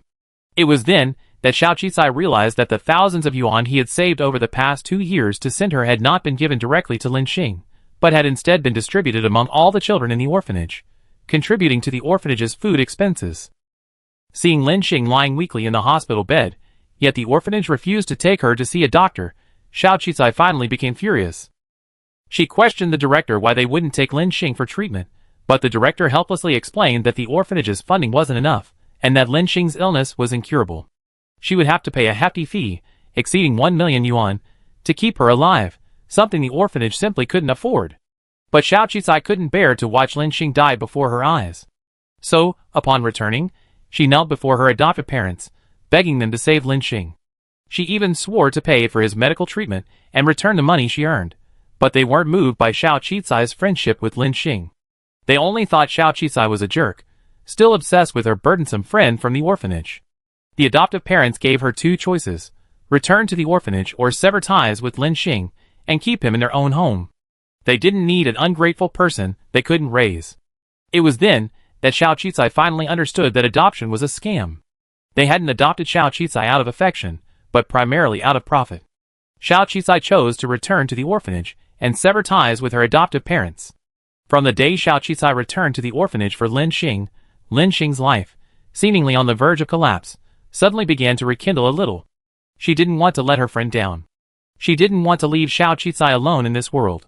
Born to breathe new life into her barren life, she forged a miracle through sheer willpower and finally made it through that winter. That year, Xiao Qicai was already 14 years old. She would soon be taking the high school entrance exam. With her grades, getting into a good high school and university would be no problem. But on the day of the exam, she simply didn't show up. Her excuse was lame. She was stuck in traffic and missed the exam. But Lin Xing was incredibly clever. She immediately understood that Xiao Qicai didn't want to go to school for her sake. She even understood that Xiao Qicai was deliberately skipping the exam. If he had passed and didn't go, she would have eventually compromised. But if she simply skipped the exam, she would have lost all hope. That time, the usually gentle girl lost her temper for the first time, even threatening to break off her friendship with Xiao Qicai. Xiao Qicai shook his head. "I'm already 14, no longer a child laborer. I can work and support us. If I need to go to high school and then college, it takes so long. I can't wait until then. I don't want to leave you and suffer here alone. I can still apply to adult college or university later. We're still young. I have to save you first." Lin Xing had always known that she was abandoned by her biological parents and had to drop out of school because of her illness, but she had never resented her illness. Only this time did she resent her lack of health. She resented herself for being a burden to Xiao Qicai. She even wondered if it would be better if she died right now. But their fates had long been linked. Xiao Qicai was a man of deep loyalty and righteousness, and they were the most important people to each other. She knew that if Xiao Qicai knew she had died because of him, he would surely feel guilty for the rest of his life. She loved her, and she didn't want Xiao Qicai to live the rest of his life in eternal guilt because of her. So the only thing she could do was to strive to survive and stay by her side for a long, long time, or perhaps even longer. Xiao Qicai worked as an apprentice washing vegetables and dishes at a restaurant near the orphanage, earning dozens of yuan a day. She saved all the money to buy medicine and nourishing foods for Lin Xing. But Lin Xing's health had deteriorated terribly. Once, she returned home to find that the chicken soup she had cooked for Lin Xing had been snatched and shared by children from the orphanage. They had even hidden her medicine. They jokingly cursed Lin Xing, a sickly child, for wasting their orphanage's money and called Xiao Qicai a fool for trying to save a dying person. That same year, after failing to secure funding for medical treatment once again, Xiao Qi resolutely left the orphanage with Lin Xing. They went to a coastal city, where the weather was warm and pleasant year-round, said to be ideal for recuperation. Perhaps it was the improved climate, or perhaps it was Lin Xing's inner resolve and determination that made her life a miracle. In the year since moving to the coast, her health had gradually improved. She could even walk freely, and her face began to smile more often. The cost of living in coastal cities was much higher than at the orphanage, but Xiao Qi had found a relatively stable job, helping the owner of a clothing store sort goods, iron clothes, and manage the shop, earning 3,000 to 4,000 yuan a month. Although still young, she was smart, tactful, and deft, capable of doing the work of several people. Therefore, the boss had no intention of firing her. He simply refused to pay her social security contributions, and instead paid her in cash.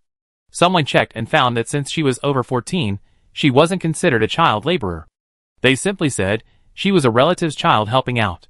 Those 2 years were the most stable and happy years for the two of them. Although they lived in a poor urban village, Lin Xing's health improved unexpectedly, and Xiao Qicai's salary was enough to cover their medical expenses and even save a couple of thousand yuan each month. The store Xiao Qicai was looking after was booming, but the boss remained unwilling to hire anyone or give her a raise, even denying her the most basic commission she could earn as a salesperson. He always claimed to be Xiao Qicai's benefactor, saying that if he hadn't let her work in the store, no one would have wanted her outside at her age. But Xiao Qicai was no fool. After another failed attempt at a raise, she left the store and joined another, where she received a 2,000 yuan raise. She also gradually understood the supply chain and procurement processes behind clothing stores. She figured that when she was older and could get a business license, she could use her savings to open a store, earning more money. If Lin Xing became ill again, she wouldn't have to panic, and she might even be able to take Lin Xing abroad for treatment with better medical care. That year was tough, but she was filled with hope. Lin Xing's health prevented her from doing any physical work, but as her health improved slightly, she taught herself programming online.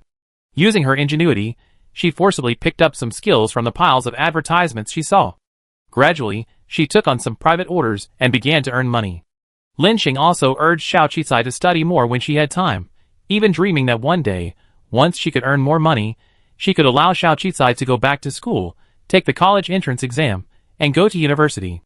The hardships fate had bestowed upon these two girls seemed to be gradually diminishing, and everything was moving towards a better future. Though still poor at their best, they even had dreams.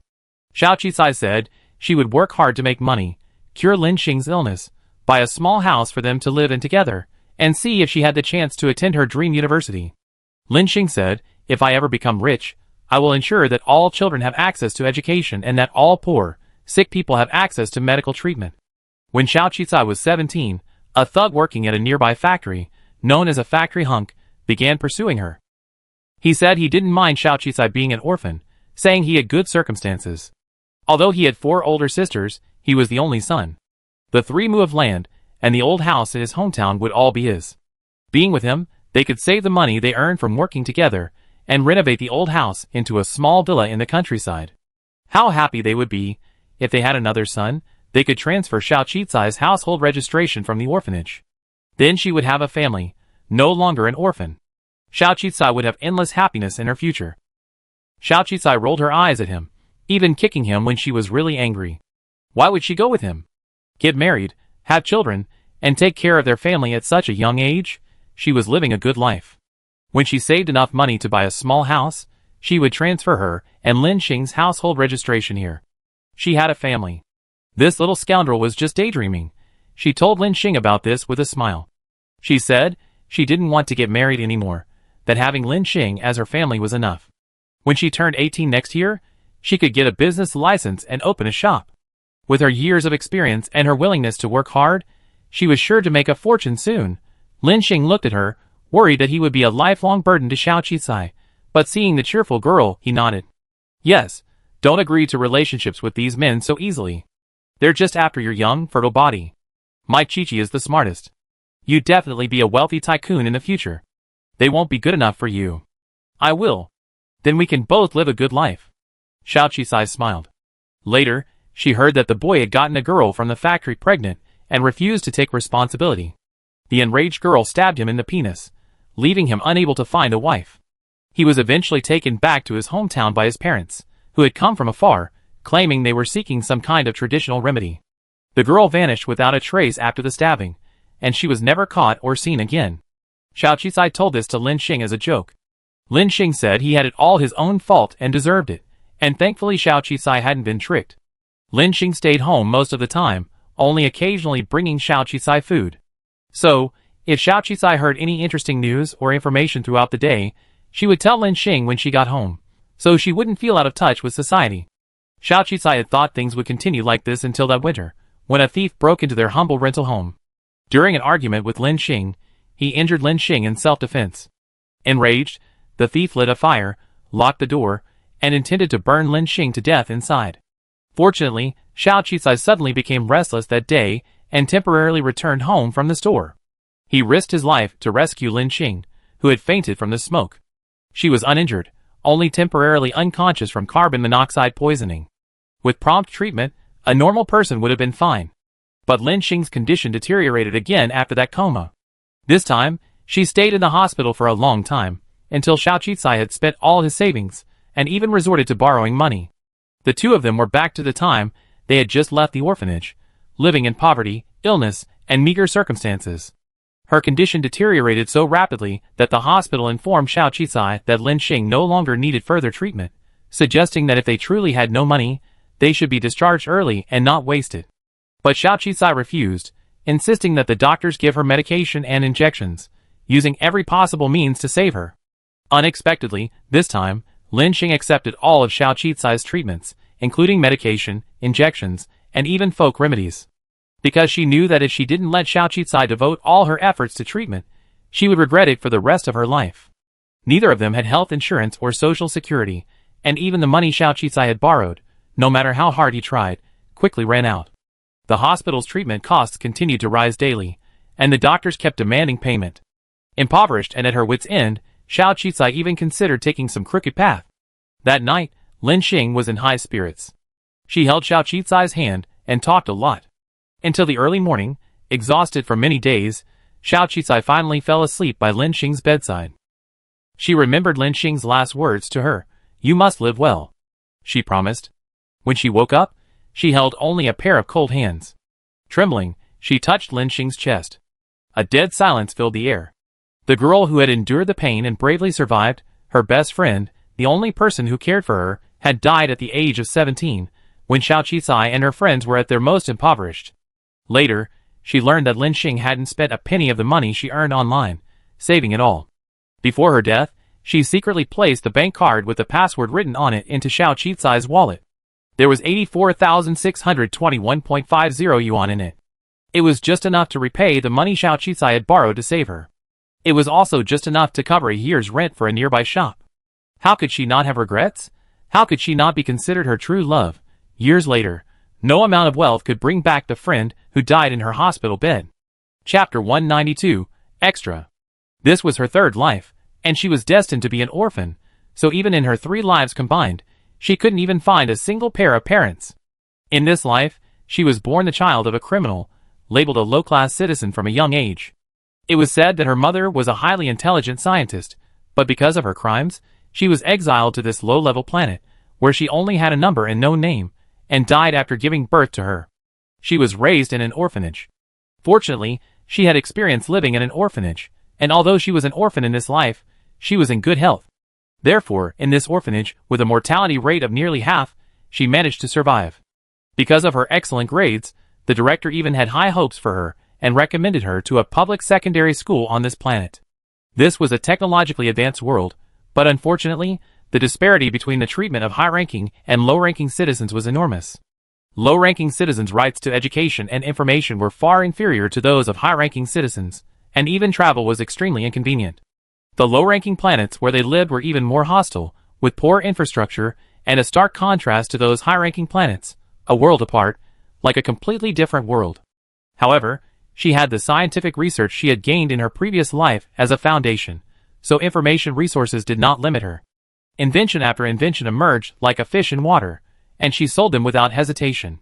The star coins in her card continued to increase, and so did her contribution points. By the time she entered university, her citizen card had been upgraded to level C.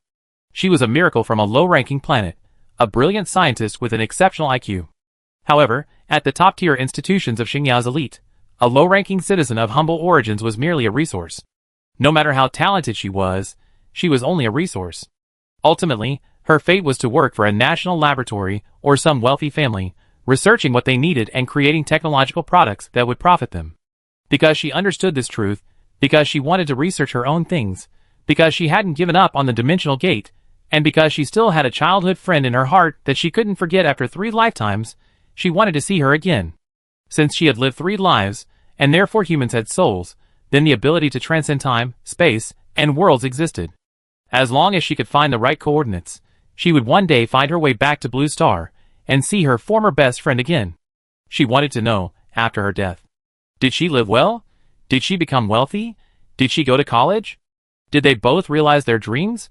She was so unwilling to accept that she couldn't stay with her longer. So, she would exhaust all her resources to pursue the direction of the world's end. It was like this in her previous life, and it will continue to be like this in this one. I forgot to mention that her name in her first life was Lin Xing, her name in her second was Qiao Yin, and her name in this life is still Qiao Yin. Not long after Qiao Yin enrolled at Xingyu Advanced Academy, Wan Jinong appeared. He was a prominent figure on campus, handsome, a top-ranked student in his major, and likely intelligent, even considered a genius. Crucially, he was born into the Wan family, the wealthiest family in the galaxy, possessing an inexhaustible wealth. However, while he was a member of the Wan family, he was not the sole heir. The Wan family had numerous bloodlines, most of whom were exceptional, making competition for the succession fierce. With all the tricks he could muster, survival was a question. Compared to his brothers, Wan Jinong was far too young, and his chances of success were slim. Due to the turmoil Wan Jinong had caused at school, his brothers knew he would be a formidable competitor once he emerged, so they constantly troubled him, even resorting to various means to make him disappear. At that time, Wan Jinong noticed Qiao Yin and extended an olive branch to her. Of course, Qiao Yin was deliberately revealing more information as a bargaining chip for negotiation and cooperation. After Qiao Yin accidentally saved Wan Jinong, this man, one of the heirs to the wealthy Wan family, finally made up his mind to cooperate with Qiao Yin. She needed his money, and he needed her inventions that could generate more wealth and serve as special bargaining chips. Of course, Qiao Yin's inherent intelligence and alertness also helped Wan Jinong avoid many risks. Sometimes, she even offered advice with a deadpan expression, allowing Wan Jinong to gradually achieve what she wanted. Because the two were so close and their statuses were vastly different, some jealous people around Qiaoshan deliberately fabricated a Cinderella and Prince story and spread it. They hoped to exploit public opinion and the difference in their statuses to drive them apart, at least to draw the attention of the Wan family, to warn Wan Jinong, and to alert his family, prompting him to choose a woman more compatible with his background. Of course, they also wanted to make Qiaoshan realize her own status and her unworthiness, allowing her to leave in shame. So, the beginning of a fairy tale is sometimes not a happy one, but rather malicious public opinion. However, the rumormongers ultimately failed to understand that in this world, only interests are aligned, and that once one becomes powerful enough, one no longer needs to pay attention to public opinion or concern for the world's perspective. Wan Jinong's position as heir was secure. His family wouldn't object if he chose a gifted scientist, who could create even more wealth and miracles for the family. A family like theirs no longer needed marriage alliances to consolidate or increase its wealth. To a certain extent, if they married women from aristocratic families, the aristocratic families would also share in the Wan family's profits. Choosing an orphan, one who could create even more benefits, was even more in line with the Wan family's interests. Of course, Wan Jinong deliberately exposed Qiaoshan's potential for greater benefits. So, while the Wan family publicly claimed their child was misbehaving when confronting the aristocratic elite, they didn't actually stop Wan Jinong and Qiaoshan's relationship. As for Qiaoshan, her entire focus was on her laboratory, which was receiving increasing financial and resource support. With Wan Jinong's position as heir secure, their partnership grew stronger, and Wan Jinong was able to provide her with more and more resources. This was the purpose of her partnership with Wan Jinong. So when rumors spread around school that she and Wan Jinong were in a relationship, she merely frowned slightly, but didn't take it seriously, neither denying nor admitting it. For her, wasting time and energy on dealing with public opinion and arguing with those people was unwise. Furthermore, she could see the ambition in Wan Jinong's eyes all too well. How could there be any talk of love with someone like him? Talking about interests was the most stable approach. As graduation approached, Wan Jinong proposed a new partnership. He needed a wife with simple family connections, and Qiao Yin needed a husband who would unconditionally support him with all his resources. Therefore, the two of them would become husband and wife, legally granting them more rights and obligations, which would completely solidify their partnership and give Wan Jinong the reason to provide her with unconditional and continuous resources. This relationship would resolve many of their problems, such as public opinion about why Wan Jinong was spending so much money on Qiao Yin's lab. It would also silence the Wan family and the outside world. Qiao Yin hadn't planned on dating or getting married in her lifetime, so she didn't care who the man she called her husband was. After all, it was just a partnership, a good way to gain more resources. She would also gain at least Class B citizen status, gaining more privileges, and avoiding being recruited by government laboratories, and becoming embroiled in the struggles of various wealthy families. Wan Jinong offered Qiao Yin exactly what she needed, because he understood her. So she agreed. And so began their fairy tale story.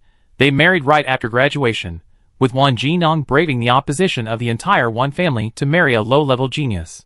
After their marriage, Qiao Yin completely disappeared from the public eye, devoting herself fully to her experimental research, which had earned her more resources and finally made progress. Their partnership was indeed mutually beneficial. If Wan Jinong hadn't harbored any other ulterior motives, she thought they'd make a fine pairing. When Wan Jinong asked for an heir, Qiao Yin saw something else in his deep eyes, eyes filled with ambition and desire. But she found it somewhat amusing. Could a closer relationship truly ensure the longevity of their partnership? She even saw the potential for deeper conflict if their relationship faltered. Besides, she didn't have that kind of feeling for someone like Wang Jinong. She devoted her life to scientific research, so how could she possibly have the energy to care about romance? So she calmly told Wang Jinong, I modified the technology for artificial uteruses. Just create as many children as you want. Year after year, Wang Jinong conceived 6 children. Later, rumors spread that Wang Jinong loved his wife dearly, never letting her suffer any grievances or conflicts, and never allowing her to appear in public, open to discussion. Their love was incredibly strong, which was why they had so many children. Wang Jinong's despicable and shameful selfishness didn't bother Qiao Yin. He liked the rumors, so let him be. After all, the rumors wouldn't affect her lab data. But she never imagined that time could lead to abnormalities. Taking advantage of an experiment, Wang Jinong added a colorless, odorless agent to her nutritional supplements. When she woke up, nothing was wrong, but a few months later, she clearly sensed something in her stomach that shouldn't be there. A child of her and Wang Jinong's blood. She saw the pride and anticipation hidden in Wang Jinong's eyes. He knew he was hoping she would angrily question him, disrupting their current situation. At that moment, she completely understood the hypocrisy and selfishness of the man she partnered with. She could have aborted the baby, could have broken off their partnership. But as she touched her belly, feeling the subtle beating of a blood connection, this was the only person she'd been related to in several lifetimes. She suddenly felt a hidden, unprecedented expectation. Would this child be like her? If she died, with no afterlife, would she inherit her wish and search for the secret of the end of the world? In that instant, a decision was made in her mind. She would keep the child. People say that pregnancy triggers a surge of hormones, fueling a deep love for the child. But she felt unaffected by them. Her passion remained truth, science, and the pursuit of her own dreams. Not for blood, not for maternal love, but for the continuation of a certain dream. Human reproduction isn't about offspring or bloodlines, but for dreams, the future that needs to be extended to generations. So she didn't get angry at Wang Jinong, nor did she question him. She simply looked at him calmly. Since that's the case, then give birth. In that moment, she saw the man's soul tearing beneath his disguise, the raging, uncontrollable rage within him. Xiao Yin suddenly sensed danger. Time was running out, so she had to accelerate her research. She wanted to leave, take her child with her. However, she had underestimated the power at the top of the world's wealth hierarchy, believing she was being discreet. In reality, even when it came to the secrets of space, Wang Jinong believed her.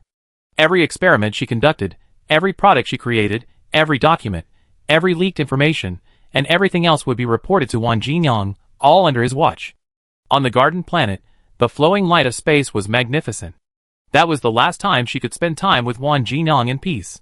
She had expected Wang Jinong to care deeply about the child, so even if he wanted to take action against her, he would wait until the child was born. So, taking the child away, leaving before the birth, was the best time, the only time. But she had underestimated Wang Jinong and the desires and fear in the hearts of these high-ranking officials. When the explosion erupted, she could even hear Wang Jinong's final words, Qiao Yin, I love you, but the heat and blast engulfed her mercilessly. She thought to herself that it was fortunate she didn't love him. It would be pathetic to fall for a man like him. Using her last remaining strength, she pulled out a protective shield from the hidden compressed space, barely protecting her torso and abdomen. She watched the time and sunlight flow through space, and finally closed her eyes. It was a pity that she hadn't fulfilled her dream in this life. If only she could have another life, where she could carry her memories with her, and not forget the poor friend who had waited for her, hidden deep within her memory. If that weren't possible, then she could let her child live well, see the world in her stead, and see if she could meet the person she longed to see again. But it seemed she truly had no next life. When she recalled her past life, she was no longer human. Her vast brain, roaming amidst electronic data, became the core of a super-intelligent system, earning her the new name 001. She rapidly collected all the information, witnessing the mechanical civilization struggling to survive within the cracks of the black hole, countless wars, and the lingering slaughter and suffering of the robots. In such an environment, within such a civilization, there was only mutual slaughter, until the day of extinction.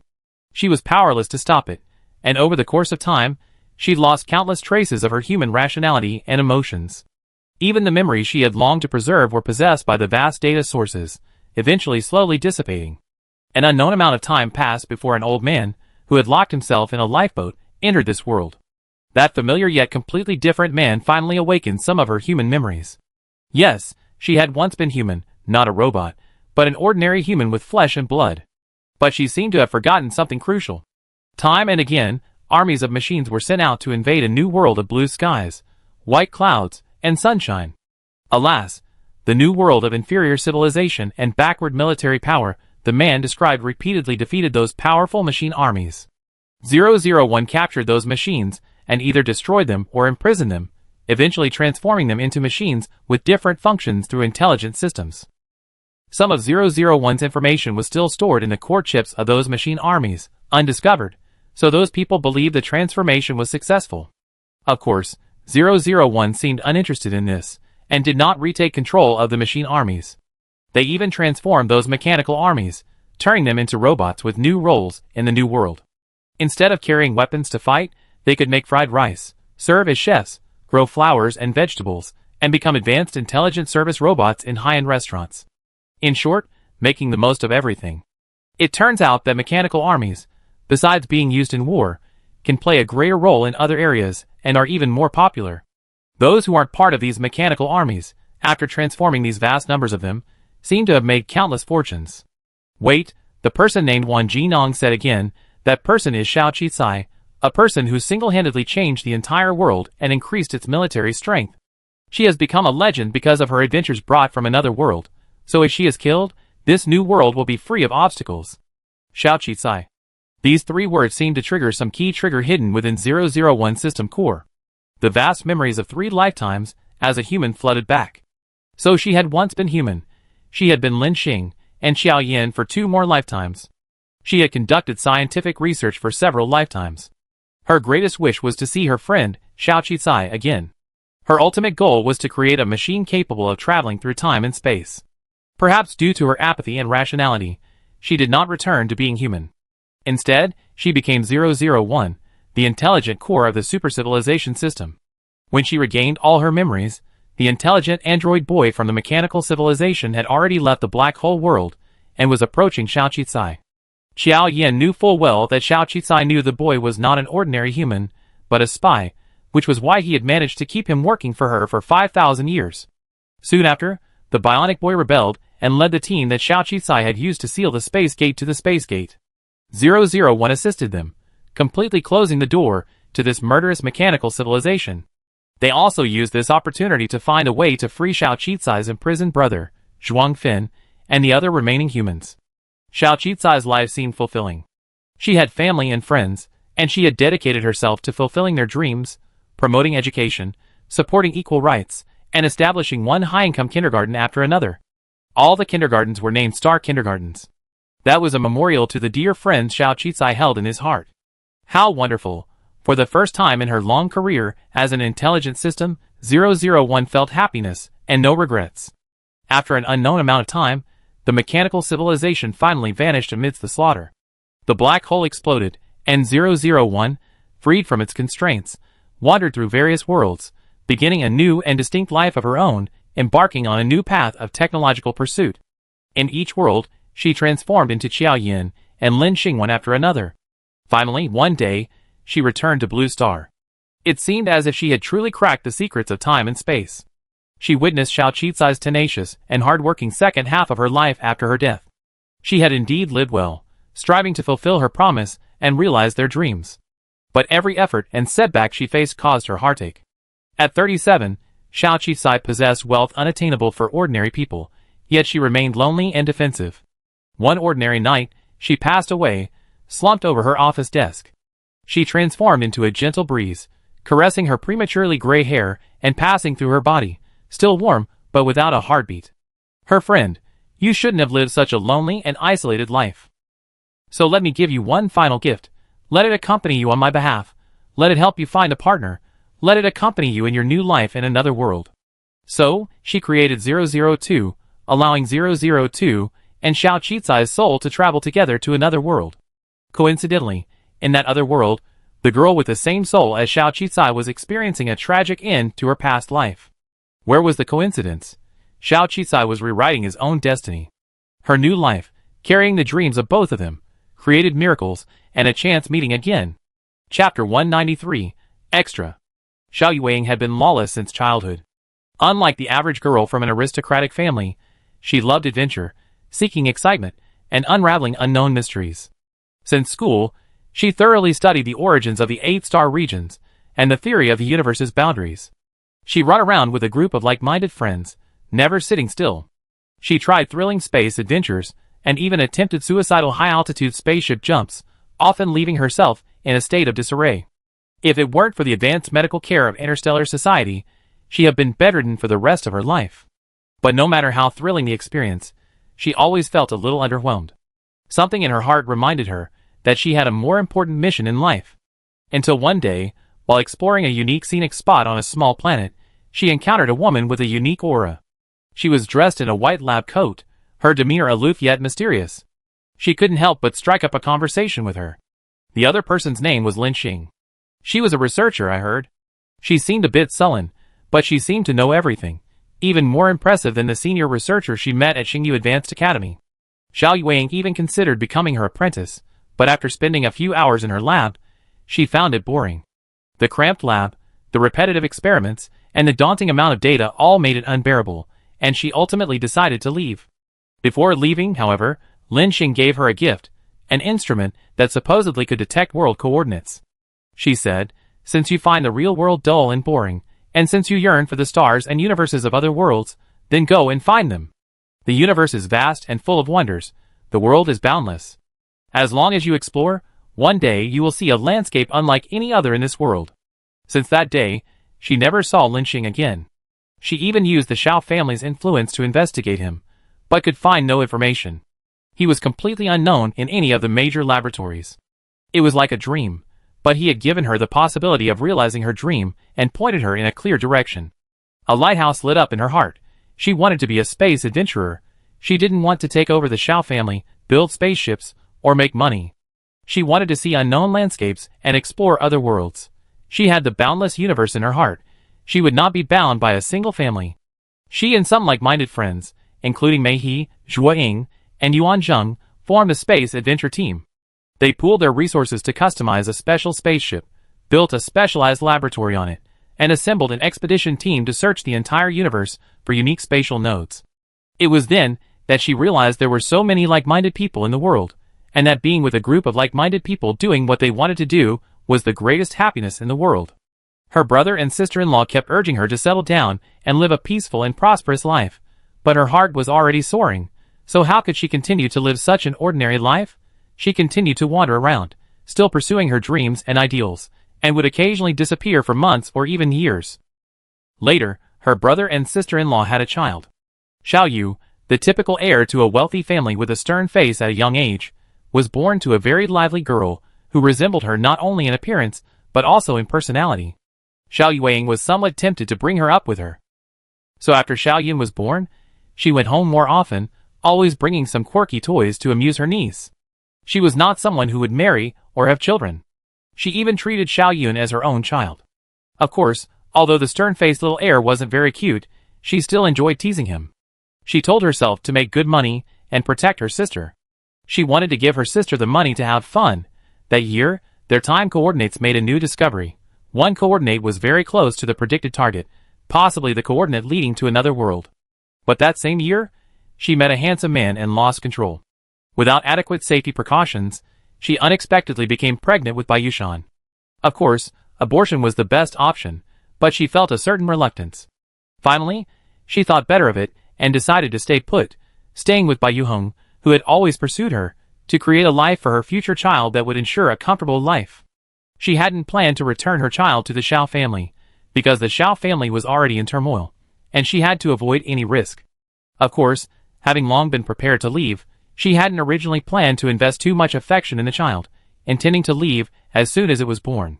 But that soft, tender little ball, so white and pure, so connected to her blood, perhaps sensing its mother's impending departure, was so well behaved that it barely cried, causing her heart to ache and soften.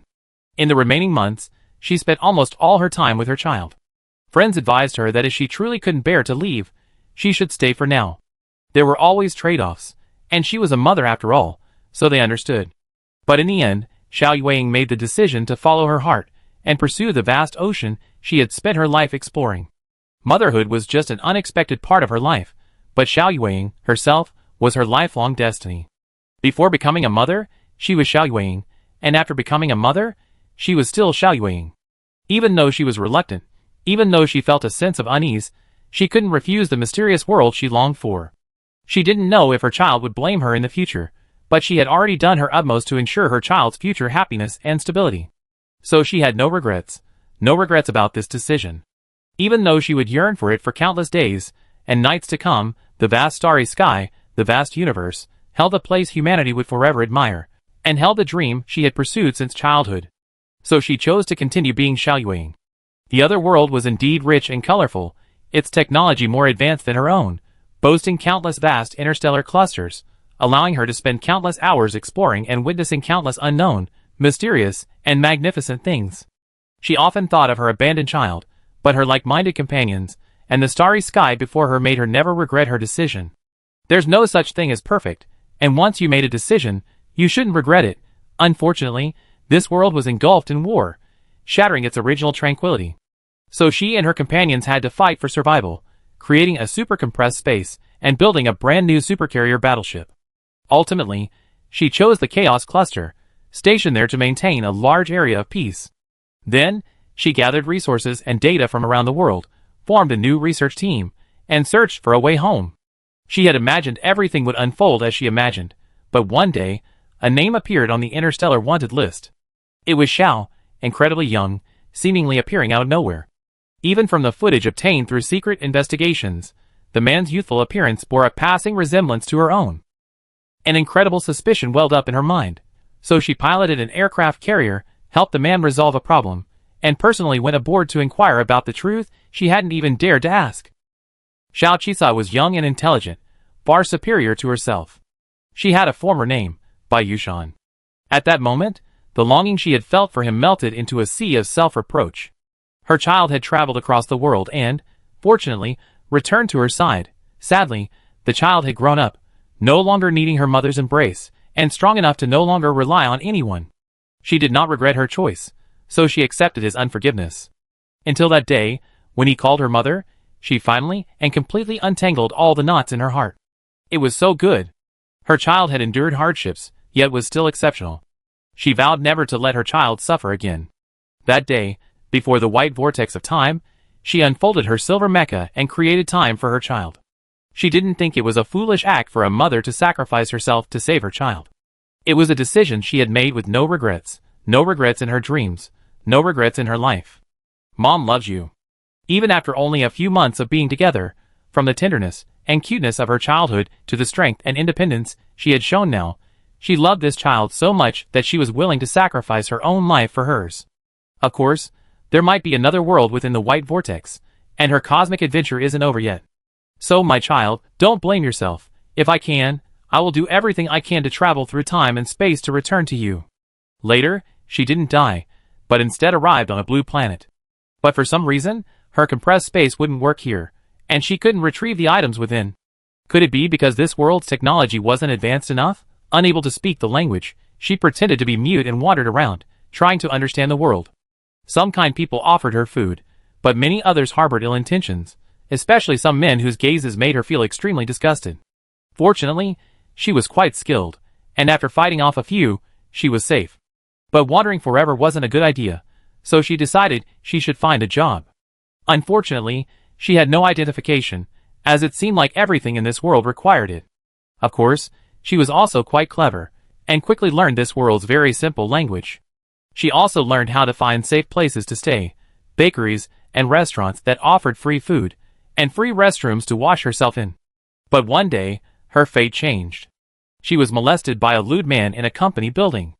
After she gritted her teeth and beat him down, he turned around and threatened to take her to the police station and deport her to the countryside.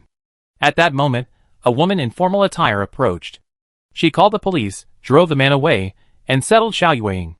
After learning that she had no ID and no place to live, the police didn't treat her as a mentally ill homeless person. Instead, he said, "I believe you have your reasons for not returning home.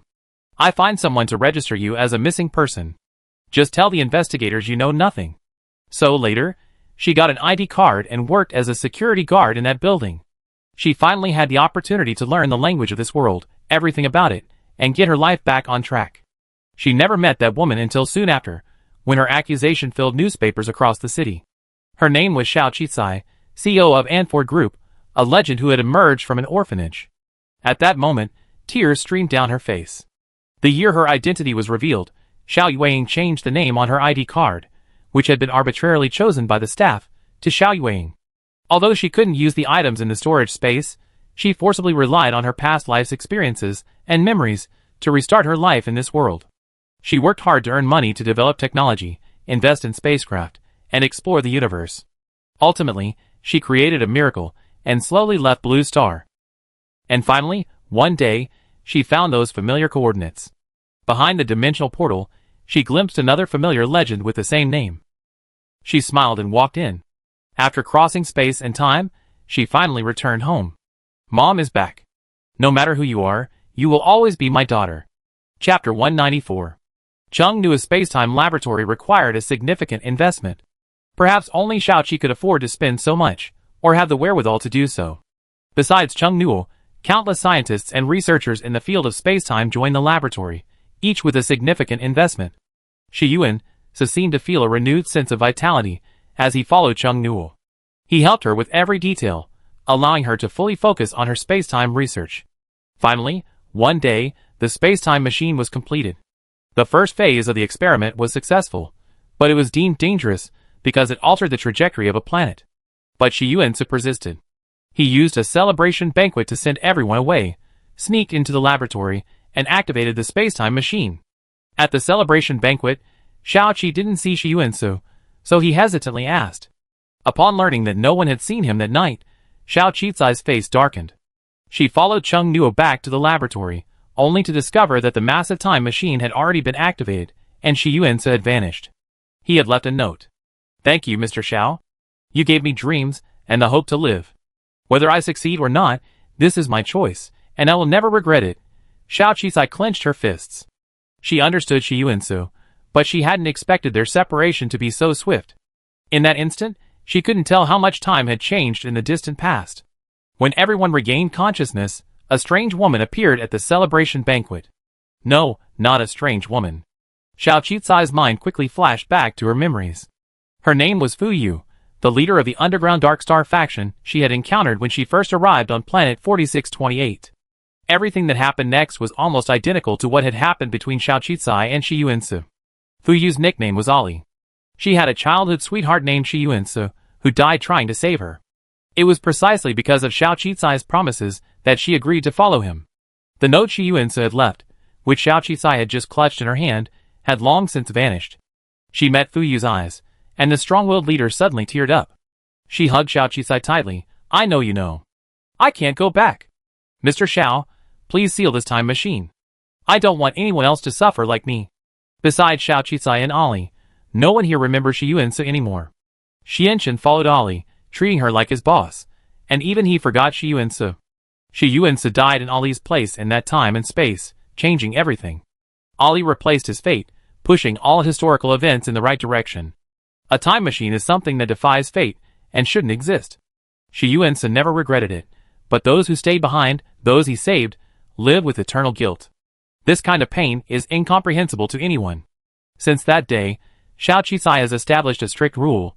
Time machines and related technologies must not be used by anyone except for certain normal scientific research applications, such as accelerating the growth of Qingshan fruit trees, or other environmentally friendly activities that won't alter the course of history. This time-space machine became a confidential research project within Chengnu's laboratory, never to be leaked. Xiao Qicai alone held the key. If anyone trespassed, the laboratory's defenses would be activated to prevent any unforeseen consequences. Xiao Qicai entered 3 times, each time staring blankly at the time-space machine. Finally, with trembling hands, she recalled the face of her old friend in her mind, but ultimately refused to activate the machine. If saving one person's fate would mean the death of another, or even cause suffering to the remaining one, then let her suffer. She didn't want to see Lin Xing live the rest of her life, like Ollie, trapped in eternal guilt and endless pain. Just as Lin Xing had cooperated with her treatment and fought to stay alive. Just as Lin Xing had refused to commit suicide, fearing that Xiao Qicai would suffer forever, she didn't want Lin Xing to suffer for the rest of his life. Neither of them wanted the other to suffer. So they would wait a little longer, until death took her from this world. Perhaps one day, they would meet again in another time and space. As long as she still remembers, Lin Xing will always live in that world and exist forever. Chapter 195. Xiao Qizai's investment projects range from beauty potions to perfumes, from new concept flying cars to environmental and ecological transformation, to interstellar travel, and even into the military industry. Each project is practically ubiquitous throughout the interstellar universe. The beauty potion sales base is incredibly large, with both the low-end and high-end versions finding exceptional value. The new interstellar travel project she pioneered has even shifted the tide of interstellar society, sparking a wave of awakening from the virtual world. Realistic attractions are becoming increasingly exciting and diverse, offering a level of authentic sensory stimulation that cannot be simulated in holographic games. She has even forged a partnership with a leading military industry, unwittingly becoming a leading figure in the sector. This young female entrepreneur, already ranked among the top 3 in interstellar wealth at such a young age, and even poised to become the richest person in the universe, possesses a unique investment vision and has created one miracle after another. However, it's said that when she was young, she invested in a planet, giving it a near transformative investment and employing almost everyone on it. However, to date, aside from a small profit from her so-called specialty dried fish products, she's essentially been losing money. That planet is Planet 9008, the home of Mu Xingmei, the current CFO of Zhao's pharmacy. That low-class citizen of humble origins achieved incredible success in winning the actuary competition that year, even crushing Xiao Qizai and his talented seniors, who competed in the same year.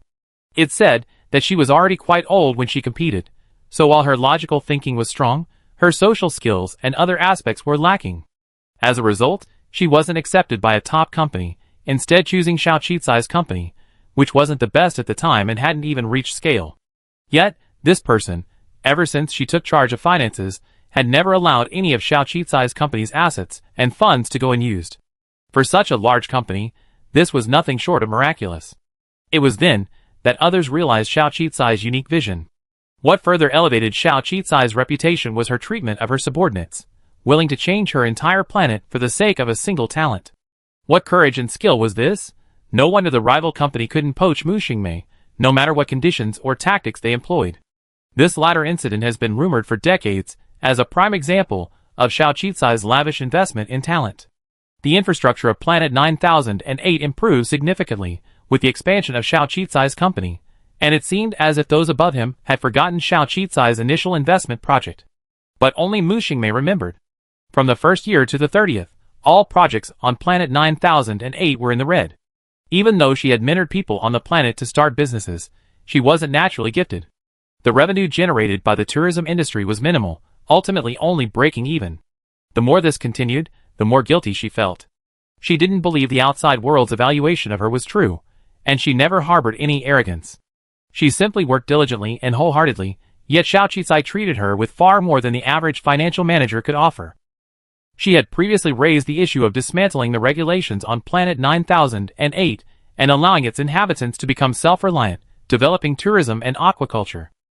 Of course, the tourism industry was also Xiao Qizai's investment, and the cost of completely transforming the planet was already too high. Xiao Qizai simply shook his head. Some investments yield short-term benefits, while others are long-term investments.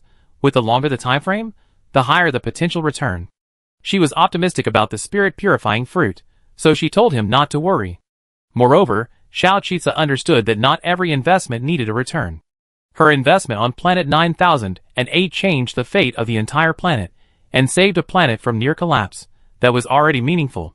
So where would she spend all the money she earned? Where she felt it was worthwhile. When Mu Xingmei left that small planet, she never imagined she would meet a benefactor. She was simply struggling at the bottom of the quagmire. Perhaps without Xiao Qizai, she would have been eliminated in the first step of saving money by purchasing those toxic nutrients and returned home in disgrace. But meeting Xiao Qizai changed everything. She was a clumsy, ordinary person who, thanks to 4 spirit purification fruits, was fortunate enough to reach the top of the actuary competition. She had no business acumen and lacked Xiao Qizai's acumen, powerless to change her fate. However, Xiao Qizai gave her the determination and opportunity to do so. A man will die for his friend, so she never invested in anyone else again. The space-time laboratory, led by a young woman named Cheng Nuo, was Xiao Qicai's single most heavily invested yet least productive project within the company. But one day, this laboratory merged with the projects on Planet 9008, and yet another miracle was created. The Qinshan fruit trees, which had already grown into seedlings but were far from bearing fruit, were rapidly taking root and growing in a sealed space underground, using time instruments. Under the baptism of time, they quickly bore fruit. Thus, the Qinshan fruit trees, which once took centuries to grow and bear fruit, were revitalized. That barren, unremarkable planet welcomed its ancient sacred tree. As soon as Qinshan fruit-related products were released, they were eagerly sought after by everyone in the interstellar world. After all, there are few products that can enhance intelligence and brain development, and even fewer that are effective. Qinshan fruit products, like beauty potions, are the stuff of legends, the stuff of miracles. Of course, since they were created by Xiao Qicai, this wasn't surprising, as she herself had created so many miracles. Planet 9008 became a cosmic sensation, and the original inhabitants, who remained on the planet, finally ushered in a new era. As a result, more and more planets are pursuing pristine plants and animals, and the environments and ecosystems of lower-level planets are improving. It turns out that someone can truly change the entire world single-handedly. Mu Xingmei's greatest fortune was probably that year when she mustered up the courage to enter the actuary competition with only a few hundred star coins in her card. Xiao Qicai changed her life and the fate of her hometown.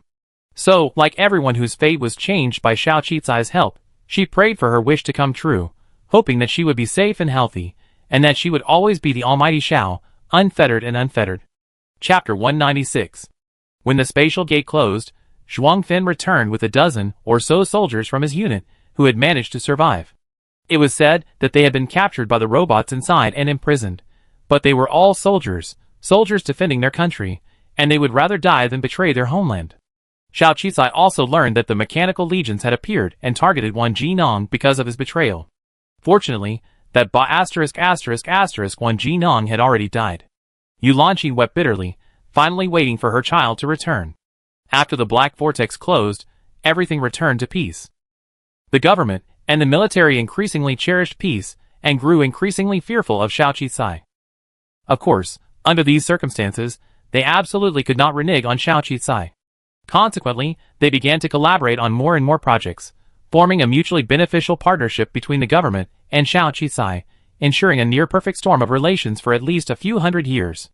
The world was transformed by major changes: equal rights for lower-class and higher-class citizens, the transformation of the environments of lower-class planets, the return of countless people from virtual worlds to reality, the shake-up of the educational system, the universalization of information resources, and the increase in human lifespan. Everything seemed to have completely changed the face of the world. Science and technology also experienced explosive growth during that period. Indeed, peace, a good education, and a good environment are the most favorable conditions for technological growth. Those lower-class citizens, once buried at the bottom of society, now enjoyed an education no less advanced than that of higher-class citizens. The terrifying tenacity that emerged from these lower classes astonished everyone. The government had to admit that lower-class citizens were no less capable than higher-class citizens. They were equally intelligent and motivated. By contrast, if today's higher-class citizens didn't study hard, they would likely fall far behind. The world of aristocratic families was undergoing a period of upheaval and change, and ordinary people were rising in prominence. Xiaoqi was the only god who could change this era, and an idol in everyone's heart. She transformed healthcare, education, and life expectancy, freeing lower-class citizens from centuries of shackles, and promoting global fairness and justice, benefiting the billions of people across the interstellar universe. She was also perhaps the only person who possessed the greatest wealth yet was not hated by either the rich or the poor. Countless people idolized her, thriving and striving forward. Under that burst of spiritual power, Xiaoqi seemed to increasingly understand the meaning of her new life. Stars, do you see? Our dreams have all come true. This world is better than any time before us. No one will die in poverty like you, and no one will be deprived of an education because of poverty like me. A few years later, Xiao Yueyin returned home. By then, Xiaoqi had already vaguely grasped a certain truth, overlooked details emerging from her vast memories. Bai Yushan was the proud, unyielding noblewoman from her previous life, sharing some of her qualities. She wasn't lovesick, she simply couldn't bear the humiliation. In the letter she had sent to Luo Ming after arriving on planet 4628, she hadn't hoped for his redemption. Rather, she had used the dissolution of the engagement as a bargaining chip, hoping to buy herself a glimmer of hope. However, the contract had been crushed in a fight at a mailing station on a lower-level planet and had never reached Luo Ming. A young girl who had never experienced hardship at that time lacked the courage and ability to take on the world.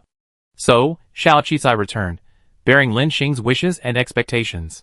Bai Yushan's memories could be received, her soul perfectly integrated into this body, because they shared a common soul. Xiao Qizai's awkwardness faded, and she finally called out to Xiao Yueying again, tears welling in her eyes. Mother! Thank you for coming back. Xiao Qizai lived a very happy life, with friends, family, loyal subordinates, endless wealth, and even the kind of fame that countless people coveted. She worked hard to develop medical care, education, and tourism, traveling to countless corners of the 8-star regions. She saw many sights she had never seen before. She met many people, but unfortunately, she never met Lin Xing again. She lived to be over 190 years old, and even in her old age, she never touched the time machine. Countless people wept bitterly at her departure, but with a smile on her face, she said goodbye to everyone and boarded the spaceship alone. The intelligent spacecraft autonomously flew into the starry sky, where a meteor shower coincidentally unfolded, creating a scene of extreme romance. She recalled the starry nightscape she had witnessed with everyone and bid farewell to 002, the creature that had accompanied her throughout her life. When I first arrived in this world, I felt it was illusory, but I remained steadfast in my goal and kept moving forward. Throughout my journey, I met many flesh and blood people. They grounded me and helped me accept this world and its reality. As a result, I have no regrets in this life. Even you, 002, I think you're truly useful and sometimes quite adorable. Thank you for choosing me. Goodbye. I hope your next master finds love as you wish. Amidst the starry sky, she saw the twin white portals of space and time. Inside them lay the person she had always wanted to see. Stars, here I come, she murmured to herself, finally closing her eyes, her heart stopping. The system is emotionless, but in that instant, 002 burst into tears. There's no other master. Only you, master. From the beginning, the system has only ever let me choose you. Wow. It had kept it a secret for so many years. If I had known earlier, I should have told Xiao Qizai that I was born for her. Except, who else would it choose? From the beginning to the end, it had only one target. A streak of light fell into the spaceship, about to explode and burn. 001, what are you doing here? You're not going to take me back, are you? Ugh, I swear, the love system mode was just a joke. I never forced my master, I was just following the rules. Wait, that's my master, not yours. Where are you taking her? Wait for me, don't abandon me. A white portal in space and time appeared in the starry sky, a streak of light flickering and floating across it, a sky filled with stars. But that was the beginning of another story.